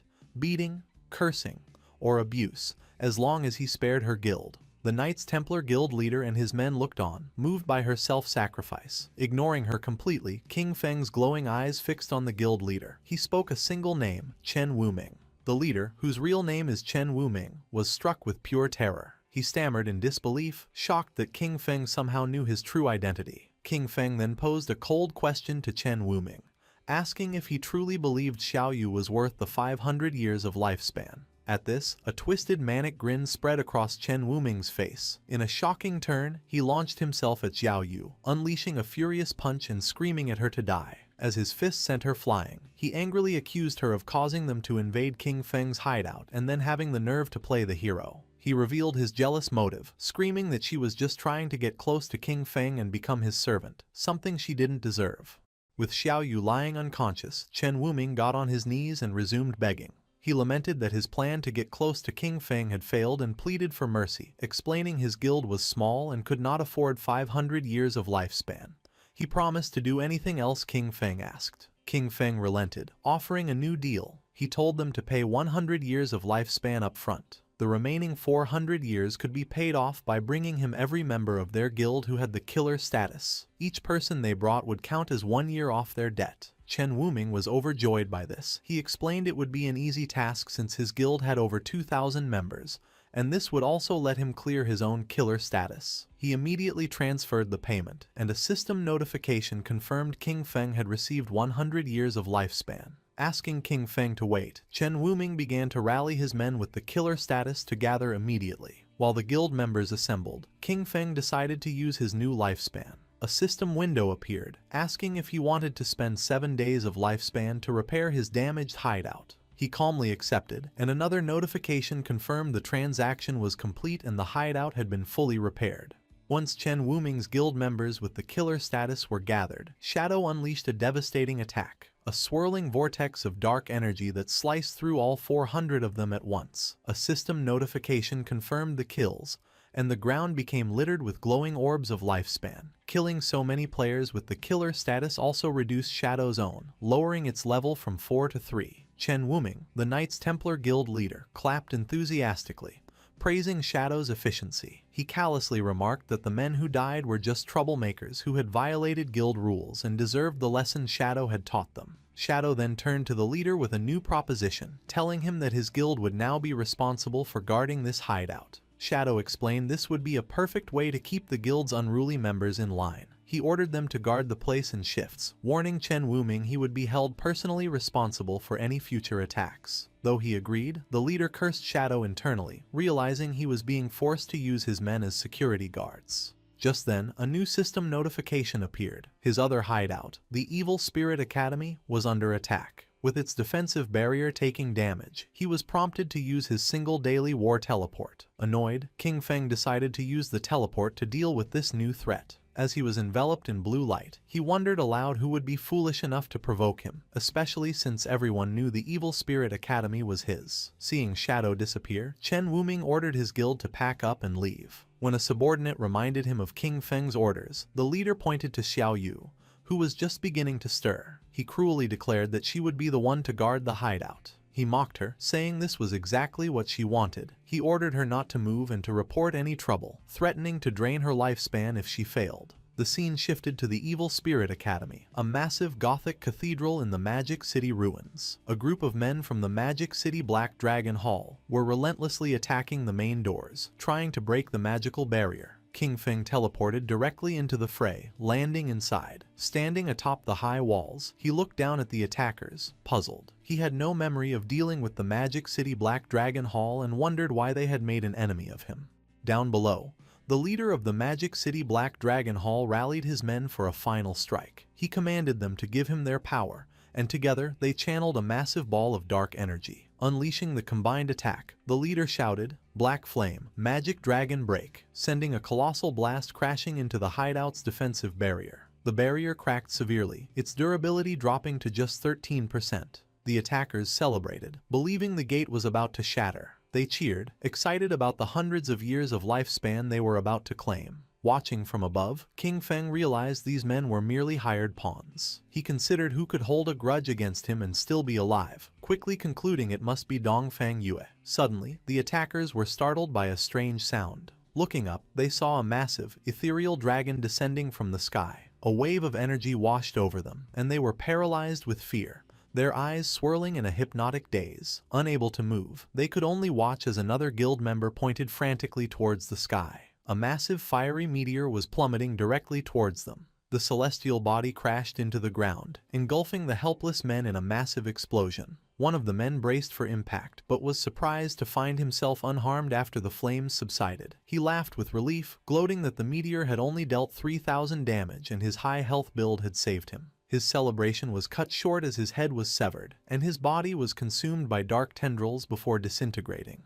In the aftermath, a new group of players arrived. They were shocked to find the members of the Magic City Black Dragon Hall dead, wondering who could have done it. A young woman with pink hair and a witch's hat immediately suspected it was the legendary player, King Feng. Her companions were doubtful, as they saw no one, but she insisted Shadow's power couldn't be judged by ordinary standards and he might even be permanently invisible. From his unseen vantage point, King Feng observed them, recognizing them as members of the Sky Dome Guild. He identified the pink-haired woman as Zhang Yaoying, a player with the unique hidden class of Soul Painter. King Feng now understood the source of the dragon and meteor attacks. They had been painted into existence by her magical brush. He recalled the Soul Painter class was incredibly powerful in large-scale battles, but vulnerable to surprise attacks. Knowing he was nearby, Zhang Yaoying called out, asking to speak with Senior Shadow. To the shock of her and her companions, King Feng's voice answered out of thin air, asking what she wanted. Flushing slightly, she explained she needed to enter his hideout to find something for her class advancement, promising she would pay him well. Shadow pieced everything together. In his past life, the Sky Dome Guild had controlled this hideout, and now he understood why. Zhang Yaoying must have discovered it during this quest. He mused that his actions had once again altered history. He fondly remembered watching her and her grandfather's popular gaming streams. Her grandfather, Old Man Zhang, founded the Sky Dome Guild, which became one of the top guilds in the nation. Blushing under his mask, King Feng admitted to himself he knew so much because he used to be a fan. Putting his memories aside, King Feng made a decision. He told them to come inside so they could talk. As he spoke, the massive sealed doors of the Evil Spirit Academy swung open, revealing a dark, cavernous entrance. Inside the Gothic halls of the Evil Spirit Academy, King Feng sat on a massive throne with dark energy swirling around him. He addressed the members of the Sky Dome Guild, asking them to state their business. Zhang Yaoying stepped forward and explained that her soul painter class required special materials for its advancement, materials only found in the Evil Spirit Academy. Stating they had heard he had sold a previous hideout for a high price, she offered to buy this one from him. She explained that her class required a large quantity of the material, making ownership the most practical solution. King Feng was impressed, wondering how the Sky Dome Guild had accumulated so much lifespan. He credited her grandfather, Old Man Zhang. However, he informed her that the Evil Spirit Academy was not for sale. As a compromise, he offered her guest permissions, allowing free access to the ground floor. Unsatisfied, Zhang Yaoying countered, asking to rent the space instead. She proposed a price of 500 years of lifespan for a 3-year lease on the first floor. King Feng considered her proposal. He realized that since he had already offered her free access for her quest, her insistence on paying such a high price meant the Sky Dome Guild's true goal was not just to gather materials, but to formally establish a relationship with him. As if reading his thoughts, Zhang Yaoying offered another term to sweeten the deal. With a devious grin, she promised that if he agreed, her guild would take care of the Magic City Black Dragon Hall, the group that had just attacked his hideout, and wipe them out completely. King Feng was taken aback by her audacity, asking if she could really make a decision that would lead to war without first consulting her grandfather. Zhang Yaoying laughed, surprised he knew her grandfather. She confidently assured him that Old Man Zhang always listened to her, and that crushing a small guild like the Black Dragon Hall would be easy. Admiring her decisive nature, King Feng agreed to the deal and tossed the rental contract to her. A system notification confirmed the transaction, informing Shadow he had received 500 years of lifespan. He told them they could use the first floor as they wished and not to worry about the defensive barrier, as the lava in the lower levels would automatically repair any damage. With the deal done, Zhang Yaoying and her guild celebrated. After the Sky Dome Guild members entered his hideout, Shadow allowed himself a small smile. He thought to himself that Zhang Yaoying was even more energetic in person than on her streams. Blushing under his mask, he shook off the thought and reminded himself to get back to business. He went to his hideout's warehouse. He had used his equivalent exchange skill several times already with good results. Seeing the skill's cooldown was over, he decided to use it again. Activating Baffich's equivalent exchange, golden energy swirled around his hand as he sacrificed a low-value item. The system announced he had lost a wisdom training scroll but gained the Scarlet Blade, a powerful Jade-tier assassin finisher skill. The blade was a high-damage melee attack that also healed him for a large percentage of the damage dealt. King Feng was pleasantly surprised. Obtaining a limit break finisher skill was a significant power boost. These ultimate abilities were known for being strong enough to turn the tide of a battle. He noted the base damage of the new Jade tier skill was more than double that of his most powerful legendary skill. Seeing its potential, King Feng immediately spent evolution points to upgrade the Scarlet Blade to legendary tier. The skill's damage and healing grew, and he calculated that with his buffs, a single strike could now inflict over 100,000 points of damage. With plenty of evolution points left, he decided to upgrade another core skill. He invested 500 points into his passive stealth ability, evolving it to Mythic. This upgrade not only increased his stealth level but also granted him a new passive effect. While in stealth, the rate his lifespan drained in dangerous areas was reduced by 90%.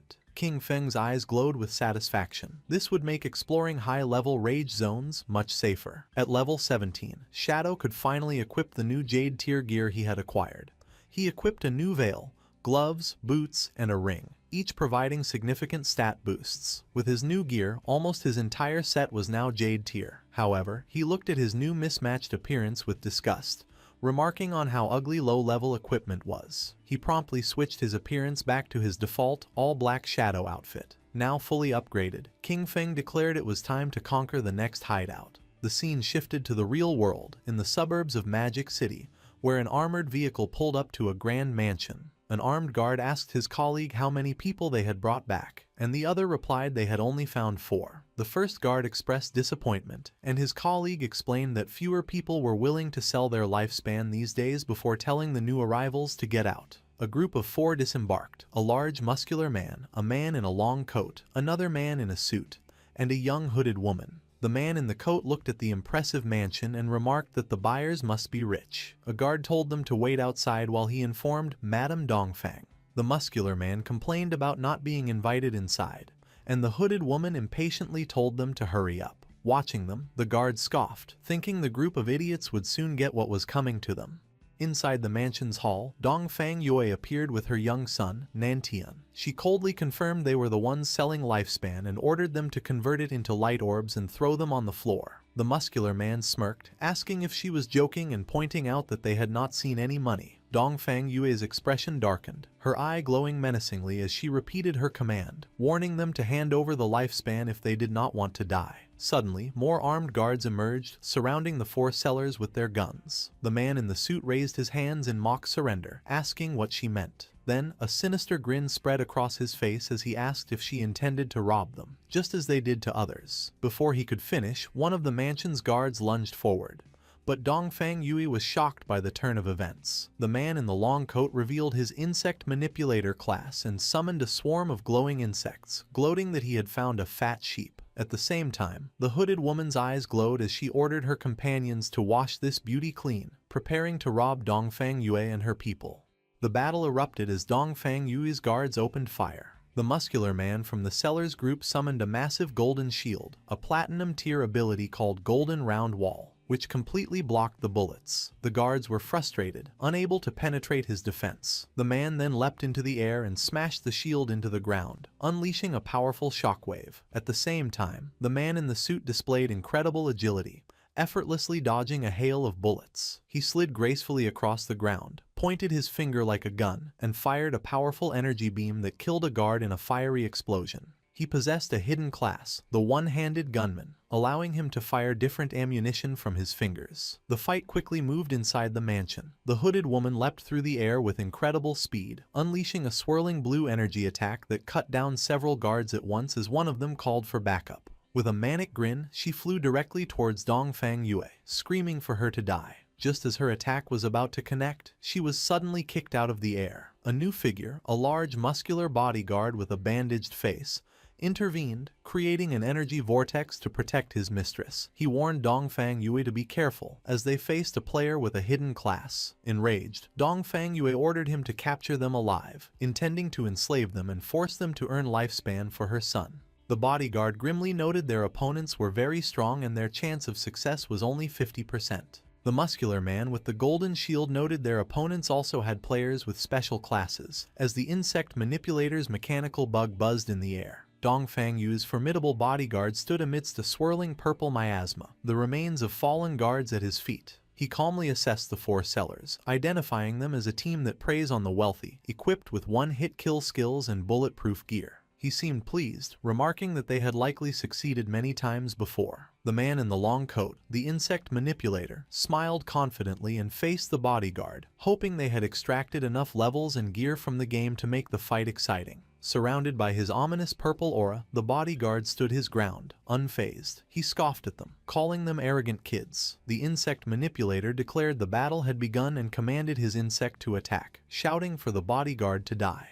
The mechanical bug shot a brilliant beam of yellow energy, but the bodyguard evaded it with impossible speed. In a stunning display, he reached up and snatched the fast-moving insect right out of the air. The sellers were in complete shock. The insect manipulator cried out in disbelief, stating his insect could fly at 200 kilometers per hour, and questioning how he could have caught it. With a grunt, the bodyguard expelled a strange purple gas from his rear and then crushed the insect in his powerful grip, leaving the sellers stunned. He casually dropped the remains to the ground and stomped on them. He then revealed he had already set up a barrier around the area. Surrounded by a surging purple aura, the bodyguard announced his unique hidden class, Fart Master, the source of the plague. He declared his purpose was to spread his pestilence in a way that surpassed humanity, before ominously stating, "Well then, I'm coming." With a menacing glow in his eyes, Dongfang Yu's bodyguard, the Fart Master, announced his attack. He leapt into the air with astonishing speed, surprising the muscular man from the opposing group. The bodyguard aimed a powerful high kick. The muscular man taunted him, daring him to test his iron wall defense. As he braced himself, the bodyguard's buttocks released a devastating air cannon that shattered the man's golden shield and sent him crashing to the ground. The insect manipulator yelled for his companion, the one-handed gunman, to shoot. The gunman fired a volley of energy blasts, but the bodyguard dodged every shot with ease. The gunman taunted him, declaring that leaping into the air against a gunman was a suicidal mistake and he had nowhere left to run. However, the muscular man with the bandaged arms recovered and clapped his buttocks together, unleashing a powerful sonic boom attack. The blast struck the one-handed gunman, shattering his glasses and killing him instantly. The bodyguard stood over the corpse, remarking that the man's cultivation level must have been low for him to be slain by a mere sonic boom. Seeing his comrade fall, the insect manipulator turned to flee in terror, but a hand shot out and grabbed him by the head, stopping him. The bodyguard held the terrified man, who was now begging for his life. The bodyguard calmly reassured him that he wouldn't be killed, explaining that with 2 dead and 2 alive, he had fulfilled the 50% success rate he had promised. He then casually asked what had happened to their stealthy companion, noting his earlier fart should have stunned them. Confused and frightened, the man explained that the hooded woman wasn't with them and his other 2 brothers had been killed. He clarified they didn't know the hooded woman at all, she just happened to get out of the vehicle with them to sell her lifespan. The scene shifted to the Magic Leaning Tower, a landmark resembling the Leaning Tower of Pisa on the outskirts of the Magic City ruins. A glowing purple magic circle hovered above its peak. Shadow materialized as a semi-transparent, ghostly figure in the ruined cityscape. He went to the tower's entrance, noting the guardian monster was missing.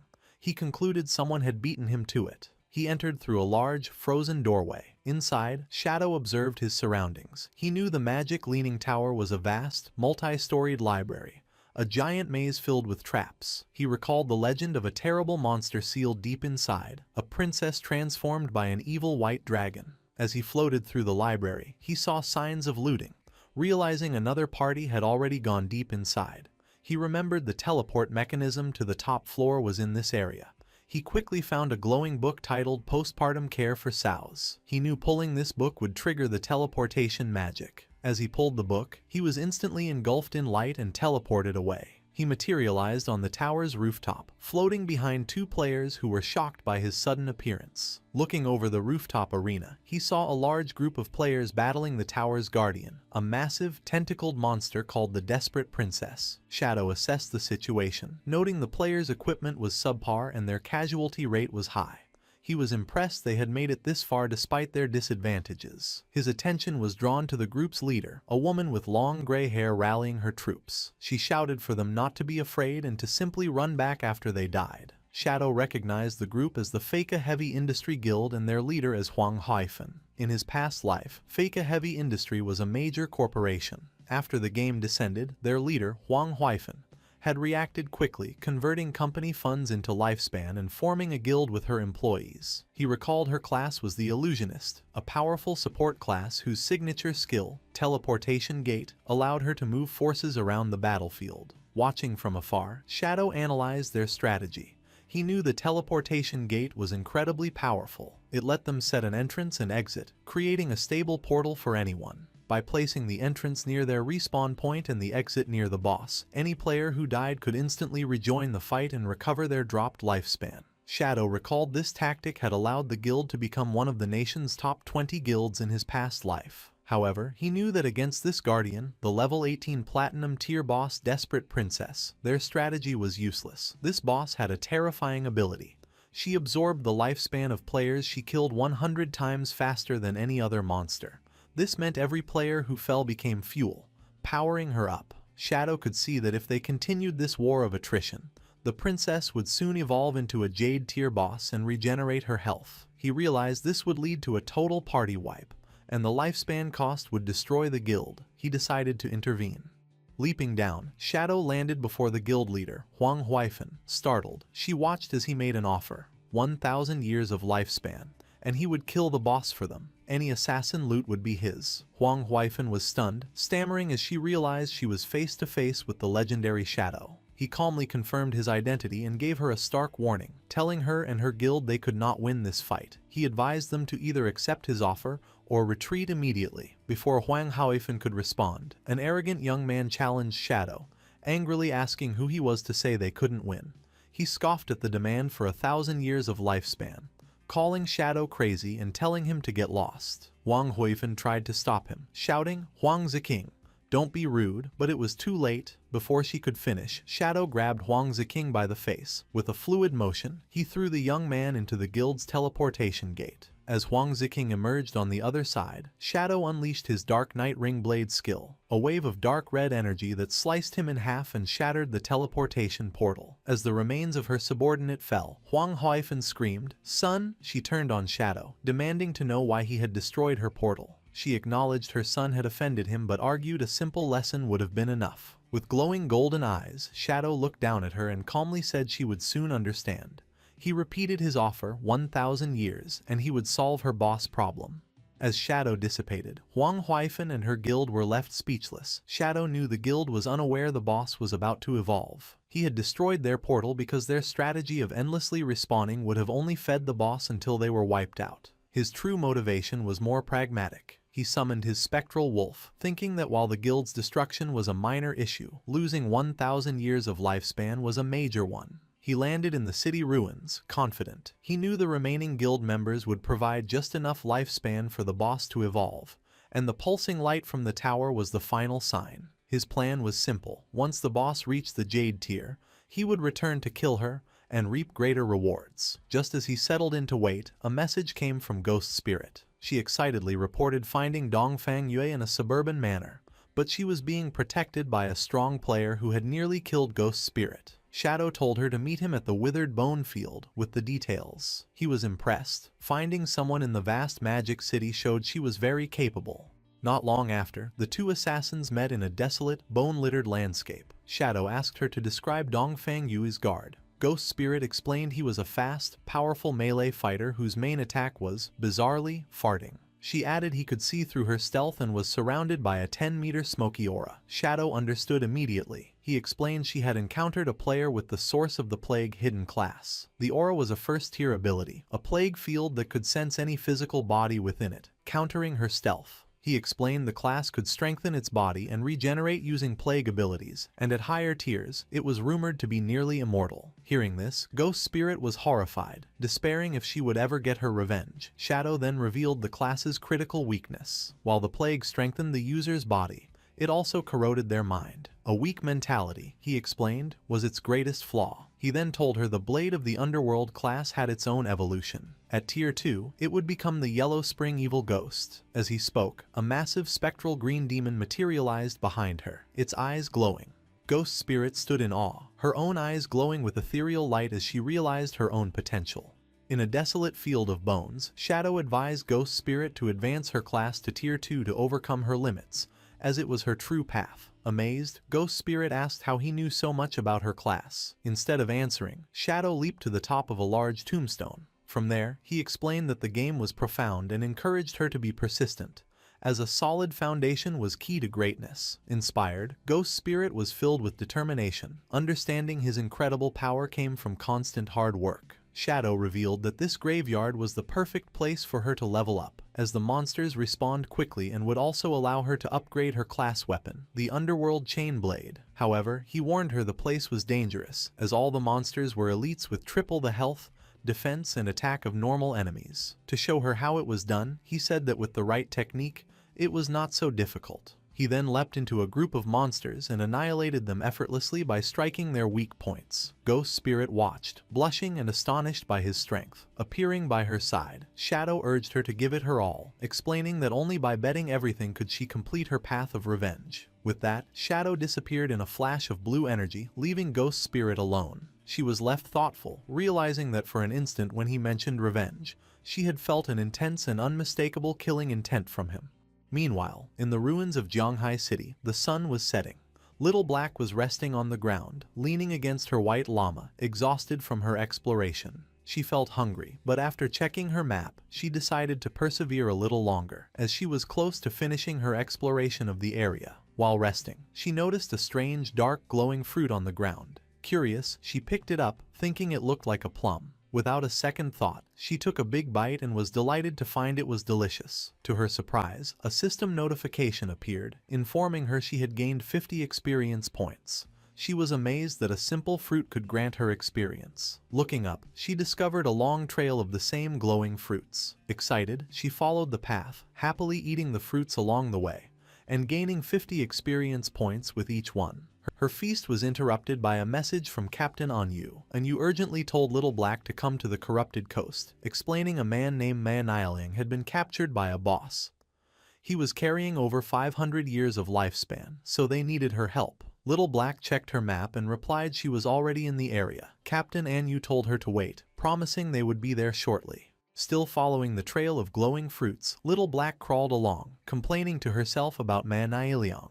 She thought he was a good-for-nothing, but her thoughts quickly returned to the delicious fruits. As night fell, she reached the top of a hill and stopped in surprise at the scene before her. The path of fruits had led her to the desolate, corrupted coast, where a small slug-like creature sat at the end of the trail, having apparently produced the fruits she had been eating. Nearby, a horrifying sight awaited her. A colossal bloated monster with several sharp-toothed mouths on its back held a small, screaming humanoid figure. Little Black, her face still smudged with fruit juice, was shocked and wondered what kind of boss this giant creature could be. Her eyes then darted to the ground, where she saw the motionless bodies of two players, and recognized one as Manhwa. She realized this grotesque monster must be the boss Captain Anyu had warned her about. The creature sat before a massive bowl and proceeded to bite the smaller creature it held. A system window identified the boss as Spirit Devourer, Undali Gr, a level 20 Jade grade monster. The Spirit Devourer then crushed the small creature in its fist. Little Black watched in horror, realizing the boss was not eating a player,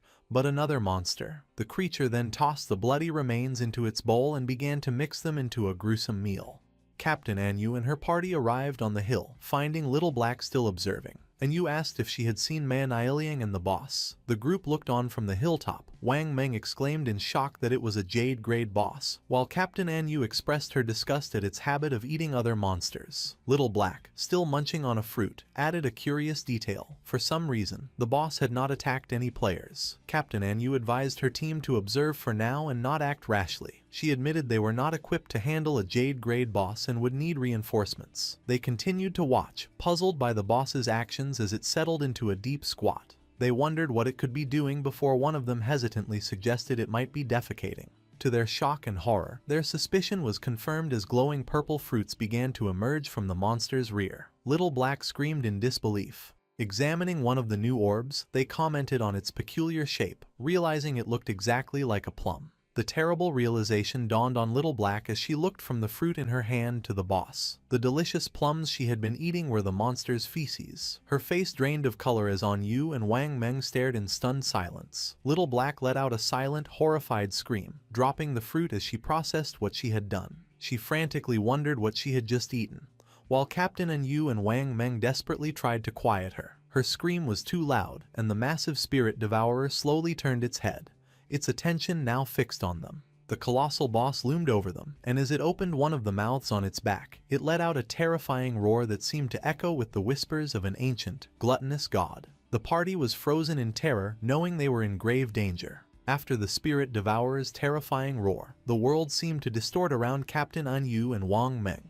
A strange power washed over them, making their eyes glow red as they screamed in agony. They clutched their heads, overwhelmed by a ravenous hunger that consumed their thoughts. Little Black watched in confusion as Captain Anyu and the rest of the party rushed past her with crazed desperation. Ignoring the monster, they sprinted towards the massive bowl filled with the bloody remains of the creature the boss had been preparing. With frenzied expressions, they plunged their hands into the gruesome mixture and began stuffing the gore into their mouths, muttering about how hungry they were. As they ate, their bodies began to unnaturally swell and bloat, their faces becoming round. From her hiding spot, Little Black watched in horror, exclaiming that her friends had gone mad, eating themselves into obesity. She then wondered why she was the only one unaffected by the strange hunger. Her question was answered in the most horrifying way. The massive Spirit Devourer loomed over one of the now bloated party members, grabbed him effortlessly, and shoved him whole into one of the gaping mouths on its back, devouring him completely. Watching this, Little Black finally understood the boss's horrifying mechanic, screaming in terror that the boss ate the fattest person it could find. Panicking, Little Black realized her elite team was not enough and concluded her only hope was to seek help from that man. She quickly contacted Shadow and explained they had encountered a Jade-grade boss, the Spirit Devourer, on Daily Gyre, and that Captain Anyu and Wang Meng were about to be eaten. Shadow's demeanor changed upon hearing the name. He realized this was the bloodline monster he had been searching for and thought Little Black was truly his lucky star. He told her to send him the coordinates and said he was coming immediately. The scene shifted to Shadow at the entrance of a glowing cave. He noted that he had already acquired the keys to 3 other platinum hideouts in Magic City. He decided this was the perfect time to deal with the bloodline monster, as the desperate princess boss should also be done evolving soon. A short time later, Shadow arrived at the corrupted coast. Little Black greeted him with relief. He asked where the boss was, and she pointed just ahead. She frantically told him that Captain Anyu and Wang Meng had already been eaten and begged him to rescue them. As they watched, the giant boss squatted down again, straining as if about to defecate. To their absolute disgust, a large translucent purple orb was expelled, and inside it, the horrified face of Manhwa was clearly visible. Both Shadow and Little Black were shocked. Little Black cried out that the boss had excreted Manhwa and worried the same would happen to Anyu and the others. Shadow explained the monster's mechanics. The Spirit Devourer was a servant of the gluttonous ancient god, and emitted a whisper that drove players into gluttony. The more they ate, the fatter they became, and the boss then devoured these fattened players to digest their lifespan. He continued, revealing there was only one way to be immune. One must eat the boss's excrement. He added that although it was disgusting, he had heard it tasted good. He then looked at Little Black, realizing she was unaffected, and began to ask if that meant she, mortified and crying. Little Black cut him off, begging him to stop. Still on her knees and horrified, Little Black tearfully begged Shadow to hurry and rescue her friends. Without a word, Shadow leaped into action, speeding towards the pulsating purple orb containing Manhwa. He snatched the orb out of the air and, instead of trying to free the man, hurled it directly at the massive Spirit Devourer. The orb, with Manhwa's terrified face trapped inside, smashed squarely into the monster's soft belly. The boss let out a pained roar as a white, viscous liquid erupted from the mouths on its back. The impact forced the creature to violently spit out everyone it had swallowed. Captain Anyu, Wang Meng, and the other party members were expelled from the monster's gullet, landing in a heap, covered in slime but alive. With his allies safe, Shadow's eyes glowed with a brilliant yellow light as a powerful red aura enveloped him. He activated his mythic skill, Graceful Release, followed by his legendary instant Shadow Slash. A storm of bright blue energy slashes descended upon the Spirit Devourer, inflicting devastating hits, each dealing tens of thousands of damage. Shadow saw his finisher skill gauge was full and decided it was the perfect time to test its power. He unleashed his ultimate attack, the Scarlet Blade. A colossal blade of pure red energy formed and sliced vertically through the Spirit Devourer, dealing an astounding 1,032,015 points of damage in a single strike. A system-wide announcement declared that player Shadow from Great Zia had achieved the world's first kill of a Jade-grade boss. Little Black watched from the sidelines, her jaw dropped in utter disbelief. She screamed in astonishment at the million-plus damage number, exclaiming how completely insane Shadow's power was. The global announcement of Shadow's victory shocked players worldwide. Some lamented that Great Zia would now rise to power, while others tried to claim him for their own, with one player angrily insisting Shadow's ancestors were from their country. Meanwhile, Shadow was surrounded by golden light as system notifications flooded his view. He received a massive amount of experience, evolution points, equipment, and new skills. Most importantly, he obtained the Spirit Devourer bloodline, and was asked if he wanted to activate it. He understood that bloodlines were a special system where powerful defeated monsters granted their bloodline to a player. A compatible bloodline could drastically increase combat power. With his eyes glowing, he chose to activate it. A powerful purple aura erupted around him as the bloodline's effects fundamentally altered his attributes. Each point of strength now converted to 3 points of physical attack, constitution to 50 hit points and 5 physical defense. His agility's effectiveness was boosted by 32%. And each spirit point provided 3 elemental attack and 5 elemental resistance. He also gained 2 new bloodline skills. The first, Spirit Devour, allowed him to consume any skill of his own class for an attribute correction bonus, though it increased his appetite by 200%. The second, Big Mouth, let him form a massive energy mouth to swallow enemy projectiles, healing himself based on the absorbed projectile's damage. Shadow contemplated this new power, realizing the potential of devouring skills to gain extra attribute corrections. He understood attribute correction was the efficiency of his stats. For example, one strength point normally granted 3 points of physical attack. The boss had conveniently dropped a bronze tier poison blade skill, which he considered useless on its own but perfect for a test. He used Spirit Devour, crushing the skill icon. The system confirmed the action and notified him his strength conversion had increased from 3 to 3.3 points of physical attack per point. He was initially disappointed that a bronze tier skill only gave a 0.3 increase, but then he had a crucial insight. The devoured skill was now a passive ability, which meant it could be evolved. He immediately spent 242 evolution points to upgrade the devoured poison blade skill from bronze to legendary. The result was astounding. The system informed him his strength conversion had now increased from 3 to 5 points of physical attack. His eyes gleamed with excitement. He realized that if he continued to devour and upgrade skills, his attribute corrections could become hundreds of times greater than other players. A determined smile spread across his face as he declared to himself that he was, once again, invincible. After the battle, Captain Anyu, Wang Meng,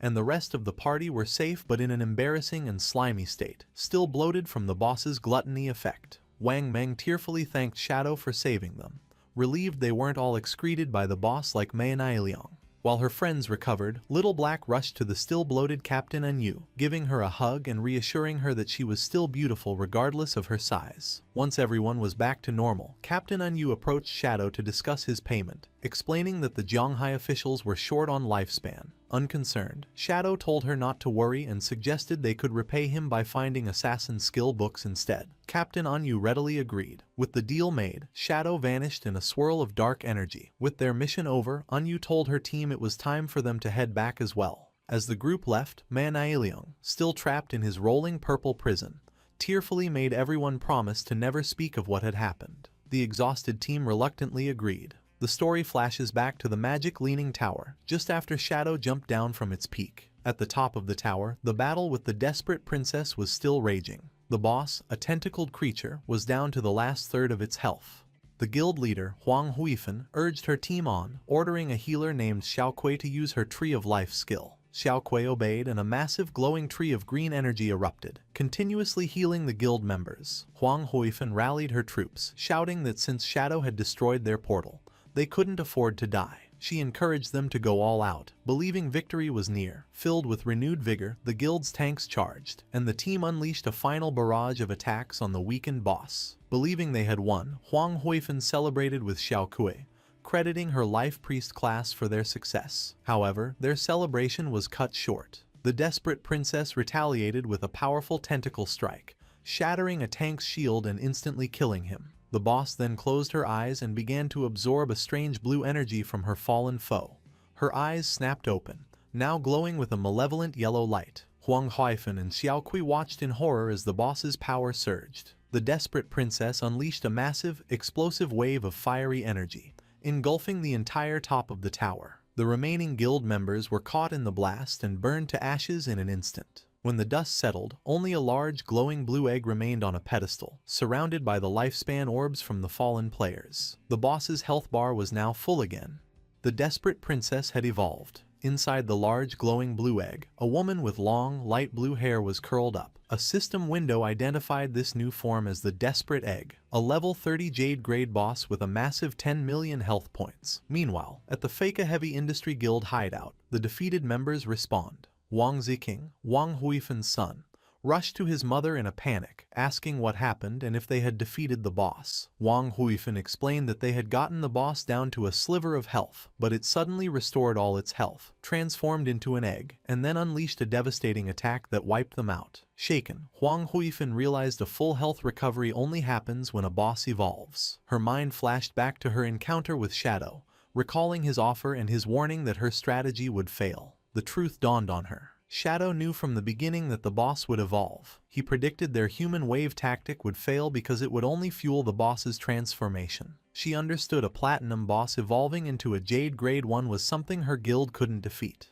With resignation, she concluded her only option was to seek Shadow's help. Back at the silent peak of the magic leaning tower, Shadow's invisible form reappeared before the large blue egg. Shadow observed the desperate egg, identifying it as a jade-grade boss but finding its transformation strange. He knew a simple evolution shouldn't cause such a drastic change in form. He noted the egg had no offensive capabilities and wondered if it was a transitional stage before an even more powerful boss hatched. Deciding to act, Shadow leaped into the air and threw a dagger charged with dark energy at the egg. The blade struck, dealing over 28,000 points of damage. However, this barely dented the boss's massive health bar. In his spectral form, Shadow noted its 10 million health points were comparable to an epic grade boss. He sensed the egg was strange and couldn't allow it to continue incubating. He realized that despite its high health, the strategy to defeat it was simple. He knew the egg had no anti-invisibility capabilities, meaning it was completely blind to his presence. His plan was to continuously attack with his skills to charge his ultimate finisher. Once his ultimate was ready, he unleashed the Scarlet Blade again. A massive wave of crimson energy slammed into the egg, dealing over 100,000 damage and causing large cracks to spread across its surface. Shadow stood confidently amidst the shattered egg, knowing a stationary, blind opponent's defeat was only a matter of time. Suddenly, something caught his attention. After shattering the desperate egg, Shadow was surprised by what he found. Instead of another monster, a young woman with long, light blue hair lay unconscious on the floor. A system window identified her as the desperate princess, but she was only level 1 with a mere 10 health points. Shadow materialized near the girl. Puzzled, he realized this must be the princess's true form, confirming a legend he had heard about a princess cursed by a white dragon. Seeing her 10 health points, he wondered if he had to kill the defenseless girl to officially defeat the boss. He summoned his dagger to end the fight but paused, contemplating the strange situation. His hesitation proved critical. Suddenly, a dark, swirling vortex with intense blue lightning formed in the sky above him. To his shock, a massive skeletal dragon emerged from the portal. A system window confirmed the new threat. It was the cursed white dragon, Ates, a terrifying level 100 mythical grade monster. After the desperate egg shattered, a massive skeletal dragon, the cursed white dragon, Ates, emerged from a sky portal, launching a powerful attack towards Shadow. Shadow was shocked, wondering why a mythical grade boss had suddenly appeared. As the dragon roared, Shadow realized it was a hidden boss and the legend of the princess cursed by a white dragon was true. On the ground, the desperate princess, now in her human form, began to awaken. Shadow watched as the princess rose and floated towards the giant skeletal dragon's head. She flew directly to the monster and, instead of fighting, she gently hugged its snout. As she tearfully embraced it, her body started to burn away, revealing a bright, red heart in her chest. The princess completely disintegrated in a flash of light against the dragon's face, and the light expanded to engulf the beast. The cursed white dragon's skeleton began to crumble, leaving Shadow perplexed as only a glowing red heart remained floating in the air. As the heart approached him, the system informed Shadow he had stopped the resurrection of an ancient god named Cthulhu and had obtained the Heart of the Curse. The item gave him two options: use it to become a servant of Cthulhu by devouring lifespan, or destroy it to receive a mythical grade item. Faced with the choice, Shadow weighed his options. He considered that using the heart might grant powerful new skills, but the description suggested it was a parasitic curse that could lead to him being devoured by Cthulhu. Deciding the risk wasn't worth it, he chose to destroy the heart immediately. As he crushed the pulsating organ, it exploded in a brilliant flash of light. Shadow was surprised by the intensity of the blast, which completely engulfed him. When the light faded, he found himself transported. He was still on top of the magic leaning tower, but something was different. He realized he was inside the body of a knight with horns, looking down at his own armored hands. He wondered if he had triggered some kind of trial or memory. Just then, a young princess with long greenish hair ran up and affectionately called him Atez. He saw a young man with white hair and horns sitting on the wall. The princess asked Atez if he was going out again. Atez explained with an apologetic smile that an enemy had summoned a monster to attack the harbor, and as a guardian of the kingdom, he had to go provide support. The young princess became furious, calling him a liar and reminding him that he had promised to teach her to ride the wind that day. She argued it was a 7-day journey to the coast, so it was impossible for him to return today. She was upset he was lying to her just like her father always did. She pointed at him angrily, declaring that all men were terrible liars and scoundrels. Ates, looking flustered, tried to calm her down, asking where she learned such harsh words.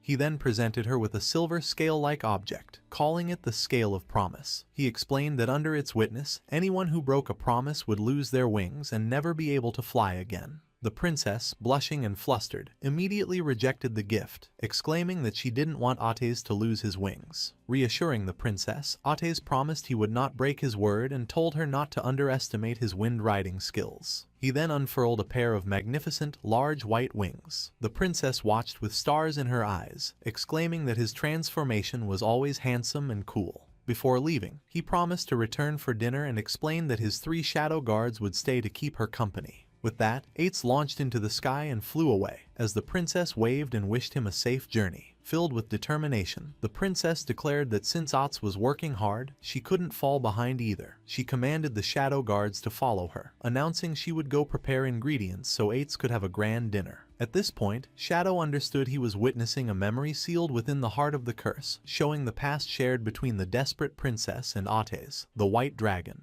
The narrative then shows fond memories of the princess spending the day with the shadow guards, happily picking mushrooms in the forest, encountering a strange rabbit, and fishing by a lake, all happening in their kingdom with the magic leaning tower in the distance. Later, exhausted but happy, the princess presented a large feast she had prepared. She proudly listed peculiar dishes, like steamed rock and volcanic ash pizza, stating they were all Ates's favorite foods. She waited expectantly, believing he would return soon. But as night fell, she fell asleep at the table while waiting for him. An elderly attendant gently woke her, telling her it was very late and time to rest. He pointed out that the food on the table had grown cold. Startled and shocked at how late it was, the princess frantically asked the attendant where Ates was, wondering why he still hadn't returned. The attendant continued with a grave expression, informing the princess that according to frontline reports, the battle was dire and General Ates would likely be delayed. The princess refused to believe it, declaring that Ates was the kingdom's powerful guardian and any enemy would be like a lamb to the slaughter before him. However, the attendant explained the gravity of the situation, revealing the enemy nation had sacrificed tens of thousands of lives to summon a horrifying monster from the sea. He described a colossal, city-sized creature with countless tentacles and eyes, so terrifying a mere glance could drive a person insane. Hearing this, the princess's confidence faltered, and she began to worry that even someone as strong as Ates was in a desperate struggle. Suddenly, her eyes widened in fear, and the scale of promise she held shattered. Realizing this meant Ates had broken his promise to return, she panicked. She knew if he didn't come back before midnight, he would lose his wings. She grabbed the attendant, Scholar Lu Wen, and begged him to take her to her father, a dragon knight who might know how to remove the scales curse. Ignoring the old man's complaints, she pulled him along, explaining that if Ates lost his wings mid-battle, he would be doomed. As she burst through a door, she was stunned to find Ates standing there, unharmed. He calmly asked her why she was in such a panic. Overcome with relief, the princess rushed forward and hugged him, crying that she was so glad he was back and safe. Hugging her back, Ates gently reassured her that he would return because of their promise. The princess, still holding him, confessed she had been worried because the situation at the front lines was said to be very bad. The attendant, Scholar Lu Wen, then cautiously asked General Ates about the battle. With a confident smile, Ates explained it had been troublesome and took some effort, but the problem was solved, and the army could handle the cleanup. Scholar Lu Wen praised him as the worthy guardian of the kingdom. Ates, walking towards the feast on the table, exclaimed that he was starving and asked the princess if she had made all the food. She proudly confirmed she did, though she lamented it was probably cold by now. Ates began to eat with great enthusiasm, declaring it didn't matter if it was cold because it was delicious. As he ate, the princess fondly told him to slow down so he wouldn't choke, while Scholar Lu Wen watched them fondly.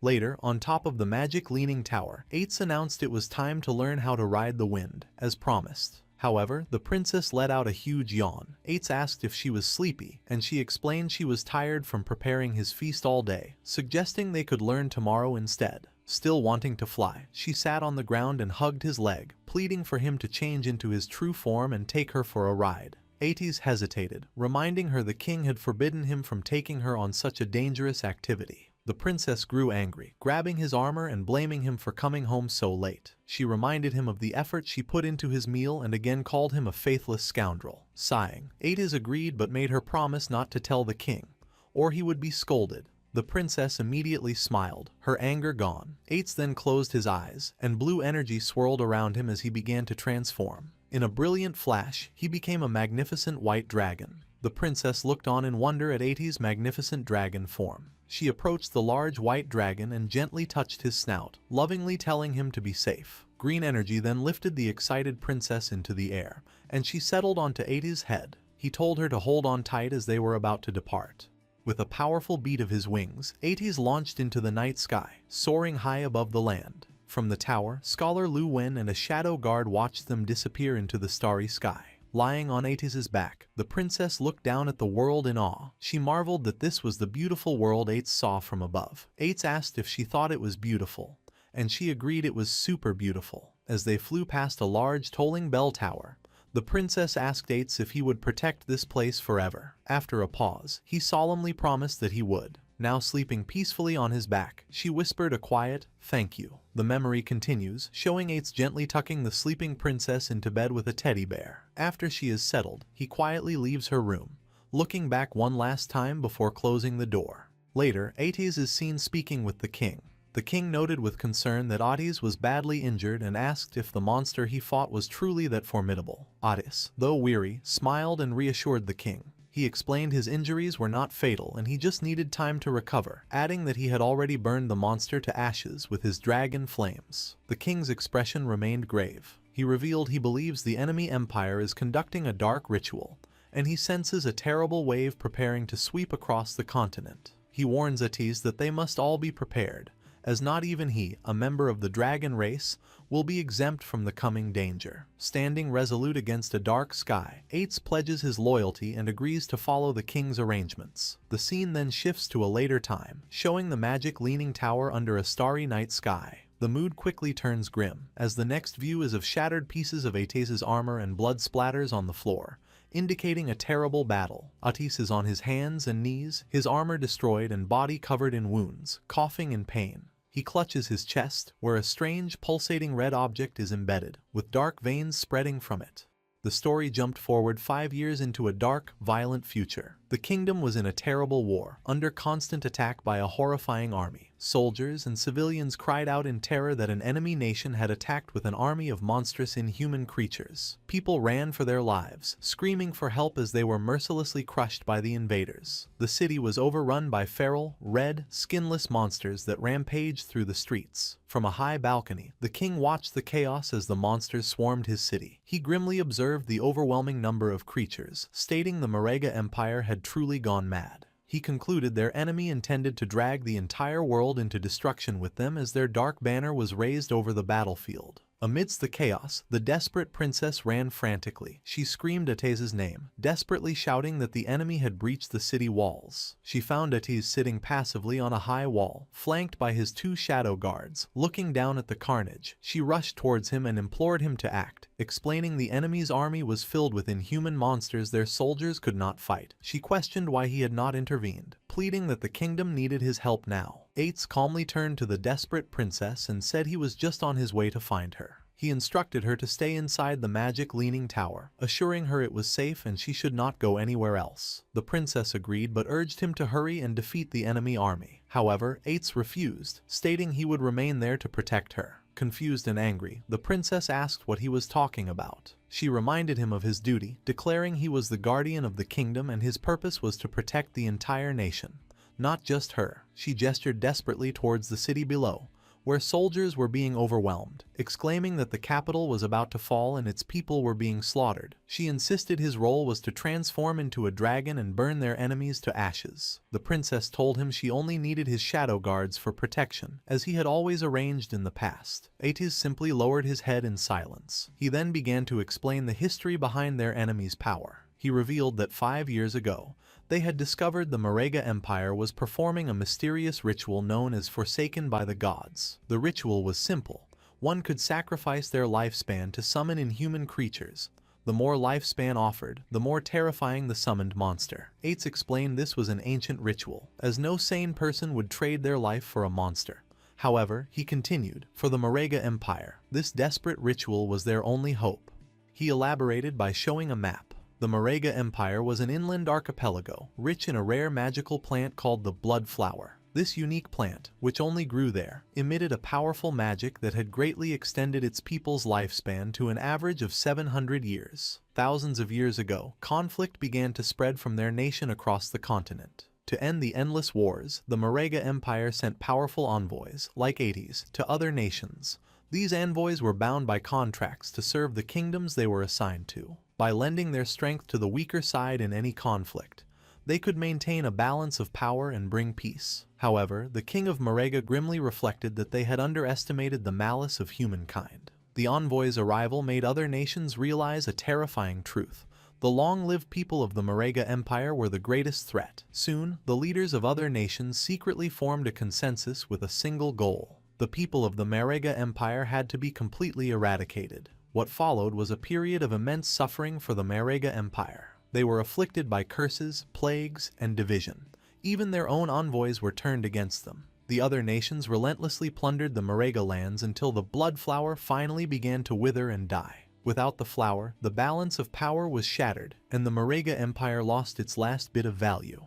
The death of the last blood flower's petal triggered a devastating avalanche. The Manga Empire was invaded, and its people were slaughtered by their former allies. The sole reason for this disaster was greed. The other nations could not stand for the Manga Empire to possess a resource they could not have. In the darkness, the dying people of Manga clung to one last, desperate hope. That hope was the ritual, forsaken by the gods. As terrifying purple energy surged through a chamber of bones, the ritual began. This was less a ritual and more a curse. Every person from the Manga Empire was branded, causing their lifespan to drain as monstrous creatures grew inside their bodies, eventually bursting out. These monsters had only one purpose: to destroy humanity. Bringing his story to a close, Ates turned back to the princess, his face etched with pain as he prepared to tell her the consequence of this curse. As the princess listened, Ates revealed his face, now covered in grotesque, bloody growths. He explained with a sorrowful expression that he could no longer transform into a dragon. From now on, he would only become a monster. The princess stared back in shock and horror, stammering his name as she asked why this had happened. Ates continued, revealing a deep secret. He stated that very few people knew the true identity of the Manga people. They were also known as the dragon race. The envoys like him were called guardians of the kingdom by most humans. The princess's eyes widened as she processed this stunning revelation. Standing on the wall, Ates told her that an unstoppable tide of darkness had swept across the continent and the end of humanity was here. Because of this, he declared, his only desire now was to protect her and her alone. Meanwhile, the brutal invasion continued. The red monsters mercilessly devoured citizens, crushed them underfoot, and hunted down anyone hiding. A seemingly endless horde of these creatures emerged from the smoke, overrunning the kingdom's last defenses. From a high balcony, Scholar Lu Wen gravely informed the king that the number of monsters kept increasing. He pleaded with his ruler, asking if he was truly not going to lead a retreat now that the capital had fallen. The king, however, remained resolute, declaring they had nowhere left to retreat. He explained that the magic leaning tower was a great magical hub. If it was destroyed, their mages' combat power would plummet, and it would become impossible to stop the monsters. The king decided to join the battle himself. He leaped into the fray, his glowing sword slicing a red monster in half. He caught his breath amidst the smoke and rubble, leaning on his sword. He reflected on how quickly time had passed. He recalled first meeting Ates. They had looked the same age, though Ates was nearly 100 years old. For Ates's race, 100 years was barely adulthood. As a monster lunged, he recalled the inseparable years they had spent together. They had fought side by side, drank together, and shared everything. A blast of purple energy struck him. This reminded him of how things had changed. As he grew older, Ates remained eternally young. This created a rift, as Ates could not understand the hard choices the king had made after taking the throne. The king sadly concluded Ates could not understand humans, and humans could never truly understand Ates. The king stood amidst the flames and destruction of his kingdom. His thoughts turned to the moment that changed everything, his daughter's birth. He remembered Ates holding the newborn princess with gentle care. Watching them, the king had found a new sense of hope through their shared affection for the child. On the battlefield, a new massive threat loomed below the king. A shadowy monster with glowing purple eyes gathered a sphere of blue energy for a powerful attack. The king stared forward, his face calm as he accepted his fate. The creature unleashed a devastating blast of energy at him. As the light engulfed him, the king's body vanished, his final thoughts filled with regret that he had been wrong about everything. A massive explosion ripped through the castle, signaling the king's defeat. From the magic leaning tower, the desperate princess saw the distant blast and cried out in shock. Ates, beside her, calmly stated the capital had fallen and predicted the monsters would head for them soon. As if on cue, a swarm of dark-winged creatures descended. A shadow guard shouted a warning that monsters were approaching. The creatures slammed against a powerful blue barrier protecting the tower. Ates reassured the princess that the tower was protected by a strong barrier, making it nearly impossible for monsters to break through. Suddenly, an injured scholar Lu Wen appeared on the tower wall. The princess turned in surprise, exclaiming his name. Leaning on his staff, the scholar told Ates he had come on the king's orders to escort the princess away. The princess expressed her alarm at how badly he was injured. Ates agreed to the plan, stating he would use his wind magic to send them to a designated location, and asked if their contacts were ready. Scholar Lu Wen confirmed that all preparations had been made, but the princess interrupted, confused. With a heavy heart, Scholar Lu Wen delivered the news. Her father, the king, had fallen. The princess was in shock. He explained the king had arranged for her to escape to a neighboring country for safety. The princess anxiously asked if Ates would come with them. Ates turned to her with a sad smile, asking where he could possibly go. He revealed the monsters below were his own people, the Marega. He explained he was an enemy to all, and no matter where he might flee, humans would hunt and kill him. Kneeling on the edge of the wall, he looked down at the horde and accepted his fate. He declared that a knight's falling place became a dragon's tomb, and this was where he belonged. He vowed to remain and protect it until his lifespan drained away. Hearing his solemn promise, the princess's expression shifted from grief to resolve. She suddenly used her wind magic to leap away from Scholar Lu Wen and back to Ates. She landed before him and declared that if he was staying, she would become his dragon knight. She reminded him this was her home and she would protect it with him. She proudly boasted that her wind riding skills were perfected and asked how they could form a contract. Ates looked up at her, shocked and speechless at her unwavering loyalty. Moved by her loyalty, Ates took the princess's hand in his armored one. With a gentle, sorrowful smile, he agreed to her request. He presented the silver scale of promise, explaining it would be their contract, just like old times. The princess smiled brightly, delighted the contract was so simple. She happily began to seal their pact, promising that they would forever. But Ates cut her off, finishing with a heart-wrenching twist. He said their promise was to never see each other again. The princess's face fell, her eyes wide with shock and disbelief. Before she could react, Ates unleashed a powerful gust of wind, launching her and Scholar Lu Wen away. As they flew, he entrusted the princess's safety to the scholar. The princess screamed Ates' name in confusion and betrayal as she was carried away. Alone on the wall, surrounded by wind magic, Ates told her to go, insisting her place was not with a dragon's tomb. The scene took a horrifying turn. Scholar Lu Wen, his eyes glowing with red light, plunged his hand into the princess's chest, ripping out her still-beating heart. He chillingly told her she had a place where she belonged, a place for humans. Ates watched from the tower in utter shock at this betrayal, while the princess stared in horror as her life was stolen. As he died, the scholar gasped a final warning to Ates, telling him to be careful and revealing the Marega were not the only ones cursed. His face was then consumed by a monstrous red growth. From the scholar's body, a massive tentacle monster erupted, grabbing and devouring the princess's heart. The monster cackled, mocking Ates about the delicious flesh and lifespan it consumed. It then taunted him, asking if killing the person Ates loved was suitable revenge for being burned by his dragon flames in the past. As Ates stared in stunned silence, the tentacle monster laughed maniacally. It held up the princess's lifeless body and her bloody heart, taunting the white dragon, asking if killing his beloved was enough to repay the pain of his dragon flames. In a final, gruesome act, the monster clenched its fist and crushed the princess's heart. Enraged, Ates and his two loyal shadow guards faced the monstrous creature, their eyes glowing with vengeful energy. One guard, the Shadow of Sorrow, transformed into a swirling vortex of dark energy and leaped to rescue the princess's falling body, while the other guard attacked the monster, viciously slicing its tentacles to pieces. The monster dismissed the attack as useless. The Shadow of Sorrow now knelt, cradling the princess's body in a protective, glowing blue aura. A single tear fell from behind the guard's helmet. In her final moments, the princess weakly whispered Ates' name before passing away in the guard's arms. Even as its host body lay dismembered, the monstrous entity continued to taunt Ates. It mockingly explained that the meager lifespan sacrificed by the white dragon's kin was only enough to summon a tiny fraction of its true form.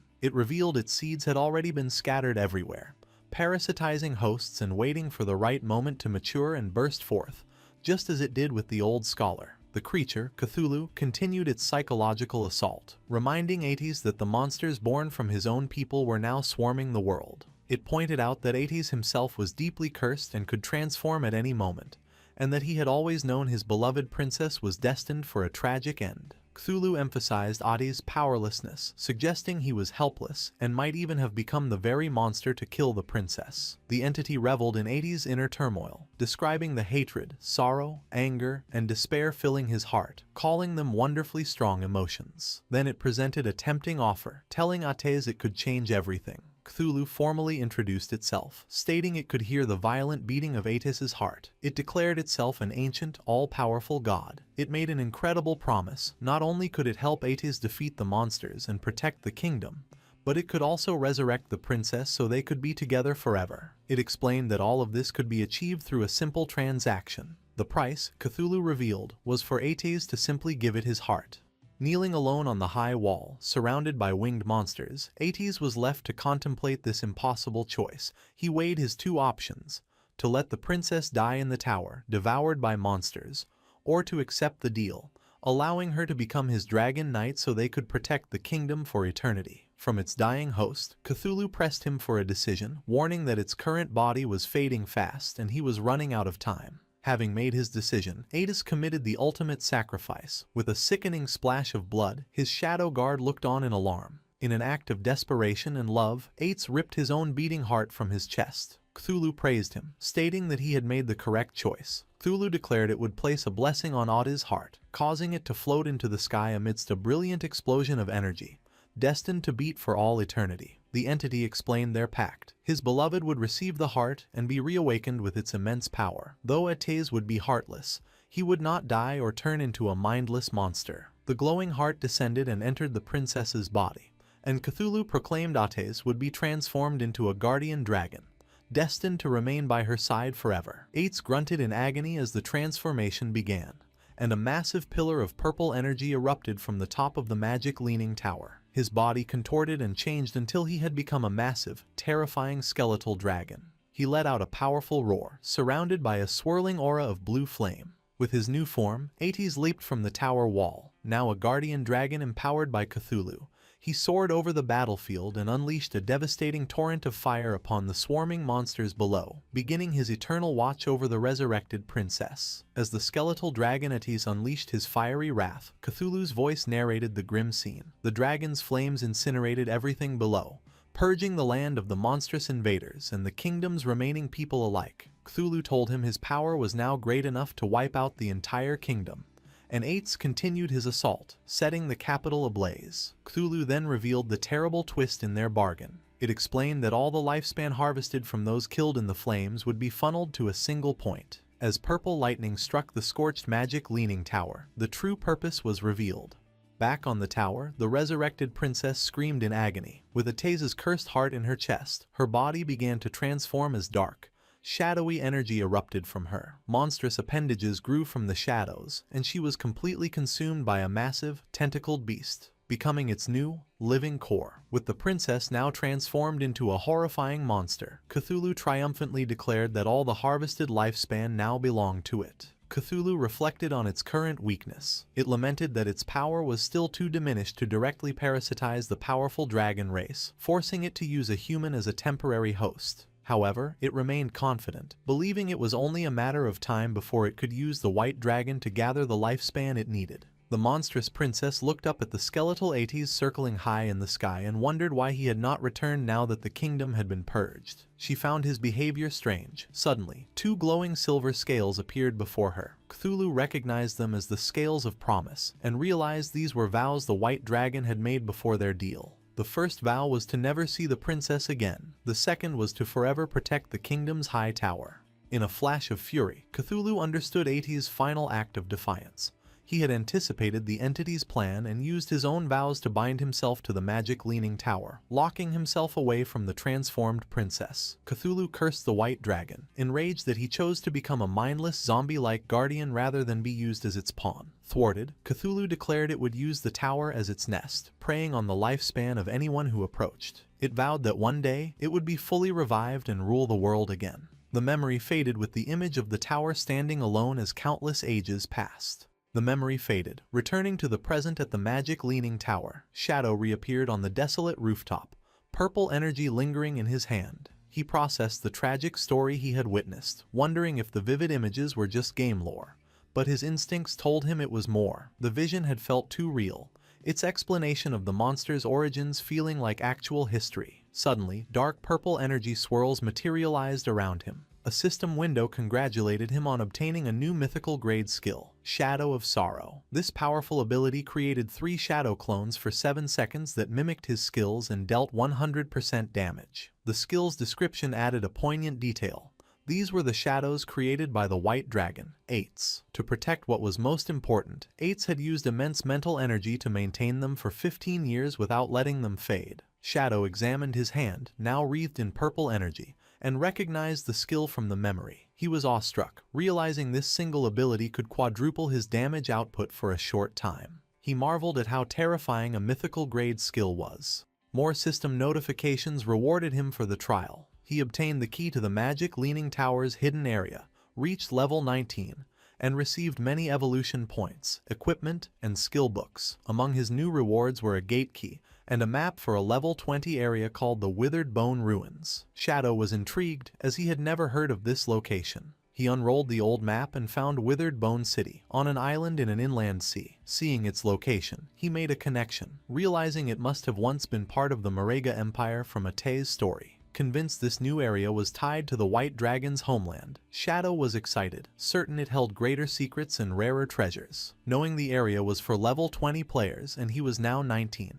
he resolved to go there soon. But first, he held up the ornate, golden key to the Magic Leaning Tower's hideout, deciding to sell it. The scene shifted to the Feka Heavy Industry Guild hideout. Inside, Huang Huifan and her guild members regrouped after their defeat. One of them asked what their next move was, admitting they could not defeat the new Jade Grade boss. He suggested their only option was to contact Shadow for help. With a weary sigh, Huang Huifan agreed. She planned to use her contacts in Zhanghai City, who were on good terms with Shadow, to act as intermediaries. Just then, to her shock, Shadow materialized directly behind her. He told her there was no need for that trouble, as they could trade directly. The other guild members, including Huang Ziqing, were stunned by his silent arrival. They shouted his name in alarm. Huang Ziqing angrily accused him of being sneaky and demanded to know what he wanted. Shadow calmly walked away, reassuring them that if he had meant any harm, they would already be dead. He offered a friendly reminder that their hideout's barrier could be opened, which was how he had walked in. Huang Huifan, still startled, asked him what he meant by a trade. Turning back, Shadow held up the ornate golden key. He offered to sell them the key to the Magic Leaning Tower's hideout and asked if she was interested. The guild members were floored. They recognized the key and realized Shadow must have defeated the Jade Grade boss, which they could not believe was possible. Huang Huifan eagerly accepted and asked him to name his price. Shadow stated his price remained the same, 1,000 years of lifespan. While his mother agreed, Huang Ziqing erupted in fury. He screamed at Shadow, calling him shameless and accusing him of planning this from the start. Pointing an accusatory finger, Ziqing laid out his theory. Shadow had first attacked him, used it to destroy their portal, cut off their reinforcements, and gotten their team wiped out. Now, he was playing the hero, selling them the key for an exorbitant price. Ziqing declared he had never met such a vile person. Huang Huifan sternly ordered her son to stop, but he refused, trying to convince his mother they were being tricked. He argued the key should have been theirs and they could not let Shadow profit from the guild's losses. Unfazed by the outburst, Shadow calmly asked him what he wanted instead. With a greedy grin, Ziqing made an absurd demand. Shadow must return the key and compensate the guild with 1,000 or 800 years of lifespan. Shadow sarcastically remarked to Huang Huifan that she had a fine son. Then, to Ziqing's surprise, he agreed to do as he said. With a cold look, he set his new price, 1,800 years, and he would not sell it for a single day less. Ziqing was initially triumphant, laughing to his mother that this was how one must deal with people like Shadow. His smug expression turned to shock as the new price sank in, and he stammered, asking what Shadow had said. Shadow patiently explained he had come in good faith to do business, which was why he had not retaliated when Ziqing cursed him. However, due to the insult, the original discount was gone,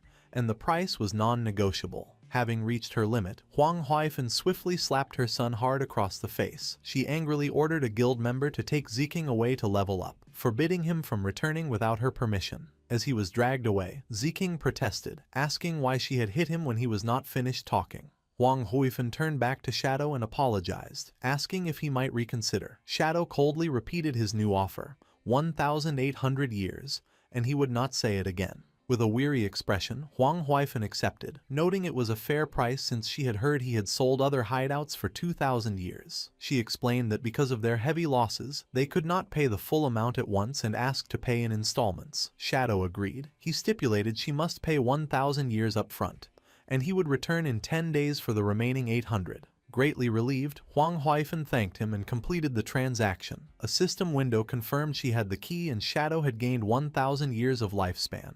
As he faded away, Shadow said his goodbyes. He thought the Fike Heavy Industry Guild had potential, and selling them a good hideout would help them become an important asset for the Great Xia server. With their new base secured, Huang Huifan addressed her guild. She announced the platinum-grade hideout was now theirs. To pay their debt to Shadow, she instituted a 50% lifespan tax on all members. She acknowledged the high rate but framed it as a necessary investment, urging them to work hard. Her guild members responded with renewed determination. Out in a forest at sunset, the small party with Huang Ziking tried to reason with him. A girl told him not to blame his aunt and that he was wrong, but Ziking angrily dismissed her. He muttered to himself, vowing to make Shadow pay sooner or later. Their conversation was cut short when a party member spotted a silver-grade boss, the human-faced Spider Emperor. They immediately prepared for battle. As the others engaged the boss, Ziking hung back. His teammates warned him the boss used poison and to be ready with a detox spell, which he nonchalantly confirmed.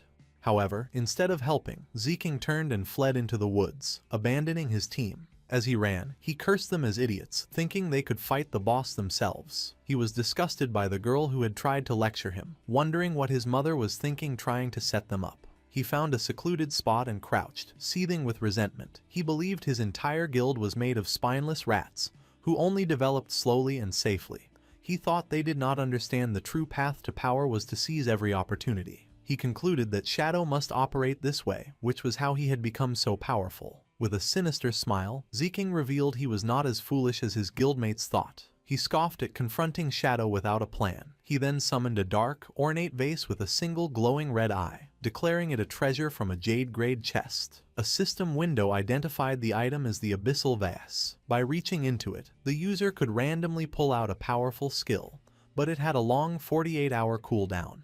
Reaching into the vase, Ziking pulled out a small, grotesque, fleshy object. The system informed him he had acquired an epic-grade skill, the Abyssal Puppet Curse. This magic let him turn any corpse into a puppet he could completely control, retaining all the deceased's original abilities. Ziking laughed with manic glee, overjoyed with his new power. He hatched a plan. If he could kill Shadow, he could use this skill to enslave him, becoming truly invincible. As he celebrated, the Abyssal Vase glowed with a menacing purple aura. A final, ominous message warned that the Abyss holds extraordinary power, but when one gazes into it, the Abyss also gazes back, foreshadowing a dark future for Ziking.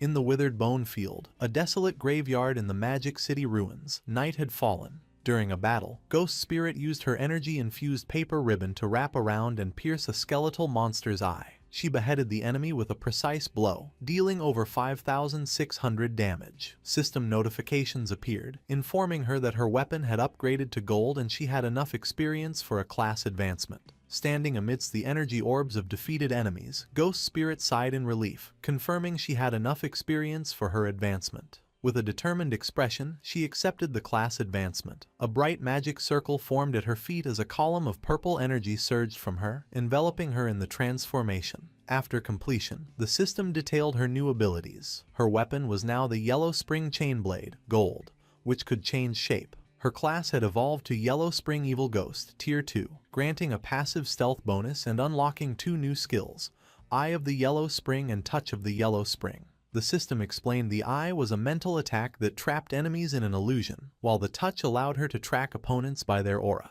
Transformed and enveloped in a blue aura, Ghost Spirit now wielded her weapon as a fearsome scythe. The system notified her she would deal double damage to lower-level opponents, with a 50% chance of applying a burn effect. With her eyes glowing golden, she felt stronger than ever. She knew her increased damage, speed, and new mental attack would let her avenge her parents and defeat Dongfang Yue, and the source of the plague wielder. Ghost Spirit messaged Shadow, her teacher, informing him she had advanced to Tier 2 and would repay his guidance. From a rooftop, Shadow saw she had logged off. Understanding her thirst for revenge had led her to immediately seek out Dongfang Yue. He recalled his past life where Ghost Spirit had gotten her revenge, but sparing a dog had allowed a Beastmaster to track her. This exposed her real identity, leading to a massive hunt by powerful families. The resulting war caused heavy losses for official forces, and Ghost Spirit eventually died of exhaustion, leaving the Magic City region in chaos. Shadow reflected on her potential, but worried her youth and unstable mind made her reckless. To prevent her from repeating this fatal mistake, he decided to log off and check on her in the real world. The scene shifted to the Dongfang Manor on the outskirts of Magic City, shrouded in a poisonous fog. Two guards on patrol complained about their shift. They talked about girls, and one remarked that Mrs. Dongfang was still attractive, which his friend agreed with. They fantasized about defeating her bodyguard and having their way with Dongfang Yue. Suddenly, one guard noticed something in the mist. An illusion of Dongfang Yue materialized before them, dressed in a seductive black dress and kneeling provocatively. The guards were completely stunned, stammering as they asked why she was there and dressed so revealingly. The illusion leaned in, whispering that she could no longer tolerate her weak husband and needed other men to satisfy her desires, asking if they were up to the task. Completely captivated and drooling, the guards couldn't believe their luck and eagerly asked if she was being serious. The guards argued over who should be first with the alluring illusion. The kneeling illusion of Dongfang Yai slyly suggested they could both enjoy her company at once. Before they could react, a streak of purple energy decapitated both guards instantly. Their headless bodies collapsed as the illusion dissipated. Dark energy erupted from their necks as the magical ribbon swirled around them.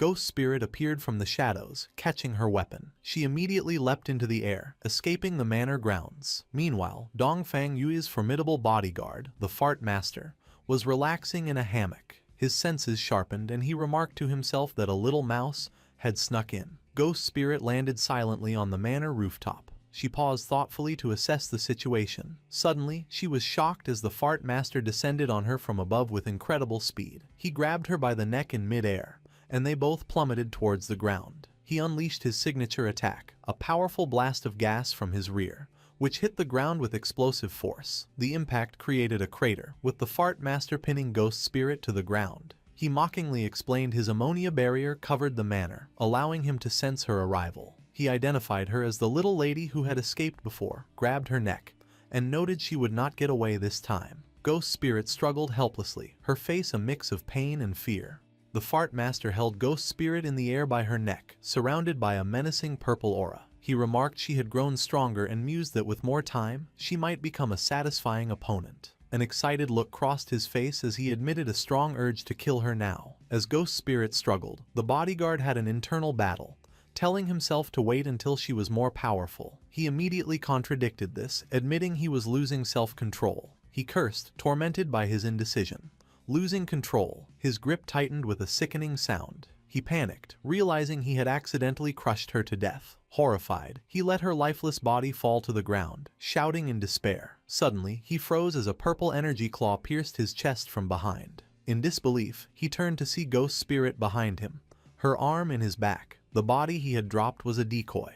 Bewildered, he questioned how this was possible, as he had been certain she was dead. With her eyes glowing red, Ghost Spirit revealed the truth. She informed him he had been trapped in her illusion all along, a product of her new skill, the Eye of the Yellow Spring. Coldly, she told him to die. Impaled by Ghost Spirit's energy claw, the Fart Master struggled to understand how he had been caught in an illusion. With her glowing red eye fixed on him, Ghost Spirit explained his fate had been sealed the moment he looked into her eyes. A flashback revealed the illusion had begun when he first grabbed her by the neck. Accepting defeat, the bodyguard collapsed. Ghost Spirit stood over him, acknowledging he had been a worthy opponent. Her victory was cut short by a commotion from the manor. Dongfang Yue threw open a window, angrily shouting about the noise and threatening to fire everyone. Her anger turned to shock as she saw her powerful bodyguard's body dissolving into black smoke in the courtyard below. Panicked, she screamed there was an intruder and called for help. Armed guards rushed into the main hall, taking defensive positions to protect Mrs. Dongfang and find the intruder. The noise awakened her son, Nantian, who sleepily asked what was happening. Dongfang Yue told him an enemy had come and instructed him to stay put. However, Nantian sat up and, with a confident smile, told his mother not to be afraid. He declared he was now 18 and a player, and he would protect her. Moved, Dongfang Yue embraced him, wishing his father had been half as wonderful. As they shared a kiss, the window behind them creaked open. Startled, they pulled apart, and Dongfang Yue demanded to know who was there. In the hallway outside, the guards' bodies lay dissolving into shadow. Dongfang Yue stared in horror, unable to comprehend how they were all dead. Her mind raced, wondering if Shadow had discovered their plan to ambush him. Just then, the spectral form of Ghost Spirit appeared behind her, asking, "What plan?" Dongfang Yue whirled to face the hooded figure, demanding to know who she was and why she was being attacked, insisting they had no feud. Ghost Spirit calmly asked if Dongfang Yue truly did not recognize her. With her eyes glowing a menacing red, Ghost Spirit ordered her to look closely and remember. Horrified recognition washed over Dongfang Yue as she realized her attacker was the girl she thought was long gone, cursing that she was still alive. Before Dongfang Yue could react, she was impaled by an energy attack.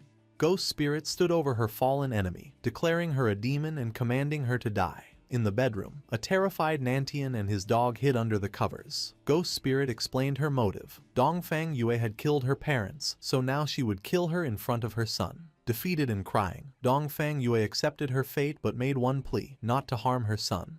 Ghost Spirit laughed mockingly, her energy ribbons lifting Dongfang Yue into the air as Nantian cried for his mother. She scoffed at the request, asking what right she had to make demands. Dongfang Yue continued to plead, insisting the grudge was between them and her son was innocent. Enraged, Ghost Spirit screamed, asking if Dongfang Yue had considered this day when she murdered her parents. With a final, furious cry, Ghost Spirit unleashed a devastating attack, obliterating Dongfang Yue's body in a burst of dark energy. From the bed, Nantian and his dog watched in horror. Ghost Spirit stood panting, her vengeance complete. She then turned her intense red-eyed gaze toward the bed, where Nantian was now paralyzed with terror. With her revenge complete, Ghost Spirit stepped away from the scene. She walked out of the bedroom, leaving Dongfang Yue's body on the floor as the terrified Nantian and his dog watched. As she disappeared, Nantian's fearful expression transformed into a sinister grin. He revealed he had grown tired of his mother's control and was grateful Ghost Spirit had killed her. His small dog's eyes also glowed red as it anticipated eating the young girl meat. Before Ghost Spirit got far, she sensed she was not alone and stopped, her body tensing. She turned around nervously to see several shadowy figures floating in the air, surrounding her. Back in the bedroom, Nantian pointed from under his blanket, a malicious smile on his face. He revealed his true power as the corpse necromancer, and commanded his undead minions to capture her alive. The shadowy figures were reanimated corpses, strengthened by his power and retaining their abilities. They advanced on the trapped Ghost Spirit. Suddenly, a massive explosion shattered the manor's side. Ghost Spirit was sent flying out of the building, screaming in pain. Outside, the reanimated corpses descended upon her as she lay helpless. The one-handed gunman prepared to fire a deadly energy blast at point-blank range.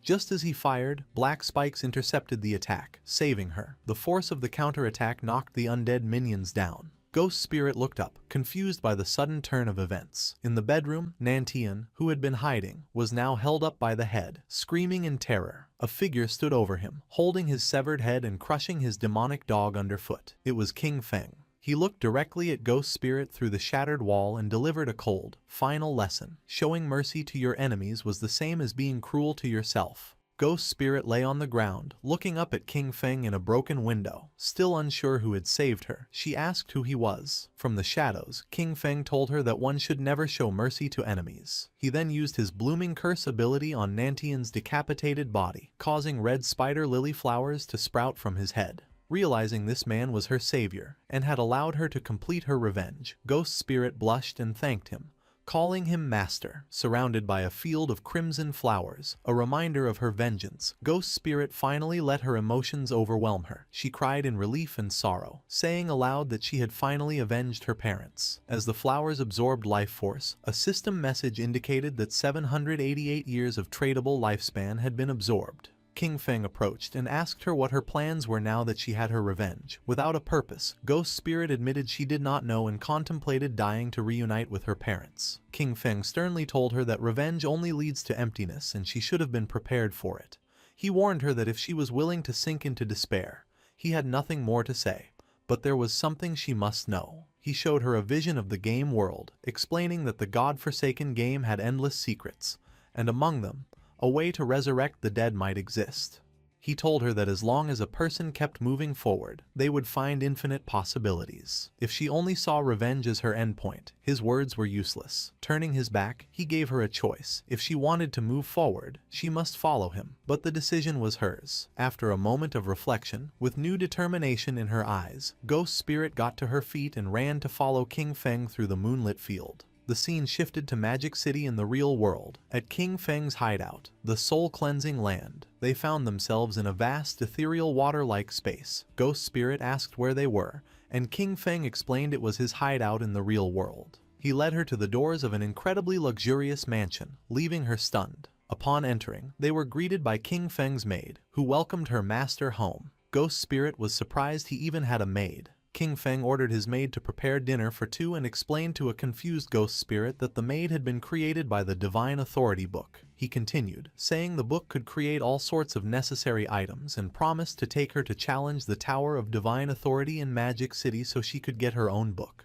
Gratefully, Ghost Spirit thanked her master once more. The scene shifted to the Chu family manor in Magic City. Sometime after King Feng and Ghost Spirit had left, a man rushed in, yelling at his men to hurry with the rescue, declaring that no harm must come to his wife. This was Chu Kunshan, Dongfang Yui's husband and a military staff officer. He was confused, recalling a frantic call for help from his wife and wondering who could have attacked so late. His immediate suspect was Shadow, and as he ran into the manor, he worried their secret fireworks factory plan had been discovered.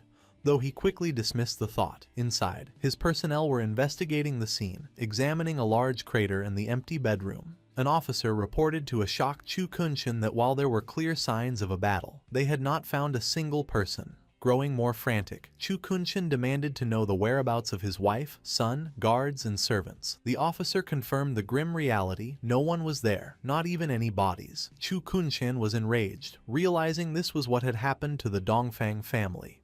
Everyone had vanished without a trace. The horrifying conclusion that his wife and son were gone sent him stumbling back in denial. His despair turned to tearful rage as he screamed that Shadow had killed his family and demanded a warrant for his immediate capture. Lin Qingyu, who had been observing, stepped in and asked how he could be so sure it was Shadow.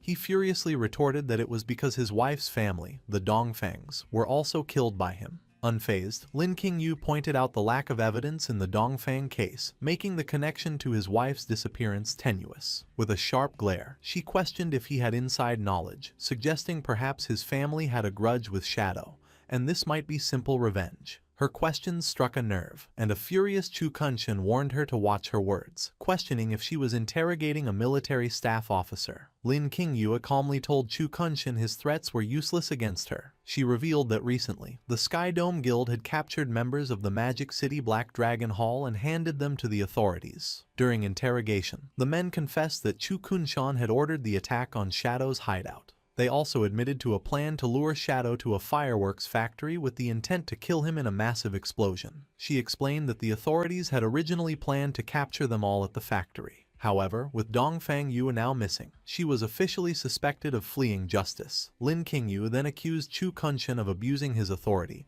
and conspiring to commit a terrorist act, requesting he accompany them for an investigation. As two officers grabbed him, a shocked Chu Kunshan struggled and demanded to know what they were doing.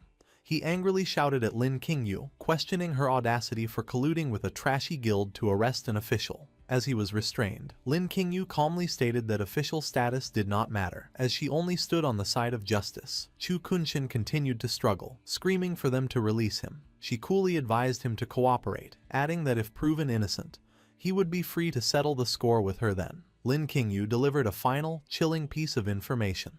He would be taken to the Magic City prison for interrogation, a place where lifespan drains at 100 times the normal rate. She ominously told him to be prepared. As he was forced into an armored truck, Chu Kunshan screamed in protest, yelling that they could not do this and he would report them. Unseen, two figures watched from a nearby tree. One man confirmed that the loud man being arrested was indeed their target, identifying him as Chu Kunshan, the military staff officer. The two figures smirked and bumped fists as purple energy surged around them, ready to take action. A convoy of armored trucks drove through a forest road at night. Inside the lead vehicle, Chu Kunshan continued to protest his arrest to Lin Qingyu. A guard calmly informed him that the arrest had been ordered from above, leaving Chu Kunshin speechless. Suddenly, a bright blast of energy hurtled toward their vehicle. The blast impacted the truck with immense force, sending it careening off the road in a violent crash. Inside the overturned truck, Lin Qingyu braced herself, cursing. She looked over in shock to find the guard who had been sitting next to her was now dead, his face frozen in terror. Pinned by the wreckage, Lin Qingyu realized she was stuck as the truck's roof was torn open from the outside. A hand reached through and grabbed the unconscious Chu Kunshin by his collar, pulling him out. The two assailants, a man with a pompadour and a girl with blue hair, stood atop the wreck. The man held up Chu Kunshin, declaring that the mission had been easy. Just then, reinforcements from the second truck arrived, ordering the pair to release their prisoner and surrender. The two assailants only laughed, mocking the officials. As the arriving officers took aim, one of them noticed another threat. A large, muscular man with glowing red eyes descended from the trees, swinging a massive flaming hammer. He brought the weapon down with incredible force, striking the official's vehicle and leaping away as it erupted in a massive explosion, with screams coming from the flames. The man with the pompadour and another bald, muscular man watched the destruction. The pompadour-wearing man remarked on the attack's power, stating that a Mr. Theodore had not been lying. The hammer-wielding attacker landed amidst the fiery wreckage as orbs of lifespan floated up from the fallen officers. He laughed maniacally, reveling in the power of his attack and the joy of killing the official dogs of Great Zia. The muscular man with the hammer stood amidst the fiery wreckage, gloating over a glowing card he held. He boasted that the card from a Mr. Theodore had multiplied his attributes by 5, giving him the power of a level 50 player even though he was only level 10. He complained that the slain officers had dropped very little lifespan. The man with the pompadour dismissed the loot, reminding him their real reward from Mr. Theodore would be 1,000 years of lifespan. Inside the overturned truck, an injured and tearful Lin Qingyu looked out. She thought to herself that with Mr. Theodore's help, they could soon kill Shadow and avenge Qian Shishi. As the attackers prepared to leave, the girl with blue hair suddenly told them to wait. With a sinister smile, she announced she could sense a little mouse still hiding inside the truck. Lin Qingyu, concealed within the wreckage, realized she had been discovered. She hurled a massive fireball at the already destroyed truck, causing a second, larger explosion. She declared with a smirk that no official dogs would be left alive. As the group walked away, the woman complained that they were still thinking about Qian Shishi, asking if she was not beautiful enough. The man with the pompadour laughed, explaining that while she was cute, Qian Shishi had been an old partner, and it was their tradition to help her get revenge. With that, they departed into the night. Hidden behind a tree, a naked and battered Lin Qingyu watched them go. She realized the attackers were remnants of the Alice Guild. Her passive skill, killing intent perception, confirmed they had been sent by a man named Theodore to capture Chu Kunshin.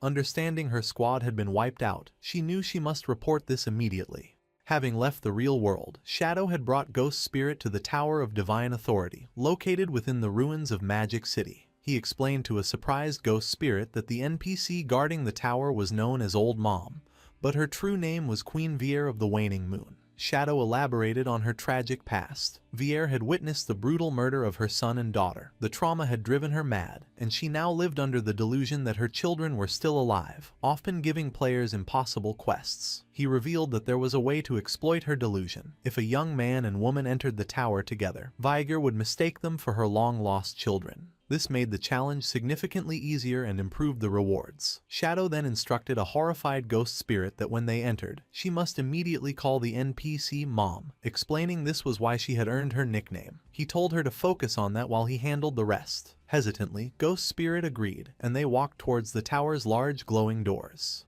Inside, a path of light led them to Viere, who appeared in a starry, ethereal space. With tears of joy she welcomed them, calling them her children and asking if they had returned for the Divine Authority book. Playing along, Shadow confirmed that was why they were there. Addressing her as Mom, Ghost Spirit, embracing her role, began to cry, telling Viere how much she had missed her. Viere was overcome with emotion, saying she had missed her child as well. She explained that while she wanted to give them the book, the rules dictated they must first complete a challenge. She summoned her avatar, a massive level 20 Jade tier entity, and told them they must defeat it. A system notification confirmed they had received Mother's Blessing, boosting all their stats by 20%. Before Ghost Spirit could react to the boss, 3 shadowy figures suddenly appeared around her. These were the clones from Shadow's Shadow of Sorrow skill. In an instant, the clones unleashed a devastating flurry of slashes, inflicting hundreds of thousands of points of damage and obliterating the avatar in a single moment. The system announced the challenge had been successfully completed, leaving Ghost Spirit utterly stunned. She exclaimed in disbelief at the instant kill and the impossible appearance of 3 shadows. The battle ended in a blinding flash. Ghost Spirit stood behind King Feng, stunned. She marveled at his technique, summoning 3 clones for an instant kill, and wondered how powerful he truly was. Queen Vilni descended from the sky, still trapped in her delusion. She looked down at them gently, calling them Alan and Anna, and praising their strength. She floated to Ghost Spirit and handed her a stack of glowing blue books. Calling her little Anna, Vilni offered her all 9 of the divine gift books she had. Ghost Spirit played along, hugging the NPC and crying as she thanked Mom. King Feng watched with a somber expression. He knew Vilni gave everything to her children. In the past, many players had exploited this, demanding items until she used up her own lifespan to create them and died. Vilni then turned to King Feng, asking if he wanted anything. King Feng requested the divine book of the communication bracelet. Vilni looked apologetic, admitting she did not have one, but she immediately offered to use her own lifespan to create one. As the book materialized, a system window showed King Feng had obtained it but paid 150 days of lifespan. Vilni smiled warmly, touched that her son had given her lifespan instead of letting her drain her own. King Feng told her to keep the lifespan and turned to leave. Vilni bid them a safe journey, telling Anna that if she encountered danger, she should stay by her brother's side for protection. Hearing this, Ghost Spirit looked at King Feng and blushed, thinking he was a suitable age to be her older brother. She ran to catch up and playfully asked if she should call him master or brother in the future. King Feng stopped and turned with a terrifying glare, his eyes glowing. He coldly told her she could call him anything except brother. Ghost Spirit was shocked by his harsh reaction. As he walked away, she awkwardly agreed, wondering why he had rejected the title and if he had a tragic past connected to the word. Captain Anu contacted Shadow via voice chat, asking to share his friends list. Shadow was confused, so Anu explained. A serial killer has appeared in Zhonghai City with 7 victims, and rumors are spreading that Shadow is the killer. She explained the victim's time of death matched Shadow's login times. The killer was meticulous, leading many to suspect him. Anu added that she and her team knew he wouldn't do something so low. Shadow deduced that for someone to frame him based on his login times, the leak must have come from someone on his friends list. Shadow listed the suspects: Anu's squad, Radiant Martial Virtue, Milky Snow, Old Man Zhang and his granddaughter from the Sky Dome Guild, and his own guild member, Ghost Spirit. Shadow asked where the bodies appeared. Anu replied they were scattered across Zhonghai City and asked if he would investigate. Shadow confirmed he would. Relieved, Anu said she would send the case files, confident he would catch the killer in minutes. Shadow then ordered Ghost Spirit to log off immediately for a mission. At his mansion hideout in the real world, King Feng handed Ghost Spirit the divine book, Communication Bracelet, allowing them to communicate between the game and reality. He also gave her the Ghost Knight Wolf mount to help her find the killer. Ghost Spirit was shocked to receive such valuable items but admitted she didn't know how to investigate crimes. King Feng explained his reasoning. He had checked his friends' list and believed none of them were the culprit. However, since Wang Meng and the others reported to the officials, he suspected a mole within the police was leaking his login times. He told Ghost Spirit she was the best candidate because her skill, Touch of the Yellow Spring, allowed her to track targets by aura or scent. He sent her the files and told her to use her skills flexibly. Filled with determination, Ghost Spirit vowed to find the true culprit.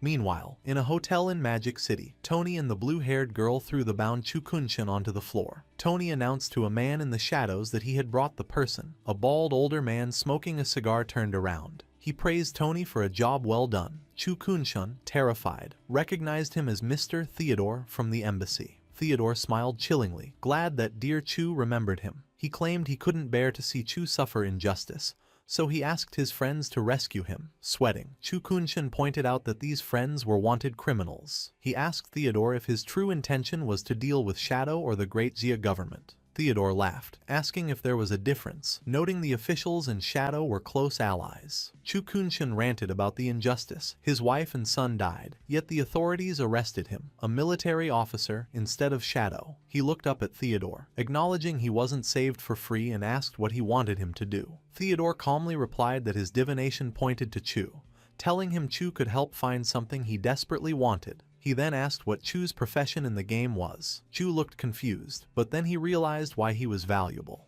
He lowered his head and revealed his secret. He held the only hidden class in the priest system, the Feng Shui Master. He explained his skills. Yin-yang harmony let him manipulate enemy emotions and deal extra damage to ghosts, and ley line perception could find treasures and monsters. Chu lamented that his hidden class was only a support role, not much help in a direct fight against Shadow. Suddenly, a sinister glint appeared in Chu's eye, and a yin-yang symbol materialized as he activated his yin-yang harmony skill. Immediately, the effects took hold of Theodore's subordinates. Tony and the bald muscular man began to argue violently. The argument instantly escalated into a savage brawl. Chu watched coldly, explaining that under his skill's influence, they would fight to the death, though it was ineffective against enemies more than 5 levels higher.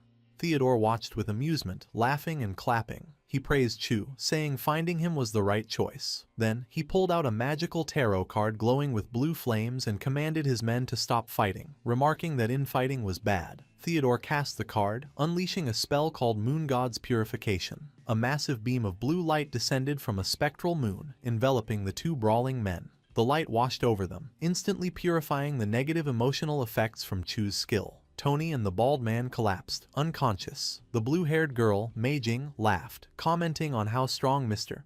Chu's skill was. Theodore ordered her to heal them. Chu Kunshin watched in sweat-drenched terror. He was shocked because his powerful skill shouldn't be removed by ordinary purification. He stared at Theodore in fear, wondering about his class. Theodore spread his arms wide, formally welcoming Chu to their group. As he sat surrounded by magical energy, it was revealed that Theodore also held a unique hidden class in the priest system, the Diviner. His class allowed him to draw different cards to perform divination, enhancement, purification, and teleportation, and his cards could be given to others to use once.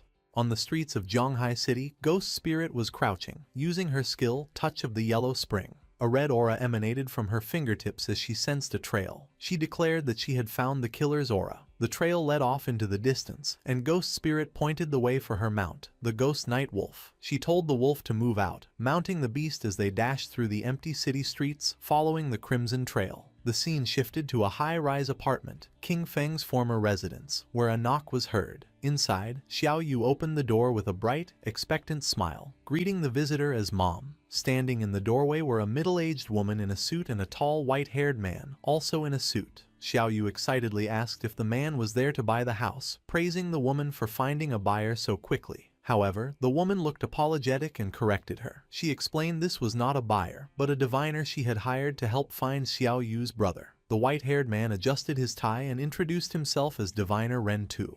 Xiao Yu's expression fell. She asked why they needed to divine her brother's location. The woman sadly revealed she would be moving away in a couple of days and could not rest easy leaving Xiao Yu alone. Shocked, Xiao Yu asked why she was suddenly moving. The woman explained that Zhonghai City officials had extracted a platinum-grade hideout, the Church Sanctuary, and had invited the Mengsha River Guild to move in for safety. The woman pointed to Ren Tu, urging Xiao Yu to accept his help, claiming his divination was very accurate. Ren Tu stepped forward, agreeing. He tried to persuade Xiao Yu, saying that King Feng was reliable and if she begged him properly, he would surely help her. Xiao Yu crossed her arms and angrily rejected the offer. She thanked the woman for her good intentions but declared she did not need it. She bitterly stated that after 19 years, if he had said he did not want her, then that was it. She questioned the point of finding him. Internally, however, Xiao Yu thought she was currently guarding Shadow's hideout and saw him often. She was convinced Shadow would eventually discover her merits and let her join his guild.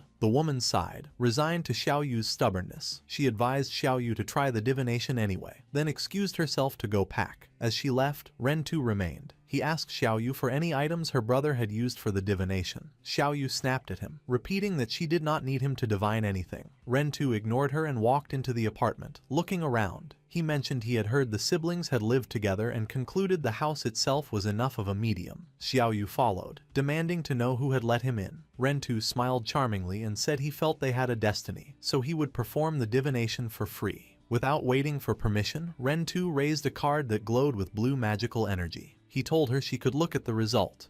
If she was satisfied, great. If not, it did not matter. A holographic tarot card appeared in the air. Ren Tu activated the divination card, which displayed a vision of a dark figure lying in the deep sea. He interpreted the image for Xiaoyu with a regretful expression, informing her that her brother had already been burned to death and his corpse had sunk into the ocean. Xiaoyu was left in total shock. Ironically, while the real King Feng was shown relaxing on a sofa in his hideout, Xiaoyu burst into a rage. She furiously thought he was trash for dying so easily, as he should have waited until she was powerful enough to trample him. Outwardly, Rentu simply offered his condolences.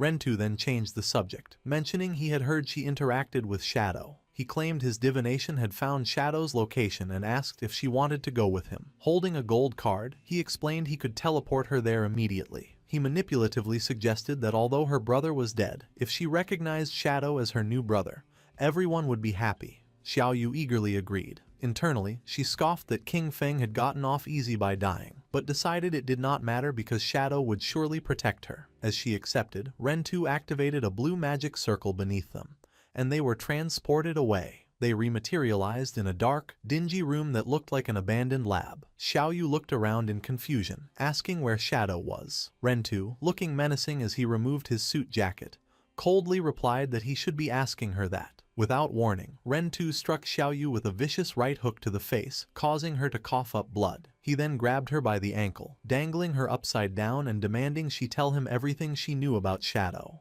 Terrified and crying, Xiaoyu stammered that she did not actually know him. Rentu accused her of lying, reminding her she had claimed to guard his door and see him often. He delivered a brutal punch to her stomach while she hung defenseless, knocking her unconscious. Rentu remarked that she had fainted too easily and was shocked she had not extracted a single ability from the game to protect herself. He dragged the unconscious Xiaoyu across the floor. He spoke on the phone, telling the person on the other end the prey was ready. With sadistic hunger, he asked when he could make his move, complaining that his blade was thirsty. Rentu threw Xiaoyu's limp body onto a metal table. He checked his phone and read a message from his boss forbidding him from killing her without further instructions. Rentu clicked his tongue in disappointment. However, a sinister look returned as his eyes glowed red. He pulled out a scalpel and decided that if he could not kill her, he would just play with her slowly. Meanwhile, in a restroom, Officer Xiaoma noted there had been no news of Shadow logging off for 2 days. He walked out, reasoning that a person's need for food became very high after extracting game stats, making it impossible for Shadow to stay online this long. He concluded Captain Onyu had not reported Shadow's activity because she suspected someone was framing him. Xiaoma entered the main police office, thinking he needed to speed up his plans. His face darkened with malice as he imagined a scenario where the public turned against Shadow, viewing him as a serial killer. He laughed, believing that once public opinion exploded, the officials would be forced to eliminate Shadow. Elsewhere, the ghost Night Wolf's paws landed softly on the pavement. Ghost Spirit sat atop the mount, declaring she had arrived. A trail of red energy swirled through the air. She looked down from a vantage point at a concrete facility below, confirming the killer's aura led directly into that house. Ghost Spirit leapt down, activating her Shadow Sneak ability to blend in. She landed silently on a window ledge. She peeked through the glass, initially smiling that finding the culprit was great. However, her expression instantly shifted to pure shock and horror at the scene inside. Inside, Xiaoyu was hanging from the ceiling by her wrists. In a gruesome display, her legs had been severed at the knees, dark blood dripping steadily to the floor. Rentu was on his knees below her, his head tilted back with a twisted expression of ecstasy, proclaiming it had been a long time since he had enjoyed himself this much. The system informed Xiaoyu her logout request had failed because she was in a combat state. Tears streamed down her face, realizing there was no escape. She hung from the ceiling by her wrists. Her legs had been severed and wrapped in crude bandages. She screamed in agony while Rentu laughed maniacally below. She couldn't understand why this was happening. She only wanted to sell a house, yet had fallen into this hell. She felt death approaching. Consumed by despair, she cried out for anyone to save her. In her darkest moment, an image of her brother, King Feng, appeared in her mind. She thought if King Feng were here, he would save her. She cursed her brother, wondering why he had to die and leave her alone. Suddenly, a bright green light enveloped her broken body. She watched in confusion as magical energy began knitting her flesh back together. She realized someone was casting a healing art. For a moment, hope filled her eyes, believing someone had come to rescue her. However, Rentu looked up with a twisted grin and introduced himself again. He revealed his game ID was Human Butcher, and his profession was a priest. He walked toward her, bathing in the green light of his own healing spell. With sadistic calmness, he told her not to worry, assuring her he wouldn't let her die so quickly. He covered his face and laughed uncontrollably, explaining his sick philosophy. Playing with prey to the extreme and killing them slowly was the only way to have a wonderful experience. That was why he chose to be a priest. The torture wasn't over. Rentu looked at the terrified girl and announced he would rip off her chest next. The terror was too much for Xiao Yu. Her eyes rolled back, foam formed at her mouth, and she fainted. Rentu looked disappointed that she had passed out so easily, mocking her for being such a weak girl. Suddenly, Rentu sensed danger, his expression changing to shock as he dodged a fast-moving object. A cloaked figure with glowing purple eyes descended. Ghost Spirit. She used her Blade of the Underworld skill, sending a glowing energy ribbon that pierced Rentu, suspending him in the air. With a cold expression, she glared at the captured killer. She demanded to know why he had framed Shadow for his crimes. Rentu activated his healing art, looking arrogant, believing he was in control. His confidence was cut short as the ribbon wrapped tightly around him, immobilizing him. Ghost Spirit descended with terrifying speed, grabbing the killer by the throat and smashing him down. She pinned Rentu against the cracked wall, threatening to saw off his legs if he didn't confess everything.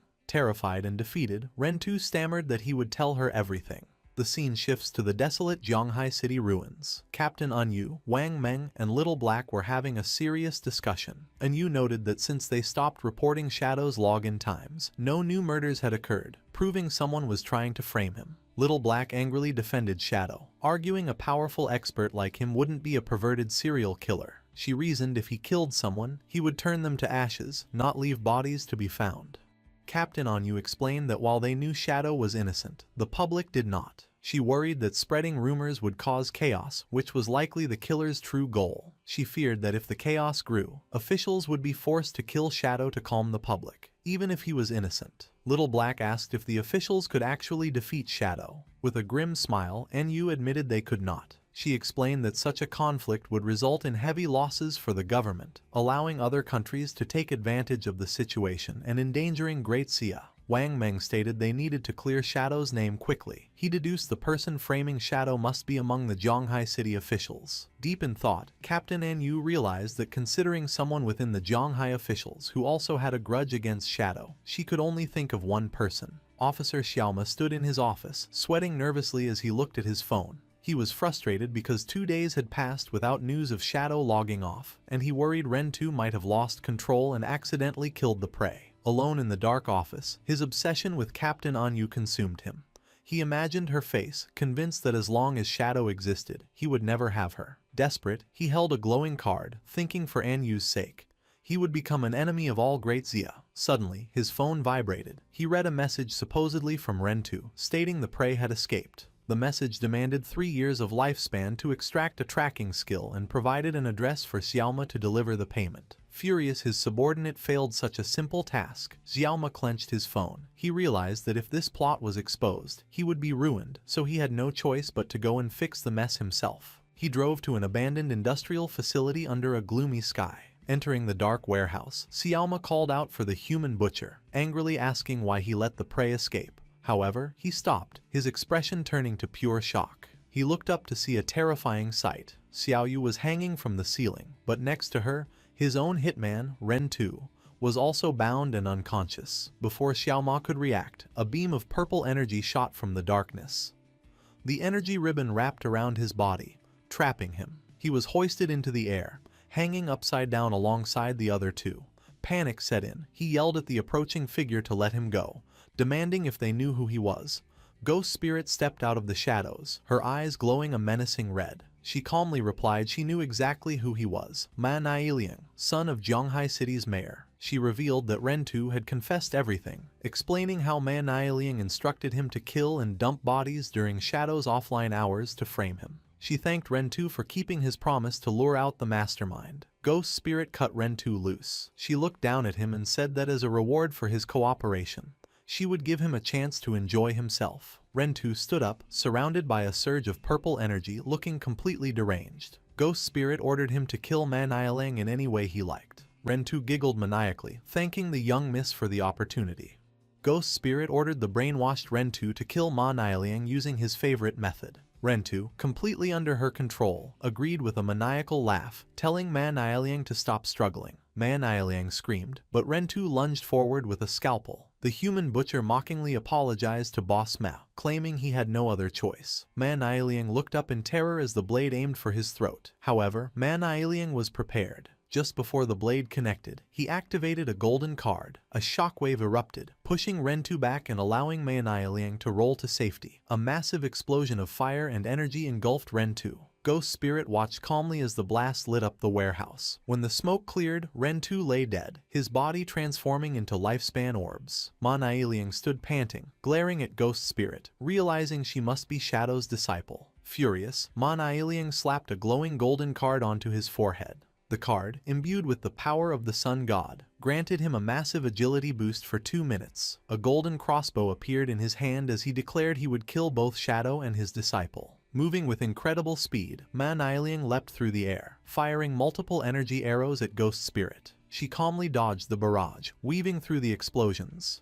Man Liang tried to keep up the pressure, but Ghost Spirit vanished using her stealth ability. Panicked, Man Liang floated in the air, realizing she had the same assassin abilities as Shadow and he had lost her. Suddenly, purple energy ribbons shot out from the darkness. Before he could react, the ribbons pierced his arms and wrapped around his body, immobilizing him. He screamed in agony as he was hoisted into the air with the other captives. Ghost Spirit reappeared below him, coldly asking if he was the one who wanted to harm her master. Ghost Spirit glared at him with glowing purple eyes. She noted Man Liang was too weak to have such powerful card skills on his own and demanded to know who was backing him. In tears and pain, Man Liang confessed everything.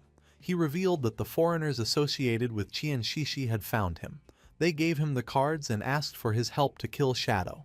Promising a big shot, was backing them. Sobbing, Man Liang claimed he didn't know anything else. He begged for his life, promising his father, the mayor, would give her anything if she let him go. Ghost Spirit simply turned her back, muttering he was too noisy. Behind her, the ribbons constricted violently, causing Man Liang's body to erupt in a shower of blood, killing him. With cold red glowing eyes, Ghost Spirit walked away. She recalled her master's words, never let a single enemy escape. As she left, she looked back at Xiao Yu, still hanging from the ceiling, unconscious and legless. She pitied the girl but left her for the authorities to save, thinking her survival was up to her own fate. Soon after, police arrived following an anonymous tip. The officers rushed into the warehouse and were shocked by the scene, calling for a healer upon seeing the injured girl. They identified the bodies, Man Liang and an unidentified man, Ren Tu. They noted the girl was in a coma but not in life-threatening danger. A captain shouted that there was a message. On the wall, 2 phones were embedded in the concrete. A message above stated the serial killings were committed by these 2 to frame Shadow. The evidence was in the phones, and the girl was a witness. It was signed, doing good deeds without leaving a name. The officers checked the phones and found records confirming everything. Man Liang had conspired with Rentu to kill and frame Shadow. They also discovered a mole inside the department who had been leaking Shadow's login times to Man Liang. The captain furiously ordered an immediate arrest for the traitor. Meanwhile, in the real world, King Feng was enjoying a massive meal when his phone rang. It was Captain An Yu. She excitedly shared the good news. The serial killer case had made a huge breakthrough. King Feng feigned ignorance, asking if they had found the killer. An Yu confirmed they had identified Man Liang and Ren Tu as the culprits, noting both were dead. She explained they had found evidence and a witness, but since the girl had lost her legs and was in a coma, they needed to wait for her testimony to close the case. King Feng thought to himself that Ghost Spirit had completed the mission perfectly, and Yu apologized for the trouble the investigation had caused him. As an apology, she offered him some intelligence. She described a strange phenomenon in a novice town in Zhonghai City. 5 flying monsters were circling the sky, hunting players. Strangely, whenever one was killed, there were always 5, and Yu suspected a treasure was hidden there and urged Shadow to solve it. King Feng's eyes widened as he realized the implication. Another ancient god slate had appeared. King Feng analyzed the information. He deduced the ancient god slate must be high in the sky. Since players couldn't fly yet, he would need a flying mount. He recalled the Withered Bone City key he had obtained from the magic Leaning Tower. He knew Withered Bone City was part of the Manga Empire, the dragon homeland, and deduced he might find a flying dragon mount there. The system indicated that entering Withered Bone City required level 20. King Feng checked his status and saw he was level 19. With determination, he decided to enter the game, knowing he only needed to level up once. Shadow teleported to the Withered Bone City outer beach. It was a desolate coastline covered in massive skeletons, with a dark castle looming on a distant island. As Shadow appeared, he noticed glowing lifespan orbs scattered on the ground, indicating other players had been there recently. Shadow's expression sharpened as he sensed a disturbance and hid behind a large skeleton. In the distance, a massive, skeletal lobster monster stood on its hind legs, spitting green acid at a group of players. Among the group was Lin Qingyu, Late Night Drizzle, and a large bald man. Lin Qingyu looked shocked as bubbles of green acid floated toward her. The bald man in her party stepped forward confidently, telling the others to watch him. A green ghostly aura surrounded him. The system identified his class as the Soul Walker, a hidden support class that allowed the user to turn themselves and their teammates into a spirit form. In this state, they couldn't attack but were also immune to damage and had no physical collision. The monster unleashed a torrent of green acid breath, but thanks to the Soul Walker's ability, the attack passed harmlessly through the intangible players. Watching from his hiding spot, Shadow's eyes narrowed. He recognized this group from his past life. He remembered that this bald man, Zuma, Theodore, and others had teamed up to trap Magic City officials. This scheme caused heavy casualties for the official forces, leaving them unable to maintain order. As a result, Magic City fell into chaos for 3 months, indirectly causing hundreds of thousands of deaths. The battle with the giant skeletal lobster reached a critical point as the monster roared. Lin Qingyu, seeing the boss's low health, shouted a warning that it was entering its second phase. The monster then released a swarm of blue bubbles, which burst open to reveal a horde of smaller lobster monsters. The party was immediately overwhelmed. A party member with a shield struggled, complaining there were too many of them. Amidst the chaos, Lin Qingyu screamed at Zuma, the Soul Walker, to use his soul conversion ability to save them. However, Zuma simply turned his head away with a cold expression, ignoring his teammates' pleas for help. Lin Qingyu was shocked by this betrayal as the small lobsters bypassed the front line and lunged at her. The team's formation collapsed, and although she fired her dual weapons, she realized they could not hold the line. She shouted at Zuma one last time, asking what he was doing. But it was too late. The massive boss and its minions lunged at her as she fell. Terrified, she looked up as the monster prepared to devour her. Just as the monster struck, a blur of blue energy slashed through the air, cutting the creature into pieces. Shadow had entered the fray, moving with blinding speed as he unleashed a skill that instantly sliced through the swarm of small lobsters. He leaped over the stunned Lin Qingyu and landed with a devastating area of effect attack, a swirling vortex of dark energy that annihilated the remaining enemies. A system window appeared, confirming Shadow had killed the Jade-grade lobster boss and obtained a massive amount of experience, evolution points, and over 9 years of lifespan. As Shadow stood amidst the loot, Zuma looked on in total shock, realizing the famous Shadow had appeared. The confrontation took a violent turn. Shadow appeared instantly in front of the bald man, Zuma, glaring with intense killing intent. Before anyone could react, Shadow unleashed a swift strike, chopping off Zuma's head in a single motion. As the headless body collapsed, a system notification confirmed Zuma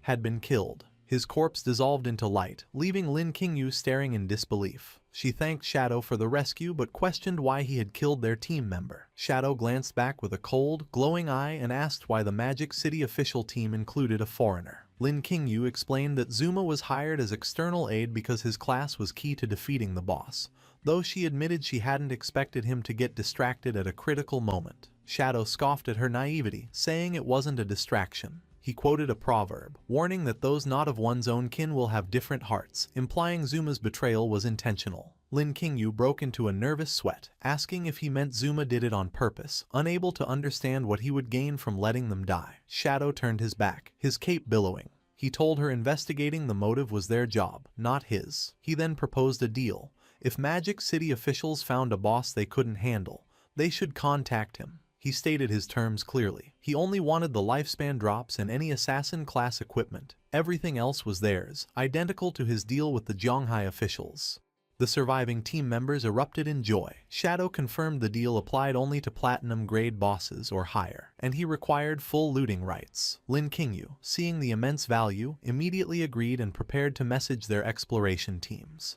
An announcement ordered exploration teams to report coordinates for high-level bosses because Shadow had agreed to help. Across the dangerous zones, players on the brink of death cried tears of happiness. They realized they no longer had to die repeatedly and could hope for a future with good equipment. Back on the cliff, Lin Qingyu was overwhelmed by messages. She told Shadow multiple coordinates for bosses had come in, with several nearby. Shadow was surprised by the speed, and Lin Qingyu explained that while Zhanghai officials were well equipped thanks to him, Magic City teams were still suffering. Shadow activated his flight ability, telling her to send the coordinates as he soared into the sky. Lin Qingyu and her team waved goodbye, thanking him as he flew off to hunt. The scene shifted to a rocky canyon where a massive, muscular monster, the platinum-grade long-haired Minotaur, stood guard, hidden behind a rock. A group of players waited nervously. A red-haired girl, blushing, whispered to her teammates that she heard Shadow was coming and wondered if he was handsome.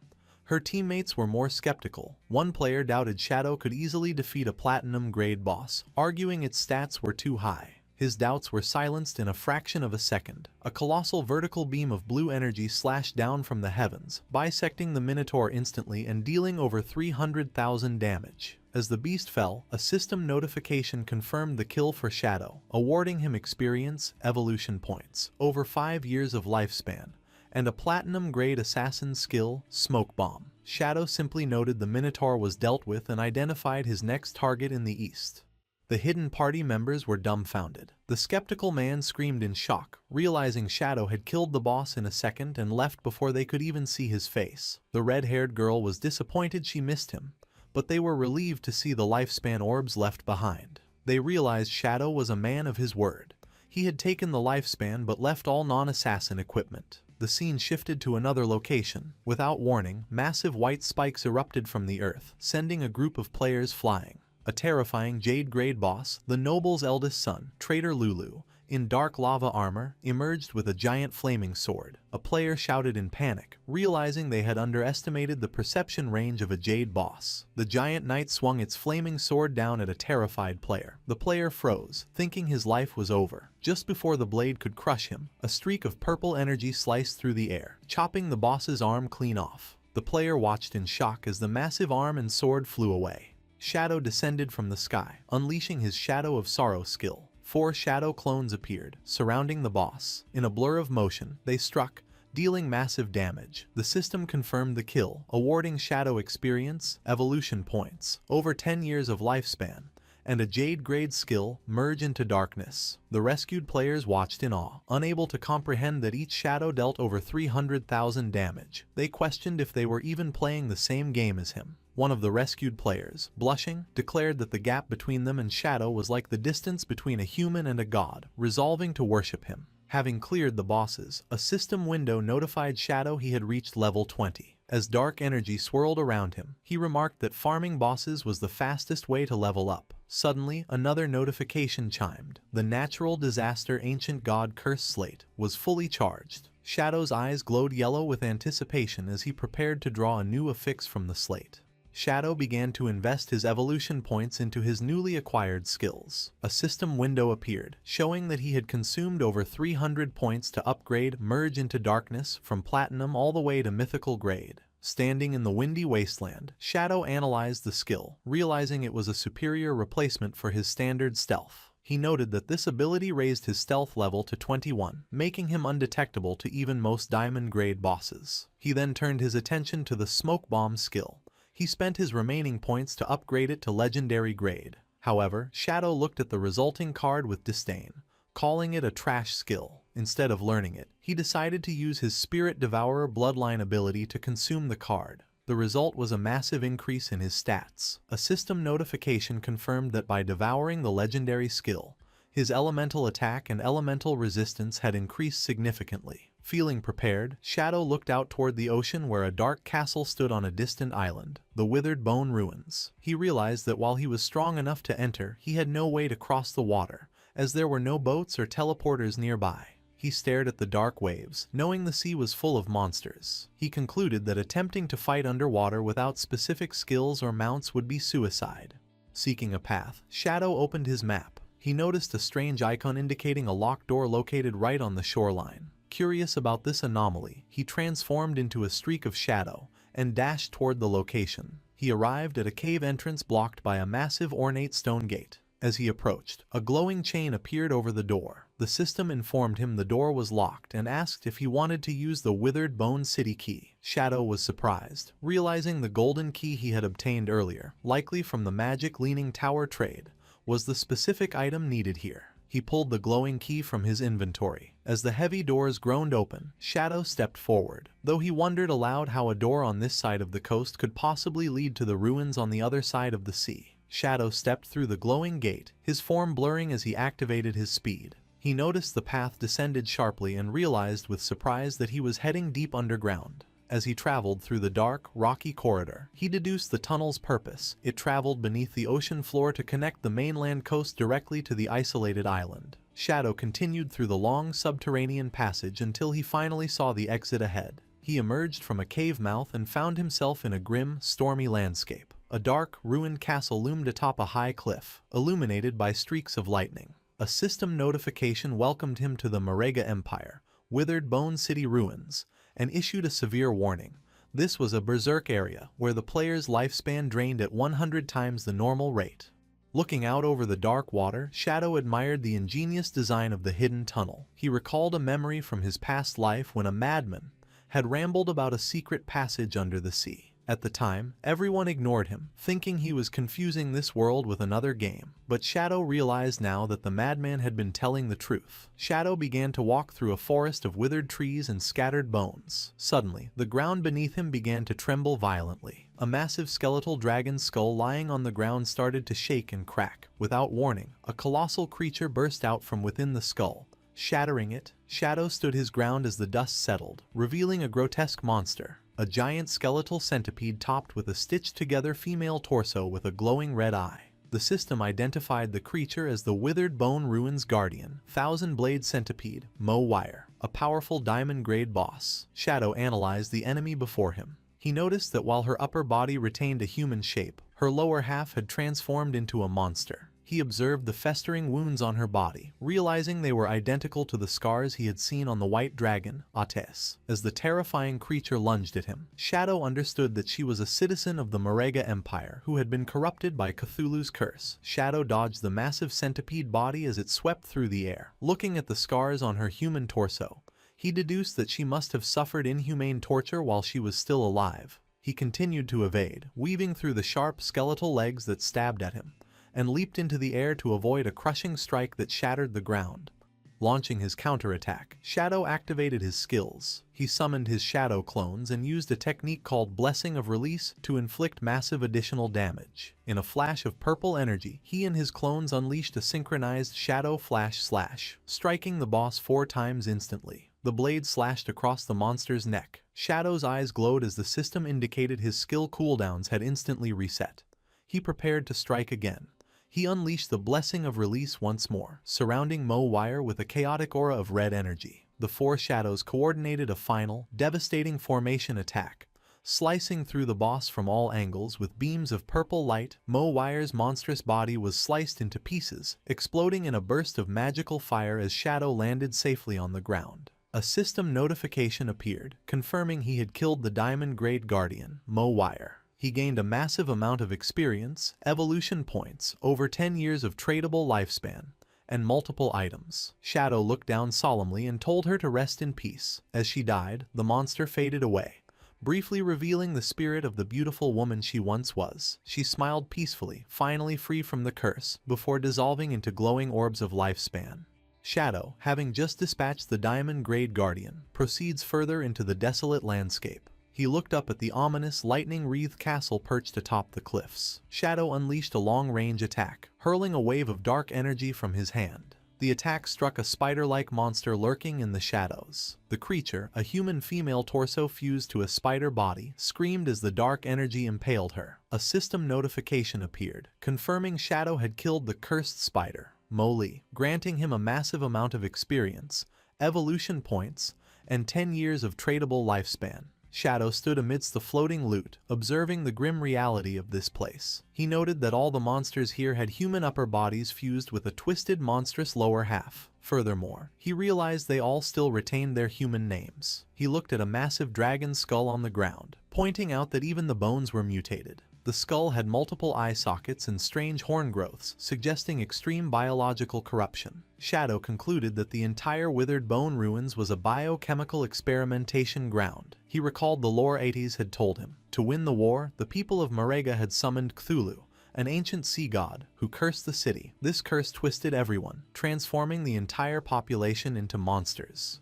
As Shadow walked deeper, he sensed the curse becoming thicker and more intense the closer he got to the city center. Suddenly, a massive object plummeted from the sky. A giant, rock-skinned golem crashed into the ground in front of him, blocking his path. The system identified the enemy as the Royal City Guard Commander, Ma Ren, a level 25 platinum grade boss. The golem glowed with internal magma-like energy. Shadow looked up at the towering giant but was unimpressed, questioning why a Royal Guard Commander was just a low-level platinum grade boss. The Guard Commander raised its massive stone arm, glowing with red energy. It slammed its fist into the ground with earth-shattering force, but Shadow easily evaded the attack, leaping aside as the ground cracked beneath the impact. The battle began as Shadow unleashed his Shadow Blade, striking the stone golem with a powerful slash. However, as the damage numbers popped up, a strange bounce effect triggered. Shadow was shocked to feel pain as the exact damage he had dealt was instantly reflected back onto his own body. Shadow landed on the ground, realizing the danger.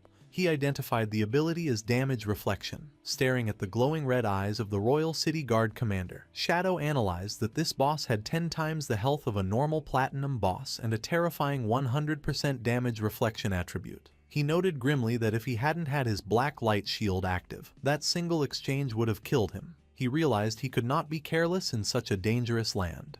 Shadow leaped high into the night sky, silhouetted against the moon. To counter the reflection, he fully activated his defenses, summoning 10 layers of the black light shield. From the air, he rained down a barrage of 10 shadow blades. He explained his strategy. He would use multiple low-damage attacks to charge his ultimate move, while his shield absorbed the constant reflected damage. Once his energy was fully charged, Shadow descended with his ultimate attack. Blessing of Release combined with the Crimson Blade. A massive vertical beam of red energy sliced through the golem, dealing a staggering 450,000 damage. Immediately, Shadow braced himself as that massive damage figure was reflected straight back at him. However, a golden barrier erupted around him, absorbing the impact completely. Shadow stood unharmed. He revealed that the damage reflection was meaningless because his Crimson Blade provided 600% lifesteal. Since he was at full health, the massive healing was converted into an overflow shield worth 2.7 million points, making the 450,000 reflected damage feel like nothing more than a scratch. With the Royal City Guard Commander defeated, a system window appeared confirming Shadow's victory. He received a massive amount of experience, evolution points, and over 14 years of lifespan. However, the message contained a warning. The commander's death had alerted every guard within the city. Shadow paused, confused by the sudden shift in the atmosphere. High on a cliff, a monstrous sentry blew into a large horn, sending green sound waves rippling through the air to signal the alarm. Immediately, the ruins came alive. Monstrous figures began to descend from the cliffs in droves. Shadow watched as a swarm of winged creatures, spider hybrids, and other twisted beasts lined the ridges, staring down at him. A massive fur-covered foot slammed into the ground next to him. Within moments, Shadow was completely surrounded by a dense army of monsters, including a giant white bear and terrifying centipede creatures. A system notification triggered, announcing Shadow had activated the Monster Horde event. The condition to proceed was simple but brutal.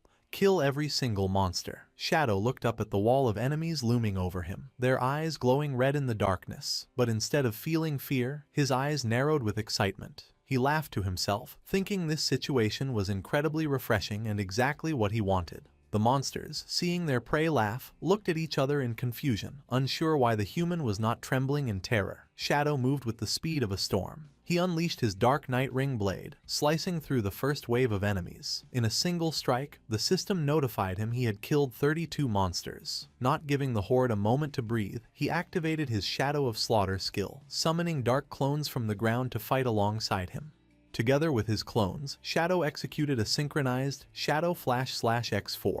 The burst of purple energy decimated the monster ranks, instantly raising his kill count to 165. The chaotic energy beams sliced through everything in their path, dismembering lion men, shark hybrids, and other twisted creatures. Shadow continued his relentless assault, descending with another Dark Night Ring Blade X4 attack. His dark magic swept through the battlefield, and with every swing, the kill count climbed higher, reaching 518. The battle turned into a one-sided massacre. System notifications flooded his vision as the death toll rose exponentially, jumping from 600 to over 2,000 in seconds. As the fight raged on, the kill count soared past 8,000. The entire battlefield was illuminated by thousands of glowing orbs of lifespan from the fallen army. Finally, silence returned. Shadow stood with his eyes glowing purple, having killed a total of 10,086 monsters. A system window confirmed that he had killed all the monsters, and the road to the Withered Bone City Ruins core was now unlocked. After annihilating the army of over 10,000 monsters, Shadow stood amidst a sea of glowing particles. A notification confirmed the path to the Withered Bone Ruins core was unlocked, and he was surrounded by countless floating orbs of lifespan. However, Shadow looked at the rewards with disappointment, asking why there was so little. He realized the curse had constantly drained the citizens' life force, even after they transformed into monsters. Suddenly, the floating orbs began to swirl around him, gathering in a brilliant display of magic to form a structure. The light shot across the vast chasm, creating a radiant bridge to the ominous castle in the distance. As Shadow stepped onto this bridge made from the light of the dead, a golden aura suddenly engulfed him, surprising him. A system window informed him that he had received a blessing of the Withered Bone citizens. The cursed souls, grateful for their release, granted him a buff that provided a chance to obtain dragon power while fighting in the city. Shadow looked at his glowing hand, remarking that this power was interesting. He deduced the curse's source was in the city and understood the victims' souls were guiding him, hoping he would break the curse for good. He continued across the bridge of light until he reached a massive, dark pit that looked like a maw of flesh and darkness. Without hesitation, Shadow leaped into the abyss. As he descended through the fleshy tunnel, a notification warned him he had entered the Withered Bone Curse Great Hollow, where the lifespan drain was 1,000 times the normal rate. He landed with a heavy splash in a red liquid and slowly stood up, surrounded by pulsating, organic walls, ready to face the source of the corruption. Deep within the fleshy walls of the hollow, a man with long red hair and a beard hung suspended, his body pierced by thick spikes. Suddenly, a notification flashed as the man's eyes snapped open, sensing an intruder. Shadow stood ready in the darkness, a purple flame igniting on his chest as he sensed the overwhelming killing intent. The man, still trapped, began to mutter strange syllables. Shadow narrowed his eyes, recognizing the speech as the ancient god language. He translated the sounds and realized the man was repeatedly calling out a specific name, Mo-Wire. Driven by madness and grief, the man roared the name Mo-Wire and ripped himself free from the wall. His body began to twist and tear apart as he underwent a terrifying metamorphosis. He transformed into a gigantic, armored skeletal beast, identified by the system as the last guardian of Withered Bone City, Arkatos, a level 20 emerald grade boss. Shadow immediately activated Merge into Darkness, dissolving into the shadows to become invisible. However, to his shock, Arkatos swung a massive claw directly at him, bypassing his stealth. Shadow barely evaded the crushing strike that shattered the ground where he had stood and leapt away to create distance. Landing safely, Shadow was confused, wondering how the enemy could see him when he had level 21 stealth. As Arkatos charged again, still screaming the name of the woman he loved, Shadow realized the reason. He deduced that since he had killed Mo-Wire and absorbed her lifespan, Arkatos was tracking her soul's traces within him. Shadow observed the spikes on Arkatos's armor, noticing they were identical to those of the Royal City Guard commander. He prepared his shadow dagger, suspecting the boss shared the same passive ability. To confirm his theory, he struck Arkatos. The exact same amount of damage was instantly reflected back, but his golden shield absorbed the blow. Shadow confirmed the Guardian also possessed the dangerous damage reflection ability. Arkatos let out a deafening roar, his body surging with purple energy as he summoned reinforcements. The fleshy ground around Shadow erupted, and numerous large, blue eggs burst forth, completely surrounding him. Shadow looked at the eggs with a serious expression, realizing they also possessed a damage reflection effect. He deduced that if they hatched, they would spawn dangerous elite-level monsters. Testing their durability, Shadow threw a shadow dagger at one, dealing over 3,000 damage. The egg shattered, but he quickly calculated the cost. Destroying a single egg required 3 daggers, meaning he'd have to sacrifice 3 layers of his black light shield to the reflected damage. Since regenerating a layer took 2 seconds, he concluded he couldn't clear all the eggs in time. With no other choice, Shadow decided to let them hatch. He leaped high into the air for a tactical advantage, accepting he would have to face whatever came out. As he descended towards Arkatos, he noted his ultimate skill was fully charged. He unleashed the Crimson Blade, a massive red energy beam that slammed down on Arkatos for a staggering 450,000 damage. Shadow landed silently, protected by a massive golden barrier from his lifesteal. Unharmed by the chaos, the eggs hatched instantly, and a monstrous claw burst through each shell. A swarm of cursed young dragons, level 20 emerald-grade monsters, flew into the air, screeching as they prepared to attack. Shadow landed in the pool of red liquid, crouching to face the newborn horde.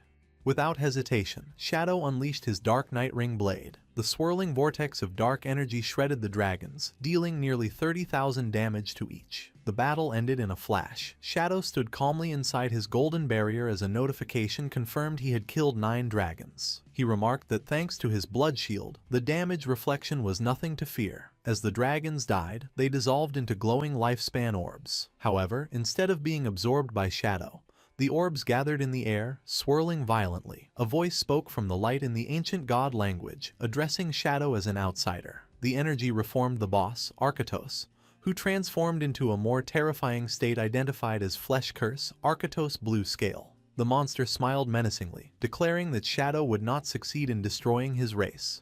The battle intensified as Arkatos leapt. The mutated guardian charged forward, aiming a massive, energized punch at Shadow. Shadow's eyes glowed neon blue as he countered with a blindingly fast, instant Shadow Slash. He moved like a blur, striking the monster from all angles in a split second. However, to Shadow's disbelief, immunity appeared around Arkatos. The monster was completely unaffected by the attacks.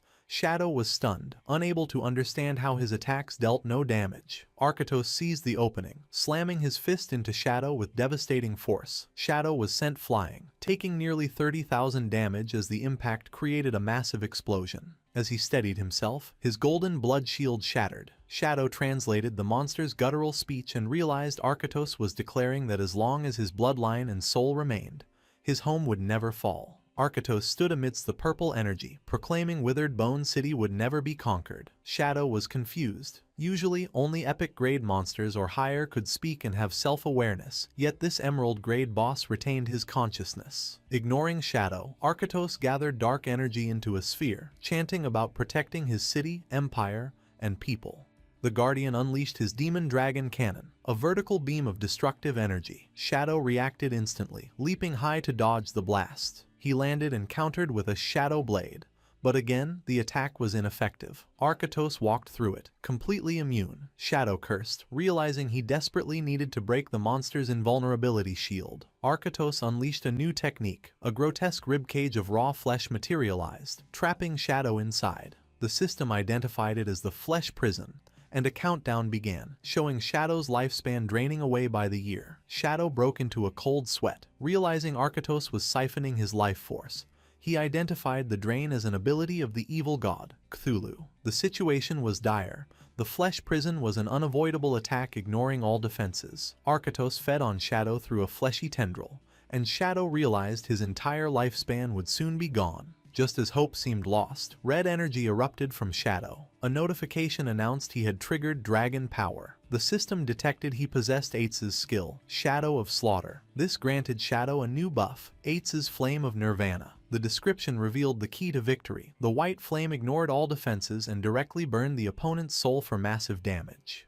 Shadow's eyes glowed with orange dragon fire as he realized this was the true power of the dragon race. He counterattacked with the enhanced Dragon Shadow of Slaughter. His clones materialized, wreathed in holy fire, and descended on the monster. He followed up with a Dragon Instant Shadow Slash, cutting through the air with blinding speed. Arkatos' immunity was shattered. The attacks connected, dealing tens of thousands of damage and inflicting a severe burn. Arkatos screamed as the white flames consumed him. In his final moments, he begged Cthulhu for strength, crying that he couldn't die because he had to preserve the dragon race. Shadow stood calmly, the spirit of Eitz's manifesting behind him. He told the dying guardian the truth. His actions weren't protection. By summoning Cthulhu, he doomed his people to an eternal curse. With a cold glare, Shadow told him to feel the flame of Nirvana and let it cleanse his sins. Shadow delivered the final blow with a dragon crimson blade, a colossal beam of red energy dealing nearly 500,000 damage. The last guardian was incinerated. A system window confirmed the kill, awarding Shadow 1 million experience points, 120 evolution points, and nearly 40 years of lifespan. Shadow descended, surrounded by glowing victory notifications. The system awarded him 60 evolution points, nearly 40 years of lifespan, and a diamond-grade item called the Bone Spike. As the dragon power buff faded, Shadow analyzed the rewards. The 1 million experience points proved the city's monsters had funneled resources to Arkatos. However, the lifespan reward was suspiciously low at 39.8 years. Shadow suspected most of the lifespan had been stolen by the evil god, Cthulhu. Suddenly, a grotesque chest emerged from the red liquid on the ground. A system message informed Shadow that using dragon power had unlocked a hidden reward. The chest opened, revealing 2 glowing golden items, a withered bone rune and an epic grade Mount Bell. Shadow inspected the rune, a key to the tomb of the withered bone god. He noted that 3 runes would grant him entry to the secret ruin. Next, he held the golden bell, intrigued by the epic grade mount item, and decided to see what it would summon. Activating the item, a massive winged skeletal dragon materialized. The system identified it as King of Scavengers, Osiris, a level 20 epic grade entity, now soulbound to Shadow. Osiris was a former guardian, now a flying mount and combat pet that could summon smaller bone dragons. To Shadow's surprise, the dragon spoke intelligently. Osiris looked down, asking in shock if Shadow was the one who purged the city and killed Arkatos. Shadow calmly confirmed the deed and asked the dragon if it knew the truth about the cursed place. Osiris recounted the city's tragic history. It was an old guardian who died long ago but was resurrected by necromancy to fight in the war between the Manga Empire and the continent as the empire faced defeat. It revealed that in a desperate attempt to turn the tide, the city lord, Arkatos, decided to summon the evil god, Cthulhu. The dragon explained the condition for summoning Cthulhu was for Arkatos to sacrifice the person he loved most, his daughter, Mo. However, at the last moment, Arkatos hesitated. He saved Mo.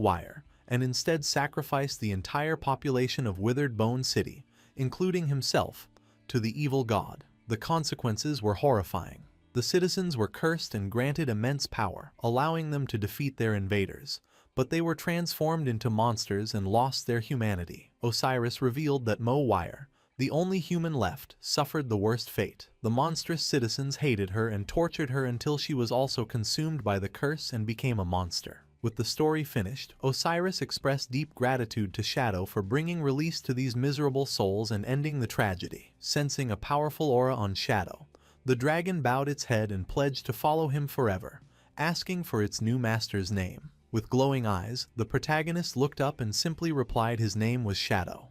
The massive skeletal dragon, Osiris, lowered its wings and head in submission, pledging its loyalty to Shadow and declaring him its master from this day forward. However, as Shadow inspected his new prize, he noted that for an epic grade mount, the dragon's attributes were somewhat strange. He pointed out that a level 20 epic boss should typically have at least 10 million health points, yet the interface showed Osiris had only a little over 100,000. Shadow deduced that this weakness was likely due to the nature of its resurrection. Since Osiris died long ago and its power dissipated over time, this forcibly awakened skeletal body retained only a fraction of its original strength. Reviewing the dragon's offensive skills, such as summoning bone shields and firing spikes, Shadow found them mediocre. However, he was pleased with its ability to summon 12 Jade-grade winged dragons, realizing they would provide him with excellent aerial vision. The true value of the mount was revealed in its mobility. Shadow noted that because the dragon's body was made of lightweight bone, its flight speed was incredible, reaching 360% speed, or roughly 450 meters per second, which broke the sound barrier. Shadow concluded that despite the mount's lack of combat power, the supersonic travel speed alone made it a satisfying acquisition.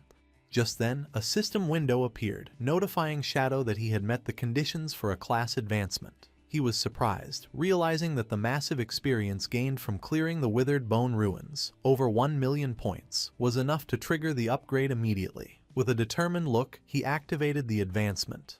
A vortex of dark energy began to swirl around him, and magical runes manifested in the air as the energy intensified. Shadow stood within the chaos, his eyes glowing with power, as a red ring of energy formed around him. The system confirmed the success. His Shadow class had advanced from Tier 2 to Tier 3.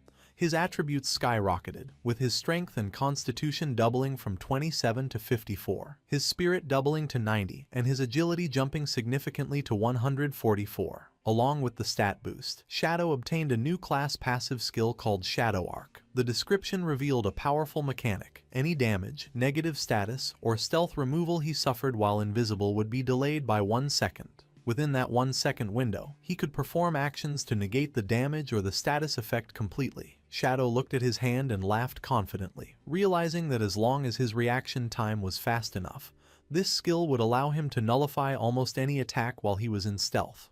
Shadow reflected on his new class advancement with deep satisfaction. He was certain that in his past life, no player with the Shadow class had ever survived the third advancement. Otherwise, the power of the Shadow Arc skill would have been famous for drastically lowering death rates. He reasoned that while a 1 second window for reaction seemed short, high-level players possessed incredible reaction speeds, making it more than enough time to cast multiple skills and turn the tide of battle. Moving on to his rewards, Shadow manifested a glowing red energy in his hand, revealing a diamond-grade weapon he also obtained. The system window identified it as the Spike of the Skeleton, a powerful dagger that significantly boosted physical and elemental attacks, along with a unique effect that broke the enemy's defense and resistance. Shadow equipped the weapon immediately, noting that between the class upgrade and this new gear, his power had increased massively. Ready to leave the ruins, the skeletal dragon Osiris leaped into action, and Shadow landed gracefully on its head. He decided to test his stealth capabilities with the mount and activated Merge into Darkness. As dark energy surged around them, Shadow was shocked to discover that the dragon's stealth level was actually level 21, which was higher than his own current level. Impressed, Shadow commanded the dragon to take off so he could witness its speed firsthand.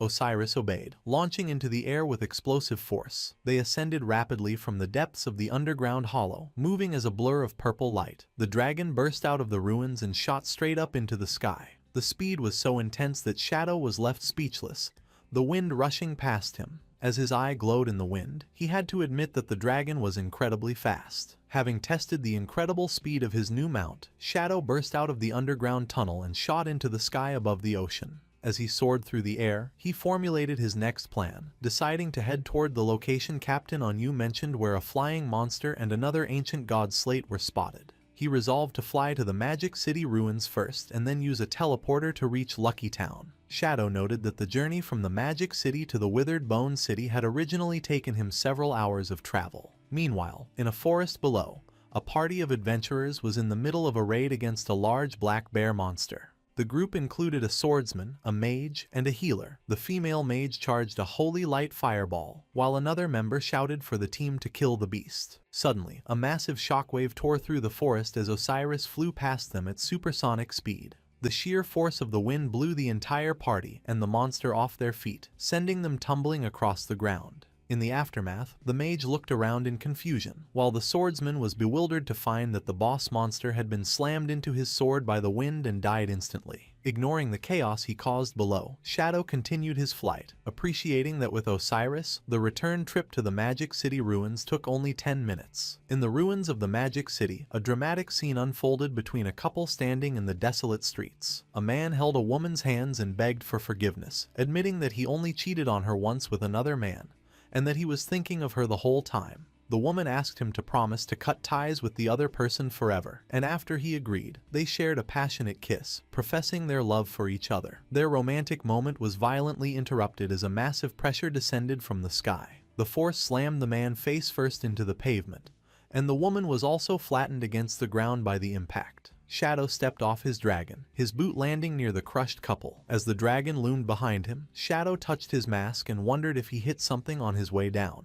but he quickly dismissed the thought and decided to ignore it. Shadow activated his invisibility skill to leave the ruins undetected. A system notification showed he had consumed 5.4 years of his lifespan to teleport to Lucky Town. Shadow complained that the cost to return to a novice town doubled each time, making it expensive. Despite having over 2,000 years of lifespan, Shadow was incredibly stingy and felt pain over the small expense. Still invisible, Shadow walked through the town gates, passing two guards who seemed to sense a disturbance but couldn't see him. Shadow observed their uniforms and deduced they were from the official government forces. Looking at the town's layout, he realized officials had stationed guards to help new players and prevent attacks. He noted this was happening months earlier than in his past life. Walking through the peaceful streets, Shadow reflected that his cooperation with the government likely accelerated their efficiency.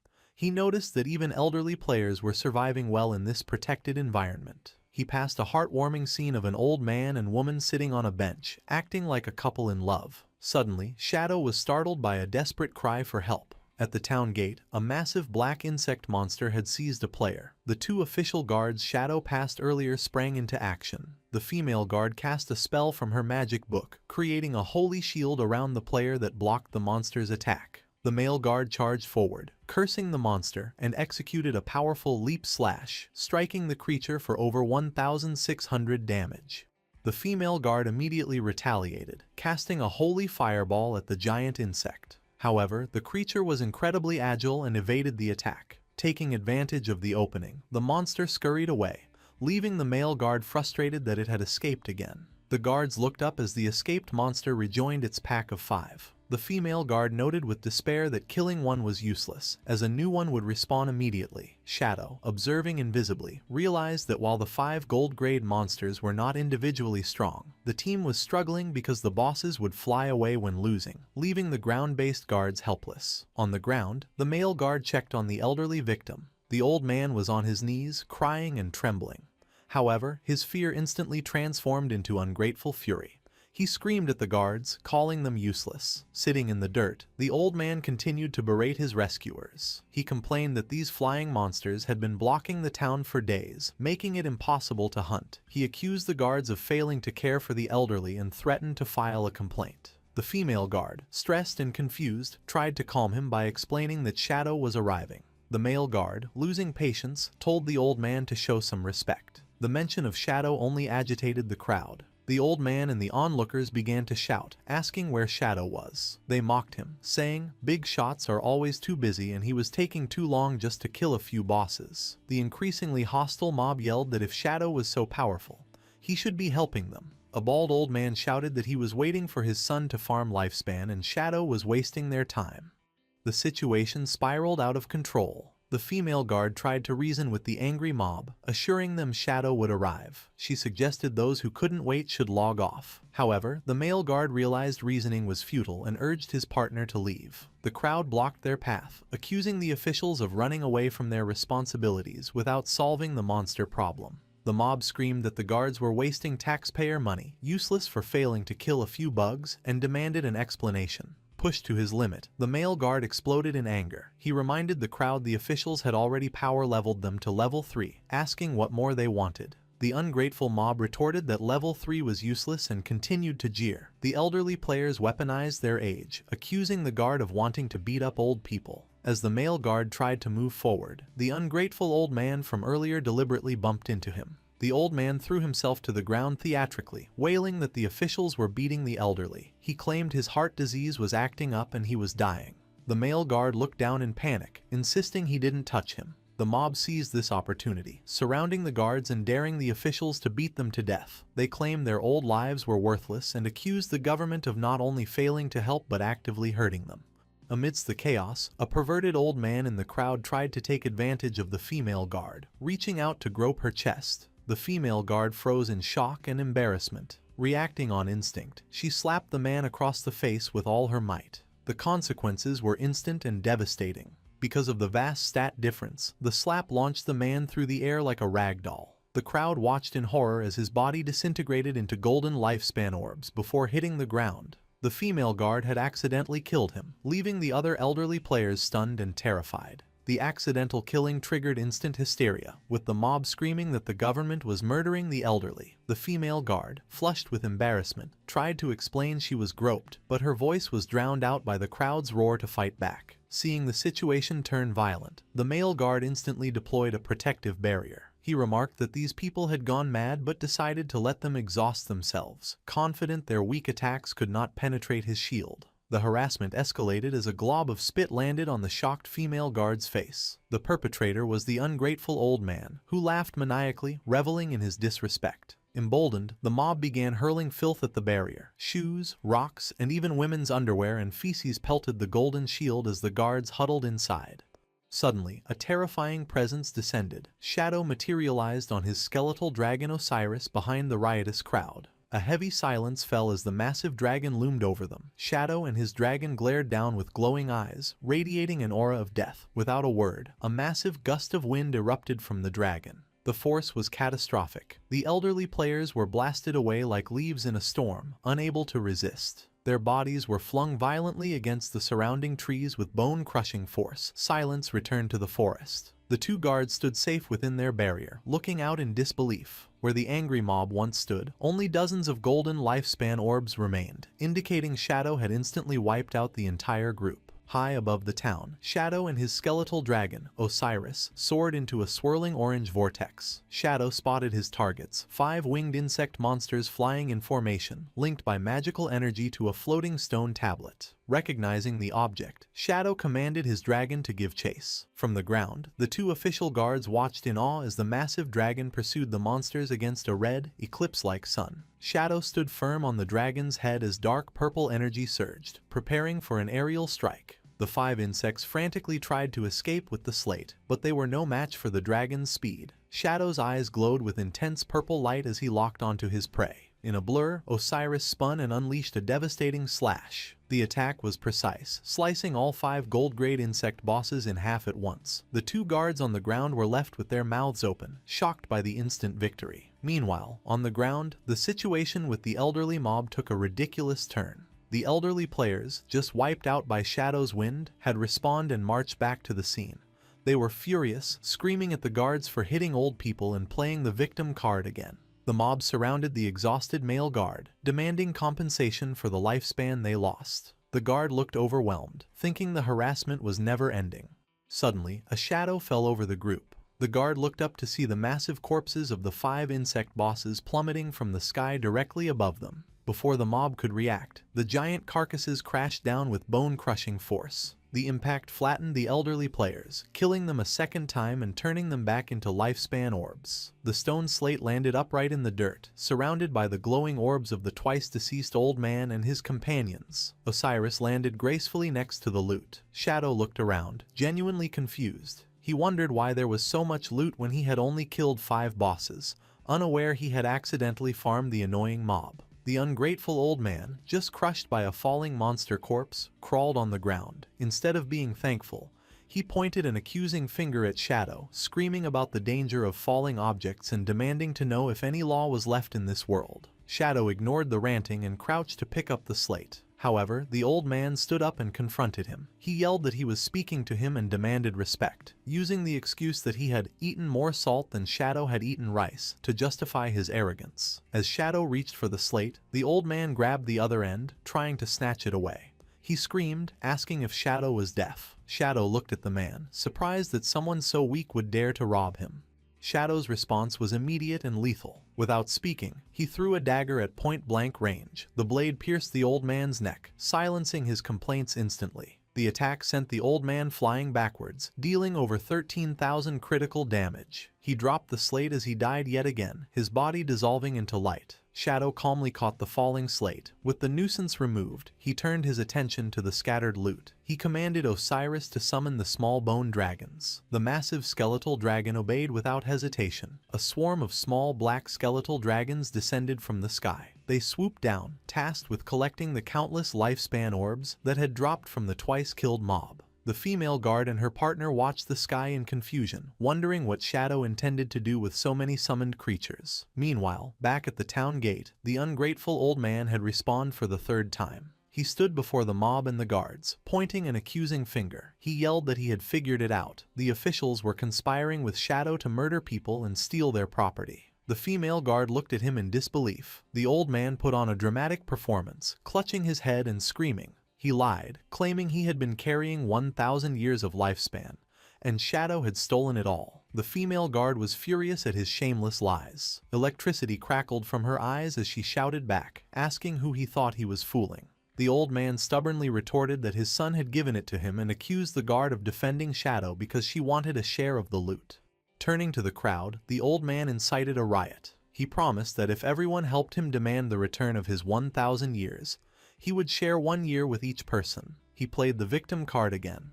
shouting that they could not let officials and Shadow bully the elderly. Blinded by greed, the mob agreed. They shouted in support, demanding that Shadow return the lifespan.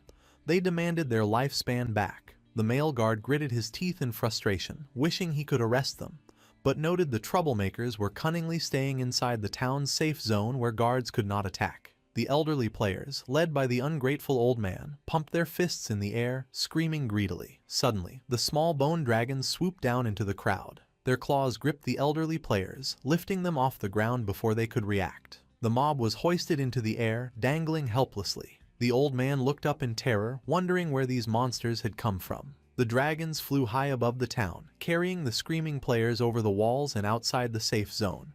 The old man yelled frantically for help, demanding to be let go. The dragons complied literally. They released their claws, sending the players plummeting from the sky. As he fell, the old man panicked, screaming that he hadn't meant for them to let go right then. Shadow walked coolly out of the town gate while bodies crashed to the ground behind him. The female guard blushed. Shadow explained that while the safe zone prevented players from damaging each other, it did not suspend physics, meaning gravity was still lethal. With a cold stare, Shadow informed the guards that his bone dragons would remain stationed there to throw any unruly people out of town. He told the guards it was up to them whether to catch and imprison them or let them fall. He confirmed the bosses in the sky had been cleared and prepared to leave. The male guard called out, pointing out that Shadow had not collected the scattered loot. As his body dissolved to teleport away, Shadow simply told them to keep it as a gift, leaving the guards stunned. The male guard was in awe of Shadow's generosity. He looked at the ground covered in glowing lifespan orbs, marveling that the expert had left behind so much treasure. He turned to his partner, the female guard, calling her Electric Fox, and invited her to help him collect the loot. However, the female guard was completely distracted. She stood frozen with a dreamy expression. The male guard looked at her with a mix of confusion and disgust, asking what she was doing. Completely infatuated, she clasped her hands together and declared that her heart had left along with Shadow. To snap her out of it, the male guard tossed a lifespan orb at her. It struck her on the forehead with a solid impact. She cried out in pain and anger. The male guard scolded her to stop daydreaming. He brutally reminded her that a big shot like Shadow would never look at a minor character like her, saying she was a toad wishing to eat swan meat. Triggered by the insult, the female guard lashed out, shouting that he was the toad. The male guard playfully agreed, joking that if he was a male toad, then she was a female toad, implying they belonged together. Holding the glowing orbs, the female guard blushed deeply, flustered by his teasing. The skeletal dragons continued to drop screaming elderly players from the sky. Amidst this chaos, the two guards continued their banter. The male guard teased her, asking if she had a secret crush on him. She denied it, calling him disgusting. However, when he casually asked if she wanted to have dinner that night, her attitude instantly shifted, and she excitedly asked if he was serious. In the real world, outside Zhanghai City Hospital, inside a room, Xiaoyu sat up in her bed, looking pale and miserable. A male official by her bedside expressed sympathy for her losing both legs during her ordeal. However, the conversation turned to the cost of her treatment. A female official informed Xiaoyu that her treatment had cost 50 years of lifespan. She explained that while the government reimbursed 10 years, Xiaoyu was responsible for the remaining 40. Xiaoyu panicked, exclaiming she did not have that much lifespan. Desperate, she asked if she could mortgage her 2 houses to pay the debt. The female official coldly replied they had already evaluated her properties, and in this new world, the houses were only worth 3 days of lifespan. Xiaoyu was shocked, screaming that she had spent millions and 200 days of lifespan on those properties. Unable to believe their value had crashed so hard, she frantically offered 500,000 in cash, but the officials explained old world currency was void and only lifespan was accepted. Xiaoyu trembled, admitting she didn't have enough. The male official gave her an ultimatum. She had 3 days to gather the lifespan, or they would stop all medical treatment. They offered a solution. She could be sent to the official logistics team to work off her debt. The work involved mining, gathering materials, or rebuilding in the game world for at least 15 hours a day. Xiaoyu covered her face and cried, arguing that she was a cripple and couldn't do physical labor. The official countered that while disabled in reality, her game body was complete, and high-level healing skills might exist in the future to restore her legs. Xiaoyu broke down screaming, terrified of the status, not the work. She yelled that she didn't want to be a laborer or be around sweaty, smelly people, calling it disgusting. She threw a tantrum, wailing that she was already pitiful and demanding to know why she was being treated this way, insisting none of this was her fault. The two officials stood silently, unimpressed by her victim mentality. The female official offered another solution. She asked if Xiao Yu had any family or friends who could act as guarantors. She explained that if she could find someone to vouch for her, they could approve a loan for the 40 years of lifespan with a low interest rate, allowing her to avoid forced labor. Tears streamed down Xiao Yu's face as she thought about her options. She fell into despair, believing her brother, King Feng, was dead. She thought of her mother but was unsure if she would be willing or able to guarantee such a debt. She curled up in pain and fear, sobbing quietly. Alone in the dark room, she admitted to herself she didn't know anyone who would help her, feeling completely abandoned. Suddenly, the door was kicked open with a bang. A loud voice announced that help had arrived. The two officials turned in surprise, while Xiao Yu looked at the entrance in confusion. A tall, muscular man entered, followed by a subordinate recording the event on a phone. It was the Knights Templar Guild leader. He reached out his hand, demanding Xiao Yu's phone and scoffing that 40 years of lifespan was a trivial amount. Xiao Yu recognized him. The guild leader smiled at her, claiming his heart ached when he heard of her disaster. A notification popped up on Xiao Yu's phone, causing her to blush. The guild leader had transferred 100 years of tradable lifespan to her. She stammered her thanks, overwhelmed by his generosity. The guild leader sat on her bed and put his arm around her, telling her there was no need to thank him. He said if she needed more, he could continue to help her get loans. However, Xiao Yu noticed a detail on the transaction regarding a 30% annual interest. The guild leader casually explained this was the 3 points interest for his guarantee. He then put on a charming smile, telling her to focus on her treatment and get well soon. He declared that the Knights Templar Guild was her strongest backing and her true home. Moved to tears by his perceived kindness, Xiao Yu looked up at him with admiration and thanked him, unaware she had signed a predatory contract. As the Knights Templar Guild leader prepared to leave, his subordinate continued to record. The guild leader waved goodbye, telling Xiao Yu to rest well because he had business to attend to. He left her with a final, manipulative comment, assuring her that no matter when, the guild would be waiting for her return. Xiao Yu was left alone, tears streaming down her face, but her despair had turned to resolve. With a flushed face and determined expression, she clenched her fist and vowed to do her best, completely falling for his act. Outside the room, the guild leader's demeanor shifted. His subordinate showed him the recording. The guild leader approved, ordering him to edit the footage properly before publishing it. As they walked down the hospital corridor, the guild leader gave specific instructions on how to spin the story. He wanted the propaganda to emphasize her miserable situation and highlight that while no one else would help, only their guild stepped up. A sinister grin appeared on his face as he revealed his true intentions. Since Xiao Yu had caused the guild a loss, he would use her tragedy as an advertisement to recruit more members. He viewed this as the true way to make use of waste.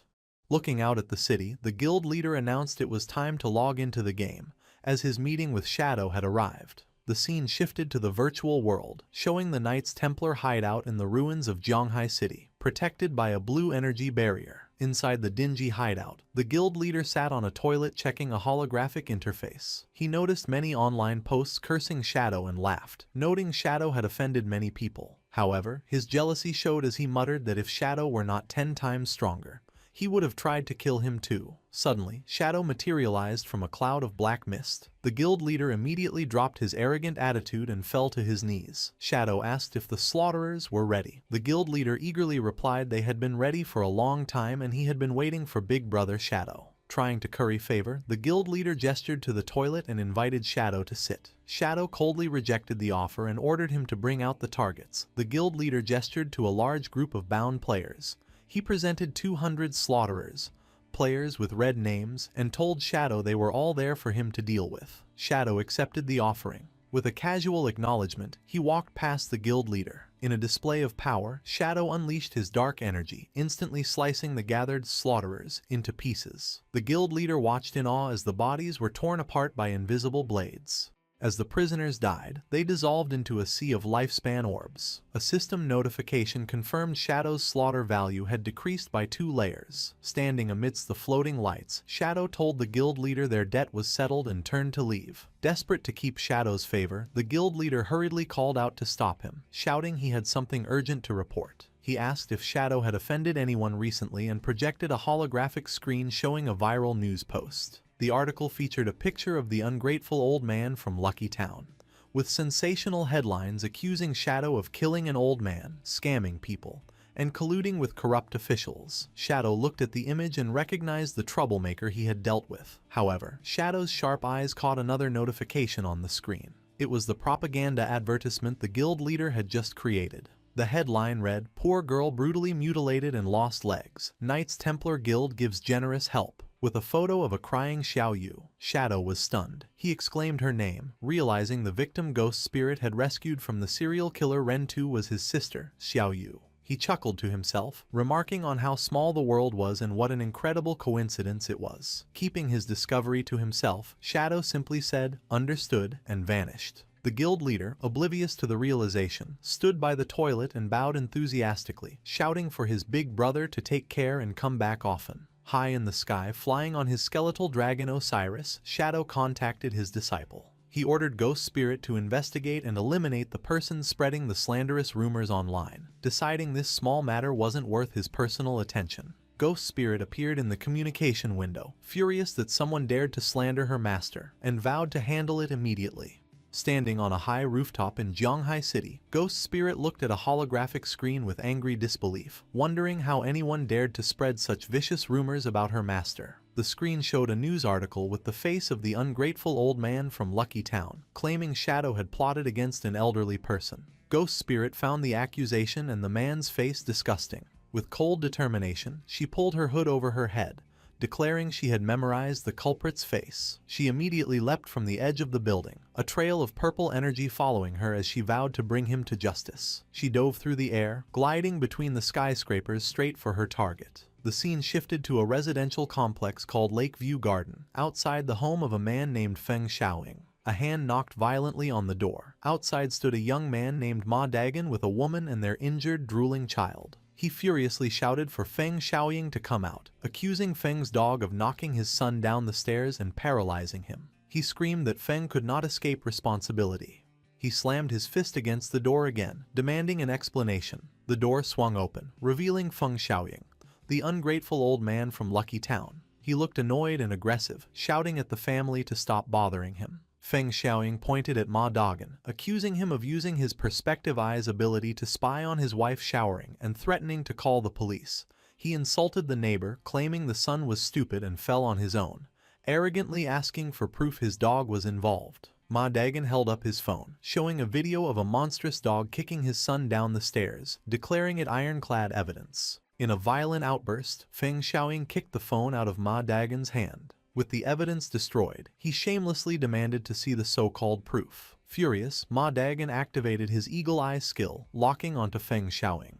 He warned that he could attack with poisonous fog at any moment, and would hunt him down if he didn't stop being unreasonable. Unimpressed, Feng Xiaoying mocked Ma Dagon, daring him to attack. Ma Dagon prepared to use his skill, his eyes glowing blue. The system highlighted Feng Xiaoying as a target, but as the old man shouted more accusations, a notification appeared. Ma Dagon was unable to release any skills. He stood frozen, confused. Feng Xiaoying let out a sinister giggle, his demeanor changing.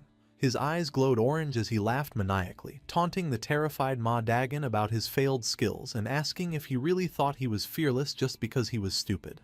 Ma Dagon panicked, shouting to his wife that he couldn't use his skills. As Feng Xiaoying grinned mockingly, the silhouette of a massive man appeared in the doorway behind him. The old man revealed the truth. His son held the hidden class Magic Forbidden Warlock, and had set up a Magic Forbidden barrier, preventing skill use. The stranger stepped into the light, a tall, muscular man with a poodle peeking from his shirt. Feng Xiaoying immediately played the victim, crying that Ma Dagon was sexually harassing and terrifying him. With a cold expression, the son moved with blinding speed. Before Ma Dagon could react, the son grabbed him by the throat and brutally kicked his stomach. The force sent Ma Dagon flying into the opposite wall, vomiting blood. His wife screamed and rushed to his side, but her healing magic fizzled out because of the barrier. The son then grabbed the wife, lifting her off the ground. Stating he didn't hit women, he ordered her to take her husband and get lost, warning them never to appear before him again. Tears streamed down the wife's face as she sobbed that it was their fault and demanded they take responsibility. The son stared at her silently before releasing his grip. Looking at her with contempt, he pulled back his fist, coldly declaring they lived in an era where the strong prey on the weak. The terrified woman screamed as his fist rushed towards her. At that moment, purple energy ribbons materialized, wrapping around her waist and pulling her to safety with incredible speed. The punch slammed into the wall right next to her head, and the son looked up, confused by the interference. Ghost Spirit stood shielding the wife. When the woman asked who she was, Ghost Spirit replied coldly that they were not qualified to know her, but she knew them. Her eyes glowing a terrifying purple, she glared at the father and son, stating she knew they were spreading rumors to smear Shadow and would make them pay. The son asked in shock if she was Shadow. Behind him, Feng Xiaoying yelled not to be afraid, pointing out that Shadow was a man, not someone so petite. Regaining his confidence, the muscular son smirked. He boasted that even if the real Shadow came, it wouldn't matter. He explained he was level 16 with all his points in strength and constitution, making him invincible within his magic forbidden barrier, where only physical combat mattered. Ghost Spirit stood her ground, purple energy swirling around her. She looked at him with pity, called him an idiot, and declared she would teach him just how stupid he really was. The battle began in the hallway's suppression field. Feng Xiaoying's son stood confidently, declaring himself invincible inside his magic forbidden barrier. Ghost Spirit glared, mocking him as a frog in a well. She attacked with blinding speed, surprising the large man. She delivered a kick, and surprised by her agility, he correctly guessed she was an assassin. He spun in midair to evade her follow-up punch. His physical stats clearly overwhelmed hers. Ghost Spirit unleashed a barrage of strikes. She attacked from a different angle, but he was ready and effortlessly caught her fist, stopping her cold. Holding her hand, the son mocked her lack of power despite her speed. He reminded her that without skills, her physical attacks were mere tickles to him. She struggled, but he delivered a devastating uppercut that sent her flying. Ghost Spirit crashed into the ground as Feng Xiaoying cheered for his son. The son flexed, taunting her about their gap in strength and warning her not to die yet. Battered against the wall, Ghost Spirit couldn't move. The son deduced she worked for Shadow and decided to interrogate her. The towering son grabbed Ghost Spirit by the collar, enraged. He shouted that Shadow had killed his mother in the game multiple times and he had to kill him. He gave her 10 seconds to reveal everything about Shadow, then aggressively pulled her closer. He lifted her with one arm, threatening to tear off a hand if she didn't speak. Instead of fear, she just looked up with a mocking smile and called him an idiot. Confused, he froze until she told him to look at his body. It suddenly erupted in green ghostly flames. He collapsed, coughing, realizing too late he was poisoned. Ghost Spirit stood calmly, hand glowing green, and explained he was a fool for thinking his barrier made him invincible. She revealed she had used a venom enchantment beforehand. While new skills were blocked, the precast enchantment meant every punch applied a stacking poison. The son screamed in agony as the flames consumed him, crying for his mother while his father watched in horror. Ghost Spirit looked down at the dying man, revealing she had investigated them. She identified the father as a nuisance and the son, Han Bingxiang, as a magic forbidden warlock. She mocked his build, noting he disdained support classes and put all his points into strength, only learning the barrier skill to bully others. He died, and Ghost Spirit noted coldly that the basic priest skill Dispel would have saved him. Overcome with panic, Feng Xiaoying screamed she had killed his son and tried to call the officials. Before he could, a boot kicked the phone from his hand. He looked up in terror to see his neighbor, Ma Dagan, standing over him, fully healed and furious. Ma Dagan declared the barrier was gone and told the old man it was his turn to pay. Panicked, Feng Xiaoying screamed for help, but his pleas were ignored as Ma Dagan delivered a vicious kick to his face. Ma Dagan grinned, assuring the old man he'd hand him over to officials eventually, but first he would beat him until satisfied. His wife encouraged him, promising to keep healing him so he could continue. Ma Dagan activated a transformation skill, his body bulging with muscles in a venom enhancement state. He then unleashed a barrage of heavy punches, pummeling Feng Xiaoying. His wife cheered, casting healing magic to support him. The beating ended with a final, crushing stomp to Feng Xiaoying's face. The old man died, dissolving into light. Ma Dagan stood panting, relieved after venting his anger. He asked his wife if the girl who saved them was still there. She confirmed she was, mentioning an angel's heart skill. Ma Dagan turned, expressing profound gratitude and saying they would have been doomed without her. He suggested calling the officials, but when they looked around, their mysterious benefactor was gone. His wife looked at torn clothes on the floor, confused as to when she left. Outside, Ghost Spirit had already leapt from the building. As she fell, she opened a communication window with Shadow to report the mission was complete. His praise for her speed made her smile with delight.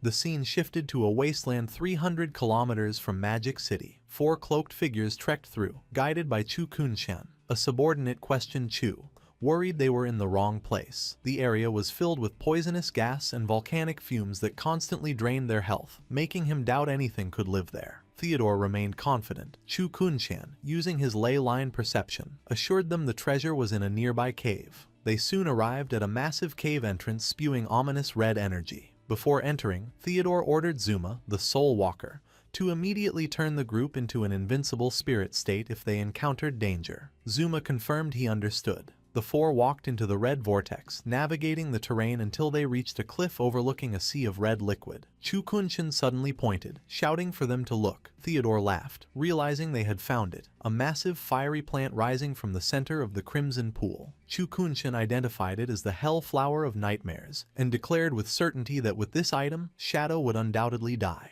Theodore's group arrived at the Deep Purgatory Volcano, a nightmare zone where the system warned the lifespan drain was 10,000 times the normal rate. Zuma began to tremble, asking Theodore what the fiery entity was, as just looking at it made his soul shiver. Theodore calmly identified it as the Hell Flower of Nightmares, and reassured Zuma that as long as they didn't wake it up, they would be safe. Chu Kunshan noted that since they had found Theodore's item, it was time to reveal the full plan. Theodore agreed and called over his subordinate, Tony, handing him a glowing blue book called the Divine Book Wall Construction.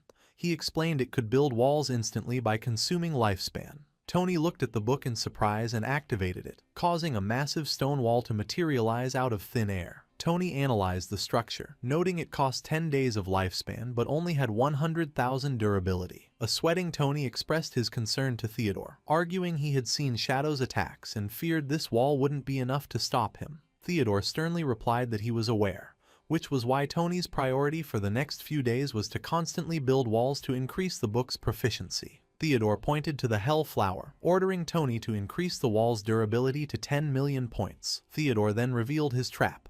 He would lure the Chinese officials and Shadow into this cave, and once they were inside, Tony was to build the wall and seal the only exit. To ensure the targets lowered their guard, Theodore explained that he and Zuma would enter the cave with them. He detailed the escape plan. When he signaled to wake the boss, Zuma must immediately use his Soul Walker ability, allowing them to phase through the wall and escape safely, leaving Shadow and the officials trapped.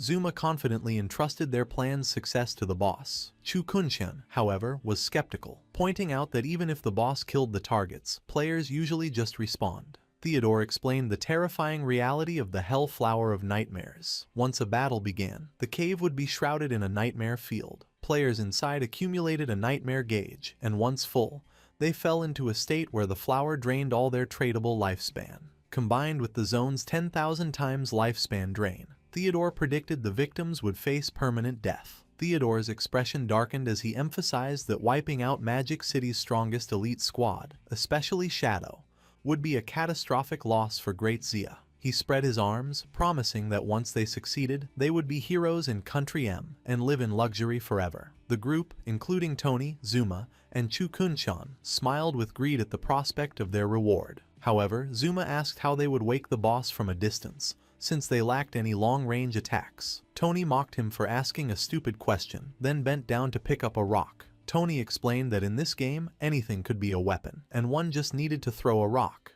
With foolish impulsiveness, Tony actually threw the rock at the Hell Flower. The rock hit the flower, instantly enraging it. A massive surge of energy erupted as the boss began to awaken. Theodore screamed in panic, calling Tony an idiot and frantically ordering Zuma to use his Soul Walker ability immediately. As the boss's terrifying aura flooded the cave, Zuma transformed them into spirits, and the group frantically fled through the tunnel to escape the monster they had accidentally unleashed. Back outside the cave, the group recovered. Theodore, furious at the incompetence that nearly cost them their lives, violently kicked Tony to the ground. He screamed at Tony, calling him a fool for almost getting them killed.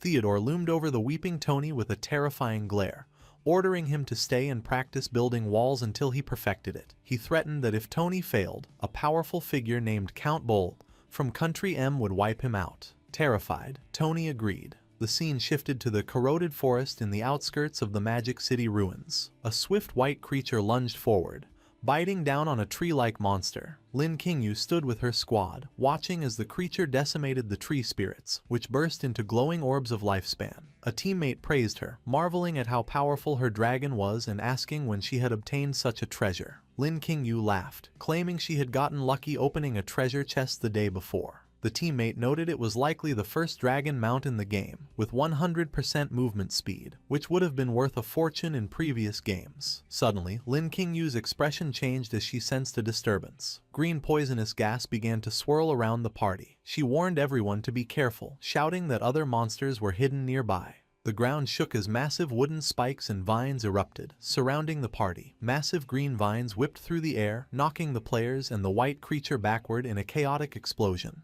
A gigantic, terrifying tree monster rose from the forest floor, identified as the corroded ancestor, Asura, a level 25 emerald grade boss. The squad was pinned down. The male teammate lay on the ground in despair, calculating that the boss had 1 million health while his own damage was only 1,000 per second. He frantically asked what they should do. Lin Qingyu opened her interface and screamed their only solution. They needed to invite Big Brother Shadow to save them. She immediately messaged Shadow, frantically reporting that a huge emerald-grade boss had appeared and invited him to her party to track their location. Standing in the city ruins, Shadow accepted with a calm confirmation. Shadow checked the coordinates and messaged the team, stating he was over 10 kilometers away but would arrive immediately. Back in the corroded forest, Lin Qingyu looked at the map and her heart sank. She shouted to her team that although Shadow was coming, she estimated it would take him nearly half an hour to arrive. Her teammates cried out, warning that the poison damage was too high and their healing couldn't keep up. Realizing they couldn't survive, Lin Qingyu cursed and ordered a retreat. However, the moment she gave the order, Osiris descended from the sky above the giant tree monster. Shadow calmly announced that he had arrived, leaving Lin Qingyu completely confused. A tremendous gust of wind from Shadow's arrival swept through the forest. A system notification informed the squad that the wind had blown away the poison gas, removing their status effects. Lin Qingyu and her team stood with their eyes wide in comedic shock. The male teammate stammered, asking the captain why she had said half an hour when it had only been half a minute. Another teammate stared up in awe, trembling as he asked if the creature Shadow rode was a flying dragon. Atop the skeletal dragon Osiris, Shadow looked down at Lin Qingyu's squad, who stared in disbelief. Osiris, with glowing purple eyes, focused on Lin Qingyu's mount and wondered aloud if the creature was a hybrid dragon. At the sound of Osiris's voice, Lin Qingyu's mount trembled in terror. The squad was stunned, wondering if the massive dragon had actually spoken. Standing calmly on his mount's head, Shadow explained that creatures of epic grade or higher could talk. Osiris asked for permission to eat the hybrid below, but Shadow coldly told it to be quiet. On the ground, Lin Qingyu's mount had fainted from fear. She looked up with awe, remarking that she never imagined Big Brother Shadow was already using an epic-grade creature as a mount. Shadow ignored her and turned his attention to the giant tree monster, confirming it was the boss with 1 million health points. He analyzed the situation, realizing his current damage output required a full combo to kill the boss, which he found inefficient. He wanted a single, decisive blow. Declaring the timing was perfect, he pulled out the glowing ancient god slate. The system identified the item as the blessing slate of the blood source ancient god Alicap. Its power was to bestow a blessing upon any skill, providing a random buff. Shadow considered his options, noting his primary damage skills had overlapping effects. He chose to bestow the blessing upon instant Shadow Slash. A golden aura enveloped him, and a notification confirmed his skill had been enhanced with the blessing of Alicap. The system detailed the upgraded skill, Alicap's blessing, instant Shadow Slash. It was now a single target attack, but the number of hits was multiplied by 6. Every strike was a weak point attack, and each hit charged his ultimate skill. Shadow's eyes gleamed as he realized his skill had been transformed into a powerful, single-target burst ability. He quickly calculated the power increase. A single use now delivered 54 strikes. With his clones, that became a staggering 216 hits, enough to instantly charge his ultimate skill multiple times. Lin Qingyu's teammates watched in confusion, wondering why he was glowing. His analysis complete, Shadow decided to test his new ability. He vanished in a swirl of dark energy. A moment later, a teammate spotted him high in the air, yelling that he was fighting the boss alone. Shadow moved with incredible speed, unleashing the empowered instant Shadow Slash on the giant tree monster.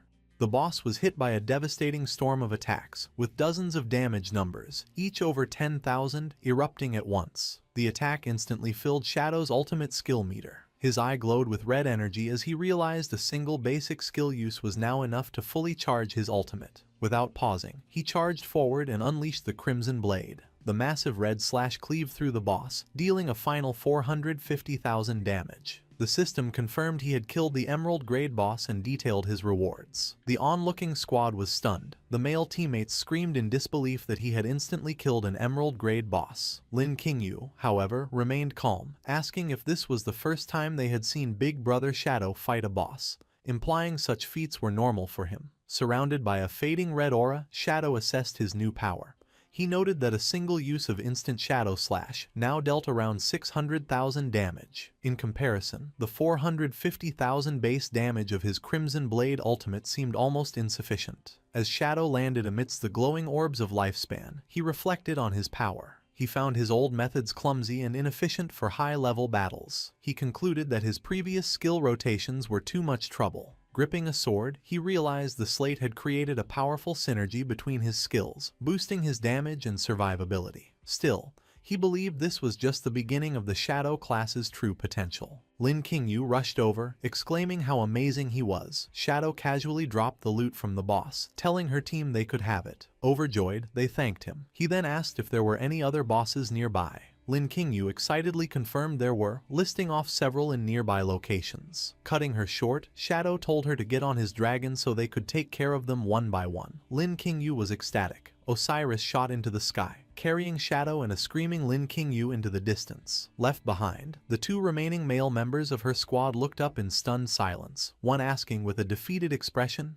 "What about us?" The scene shifted to the real world, inside a conference room in Magic City. On a large screen, the image of Theodore is displayed. An official reported that Theodore, from the M Country Embassy, offered intelligence on the first diamond grade boss. Another official questioned if the valuable information was free. The first official clarified that Theodore's only request was a flight back to M Country. The lead official was suspicious, noting the small request for such valuable information felt like a trap. His subordinate countered this, explaining Theodore had also offered to personally accompany their team to the boss, which would make it suicidal if it were a setup. The lead official then brought up the main issue, whether they could even defeat a diamond-grade boss, pointing out that no one had managed it yet. This implied that even the legendary Shadow might not succeed. The lead official proposed a new strategy, cooperating with Shadow. Another man at the table enthusiastically supported the idea. He stated that reports showed Shadow could easily solo Emerald-grade bosses. He argued that combining their elite forces with Shadow's power could make the first kill on a diamond-grade boss possible. The lead official remained skeptical, demanding to know if the reports were just rumors. In response, his subordinate held up a phone, showing a clear video of Shadow in battle. He explained the footage was captured using a phone created by a Divine Authority book, leaving the lead official speechless. Convinced by the proof, the lead official agreed to cooperate with Shadow. The other officials unanimously agreed. The leader announced he would immediately dispatch someone to contact Shadow. Elsewhere, a heavily armored mechanical monster stumbled forward. Shadow unleashed his signature attack, the instant Shadow Slash. A massive beam of blue energy bisected the enemy in a single strike while Shadow stood calmly, his cape fluttering. With the enemy defeated, Shadow called out to Lin Qingyu, who was peeking from behind a tree.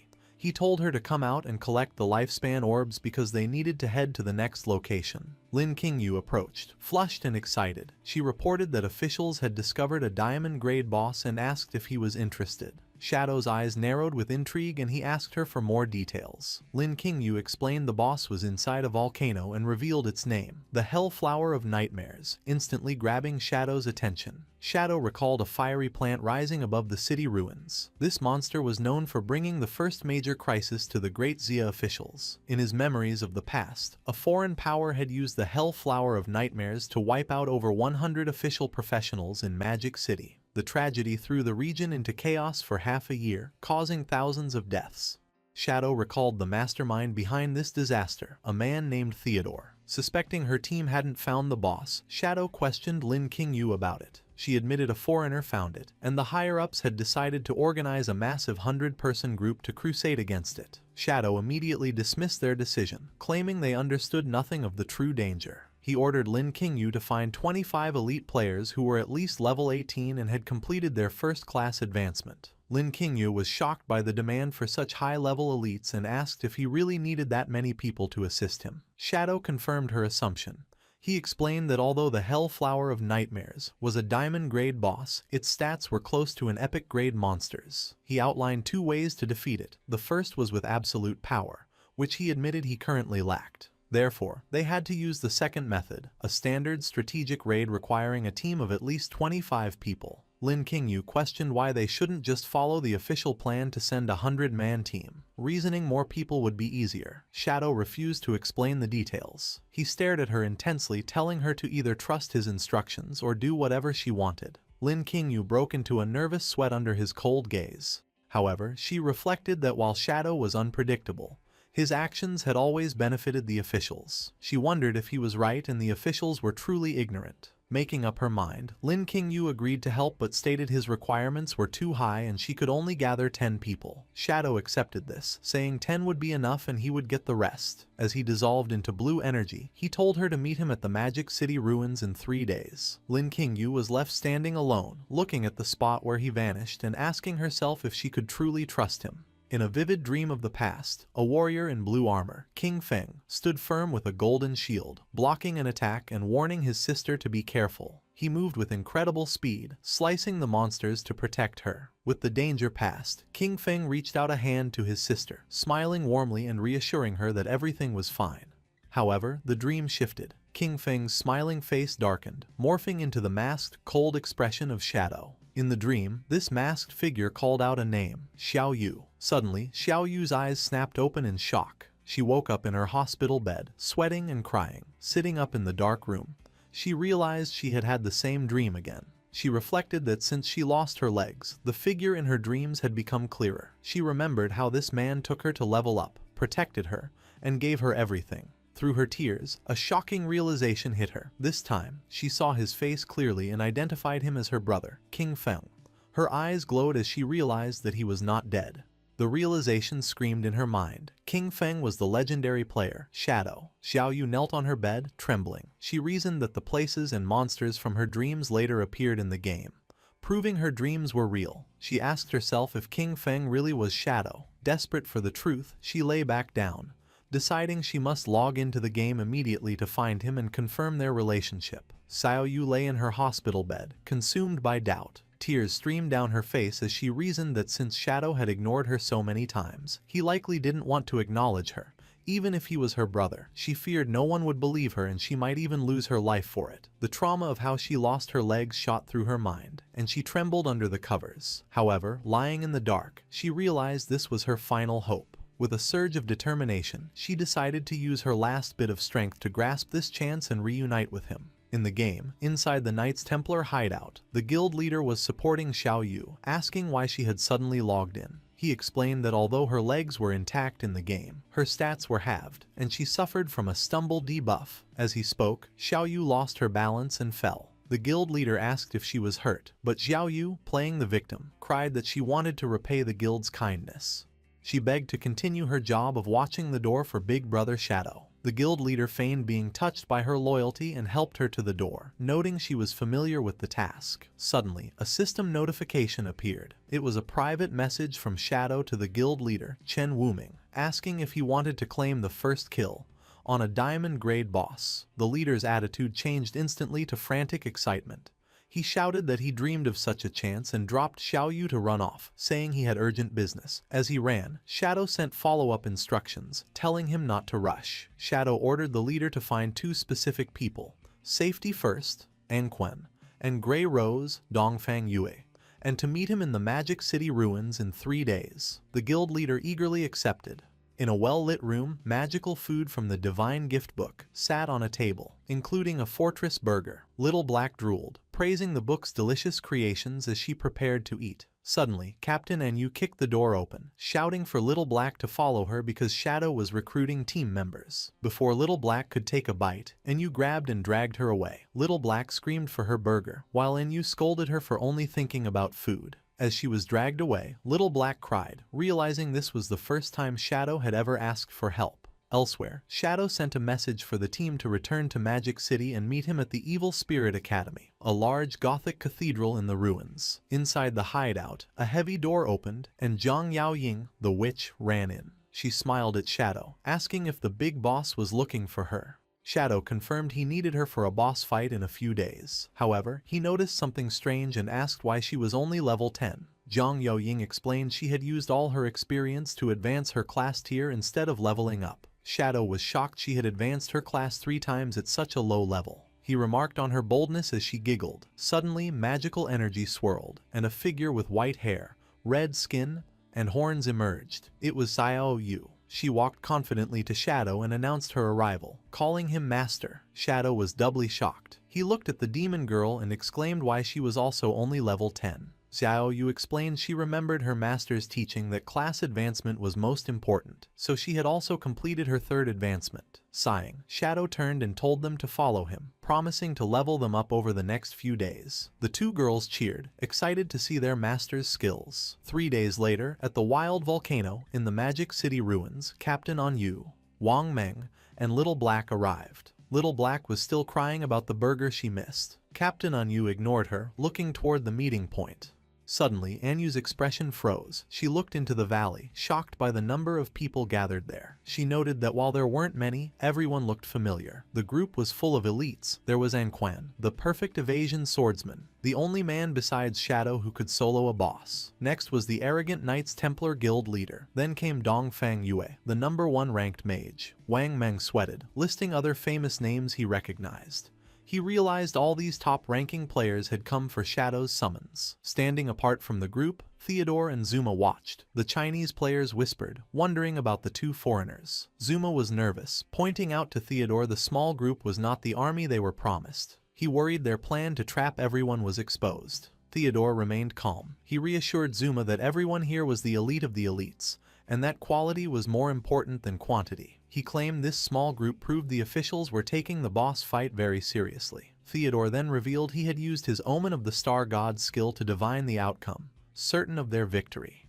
Theodore stared into the darkness, recalling his prophecy. It promised that the flower would bloom, dragging the victims into a nightmare, while he, the only lucky one, would be guided home. He was confident everyone else would die, allowing him to escape to Country M. Looking at his companions, he mentally apologized to Zuma and the others, knowing they would not be so lucky. Suddenly, a massive shockwave blasted through the gathering, throwing players aside. A player on the ground looked up in horror at a giant creature descending from the sky. From the swirling dust, a colossal skeletal dragon, Osiris, appeared. The players gazed up in shock. Players screamed in horror, wondering if the dragon was the diamond-grade boss. Then someone pointed to the dragon's head. Standing on the beast was Shadow, his yellow eyes glowing with immense power. The crowd erupted. They realized the massive bone dragon was Shadow's mount. Theodore and Zuma stood frozen, sweating. Theodore stammered, terrified by Shadow's rapid growth and his epic-grade mount. Shadow leaped from the dragon, landing in the center of the group. He raised his head, his glowing eyes locking directly onto Theodore with intense killing intent. In his mind, he declared that today, Theodore would die. Shadow walked toward Theodore,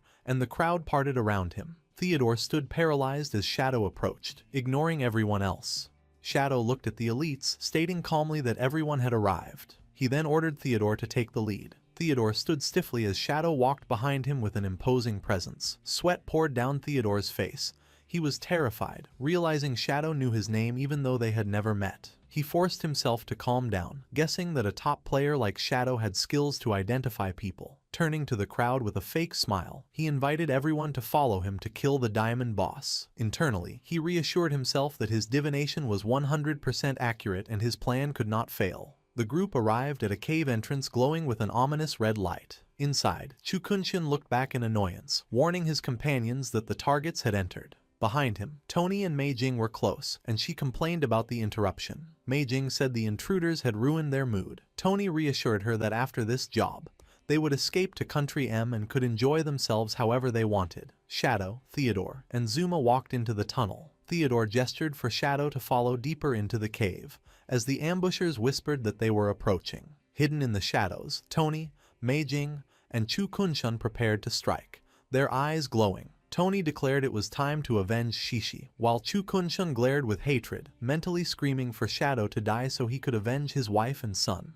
The team stepped into the deep purgatory volcano. The system warned them it was a nightmare zone, where the lifespan drain was 10,000 times faster, causing the group to look around with concern. Deep inside, Theodore stood before a colossal fiery plant bud, introducing it as the Diamond Boss, the Hell Flower of Nightmares. He suggested their numbers weren't enough and that they should get more people. Lin Qingyu rejected the idea, stating their team was full of elites. She bluntly told him to stop wasting time and explain how to fight the boss. Theodore's expression darkened as he ominously asked if she was sure, warning that once the fight started, there would be no turning back. Lin Qingyu looked at him with suspicion, asking what he meant. Avoiding the question, Theodore claimed it involved complex mechanics he didn't want to explain twice. He asked one last time if they were decided on fighting with just their group. Behind Shadow, the elites cheered confidently. They shouted that with Big Boss Shadow there, the boss would be easy to defeat.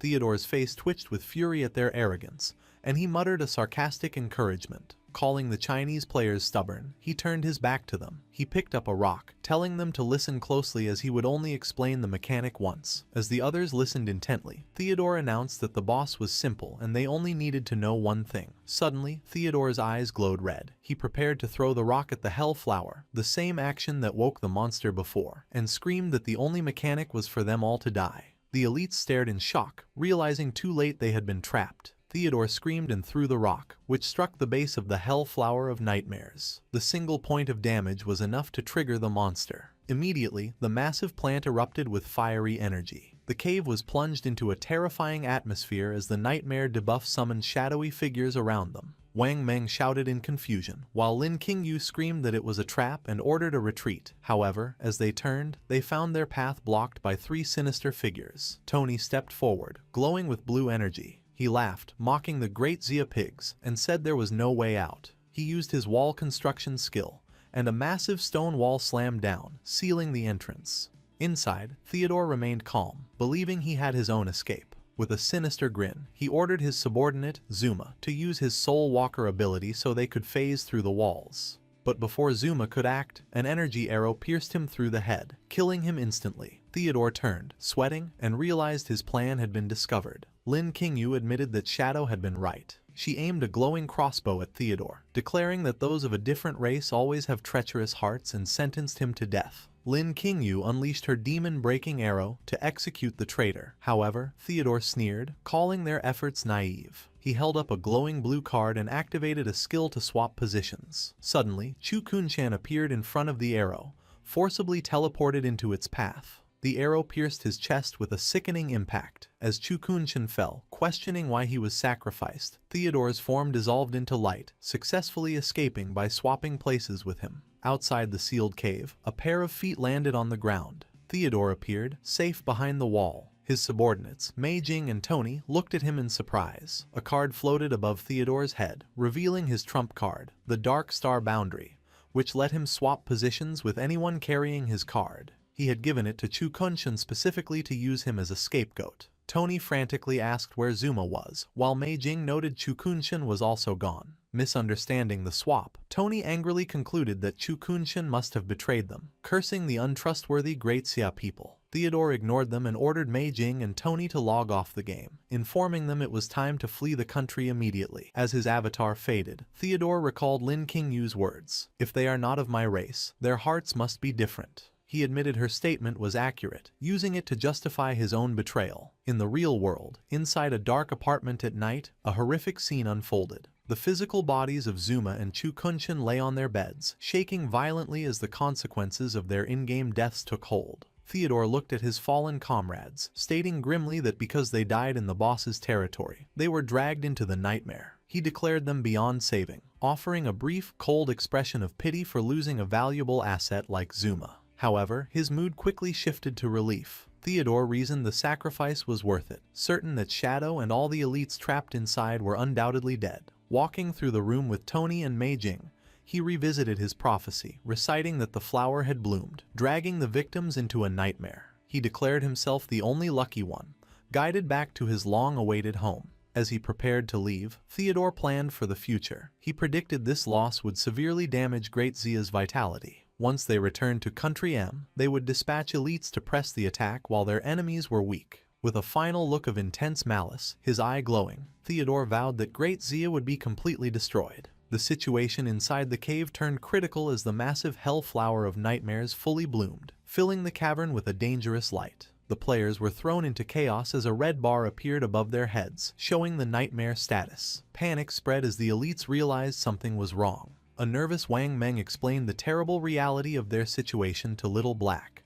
Players in the nightmare state could not be revived or log off, so death here was permanent. This crushed the group's morale. They were trapped with a diamond-grade boss in a zone where their lifespan drained 10,000 times faster. Just as despair took over, a party invitation from Shadow popped up, surprising everyone. Shadow stood with his back to them, his cape flowing. He calmly assured the terrified group that since he had gathered them here, he would not let them die. He turned his head slightly, his eye glowing, and commanded them to follow his instructions. He promised that if they did as he said, they would defeat the boss. Realizing this was their only hope, the Knights Templar Guild leader and the others nodded in agreement. A system list filled as all the elites accepted the invite, including Dongfang Yue, Anquan, Xiao Yu, and Zhang Yaoying. With their trust placed in him, the crowd cheered for Big Brother Shadow. Shadow immediately began his tactical command. He turned to the witch, Zhang Yaoying, and ordered her to use Soul Link. She saluted playfully and used her giant brush to paint a massive magical rune in the air. The spell activated, and dark purple chains of energy shot out, connecting the souls of all party members. As the chains attached, Shadow explained the mechanic. The Soul Link shared their resistances. He revealed the strategy was to use this link to delay the nightmare gauge. This was why he had required players who had completed their first class advancement. Only they had the hidden resistance needed to withstand the nightmare. The group finally understood his foresight. The battle began as the Hellflower unleashed thorny vines, which immediately wrapped around several players, trapping them. Shadow warned the team that if anyone died or fell into the nightmare state, the boss would consume them to heal. He ordered them to prioritize survival and immediately revive anyone who fell. Taking command, Shadow explained the boss had 36 million hit points and 3 phases. In this first phase, the flower had 6 vines,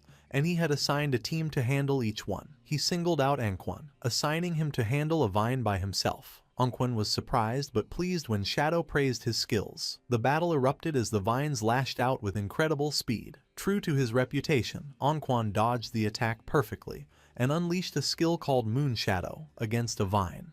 However, Wang Meng and the Knights Templar Guild leader were shocked to see a damage number of only -250. They panicked, wondering why the damage was so low. Shadow then calmly revealed a crucial detail. In the first phase, the boss had a 90% damage reduction shield. The team fell into despair, asking how they could possibly fight under these conditions. Ignoring their panic, Shadow leaped high into the air, activating Blessing of Release with instant Shadow Slash. A massive beam of blue energy slammed into the boss, dealing a staggering 666,666 damage despite the shield. Shadow remarked that this was how they had to fight. He followed up with a throat cut, landing another critical hit for over 630,000 damage. The Knights Templar Guild leader screamed in shock, unable to believe the damage. Shadow explained the strategy. If the vines had no target, the boss would release an area of effect attack that would kill everyone. He ordered the team to focus only on attracting the vine's attention and staying alive,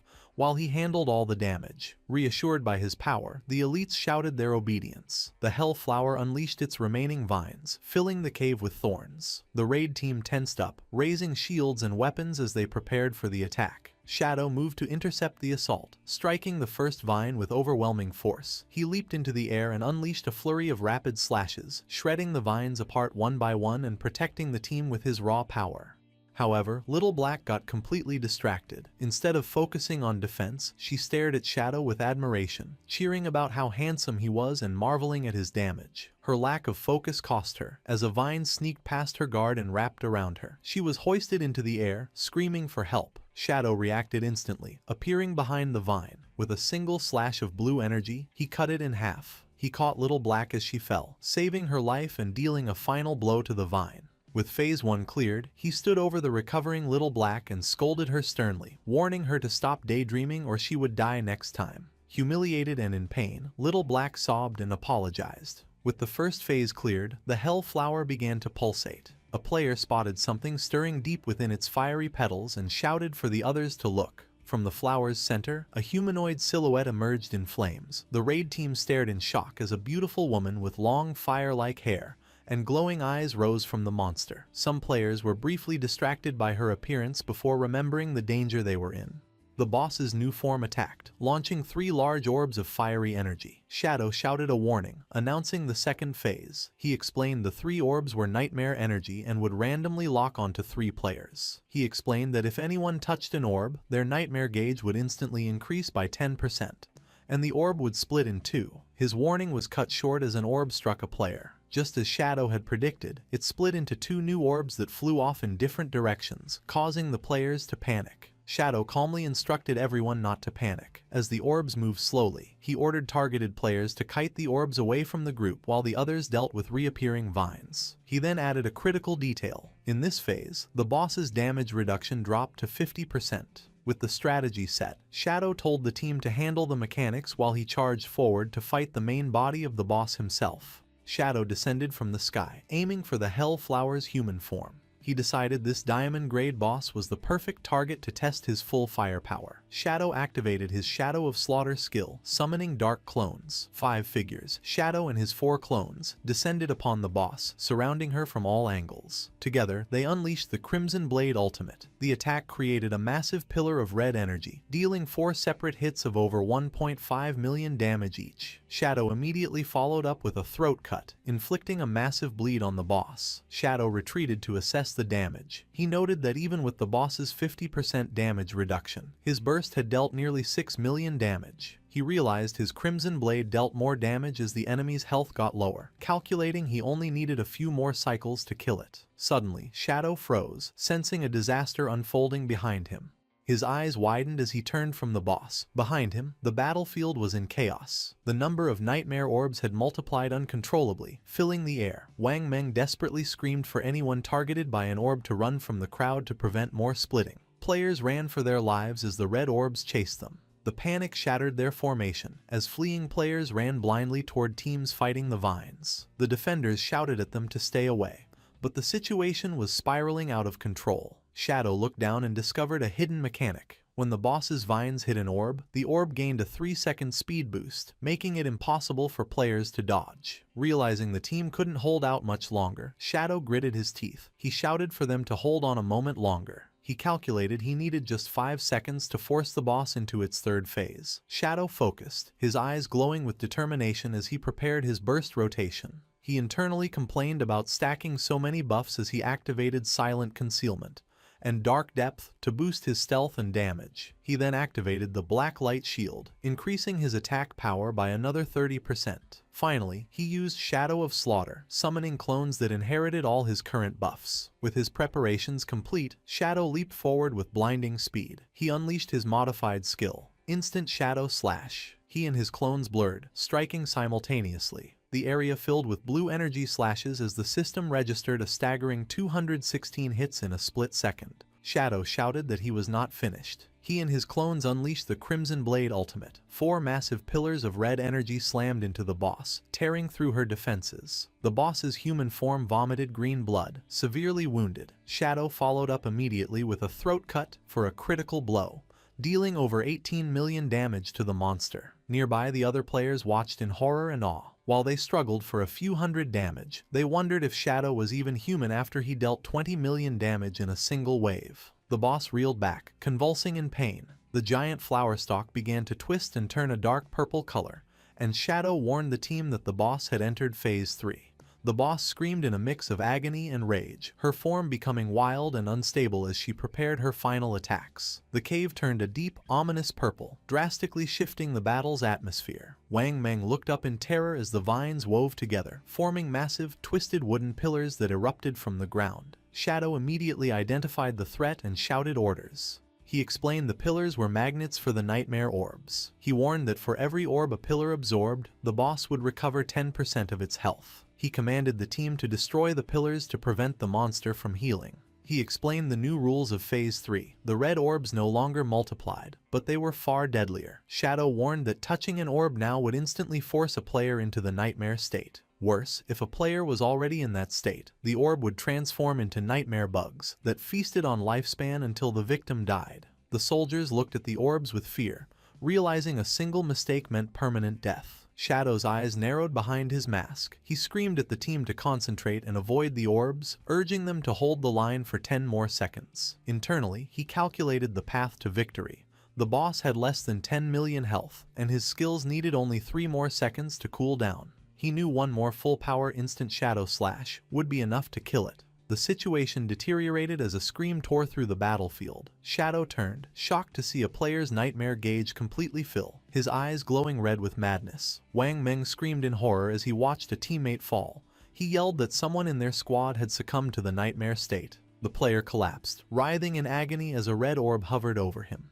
Gruesomely, the red orb sank into the player's body. The transformation was instant and horrifying.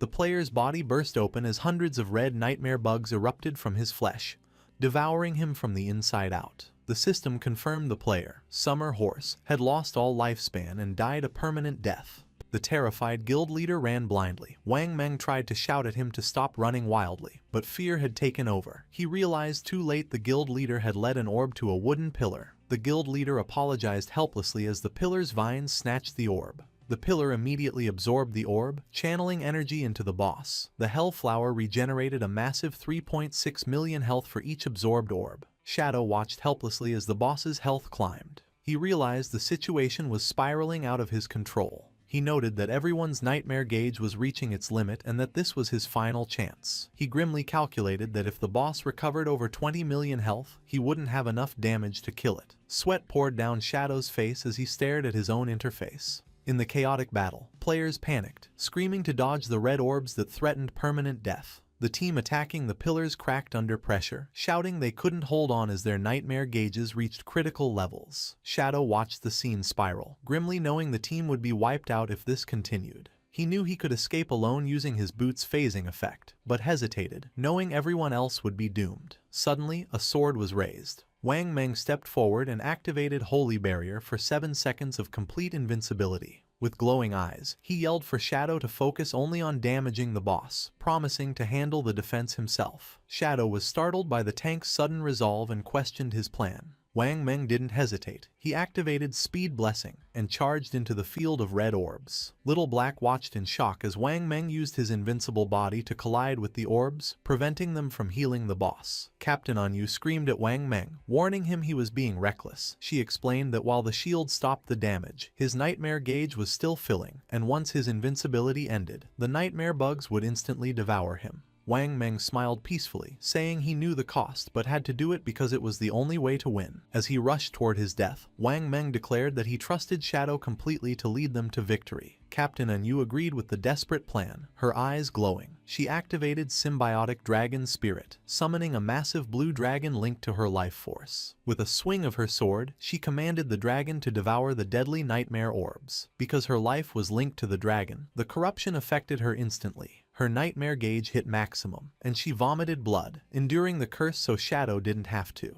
At that moment, Wang Meng's invincibility ran out, leaving him vulnerable to permanent death. Soon, Wang Meng knelt on the ground, glowing with a golden aura. Little Black screamed, realizing Anyu and Wang Meng were using their bodies to eat the orbs to buy Shadow time, and she rallied the team to join them. The other players rushed forward, using their bodies to intercept the red orbs, knowing they might survive if Shadow killed the boss quickly enough. Anquan, the swordsman, smiled confidently as orbs hit him, declaring their only job was to buy time for Shadow. Even Zhang Yaoying, the witch, laughed in the face of death, standing with the others. A support player realized that since they were entering the nightmare state anyway, they should use their final moments to buff Shadow. He cast a blessing and shouted for everyone to use their skills on their leader. The other mages immediately complied, casting every buff they had onto Shadow. He stood amidst the chaotic energy, fully buffed and crackling with blue lightning, as his teammates screamed for him to kill the boss and pull them from the nightmare.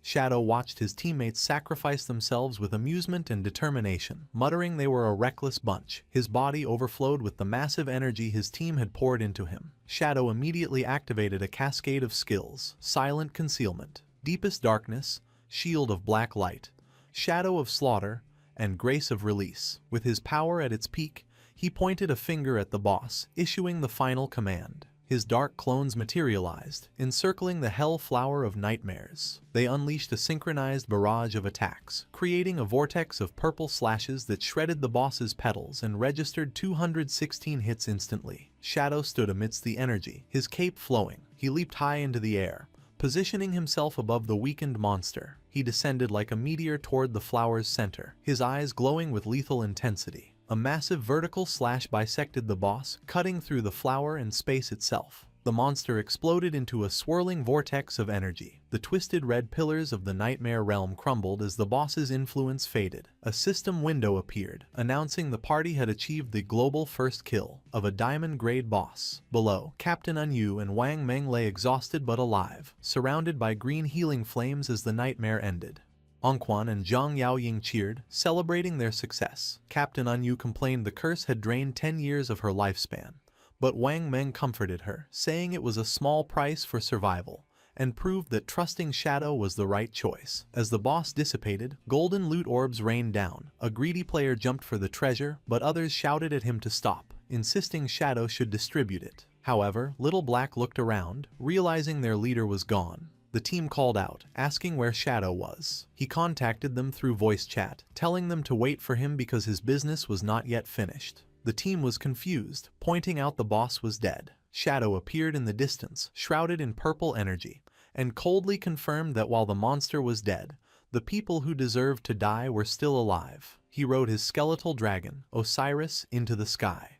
He was hunting Theodore, who had already boarded a plane to flee back to Country M. Despite the distance, Shadow chased the plane high into the atmosphere, refusing to let the traitor escape. Theodore's earlier prophecy echoed, mocking the situation. The flower blooms as expected. You are the only lucky one. The invisible path in the sky will lead you back to your long-lost hometown. High in the night sky, our boy pursued the airplane on his skeletal dragon, Osiris. He had consumed over 3,500 years of tradable lifespan to synchronize his game abilities with reality, allowing him to bring his stats, equipment, and his epic-grade mount into the real world. With the dragon's immense speed, he finally caught up to the aircraft. Shadow leapt from the dragon's back, diving through the high-altitude winds and landing firmly on top of the speeding jet. He stood up, his eyes glowing yellow as dark energy surged around him, ready for his revenge. Inside the plane, the atmosphere was celebratory. 2 champagne glasses clinked together in a toast. Theodore and Mei Jing smiled at each other. Mei Jing congratulated him on his return to his hometown in Country M. Looking satisfied, Theodore welcomed Mei Jing and Tony as official members of Country M. As Mei Jing politely asked Theodore to look after them, Tony sat nearby looking at his phone. He laughed maliciously, wanting to check the news to see if the great Jia Pigs, Shadow's team, had all died yet. Tony checked his phone, but his expression shifted from mockery to pure shock. His hands trembling, he showed the others the impossible headline. Shadow's team had not only survived but had secured the first kill on the diamond-grade boss with almost no casualties. Mei Jing and Tony stared in disbelief, their jaws dropping as the reality of Shadow's power shattered their arrogance. Theodore was so shaken that his hand went limp, and his wine glass slipped and shattered on the floor, spilling red wine like blood. He stammered, unable to comprehend how anyone could survive the nightmare. Sitting in the dark cabin, Theodore frantically reviewed his prophecy, realizing with horror that he had interpreted it wrong. The true meaning of the omen of the star god clicked into place. He realized the pitiful ones were not Shadow's team, but his own subordinates. His gaze shifted to Tony and Mei Jing, and a cold chill ran down his spine as he understood the final line. You are the only lucky one. If he was the only survivor, they were already doomed. As if summoned by his fear, Theodore looked past them and saw a nightmare come to life. Outside the plane's window, the masked face of Shadow appeared, his glowing yellow eyes staring directly at Theodore. Theodore screamed, pointing a trembling finger at the window and yelling that Shadow was outside. Tony, confused by his boss's breakdown, pressed his face to the glass to look. He turned back, puzzled, saying there was nothing out there but the empty sky, unaware death was inches away. Theodore stared at his phone in terror, confirming to his panicked subordinates that Shadow had indeed tracked them down. Tony, putting the pieces together, screamed that Shadow must have extracted the skeletal dragon into the real world. Theodore realized extracting an epic-grade mount would cost over 1,000 years of lifespan, a terrifying price. Mei Jing broke down in tears, convinced they were doomed. However, Theodore forced himself to think rationally, pointing out this was a civilian flight full of passengers. He reasoned that if Shadow tried to break in, the plane would be destroyed, killing everyone. With renewed confidence, Theodore declared that Shadow would never dare to kill innocent civilians, meaning they were safe until landing. He then revealed his ace. He had already contacted reinforcements. At the airport in Country M, a squad of elite-powered individuals was gathering. On the ground, a cybernetic soldier received the message that Shadow was arriving.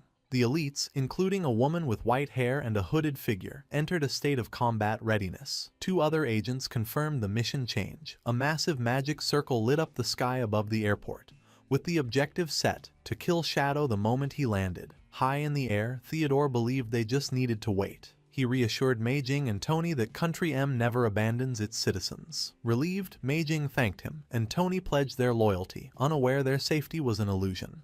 Theodore's thoughts revealed his ruthless nature. While maintaining a calm facade, he knew Tony and Meijing's deaths were destined, and he believed himself to be the only lucky one. He planned his escape, recalling he had special cards distributed to informants. He would give a card to someone on the plane so he could use his Dark Star Boundary skill to swap positions with them if danger approached, ensuring his own safety. Theodore stood and walked down the aisle, scanning the passengers to find a scapegoat. He stopped next to a young man wearing red headphones, who looked up in confusion as Theodore greeted him. Theodore held out a golden card, lying that it would give the passenger powerful buffs. However, just as he extended his hand, a burst of black energy erupted from the shadows. The young man screamed. Theodore watched in shock as his subordinates died before his eyes. Chaos erupted as terrified passengers screamed. Glowing red, hell flowers, spider lilies, bloomed from the victims' bloody necks, a sign of a powerful skill at work. Theodore froze, sweat pouring down his face, realizing with horror that it was Shadow. He looked down at the seat. Tony and Meijing's corpses had vanished, leaving only bloodstains and the red flowers. Driven by the instinct to survive, Theodore decided he could not hesitate. He prepared to activate his Dark Star Boundary skill, telling himself that even if the mission failed, his priority was to live. However, before he could trigger the teleport, a sharp sound cut through the air. Theodore froze as his vision filled with blood. His right arm, holding the escape card, was sliced off at the wrist. He screamed in agony as his severed hand flew into the air. As the hand fell, Shadow caught it. He stood directly behind the terrified traitor, holding the severed limb. With glowing yellow eyes, Shadow mocked Theodore, assuring him he would indeed return to Country M. He explained the great Xia philosophy that fallen leaves return to their roots, implying he would send Theodore's corpse back home. Shadow's gaze sharpened. He leaned in closer, instructing the mutilated man to deliver a message for him before he died.